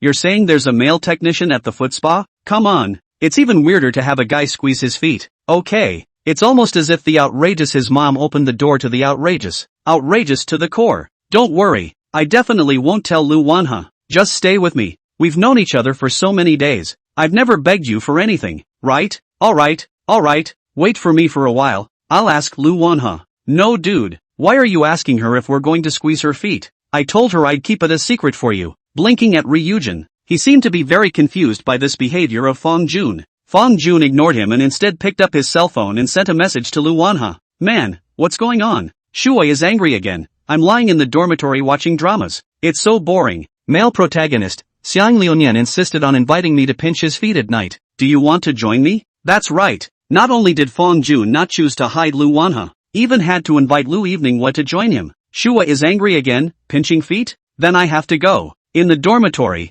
Lu Lanha was lying on the bed, looking at the message in her cell phone. Her eyes narrowed slightly. Sure enough, she knew Xiang Liunian wasn't a good person. And now you're even taking Fong Jun along to pinch your feet? Can she tolerate that? No, she had to follow. Just in case Xiang Liunian, the bad embryo, dragged Fong Jun to do something bad. Male protagonist, okay? Then I'll talk to Xiang Liunian. I'll pick you up at school later. Shuai is angry again. Good do. Fong Jun lifted his head, put down his cell phone, and said with a smile, Lu Evening Why has agreed to go along. Agree on. What?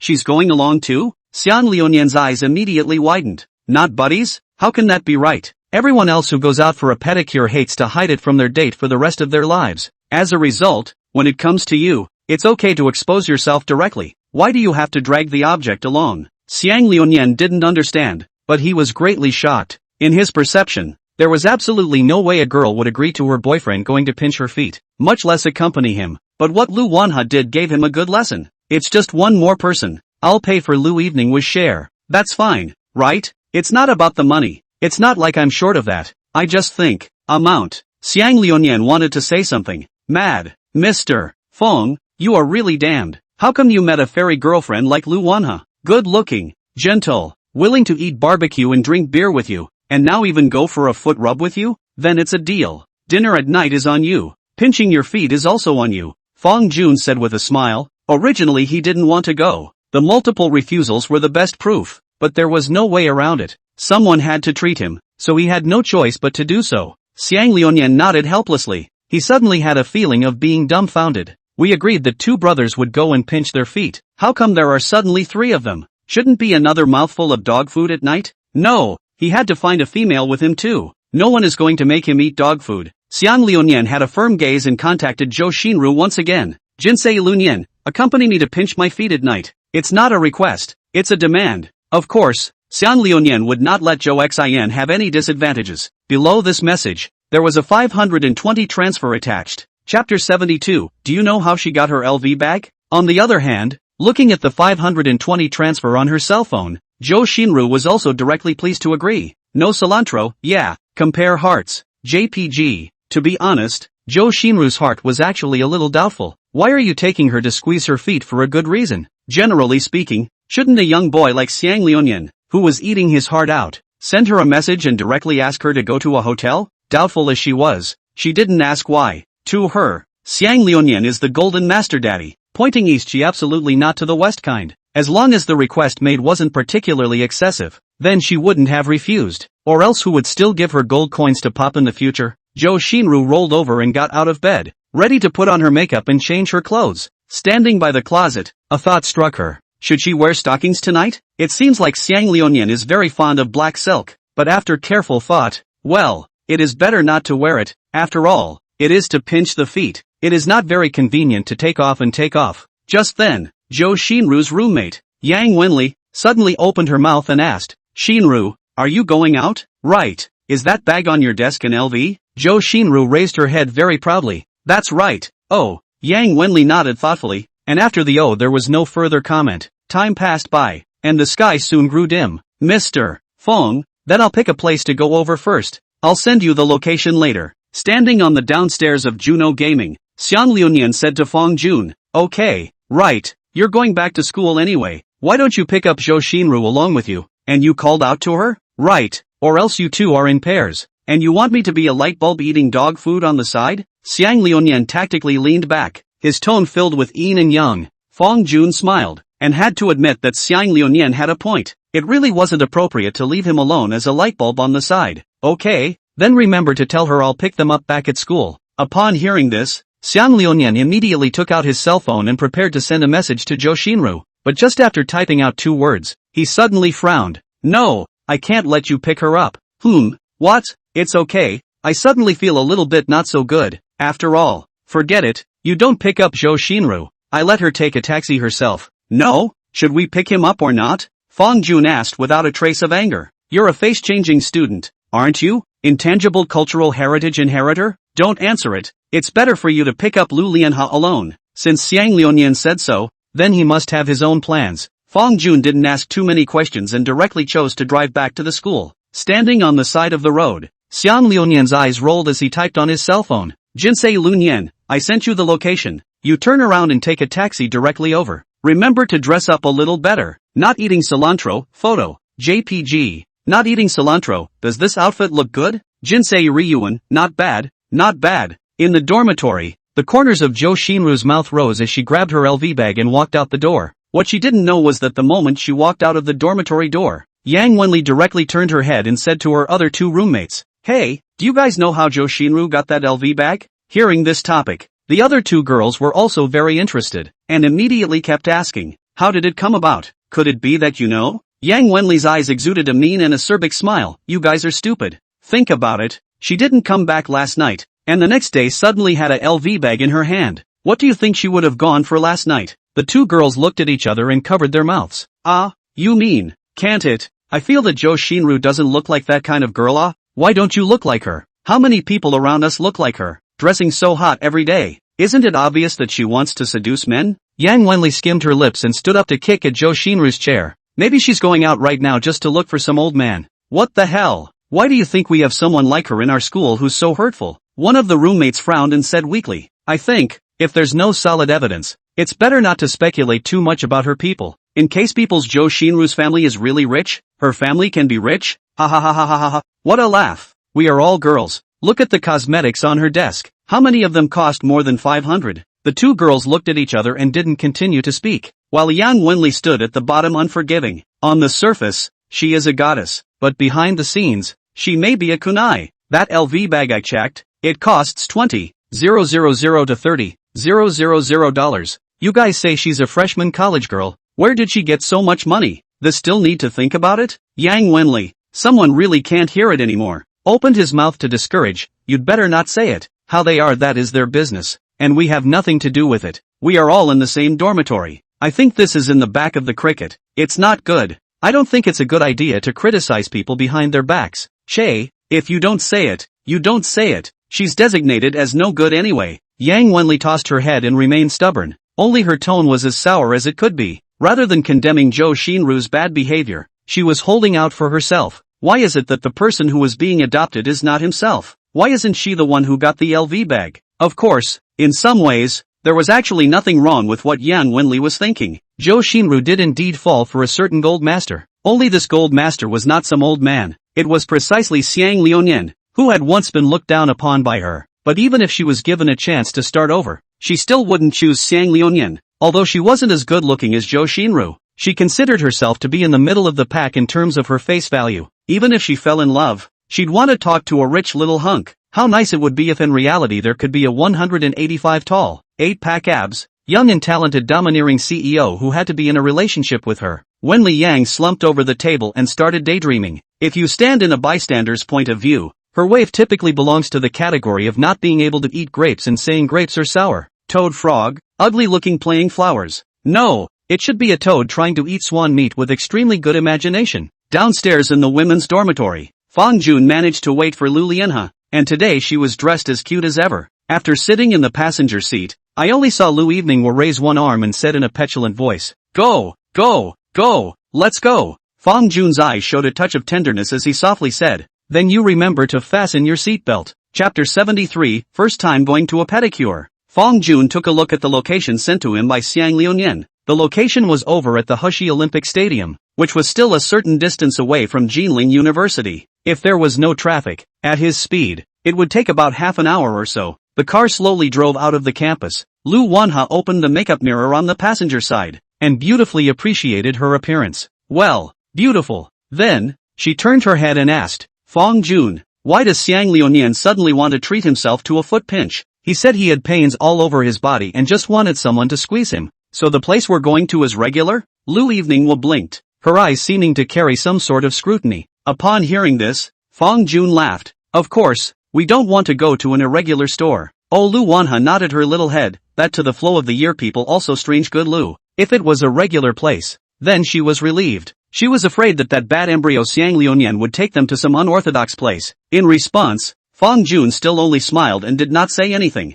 The time now was in the evening rush hour, and the traffic flow on the road was relatively large, so Fong Jun was traveling slightly slowly. Lu Lianhe took out her cell phone and looked at it twice, pressed the window down again, and looked at the beauty of the Jinling roadside. As if she suddenly thought of something in general, she turned her head and continued to ask, "Hey, have you ever been to a place like that before? You mean the foot spa?" "Right, definitely haven't been there." Fong Jun was very honest. "Speaking of which, this is the first time I've been there." Same, it's my first time too." Fong Jun slowly twisted his head around, his eyes gradually becoming a bit off. Lu Wanha sucked in her little nose, and then seemed to realize that her words seemed to carry some kind of ambiguity, so she hurriedly added, "I mean, the first time I went to that kind of place." "Well, I know. Are you sure?" Lu Evening's eyes had some suspicion. "It always feels like you're thinking about something unhealthy again. Heaven and earth, you're purely slandering me, Anon." You better be." Lu Lianhe arrogantly raised her little head up in a cute movement. Along the way, the two of them talked and laughed, and soon arrived at the designated location. Xiang Liuyan and Zhou Xinru, on the other hand, had already been standing there waiting for a long time, parking the car and grabbing their belongings. The two stepped out of the car. "Sorry, there was a bit of traffic. How long have you been waiting?" Xiang Liuyan waved his hand in a general way without any concern. "It didn't take long to wait. We just arrived as well." "Hello, hello, hello, hello again." Standing beside Fong Jun, Lu Lanha extended a hand and waved, and Zhou Xinru nodded her head in response with a leathery smile. "Well, hello again." Or that sentence, Zhou Xinru looked at Lu Wanha more or less have so a little bit of displeasure. Maybe this is only belongs to the girl's part of the jealousy psychology. "Come on, let's go in then." Xiang Liuyan pointed behind him while Fong Jun nodded. "Alright, go in." The four of them walked into this health club. Xiang Liuyan said to the welcome guest, "2 double rooms, the technician will just watch the arrangement." At these words, Fong Jun was puzzled. "Are there no quadruple rooms here?" "Yes, only. Hey, it's not very convenient, you know?" Toward Ryuan, he smiled heatedly. Honestly, if it was just him and Fong Jun tonight, then a whole double room would be enough. Two grown men enjoying a massage in a room while chatting about intimate topics that are exclusively between men. But now with two girls in the mix, that's a different story. Xiang Liuyan does not want to eat dog food. At the same time he also wants to be alone with Zhou Xinru, a private space. As for the reason, no understand. Fong Jun rolled his eyes. "Since they're not even in the same room, why did you have to drag me along?"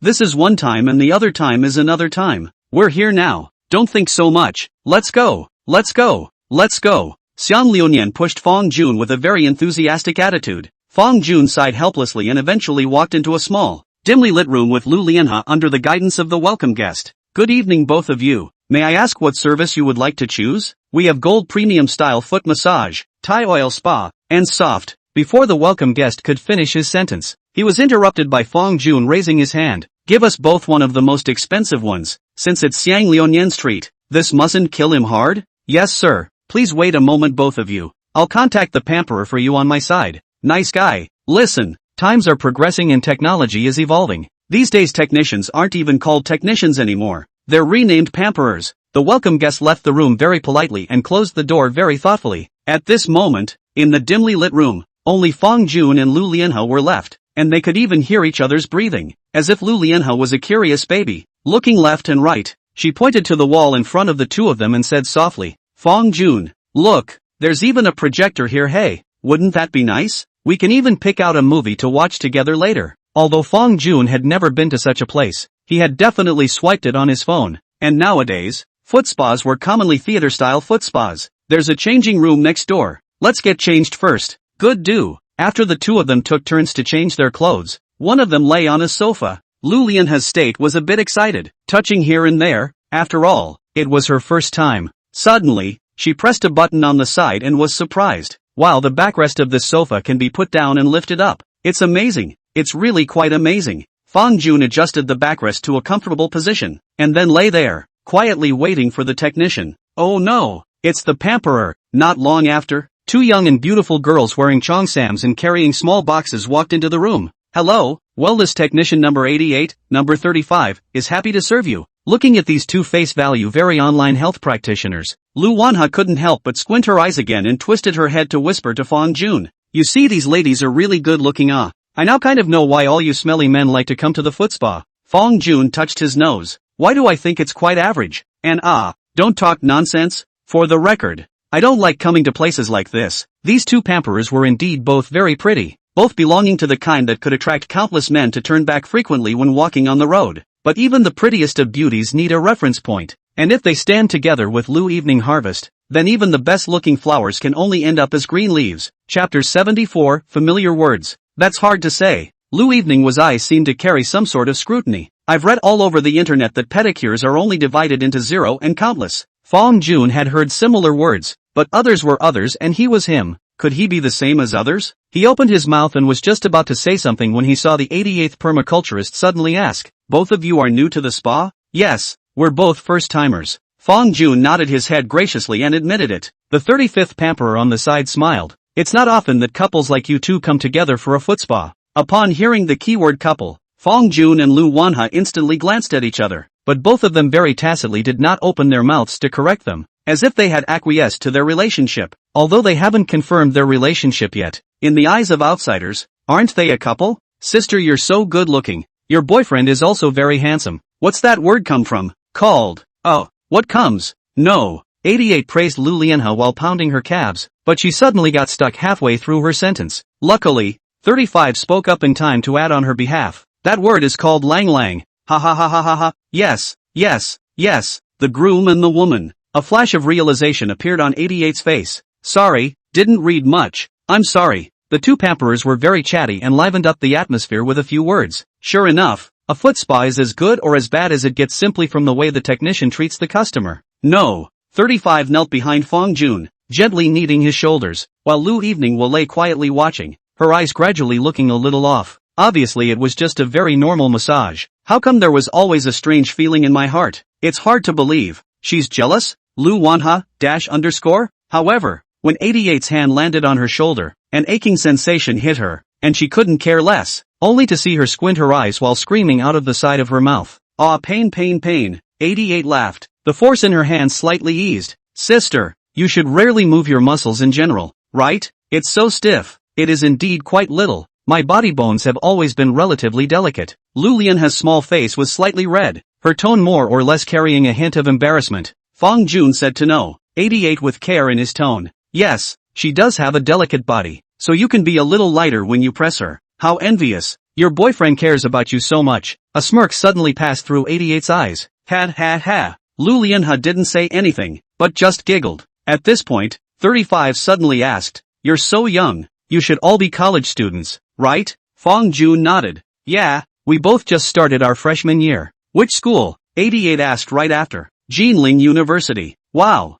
high achievers." 35 seemed very shocked that there were few people in Jinling who did not know about this historic 985 school. "It's okay." Fong Jun was modest as always. "I almost got into college back then too, but there was a little accident halfway through." Number 35 would spread his hands out, a hint of regret in his tone. "Oh, what accident?" "Didn't get into high school." Fong Jun, _. Well, what a surprise. "Ha, That did kinda surprise him. Isn't it very tiring to be in your line of work? Lu Wanha blinked her big innocent eyes, her voice soft. 88 sighed as he kneaded her shoulders. Of course I'm tired. Then why do this low? This line of work pays well. People like us, who have no education and no ability, can only rely on this craft to eat. Lu Lianhe nodded her little head up and down. Oh, so that's how it is. She didn't really mean anything else by asking. She simply just felt more curious. After all, there is no such thing as an industry. Fong Jun looked sideways at No. 88. Hey, then how much do you guys get paid each month?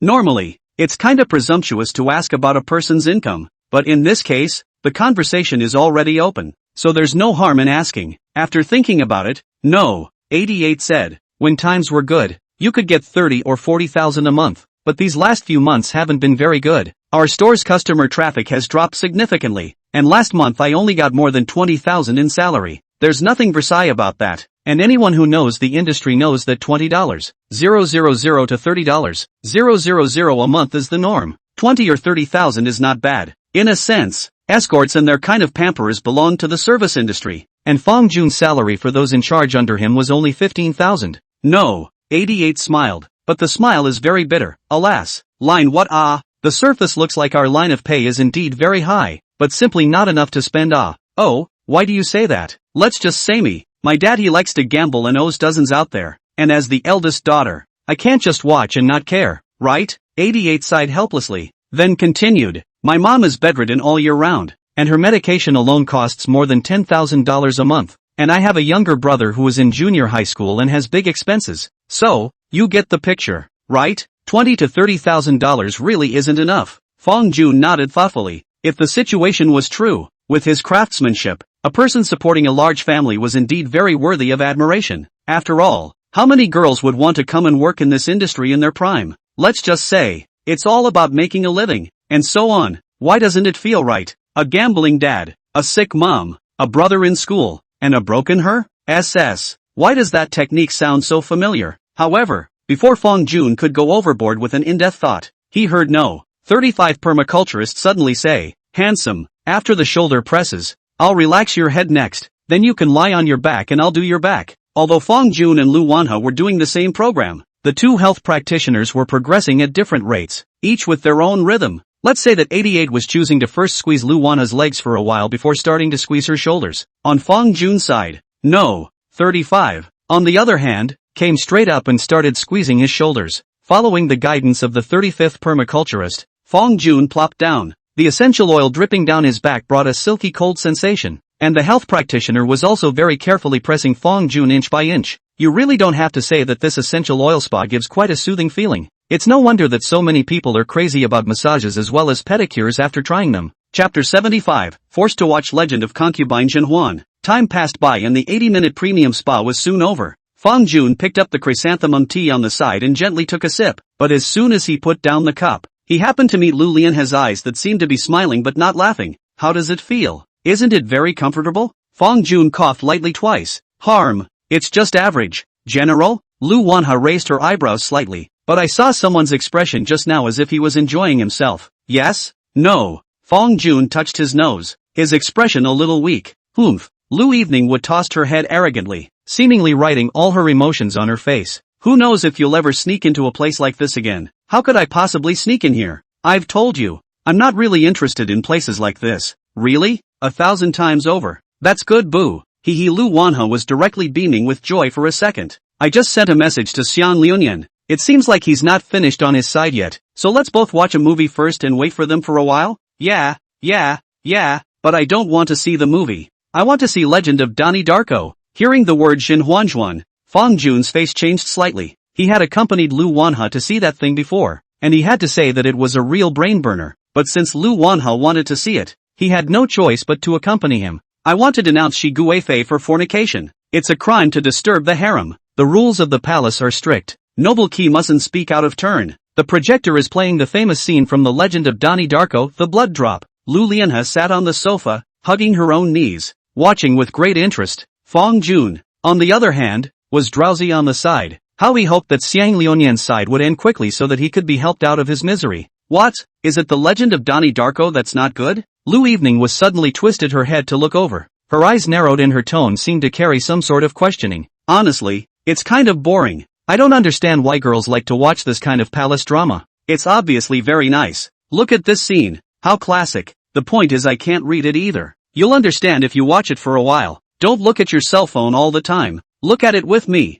Lu Lianhe's voice was soft, and it sounded like she was being pampered in her ears. However, she was releasing a certain dangerous aura in her eyes, as if as long as Fang Jun dared to refuse, she would be able to say that classic Sichuan and Chongqing girls quote in the next second. Fang Jun smiled bitterly. Can anyone understand this feeling of being forced to watch Legend of Shenhuan? Another 20 minutes passed, and a crisp ring suddenly came from Fang Jun's cell phone. Picking it up, it was the very same message sent to Ryujin. Jinsaru, we're done here. Let's meet in the lobby later and go out for dinner together. A savior. Simply a lifesaver. Finally, I can stop watching this pesky Donnie Darko. Let's go evening harvest. It's over at Ryujin. We should go out for dinner. Fang Jun said happily with a victor-like smile on his face. Lu Wanha stared intently at the screen, nodding her head as she said, Wait a minute. Wait for me to finish this part. So I'll go change first? Good do. Looking at Lu Lianhe who seemed to be addicted, Fang Jun just smiled helplessly. After changing her clothes, she sat on the sofa and waited for a few more minutes before Lu Wanha slowly walked into the fitting room holding her own clothes. That evening,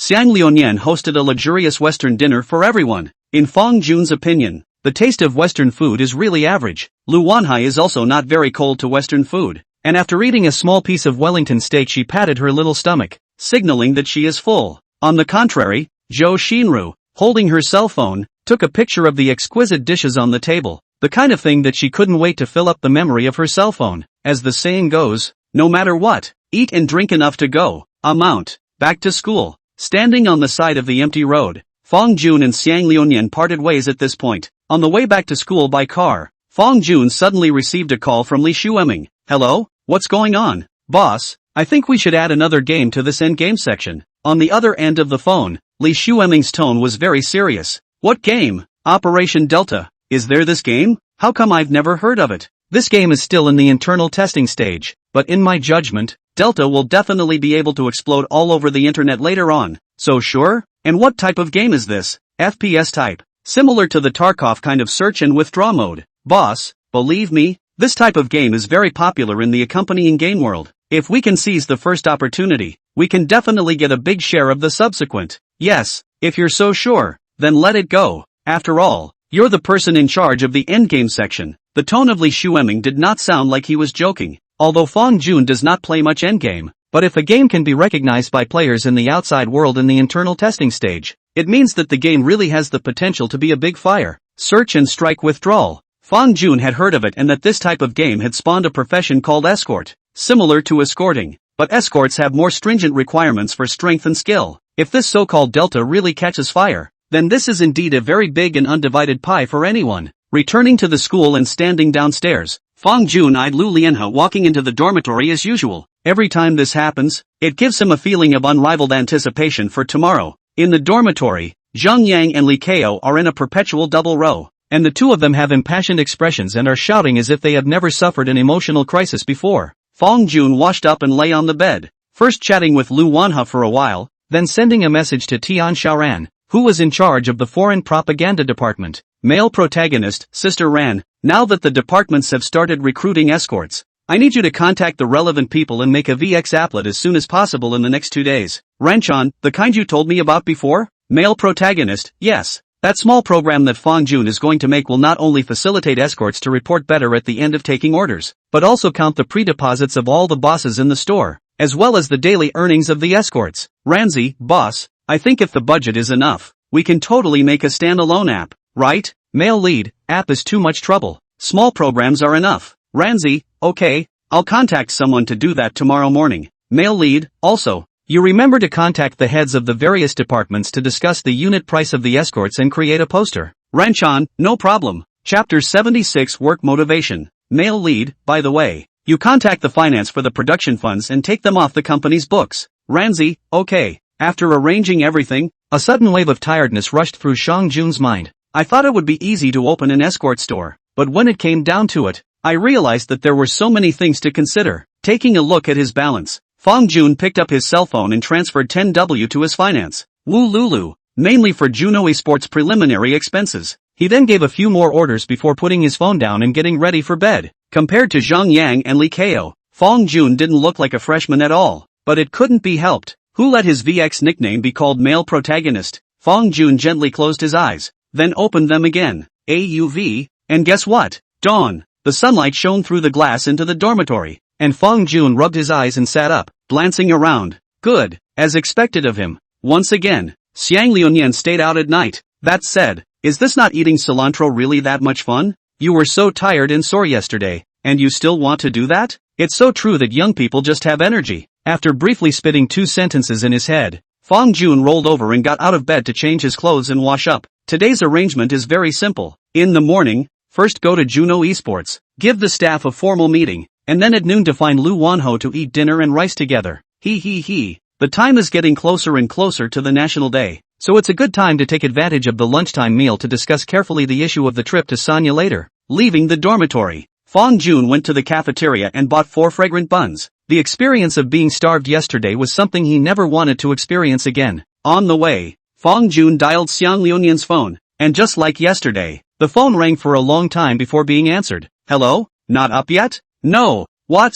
Xiang Liuyan's voice gave off a sense of confusion. Come to the company. I'm going to give a meeting to all the people in charge this morning, and as the assistant store manager of the escort store, you have to be there. Oh, okay, I'm getting up now. Well, hurry up and on. I'm on my way to Jungo Gaming right now. After barking out a sentence, Fong Jun wanted to just hang up the phone, but suddenly he heard a female voice coming from the phone. Oops, you're crushing my hair. In the next second, Fong Jun's face became strangely pale. Good guy, it's past 8 o'clock. He could understand Xiang Liuyan not getting up. After all, he could sleep in a dignified manner. But why Zhou Xinru didn't get up either? He clearly remembered that there seemed to be a class this morning. Right, she was preparing to skip class? How much fun these two must have had last night. And for a moment, Fong Jun's mind fantasized a 10,000 word plot, and it was of the indescribable kind. After arriving at Juno Gaming, as soon as he entered the door, Fong Jun saw that there were already employees coming to work, and when he fixed his eyes on them, it turned out to be Li Shueming. It's really worthy of being a senior cowhorse that can become a supervisor in the original company. This work motivation is just a whole lot stronger than others. Keep in mind that his mandated start time is 9 a.m., and it's just under 8:30 a.m. Only Li Shueming was seen in his position, constantly tapping on the keyboard, staring at the computer screen without taking his eyes off the screen, not even knowing when Fong Jun came up behind him. What are you working on? Fong Jun softly opened his mouth and asked, really giving Li Shueming a big jump. Asterisk.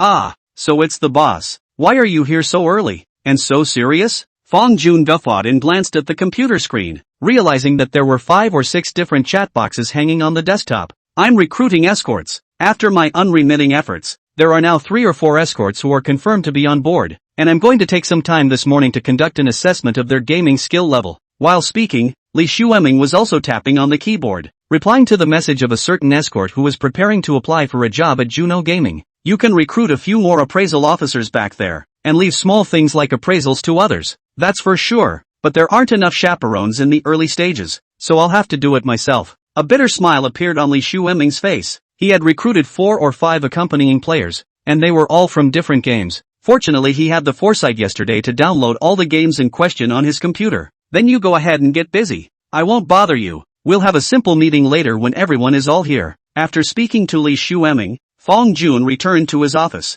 There are already escorts who are willing to join, so the next Juno Gaming is also considered to be slowly stepping into the right track. The future is bright. Sitting on a chair, Fong Jun held his cell phone and chatted with Lu Wanha on a daily basis. This morning Lu Lianha also ate buns, in addition to drinking a cup of soybean milk. The first class was English class. Lu Wanha didn't really want to listen to the class, for the same reason as before. She found it too boring. This Fong Jun could understand. The freshman English class taught some basic content, and for them, the high achievers who had passed the 4th level of English in high school, it was indeed quite boring. As a simple example, if you ask someone who has taken high math to listen to a middle school math class, it's a wonder they can listen. The time slowly came to 9 o'clock, and the people in charge of each board had already arrived. Fong Jun pushed open the glass door of his office and faced everyone. Everyone, wait a moment. We'll start the meeting when the assistant store manager arrives. Okay boss. Okay. Fong Jun glanced at his cell phone at 9:06. Why hasn't this Gru Xiang Liuyan come yet? It's not like he fell asleep again like yesterday.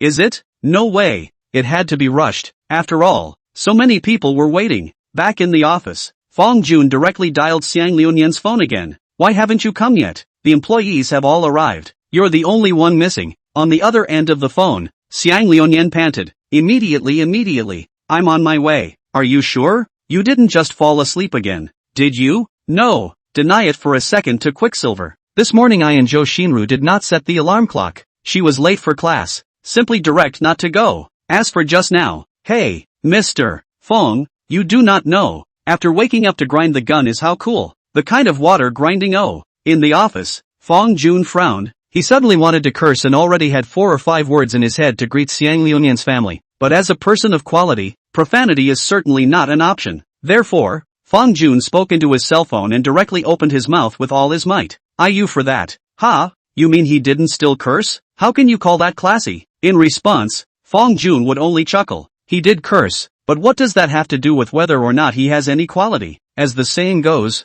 after you get the dirty words out, your heart is clean. Chapter 77 The New System. By the time Xiang Liuyan arrived, the time had already passed 9:30. Fong Jun looked at the panting little fat man in front of him with a black face, but in the end, he didn't say anything and merely rolled his eyes. After all, the employees were all there, and he definitely still had to give the deputy store manager a face. Ahem. Everyone pause what you're doing for a moment. Everyone's here. Let's have a meeting. Fong Jun stood in the center with a loud voice and no stage fright. He had never been a sociopath, and although he had never been a boss or given a meeting to anyone, had he never seen a pig run before he had eaten it? Everyone was looking at themselves with unblinking eyes, including Xiang Liuyan. Fong Jun cleared his throat and first gave everyone an identity introduction. Everyone, from now on, all of us will be colleagues. I won't say too much about the scene. First of all, I'm the store manager of Juno Gaming. You all know this. As for him, his name is Xiang Liuyan. He's the biggest shareholder of Juno Gaming besides me. That is, the vice store manager. As soon as the words fell, Xiang Liuyan stood up with a big smile and waved at everyone. And of course, everyone greeted him respectfully. Hello deputy store manager. No one would belittle Fong Jun and Xiang Liuyan because of their young age. People who can come up with hundreds of thousands of dollars to open an escort store have a bottom line that is simply beyond the imagination of ordinary laborers like them. Furthermore, as long as they can be paid on time, not only will they not think any less of them, but they will even work as oxen and horses. Where else do you think the term cow and horse came from? Let me introduce them one by one. This is the person in charge of the end game section, Li Shueming. This is the person in charge of the hand travel segment, Zhang Guanyu. This is the head of the language chat board, Song Jingjing. This one is in charge of outreach and her name is Tian Xiaoran. This last beauty is our finance. Her name is Lulu Wu. After introducing everyone, Fong Jun picked up a side of mineral water to moisten his throat and paused for a few more seconds to give everyone a moment to catch their breath. Good. Now that everyone has an understanding of each other's identities, everyone remember to change their VX nicknames to their positions plus names in the workgroup. And then you also have to add a VX to each other so that you can contact each other if there's anything in the future. Fong Jun had created a number of VX group chats, but these were all relatively cold at the moment. Anyone familiar with the industry is well aware that as long as it is a slightly larger escort store, that number of group chats can be too many to count. Every game should have one, if not several, order groups. The various admins are going to have a group. There should also be a hangout group between the chaperones and the chaperones, including the language chat. Juno Esports involves no less than 10 types of games, so the number of group chats in the back is scary to think about. I've made it clear to all of you what the job entails before, and I'll reiterate once again that when you recruit escorts, you must make sure that they are of age, and that all minors are passed, and you must also figure out if they are of single status. You can't privately add contact information between escorts and escorts, nor can you privately add the boss's contact information. This is something you must make clear to them when you are recruiting. With a serious expression, Fong Jun told all the things he had thought of on the way here, and suddenly, Song Jingjing raised a hand. What's wrong? Store manager, I have a suggestion I'd like to make. At this moment, Song Jingjing seemed like a student standing under the podium with her hand raised to answer questions. What's the suggestion? Tell me? Fong Jun's tone was full of surprise. It was good. He needed this kind of good employee who could give him advice and help him out. As for Song Jingjing to come out to interrupt during his meeting? Goo, what is this? We are all young people. Where does so many rules and regulations Didn't I do a language chat room before? I think the point about escorts and bosses not being able to add each other's contact information can be slightly modified. For example, It will be changed to the fact that the owner can add the contact information of the escort after accumulating a certain amount of consumption. And in the words of the escort world, it is to buy the friend bit. Song Jingjing spoke her suggestion out, and it was soon unanimously recognized by the others. Li Shueming rubbed his chin and nodded. Buying the buddy bit, this is indeed feasible. Not only can it bring a high amount of water to our store, but it can also be used as a high threshold to screen out a significant portion of the people who are beating their faces against the wall. I've seen an escort store before that buys buddy bits for 5,200, and I was like, wow, it's just adding a buddy. Why does it cost more, and also want so much? Then I realized, Nima, the people who like to order escort play are all rich people. 5,200 farts don't count for a single one. Zhang Guanyu followed, also gave his own insights. He did hand game anchor. For the escort circle more or less still have some understanding. After listening to everyone's suggestions, Fong Jun pondered for a moment, then shook his head. No, we can't set up the rule of buying buddy bits. What is the reason that a boss, who is willing to pay 5,200 for a buddy spot for an escort? We are all young people, so I think we should all have a clear understanding of this. As I said, I want to grow Jungo Gaming into the biggest singles escort store on the market. And bosses and escorts are very prone to a situation that is commonly known as online dating.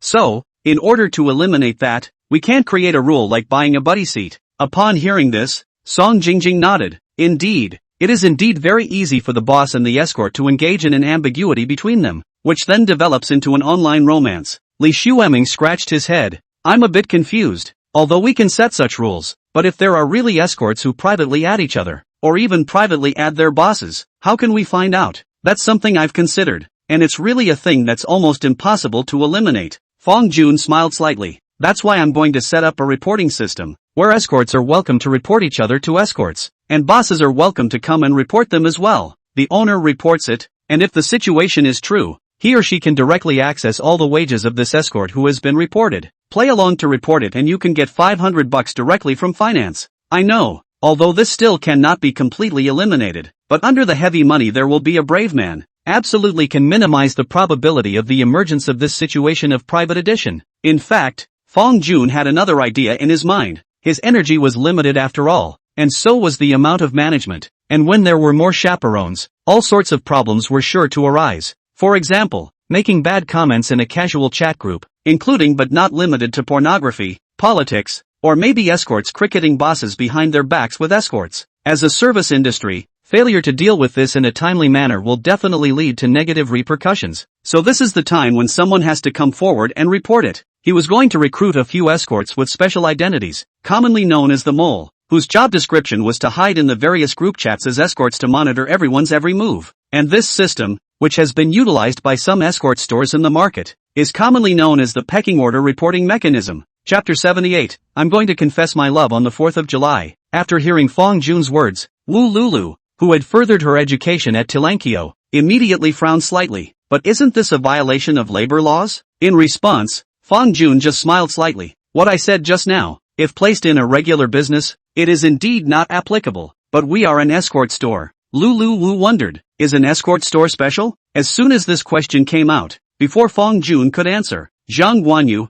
who was on the side, was the first to grab the answer. Beauty, I'll be able to answer you on that one. But before I do, I'll ask you a question, huh? Do you think you need to sign an employment contract for escort entry? No, of course not. For top management, labor contracts are definitely required. But that doesn't mean that bottom-level escorts have to sign them as well. Not bad. Zhang Guanyu is right. And the most important point is that all of what I said earlier is based on the fact that escorting is a serious violation of the store's rules. I think it's kind of normal to put in any business or company that fires an employee for a serious offense. Fong Jun had already thought of a countermeasure in his head. The escort play into the store without signing any contract, but need to pay a deposit. In some ways, it's more like some kind of employment relationship, and a private one at that. Such is the case with the industry of escorting, which is destined to be unprotected by the law while enjoying a high salary that far exceeds that of other industries. All of the above will be made clear to the escorts when they enter the store. If that's acceptable, then you're welcome at Jungo Gaming. If you can't, then I'm sorry,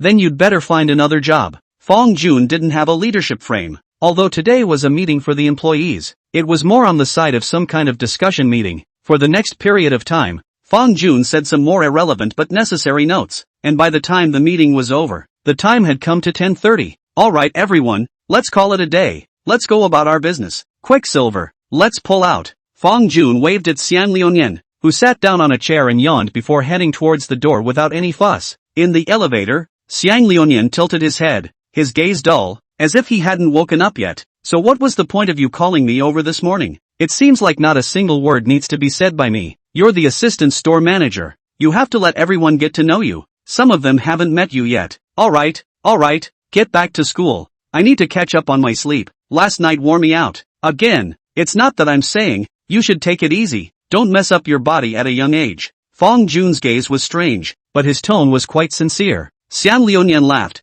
Do you count this as saying grapes are sour when you can't eat them? Speaking of which, how are you and Lu Wanha doing? When are you going to finalize your relationship? Let's wait for the national day. I've arranged a trip to Sanya with her. I'm going to formally confess my love to her then. Indeed, it's time to confess too. Xiang Liuyan muttered under his breath. In all honesty, with his experience, he definitely didn't recommend boys to take the initiative to confess to girls. In most cases, if two people do not have a foundation of feelings, rash confession is likely to completely turn the original win game into a headwind game. But as far as he knew, Fong Jun and Lu Wanha's situation had long since left the ambiguous period of a man and a woman's first acquaintance. After all, the two of them had already held hands and made substantial progress, so confessing at this time would instead be a good thing to completely pierce through that layer of window paper. What does that tell us? When a boy pursues a girl, the confession starts with a clown. A lot of guys like a girl and don't care what their relationship is like. They come up with, I like you, can you be my girlfriend? It's strange that a girl can say yes to you.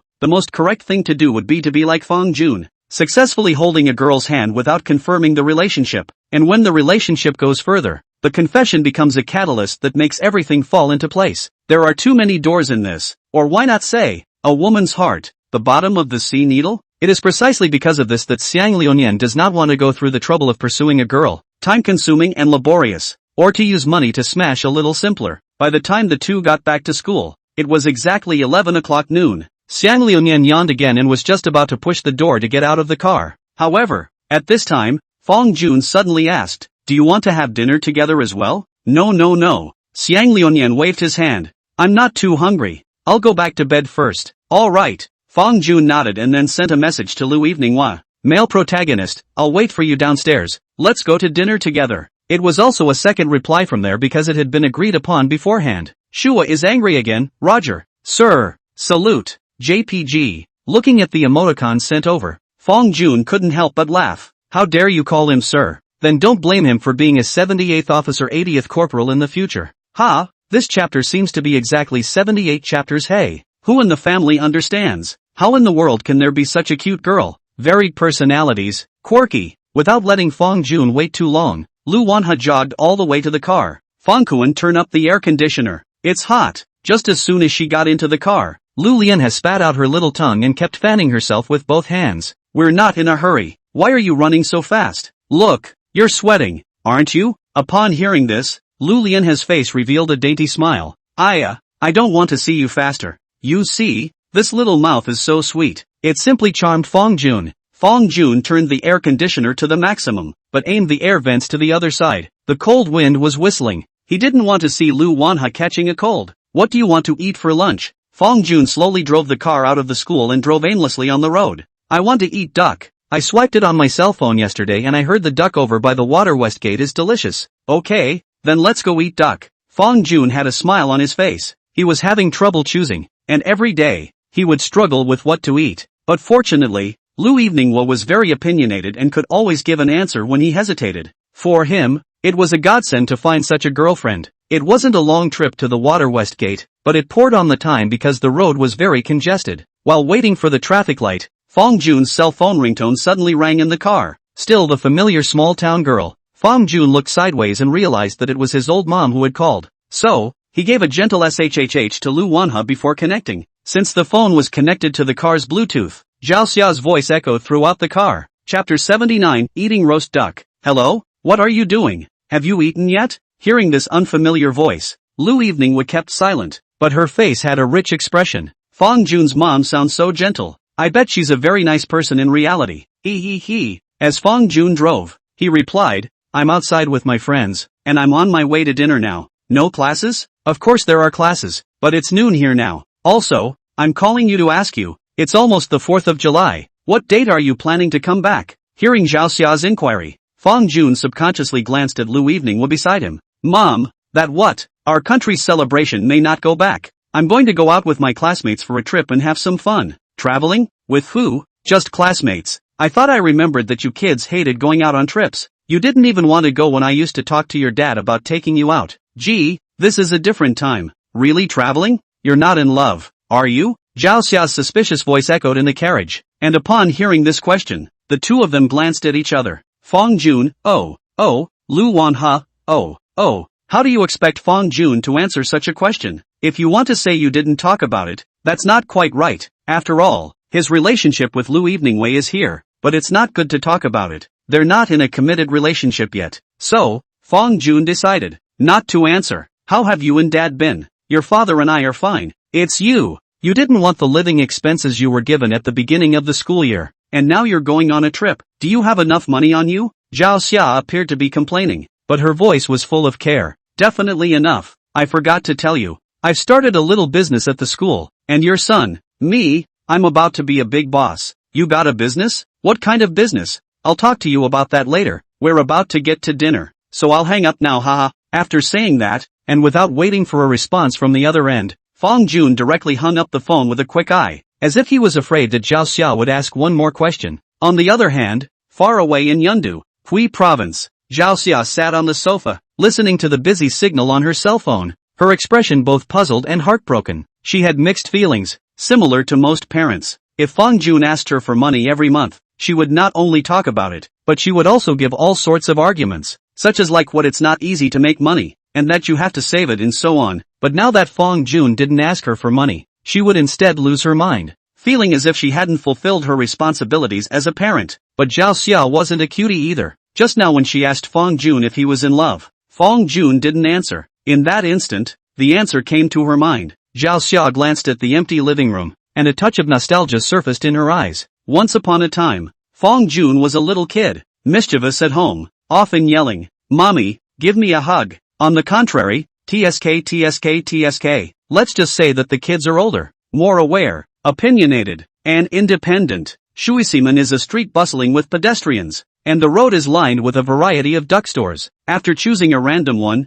Fong Jun led Lu Wanha inside. There is a big difference between Jinling duck and capital duck, and the controversy about the two is actually very big. Some people think that the roast duck over in the capital is better and more authentic, while others have opposing views. Unlike the kind of roast duck with crispy skin, in Jinling, roast duck often needs to be topped with a secret sauce, and whether the duck is good or not depends on how the sauce tastes. But since the duck on this side of the Watergate is so famous, that means it must have its own uniqueness. After the roast duck was served, Fong Jun and Lu Wanha couldn't wait to taste it. It does taste pretty good. The sauce is rich in flavor and the duck meat is firm and springy. On his way to eat, Fong Jun suddenly wiped his mouth. He was going to discuss with Lu Wanha about going out for a trip later. Evening harvest, there's still more than a week to go before the National Day. We need to buy the airfare in advance. It's okay, but I've never been on an airplane, so you'll buy the ticket for me, and I'll transfer the money to you at that time. Lu Lianha nibbled on a duck leg, her mouth slurred. To be honest, Fong Jun had never actually been on an airplane before, and he had heard that many people suffered from airsickness the first time they flew on an airplane, so he wondered if it was true. Since we're going to the beach, we also need to prepare our clothes beforehand. What kind of clothes should I prepare for the beach? Lu Lianha blinked, her gaze wry, as if she was asking a question knowingly. Just, swimsuit those ah. Fong Jun touched his nose, the sense of anticipation in his heart boundless. The beach is great. He loves going to the beach so much. What exactly do you think Lu Evening would look like in a swimsuit? No, it simply makes you chicken. Excited to think about it. Lu Lianha narrowed her eyes. Your expression is really lewd. Kind of like a demented man. Fong Jun, degree. In the next second, Lu Wanha bared her teeth and laughed. Okay, I'm just teasing you. Big dummy. I think, swimsuits and stuff, we don't need to buy them in advance. We can wait until the place to buy them? I thought I'd have a wider variety to choose from if I bought online. That said, I don't want to carry too much luggage. Hey, it's exhausting. Lu Lianha's mouth pouted. She never denied that she was a little lazy, and still the kind with a delicate body. At those words, Fong Jun frowned and thought briefly. If according to what Lu Evening was said, the two of them can even not bring anything. Anyway, all the things can wait until the place to buy a new one. It's just that there is a possibility that they will go over budget. Of course, he certainly will not have a budget so to speak. After all, Now his bank card is still lying in the big hundreds of thousands of it. What he is worried about is Lu Evening Hua. It can be seen that Lu Wanha's family condition should also belong to the kind of well-off families. The rich cannot be counted. A month of 2 or 3,000 living expenses certainly still have. But they are traveling to Sanya this time. 2 or 3,000 is enough to do what? You know that just the round-trip airfare is more than $1,000. And still economy class. He had to consider both Lu Lianhe's financial ability and Lu Lianhe's delicate body. Oops, that's annoying. How nice it would be if Lu Wanha would be willing to spend his money, so he wouldn't have to worry so much. As the saying goes, 90% of the world's difficulties are caused by poverty, and the problem now is that he has money, but Lu Wanha is not willing to spend his money. A moment later, Fang Jun said helplessly, "That's fine, swimsuits and whatnot will be bought at the place. Let's carry a small bag with some necessities and travel light."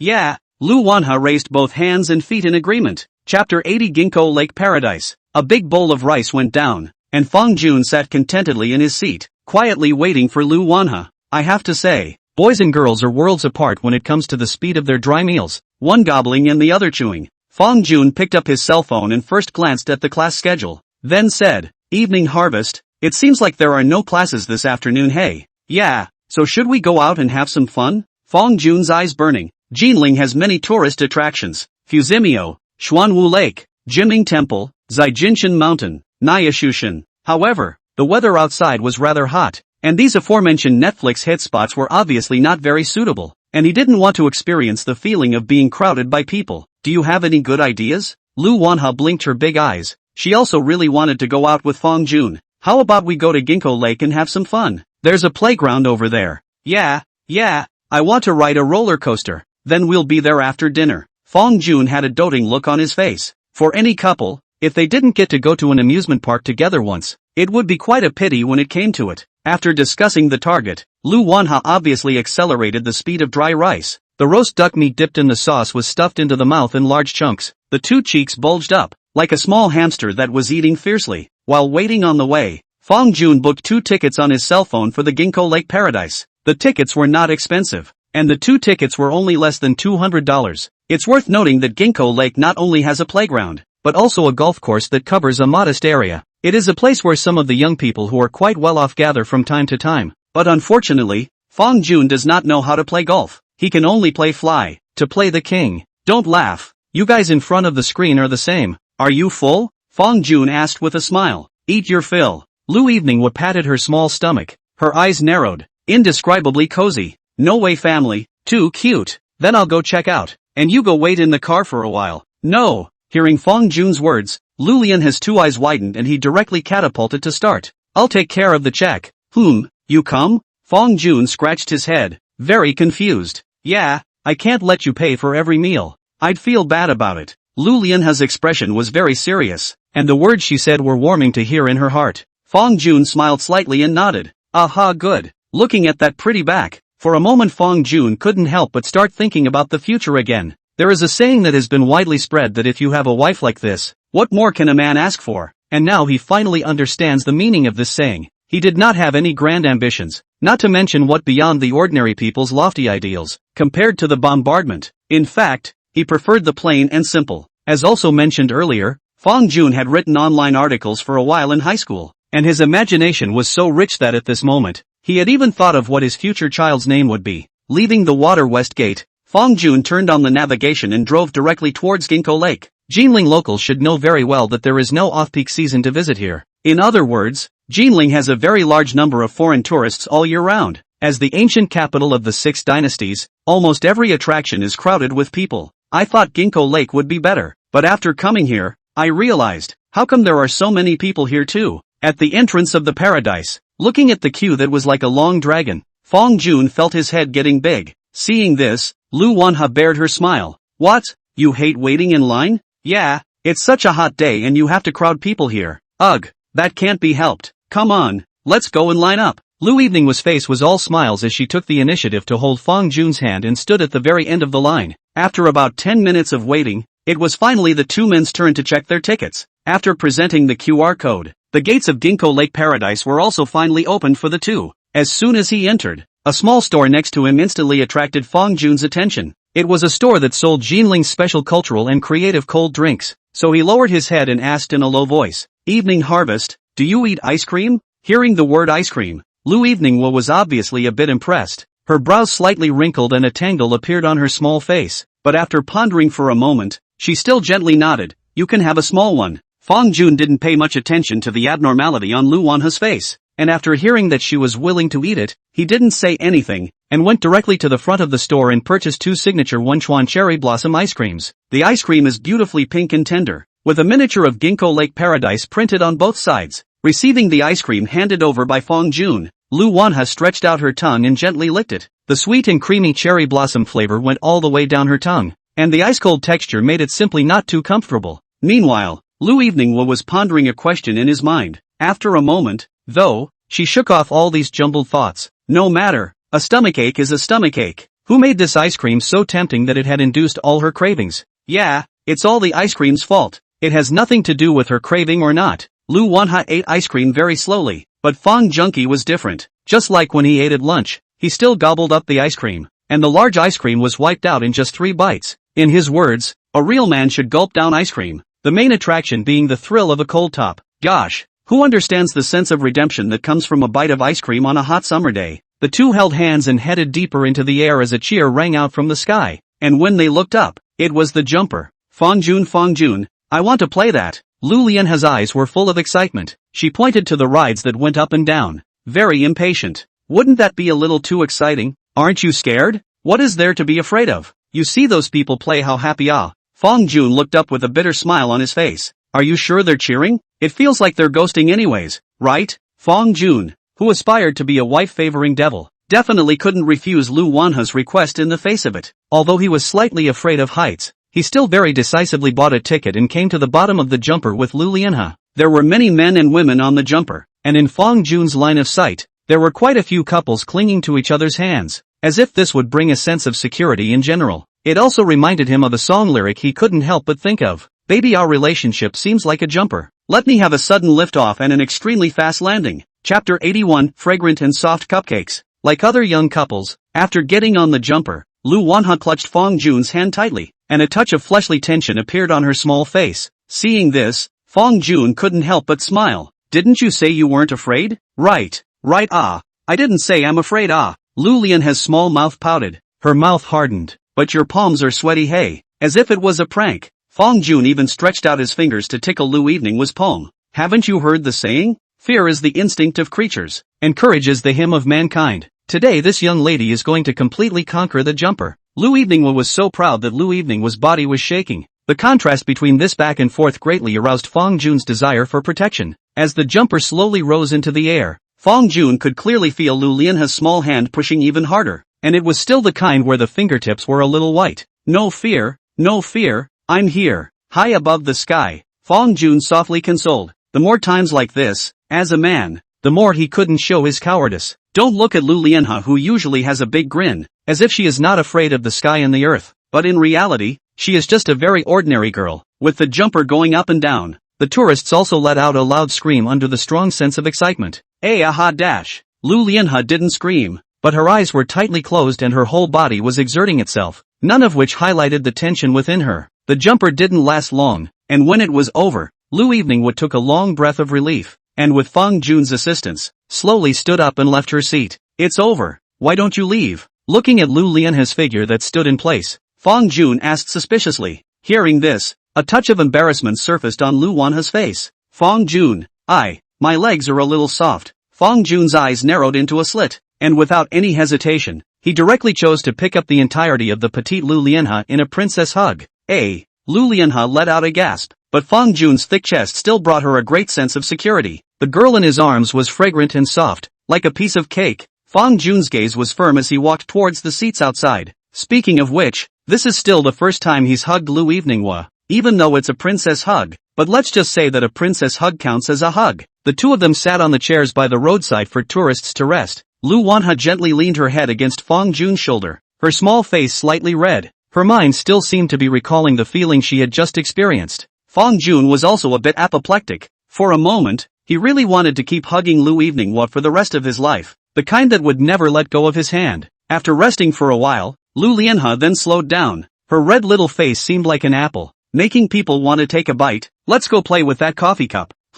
Not riding the roller coaster anymore? Fong Jun had a derisive smile in his eyes. Lu Wanha said the coffee cup is considered to be the more signature rides of the Ginkgo Lake. The full name of the blue and white ceramic coffee cup. It can accommodate 2 people sitting inside, in an open field, like a bumper car, and can be driven around freely. Lu Lian has spat out her little tongue. No more sitting, no more sitting. Already honest. Fong Jun smiled, then took the lead to stand up and took Lu Wanha's hand. Shall we go then? Aha! The fun was always short-lived as the two played with coffee cups, followed by a carousel, a roller coaster, and a trip up to the aerial rainbow bridge. After this afternoon, Fong Jun and Lu Eveninghua had made another substantial breakthrough in their progress. At least now he could embrace Lu Eveninghua squarely and without any feeling of embarrassment. The sky slowly darkened, and in a milk tea store, Lu Lianhe sat beside Fong Jun, stretching her little head and gently sucking on the milk tea in front of her, while her hands were placed in the middle of Fong Jun's palms, holding the pair of small, soft, boneless hands. Fong Jun was infinitely gentle. Did you have fun this afternoon? Happy, Lu Wanha said sweetly. Being with you makes me happy every day.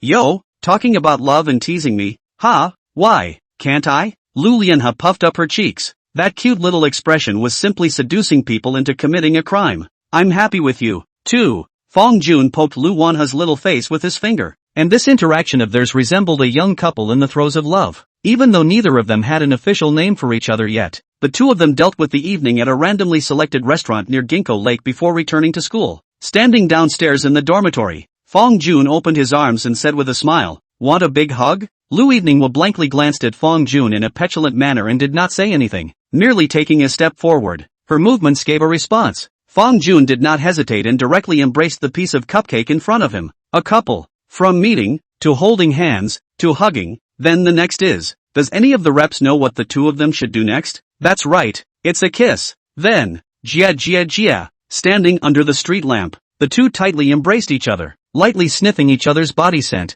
feel each other's heartbeat, people around, but they quietly enjoy the moment as if no one else. Time seemed to have come to a standstill as Lu Lianhe shrank into Fong Jun's arms and asked softly, Fong Kuan, will you always hold me like this? Will do. Fong Jun's arms slightly strengthened. I will always hold you and never let go, even if I hit you and scold you when I'm angry. At those words, Fong Junfei couldn't help but freeze. Aha, angry? That said, is Lu Wanha still angry? Why such a strange question all of a sudden? How could he hit and scold someone after getting angry when he was obviously a fragrant, soft cupcake and the cutest girl in his heart? Fong Jun thought that even if Lu Eveninghua was angry, it must be very cute. A beating is a kiss, a scolding is a love, and if you're really pissed off about something, then I'll be your punching bag, the kind that lasts a lifetime. Fong Jun had obviously never been in love, but he didn't know why sweet words like these came out of his mouth. Really? Lu Lianhe raised her head, her eyes glittering. Really? Then let's hook up. Lu Eveninghua gently hooked Fong Jun with her little thumb,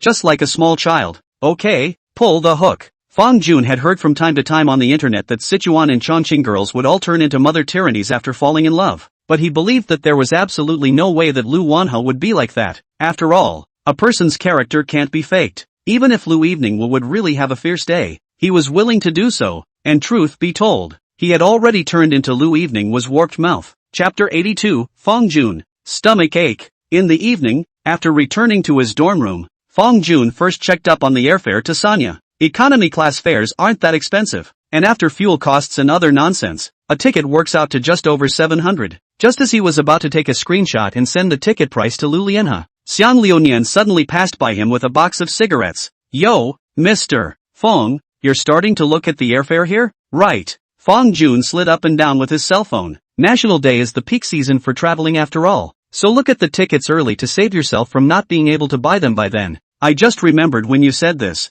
Zhou Xinru also asked our country's celebration to take her out on a trip for a bit. Where are you guys planning on traveling? Traveling what tour? I gave a refusal. Xiang Liunian skimmed his mouth, pushed open the balcony door, leaned against the doorframe and lit a cigarette. Why did you refuse? Think about it. It costs a lot of money to go out on a trip. Right. With that money I might as well buy her a few more black silks and a few more sets of JK. Besides it's so hot. How tiring. Xiang Liunian's idea was also very simple. Instead of going out to travel, he should stay in the hotel and chisel for a few more days. You're cool. I'm cool. Everyone's cool. That's not true. So just think about whether that's the case or not. Facing Xiang Liunian's answer, Fong Jun just smiled and didn't say anything. It seems that girls all really like to go out and travel, but some boys are very annoying, such as Xiang Liunian. After sending the screenshot of the airfare to Lu Wanha, Fong Jun sat in his seat quietly waiting for her reply. In the past, Lu Lianhe, who had always returned messages in seconds, still did not reply after more than 10 minutes this time, which could not help but make Fong Jun a little puzzled. Why haven't you heard back yet? Did you go to take a shower? Or were you playing a game with your roommate and didn't check your phone? Fong Jun was not a person who liked to think wildly, but for some reason, when he and Lu Eveningwood took that step in their relationship, every move Lu Eveningwood made would involve his heart. Just then, Lu Lianhe returned the message. She sent over a crying emoji and said, "Shua is angry again, Fong Jun. Stomach ache? Aggrieved. JPG. Fong Jun was shocked and asked in a hurry, "Male protagonist, how come you have a stomach ache? Did you eat something bad today?" "Shua is angry again. I've been here for the past 2 days. I ate ice cream this afternoon." "Right? Male protagonist, you told me I wouldn't buy you cold food if you came to relatives. Angry. JPG. Fong Jun silently noted down Lu Lianhe's physiological period. It seems that he can't bring Lu Lianhe to eat ice at this time of the month from now on. "Shua is angry again. I'm wrong. Male protagonist, does your stomach hurt a lot?" "Shua is angry again. Man, should we go to the hospital then?" "Shua is angry again. Should. Not need. Right." In the girls' dormitory, Lu Wanha was curled up on the bed, covered with a small pink quilt, a small face wrinkled into a ball, a touch of pain overflowing. Why does a girl have to have an aunt? Ooh, it hurts her. Male protagonist, I don't think so, right? What does this mean? If the pain is really bad, then go to the hospital quickly. Don't hold on. Shua is angry again. I just drank hot water and made a cup of ginger tea. I should feel better after a while. Looking at this message, a flash of anxiety appeared on Fong Jun's face as he quickly typed, "Man, don't be a while. You come downstairs now. I'll take you to the hospital. Shua is angry again. It's really not necessary." Fong Jun didn't reply. He just got dressed and got up and went out, came downstairs to the girls' dormitory and took a picture of Lu Lianhe in the past. "Man, come down. I've been waiting for you. I'll take you to the hospital." From the text, Lu Wanha could clearly feel Fong Jun's anxiety and concern for her, which couldn't help but make her very touched. And for a moment, she really felt so happy. Even the pain in her abdomen was relieved a lot. They say that loving people is like raising flowers. So this is what it feels like to be cared for? Although she really didn't want to go to the hospital, she didn't want to let Fong Jun's good intentions go down the drain. So she had no choice but to hold onto the wall and forcefully sit up against the pain. "Cynthia, can you help me downstairs?" Lu Eveningwood's voice was delicate and pitiful as she looked at Fong Xiqian across the table. "UTM, where are you planning to go again? Can't you just stay in bed and rest if you have a stomachache? You're not a child anymore. Don't run around if you're not feeling well." Fong Xiqian's tone was very unkind. As a bosom friend, she could be said to know Lu Eveningwood's situation very well, and she knew that Lu Eveningwood had always suffered from menstrual cramps. So, even if she didn't need it much, she would still prepare tea bags. Just now, for example, the ginger tea Lu Lianhe drank was made by her, but she was angry at the mention of it. It pissed her off that she knew she had menstrual cramps and was so careless with her diet during her special period. "Feng Zi Sin, Fong Jun is waiting for me downstairs. He had to take me to the hospital." Lu Wanha seemed a little aggrieved, but she also knew that Fong Xiqian was concerned about her. This good best friend of hers is like this. Knife mouth, tofu heart. On the surface it seems to be complaining about her at every turn, but the more it is like this, the more it shows how much she cares about her, doesn't it? "To the hospital? That's fine." As soon as she heard that it was to the hospital, Fong Xiqian's anger subsided by a large margin. Before, it wasn't that she hadn't persuaded Lu Wanha to go to the hospital, but Lu Wanha just didn't want to go. Now it seems it's more useful for Fong Jun to talk. "Come on, auntie, I'll help you down." Fong Xiqian rolled her eyes and carefully supported Lu Wanha's arm. After the two of them left the dormitory, Wang Yino and Qian Xia looked at each other. Fong Jun really has no words for Lu Eveningwood. If I can find a boyfriend like that in the future, I'll wear black silk for him every day. Who says it is not? As soon as I heard that you have a stomach ache, I immediately took you to the hospital. With this kind of boyfriend, which girl does not envy? The key thing is that Fong Jun is really handsome, and I heard that he's also very rich. Do you know why Fong Jun hasn't come to class lately? Why? I heard he applied with his counselor, and he's been out starting his own business lately. Oh my god, we're only freshmen and he's going to start a company and be the boss? Yes. And the car that Fong Jun drove is still the latest model of Mercedes-Benz E. It costs $500,000 to $600,000 on the ground. I really envy Lu Wanha. I'm also envious, but there's one thing to say. Lu Eveningwood is really pretty and has a soft personality. This we have to admit. That does. Downstairs in the dormitory, Fong Jun waited left and right, paced back and forth. and took out his cell phone to look at it twice from time to time, as if the menstrual cramps were not Lu Wanha, but him. You can't hide liking someone, because everything that concerns her, you take to heart. P.S. But like two people can definitely hide it. Chapter 83, Seeing a Traditional Chinese Medicine Practitioner. Finally, the ice-cold-looking Feng Xiqian assisted Lu Lianhe into Feng Jun's line of sight. Without any hesitation, Feng Jun directly ran in the direction of the two. I'll park the car aside. Come on, I'll take you to the hospital. Feng Jun took over from Feng Xiqian and held Lu Wanhe tightly, as if she had touched some top pillar. Lu Wanhe smoothly leaned her head on Feng Jun's shoulder. Good Lu Evening's voice was not loud, and as usual, she was delicate, which made Feng Jun feel a pang of heartache. It is said that a girl's menstrual cramps are very torturous, and even worse, it will have that feeling that life is worse than death. And Lu Wanhe, such a delicate and lovely young girl, must also be in great pain right now. Feng Xiqian stood aside and moved her sore wrists, then said, Feng Jun, if possible, could you take Lu Wanhe to the Chinese medicine center? Her condition is more suitable for tempering with Chinese medicine. Okay, no problem. Feng Jun nodded decisively. As something passed down from the old ancestors, although Chinese medicine could not cure all diseases, it was superior in that it was mild and could minimize the damage to oneself. After all, there's a saying, it's the medicine that counts. Going to one of those big hospitals with a hangnail and painkillers may seem like a quick fix, but in the long run, it is very harmful to the body. Not only that, its biggest disadvantage is that it will make the body dependent. From now on, I have to rely on painkillers to get through every visit from relatives. I don't want to go to the herbalist's office. Chinese medicine is so bitter. Lu Lianhe's expression crumpled. It wasn't like she hadn't tried to temper her body with Chinese herbs. It did work. She did get relief from her menstrual cramps during that time, but it's just too hard to drink. She'd rather have a stomachache than herbal medicine. Hearing Lu Wanhe's words, Feng Xiqian crossed her arms with a ferocious expression. Be obedient. Just go to the traditional Chinese medicine center. Feng Jun, just listen to me. Don't take her to the hospital. Hang a bottle or something to treat the symptoms but not the root cause. Feng Jun gave Feng Xiqian an okay, then directly picked up Lu Lianhe by the waist and carefully placed her on the car. It wasn't until she watched Feng Jun drive slowly towards the outside of the school that Feng Xiqian sighed and turned around to return to her dorm room. Obviously, she was just a best friend, but why did it give her a sense of raising a daughter? Alas, it's all because Lu Wanhe is too unconscious. Yes, it must be so. Following the navigation, Feng Jun brought Lu Wanhe to a very highly rated Chinese medicine hall. There are reviews on the internet that the old herbalist in this store has decades of experience and is very professional in all kinds of major and minor illnesses. Pushing open the front door,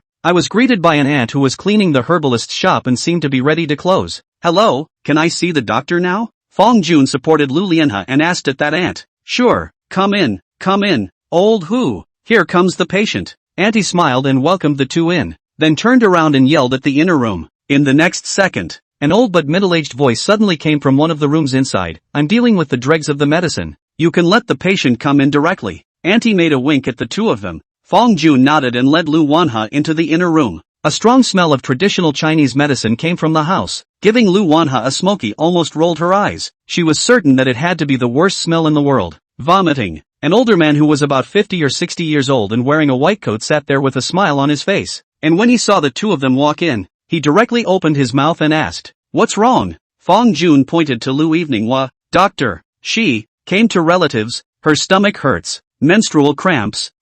Come, little girl, give me your hand. I'll take your pulse first. Chinese doctor who was pleasant and spoke in a very kind tone. Lu Wanhe obediently did as she was told, placing her slender wrist on the pulse pillow on the table. Chinese doctor who smiled as he took Lu Wanhe's pulse. Then he asked, "Little girl, when did you start having this problem?" "It's been about a year or two." Lu Lianhe tilted her head in thought. She couldn't remember the exact time. She only knew that she was able to get through every menstrual cramp. However, this time it hurt really bad, and I don't know what it was, but it probably had something to do with that ice cream I ate in the afternoon. It's been a year or two, so why did you go so long without seeing a doctor? The pain wasn't even that bad before, so I didn't think it would be necessary, but this afternoon I ate something cold and then. No wonder. Dr. Who smiled. How's the quality of your sleep lately? Sleep was alright, just felt physically tired every time I woke up. Little girl, the way I see you, you should still be in school. How old are you? Yes, I'm a freshman this year. Just turned 18. Lu Lianhe answered truthfully. Upon hearing this, Dr. Hu nodded, then glanced at Feng Jun and asked again, "Then what is the relationship between this young man and you?"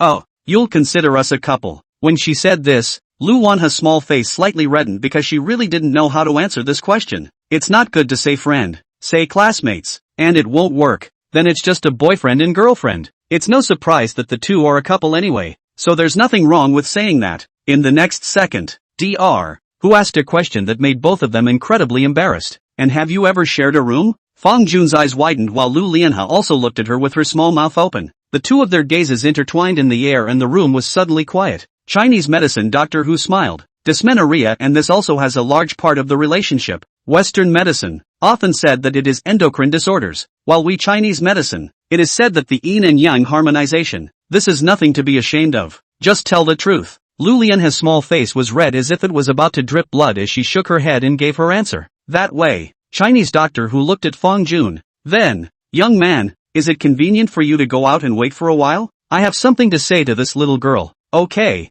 Fang Jun nodded. It was expected that some more personal questions would be asked next, and it really wasn't a good idea for him to remain in the room. What he didn't know, however, was that right after he left the room, Dr. Who smiled and gave a solution about menstrual cramps. Girls are generally more precocious, and your condition usually occurs frequently in single women in their 20s. As I said earlier, dysmenorrhea originates from the imbalance of yin and yang, so if you want to get rid of it, you not only need to pay more attention to your daily dietary pattern, and not to eat cold and spicy food during special times, but you also need to take Chinese medicine to regulate it slowly. To put it simply in one sentence, you need to replenish some yang energy. Lu Lianhe's little face was delicate. She now sort of understood why she was asked that question about her and Fang Jun just now. Many herbs do supplement yang energy and compensate for yin and yang imbalance, also known as endocrine disorders. But in addition to the Chinese medicine, the best way to replenish yang qi, that is naturally, know it all. Chapter 84, A Child Traveling 1,000 Miles and a Mother Worried. Fang Jun didn't know what Dr. Who and Lu Lianhe said in the room. He only knew that when Lu Lianhe walked out the door, she was almost too shy to look up. What did the doctor tell you? No, didn't say anything. Lu Evening were red-faced. That cover-up look at a glance gave people a feeling that there was something catty. However, Fang Jun did not ask too many questions. After all, every girl has her own little secret. Lu Wanhe holding a prescription that Dr. Who gave her, which is full of Chinese herbs for treating yin and yang imbalance, and only need to buy it back and simply soak it in water and drink it for a period of time. The menstrual cramps can be relieved, but Lu Wanhe's mind kept going back to what the doctor had just said to her. While Fang Jun was buying the medicine and paying for it, she quietly looked at the side of Fang Jun's face, and she couldn't help but have a picture of the 18 forbidden images floating in her mind. Fang Jun, when we're together, I'll be sure to, every day. I don't know if you like oysters and leeks, but you can't go wrong with a little extra tonic. And don't you dare blame me. I'm delicate and all because my doctor told me to do so. Near 10 o'clock, the two of them finally returned to the school. Fang Jun rushed Lu Wanhe briefly explained some things before returning to the dormitory. Lying on his bed, he let out a long breath. Tonight he had some very mixed feelings. Originally, he was still very happy and excited because he was playing outside in the afternoon. But when he learned that Lu Wanhe had a stomachache, he became unusually nervous and anxious. The internet always says that after a girl can pull your emotions, you're not far from losing. But Fang Jun thought that he wouldn't lose. There was no reason for this. It just wouldn't be. That's how certain he was. Man, in bed yet? Shua is angry again. Aha. Man, have you drunk your medicine yet? XX. Male lead, good medicine tastes bitter. So remember to go to bed early tonight. Shua is angry again. Good do. You too. Oh. Man, aha. Good night. Shua is angry again. Good night and peace. Lu Wanhe's exquisite little face came to mind, and Fang Jun couldn't help but raise the corners of his mouth slightly. Below, Zhang Yang and Li Kao were playing Yangjia, and as usual, the two of them were cursing under their breath, as if they had been matched with a pitiful roadie teammate, and Xiang Liunian is lying on the side of the bed looking at the cell phone, smiling lewdly, as if an old chrysanthemum, and from time to time the fat meat on his face is still slightly trembling twice, and I don't know who he is chatting with. Sure enough, this university can be equated to a miniature society, where you can really see what life is all about. After Fang Jun thought about it, he took his cell phone, clicked on his mom's chat box, tapped his finger a few times, and decisively transferred 100,000 yuan to Zhao Xia. At the same time he was prepared for something. He was seen rolling out of bed decisively and carrying a chair to the balcony. The next second, as expected, Zhao Xia directly knocked over with a phone call. Hello? Why are you transferring money to me? And $100,000? Where did you get so much money? Zhao Xia came up with a questioning trifecta, and Fang Jun smiled slightly and slowly explained. Didn't I tell you before? I earned a lot of money writing novels, and then I took this money to start my own business, although it hasn't produced much yet, but you don't have to worry about it. In the future I definitely won't lack money. Really? Of course it's true.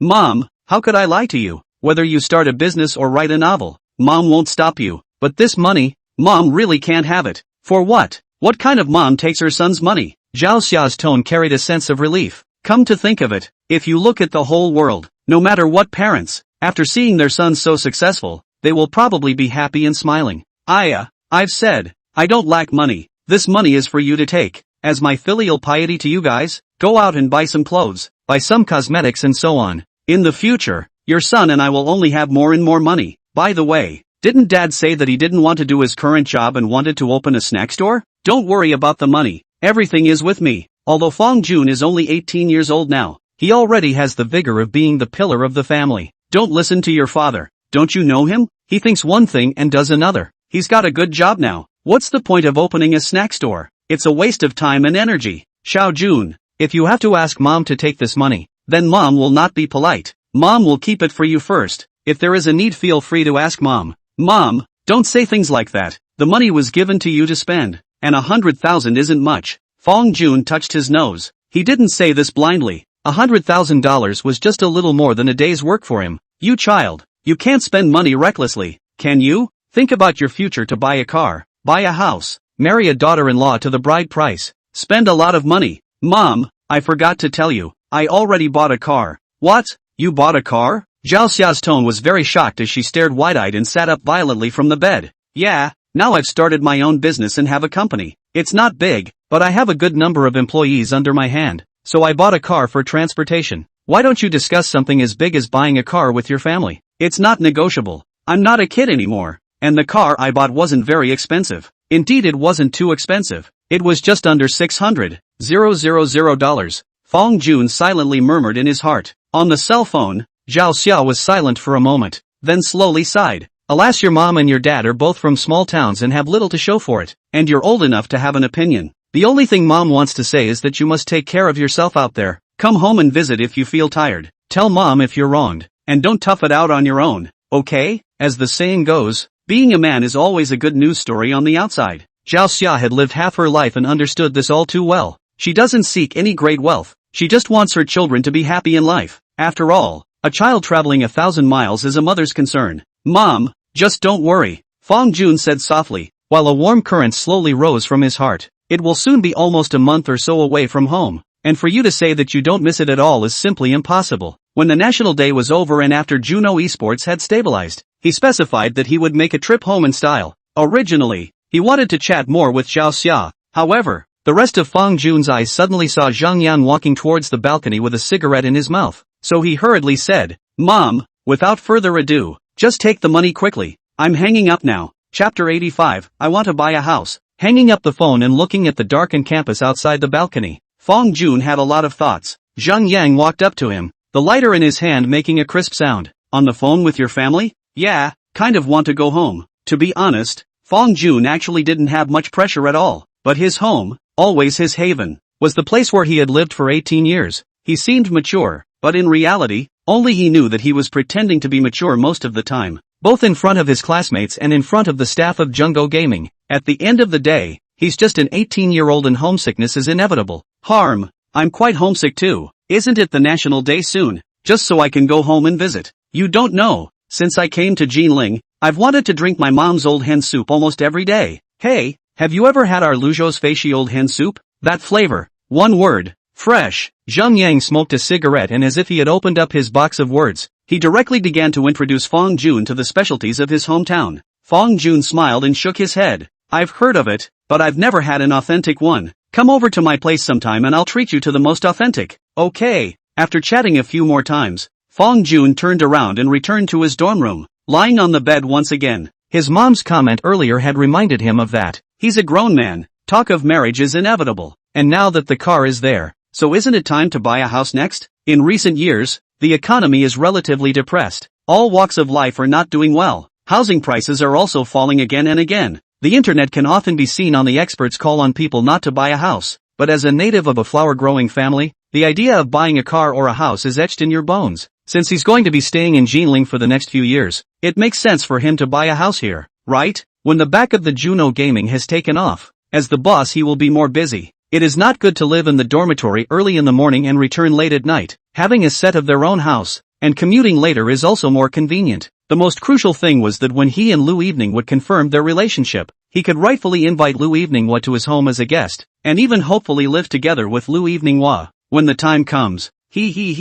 Yeah, that's it. Once you have an idea, then the next step is to put it into practice. Fong Jun directly began to start searching on his cell phone to start searching up the house prices of various neighborhoods in Jinling. Jinling University is in Gula District, and the average house price over here is around $45,000. A house of about 100 square feet is less than $5 million in full payment. Of course, at this stage, he is certainly not able to buy a house in full payment, but a mortgage can still be done. He was getting over $80,000 a day, and a house was only 2 months old, so basically no stress. But when it came to buying a house, Fong Jun suddenly remembered that Xiang Liunian's family seemed to be in the real estate business, right? So Fong Jun sat up violently and directly opened his mouth to ask, "Ryunan, what's going on?" On the other side of the bed, Xiang Liunian rolled over, didn't do anything, chatting with not eating cilantro. "Stop chatting for a second and let me ask you something." "What is it?" Fong Jun wanted to open his mouth and ask directly, but he suddenly saw Zhang Yang,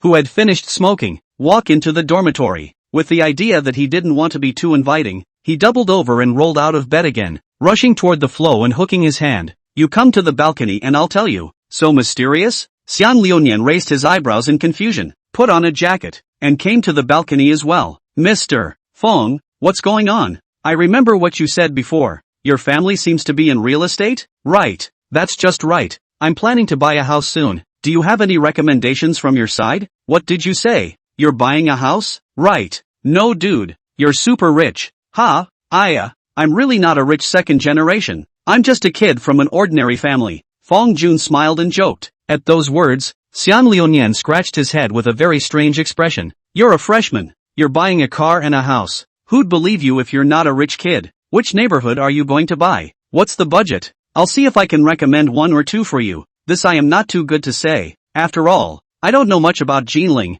but the budget, I only have 1,800,000 in my hand now, and the rest of the money I'm ready to take out a loan. P.S. If it is in reality, the protagonist of this is certainly not put down loans. Bankwater cannot stand up to check, but read the novel. We will figure a fun. Do not be too serious. That's a lot of neighborhoods to recommend." Xian Liunian took out his cell phone from his pocket, looked at it twice, and then said, "If you're going to buy a house, you must have preferred Gulu and Qinhuai, right? After all, our school and company are over here. That's for sure. For commercial housing, there are fewer new neighborhoods opening in the past few years. Can you accept one of those duplex apartments? Loft apartment kind of thing?" "Right. Those little duplexes aren't that expensive. You don't even need a loan. You can just pay full price for it." "Let's see." Fong Jun's face clearly surfaced a touch of entanglement. When he swiped the video he could often see the kind of loft-style apartments that were very delicately decorated. But to be honest, he didn't like duplexes very much. The small space was one aspect,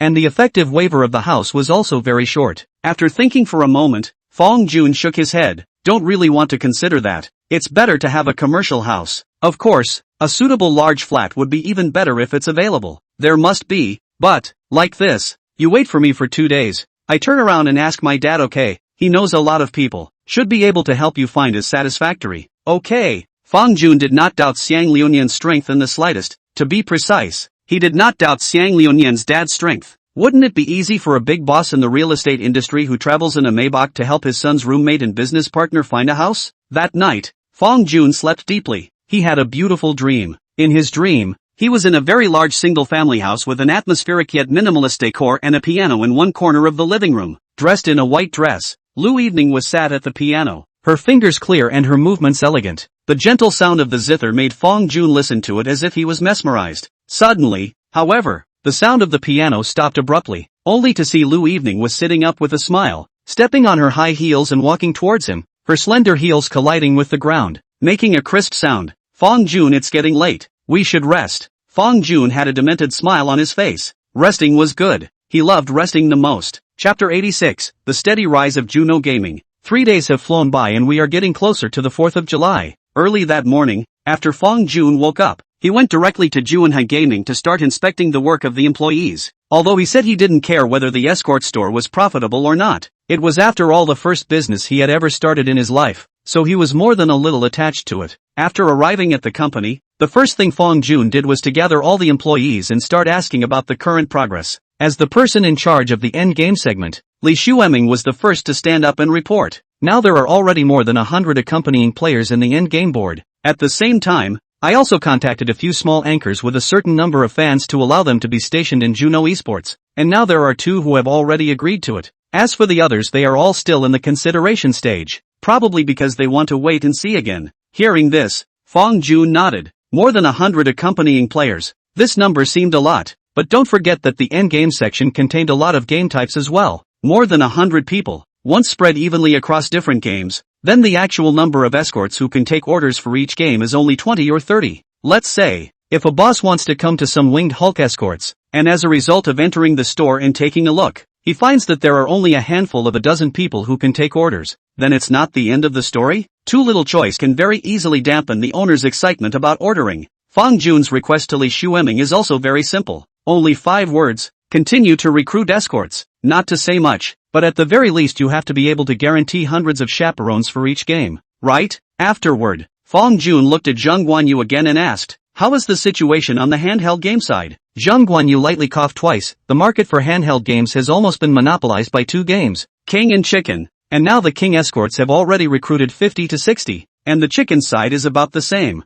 with half men and half women. Does it add up to a number that breaks 102? Seems about the same progress as the endgame, Fong Jun secretly said in his heart, and then, his gaze fell on Song Jingjing again, but before he could open his mouth to ask, Song Jingjing took the initiative to report to him. My side of the language chat has recruited 30 or 40 escorts, all very high-quality male and female escorts. The voice is very good, and each of them will be a little bit of talent. The emotional intelligence is also very high. All of them I personally vetted one by one. You vetted all of them? Fong Jun couldn't help but feel very surprised. He remembered that he had said before that it would be fine to leave such things as auditing to the next level, so there was absolutely no need to do it himself. Right? Right. Song Jingjing nodded lightly. I can't trust those people down there. And the language chat is different from the game ones. It doesn't need to test the skills of the escorts. I just need to order a phone call with them and simply communicate a little bit, which isn't very troublesome. Alright. Fong Jun didn't continue to say anything after he answered. As long as Song Jingjing didn't feel tired, then let her be. The heads of the 3 main boards have already reported, so it's the turn of the outreach department next. Fong Jun looked at Tian Xiaoran and asked a few questions. What's the progress of the production of the small programs and posters? And the promotion of the various short video platforms? Is it still going well? Tian Xiaoran laughed lightly. The small program and poster were made 2 days ago. I also found a few accompanying players and let them send me some game material. I found someone to edit this material into a video, and then bought some heat. Now our Juanhai Gaming's fans on Jitterbug have broken through 10,000. And the number of likes of the video with the best data is almost on the verge of 100,000. After saying that, she also took a tablet and showed the official account of Jungo Gaming to Fong Jun, a black and white minimalist avatar with the logoof Juno Gaming on it, and a fan base of 11,000. It does seem to be pretty good from the looks of it. As the saying goes, money talks, and in this age of big data networks, if you're willing to throw money at it, then there's no shortage of traffic to the videos you post. Juno Gaming is now slowly on the right track, and all aspects of the game are thriving. At the same time, Fong Jun also took a look at the produced posters, which detailed the prices of different types. Mainstream endgame unit price is generally in the 40-120/H. Entertainment accompanied by a flat $40 per hour unit price. Technical accompaniment is also divided into different grades according to their high and low skills. Also based on the time of the unit price of the handheld game of Chicken and language chat. The price of both a few dozen dollars per hour. The only difference might be King's Honor, which is not by time, but by number of rounds, with recreational accompaniment at $15 a round and technical accompaniment at 20 to 30 a round. The prices are reasonable and very much in line with the current market in the escort industry. Finally, Fong Jun waved at Wu Lulu. Sister Lu, take the financial statements of the last few days and come to my office. Wu Lulu obeyed and did as she was told. Whether it was Li Shueming and the others who spent money to find anchors to enter, or Tian Xiaoran who produced small programs, posters, and videos to push the flow of the funds were all sent down through Wu Lulu. As the boss, Fong Jun can pay no attention to anything, but only the financial piece he has to pay attention to. Coming to the office, Wu Lulu handed Fong Jun the financial statement and said, "Our store has not started to make a profit yet, and the $100,000 you left on the company's books before is now about to be spent." Fong Jun took the financial statement and glanced at it, which clearly marked the various expenditures of the recent period. He was very aware of the fact that opening an escort store burns money up front, but what he didn't expect was that the $100,000 lasted only a few days. But if you think about it from a different perspective, this is quite normal. The cost of posters and small programs is not high. The highest cost of this may also be given to the video promotion. After all, those short video platforms are one darker than the other. Okay, I know. I'll turn around and put another 200,000 on the company's card. The people in charge of the various boards need to use the money, you just give them a direct approval. Don't ever be stingy. Can you understand what I mean? Fong Jun's expression was serious. The reasoning of shedding the child to catch the wolf was equally applicable here. If in the early stage, just because of saving a little promotion money, thus leading to the escort store, heat does not go up. No boss to order. That is the most fatal. Understood. No matter what. Wu Lulu was after all a high-level talent who had once furthered her education at Tilankio, so she almost understood Fong Jun's meaning in seconds. But it also made her wonder in her mind that this young boss who was only 18 years old was really rich. Starting from scratch, rent space, recruit staff, coupled with the money attraction, which before and after down without a few $100,000 simply cannot do. The bottom line is that this industry is different from the traditional brick-and-mortar industry. You have no guarantee that your escort store will be yellow. Everything is unknown. Taking hundreds of thousands of dollars and betting on an uncertain future. Isn't that being rich? Chapter 87, 3 to play with. After sitting in the office for a while longer, Fong Jun left Juno Gaming. At noon, the two of them, he and Lu Wanhe, came to the school's cafeteria to simply eat a meal of bubble chicken. It's the same familiar spot, the same familiar smell. Fong Jun still remembered that the first physical contact between him and Lu evening had happened here in the first place. The weather is as hot as ever. After the meal, Fong Jun brought Lu Wanhe to Honey Snow and bought 2 cups of ice-cold lemonade. Although it is thickened with lemon pulp, but nay, it does taste good, and the price is very cheap. Walking around campus, holding hands, talking, seemingly mundane and ordinary, they enjoy it. The two of them didn't hang around for too long, and after simply consuming their food, they went back to their respective dormitories. Lu Lianhe didn't have classes in the afternoon, and Fong Jun didn't have much to do, so he laid down on his bed and started asking Lu Lianhe if she played games. Actor, playing king? No? Shua is angry again. Yeah, I'm still a little bit short of being a king. Man, then I'll take you on this afternoon. Fong Jun loves the game King's Honor so much that he used to play it for hours every day. Since coming to college, his frequency of playing king had decreased almost to the point of being visible to the naked eye.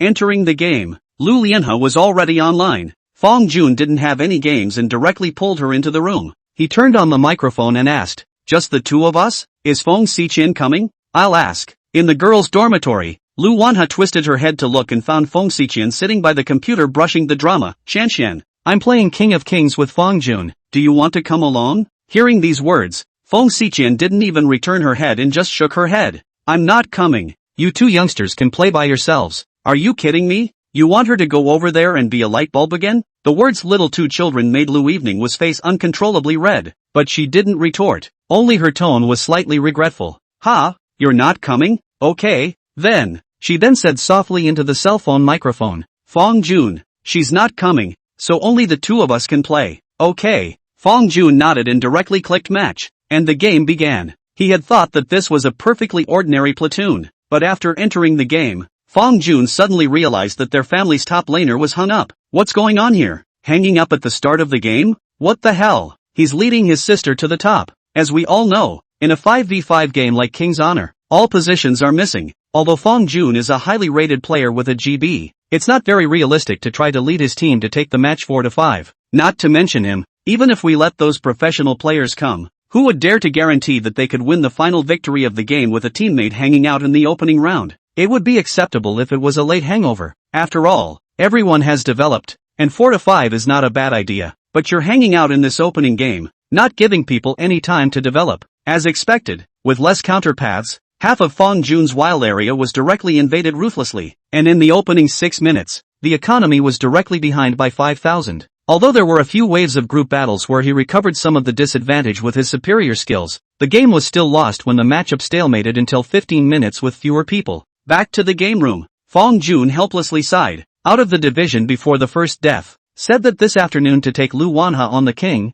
did not expect the first hand on the fold. In response, Lu Lianhe just softly comforted him. It's okay, it's just a game. A man has to sigh less. You know, it's easy to sigh. Fong Jun was amused by the serious tone. Who taught you that? That's what they say on the internet. Good point, next time don't say it. If I do that, won't you be the one who loses out in the end? The relationship between the two had already progressed to a certain extent, so Fong Jun was able to say things like this slight rubbing of the edges with peace of mind. On the other end, Lu Wanha didn't get angry, but pretended to be contemplative. It's true that I'm more at a disadvantage, so you have to sigh less now. Fine, whatever you say. Fong Jun's tone still carried favor. Just as he was about to start the next game, an idea popped into his head. Why doesn't he go find some teammates with online strength to play 5 rows? This way you won't be matched with weak teammates and no one will hang out anymore. Don't forget, what he opened could be an accompanying game store, looking for 3 national service players to accompany him and Lu Evening Harvest to play the game. Isn't that a very normal thing?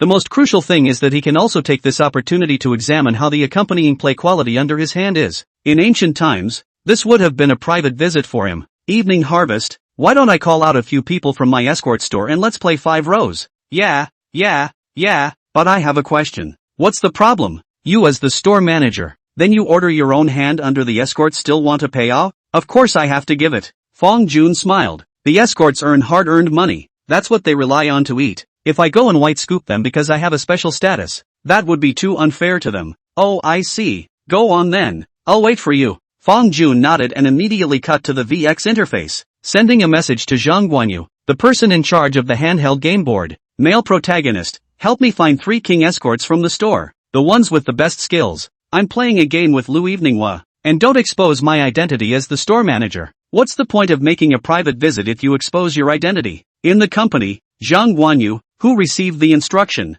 went to execute it at the first time. The name Lu Eveninghua was very unfamiliar to him, and as an employee, he couldn't be very brainless to pursue it. He wasn't a cutie, though. As soon as he heard the name, he almost instantly associated it with something. Their escort store is called Junwa Gaming, and Jun is naturally the Jun of Fong Jun. So whose will this would be? So whose why is this? Gee, it's so hard to guess. Zhang Guanyu sends a message to the order group. Come on 3 national service chaperones, report the data directly. For all the escorts, it's also considered their first order after joining Jungo Gaming, so almost all of them all volunteered to start skipping orders, both male and female escorts. Zhang Guanyu chose 3 seemingly powerful accompanying players before sending Fong Jun's game ID to them. On the other side, Fong Jun quickly received 3 friend requests, and after agreeing to them one by one, he pulled the 3 chaperones into the room. Hello boss, this is Danggu from Jungo Gaming. I'm Kai from Jungo Gaming. I'm the north of Jungo Gaming. Chapter 88. I've lost my troop line.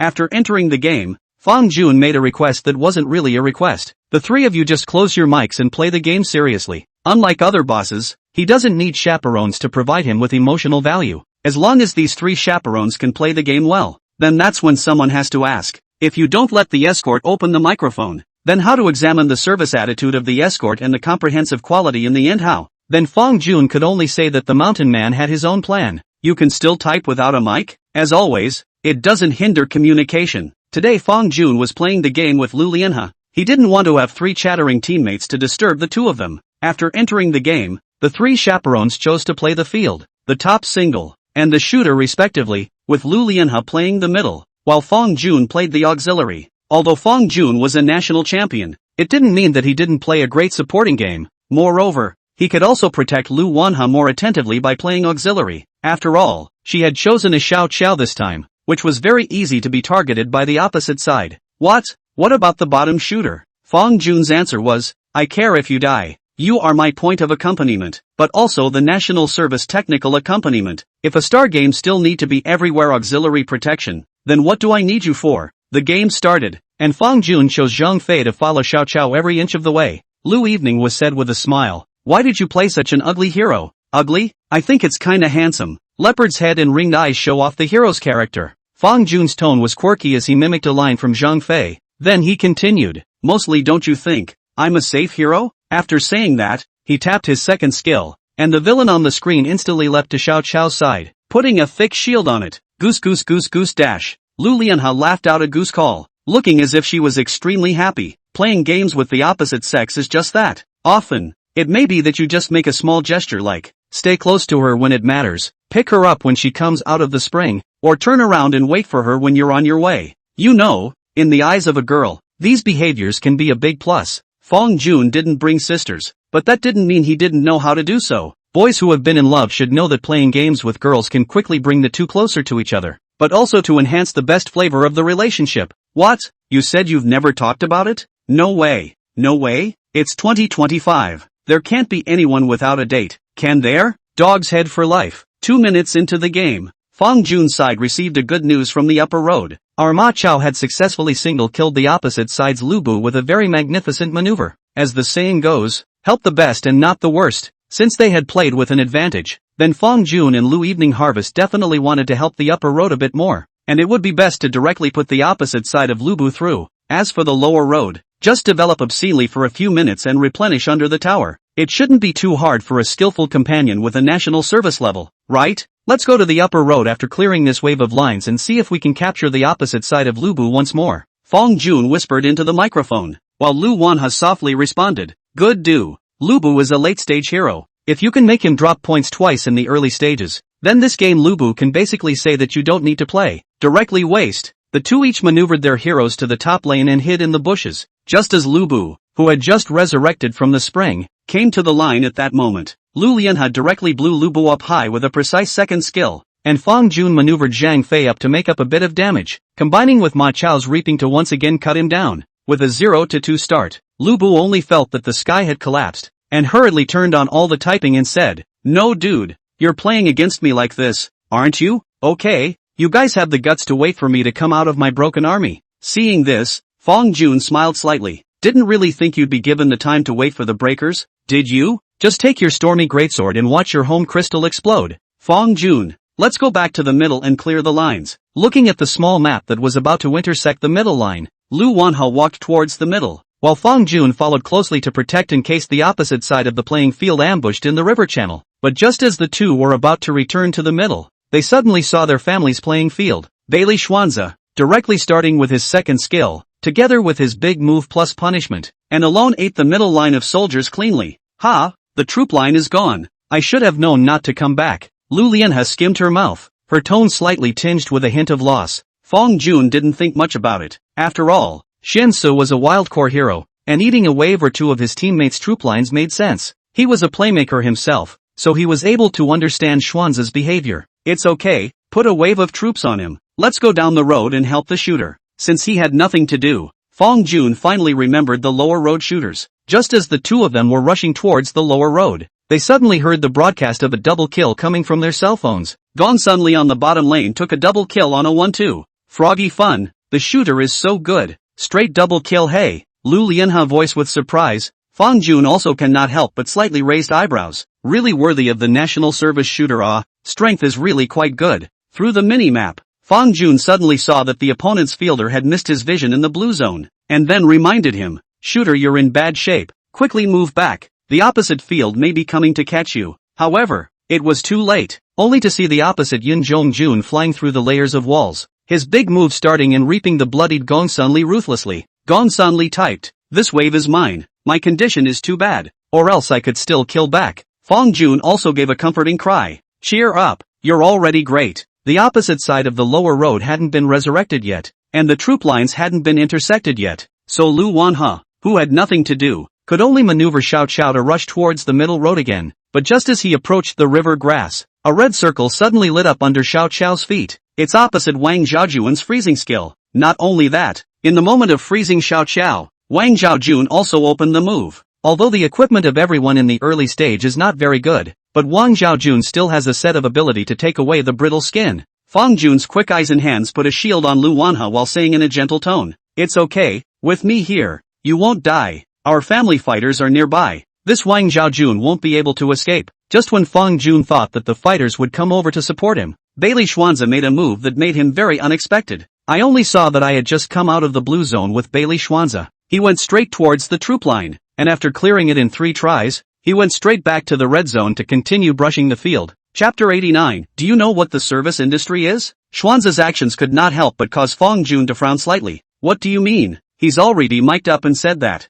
It's not even if you don't come to support. But you ended up eating the troop line that should belong to Lu Wanha again? Fong Jun knows that Lu Wanha is soft. She may not say anything when she meets this kind of situation. But he can't. He must say it properly. Xian So, why don't you come over? We can cross the tower and kill Wang Zhaojun. What do you mean by running away after eating the line? His tone carried a strong sense of dissatisfaction, to which Schwanza simply snapped a few words. It's too risky. When I develop, watch me mess up the kill. The same as a high-scoring player. Standing in the perspective of Schwanza, Fong Jun really can understand one or two. Wild core heroes tend to avoid harm, prioritize to ensure their own development. This is normal, but times are different now. Shouldn't Schwanza, as a chaperone, also have to take care of the boss's gaming experience while making sure the game can be won? Think about it differently. You order a chaperone. You're ambushed by the opposite side, and he's nearby. As a result, not only does he not come to your aid, but he also eats your troop line. Can you swallow this? Fong Jun didn't continue to say anything else, only silently noting Xianzai's behavior. I think this Schwanza's chaperone name is North? In the second half of the game, Schwanza did prove his strength. After his economy took off, he chased down the opposite side of the field like a madman, and unsurprisingly, the game easily sealed the victory. Only Lu Lianhe is not playing happily, because she hasn't eaten much of the troop line in the middle of the road for a whole game, and she has no sense of participation in the group battles. Even the mages felt that way. That was not to mention Fong Jun as a support. In the room, Lu Lianhe's voice was calm as she said, Fong Jun, I kind of don't really want to play anymore. For Lu Eveninghua, scoring was not her goal. She still wanted to experience the joy of the game with Fong Jun more than anything else, but in reality she wasn't having fun. Fong Jun could understand Lu Wanha's feelings, and before exiting the game, he saved the replay of the game and then contacted Zheng Guanyu at the first opportunity. Male protagonist, I am the mage, was squatted. As a result, this called the North of the accompanying game not only do not come to help, but also many times a single eat the mage's line of soldiers. A whole hand down the game experience is very poor sense of. At the same time, he sent the recorded screen of this game to Zheng Guanyu. As the owner of the order, Fong Jun had the right to complain in his own right, not to mention the fact that he was also the store manager of Juno Gaming. After receiving the message, Zheng Guanyu looked serious. As the head of the hand game board, the escorts under his command gave his boss a bad gaming experience the first time he took an order, a problem he had to deal with seriously. So, the first thing he did after watching the replay of the entire game was to call Chaperone North. Hello? North, is it? It's me. What's wrong? The owner of that order you just took said he had a very poor gaming experience. It shouldn't be. I obviously killed it indiscriminately? Let me ask you, did you fail to support the boss in time when he was crouched, and soloed the mage's troop line several times? Isn't it normal for me, a fielder, to eat the mage line? Zheng Guanyu sighed. Not that I'm saying, have you ever been an escort before or not? I'm sure I've done it. So you don't know how to take care of the boss's emotions? You eat the line alone. You develop. But do you ever think about the boss? Then wouldn't it be fine if I could take the boss to win? North was puzzled. In his opinion, as a technical accompaniment, his primary purpose was to take his boss to win the game, and all else was secondary. As a chaperone, isn't taking the boss to win the most basic thing you should ensure? You keep sucking the blood of your teammates, and the game is indeed won. But don't you have the slightest regard for whether the boss is having fun or not? When I joined the company, I remember that what I told everyone was already very clear. We are a service industry, and the service attitude must be put in the first place. Zhang Guanyu was so imposing and loud that in the company, other people in charge, such as Li Shueming, gave him sideways glances. People didn't seem to understand why Zhang Guanyu, who had always been emotionally stable and gentle, would get so angry. North, who wasn't very old and by the sound of his voice was probably just coming of age, whispered into the phone, $25 a game. Is it hard to expect me to go and work for someone else? It's not enough that I can take the flyer? These words directly pissed off Zhang Guanyu, and he cursed. I'll say it again. You're a ING escort. The boss paid to order you, so you should damn well put the boss first. There are plenty of escorts who can fly. You're the only one who's missing? To this North was dumbfounded as Zhang Guanyu continued. And let me tell you, the boss who ordered just now is the store manager of our Juanha Gaming. Now the store manager is very dissatisfied with you. He thinks that your service is not good. Complained to me about you.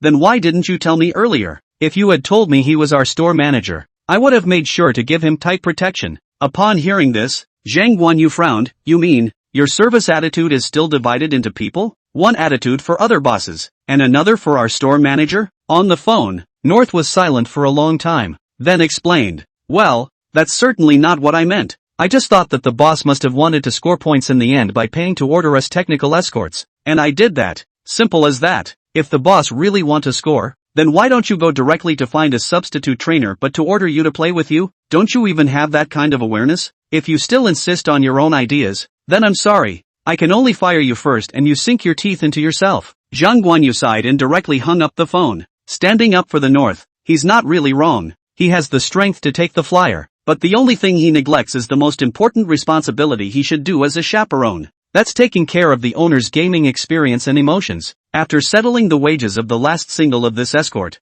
and returning all the deposits he paid when he entered the store, the North became the first employee to be dismissed from June Harvest Gaming. When Fang Jun was in a meeting, he had 3 orders that escorting was a service industry. It's like a waiter in a restaurant. You serve the meal. Your job is indeed done. But while serving it, is it possible that you don't take care of your guests' feelings at all? Even though Fang Jun didn't directly indicate to Zhang Guanyu that he wanted to expel the North, as one of the higher-ups, Zhang Guanyu still did so. Not only did he have the intention of making an example of him, but more so because the North really did not fulfill the responsibilities and obligations that an escort should have. If Jungo Gaming wants to be big and strong, then word of mouth is the most important point. An escort like North, who had such a service attitude, was obviously not very suitable to stay in Jungo Gaming.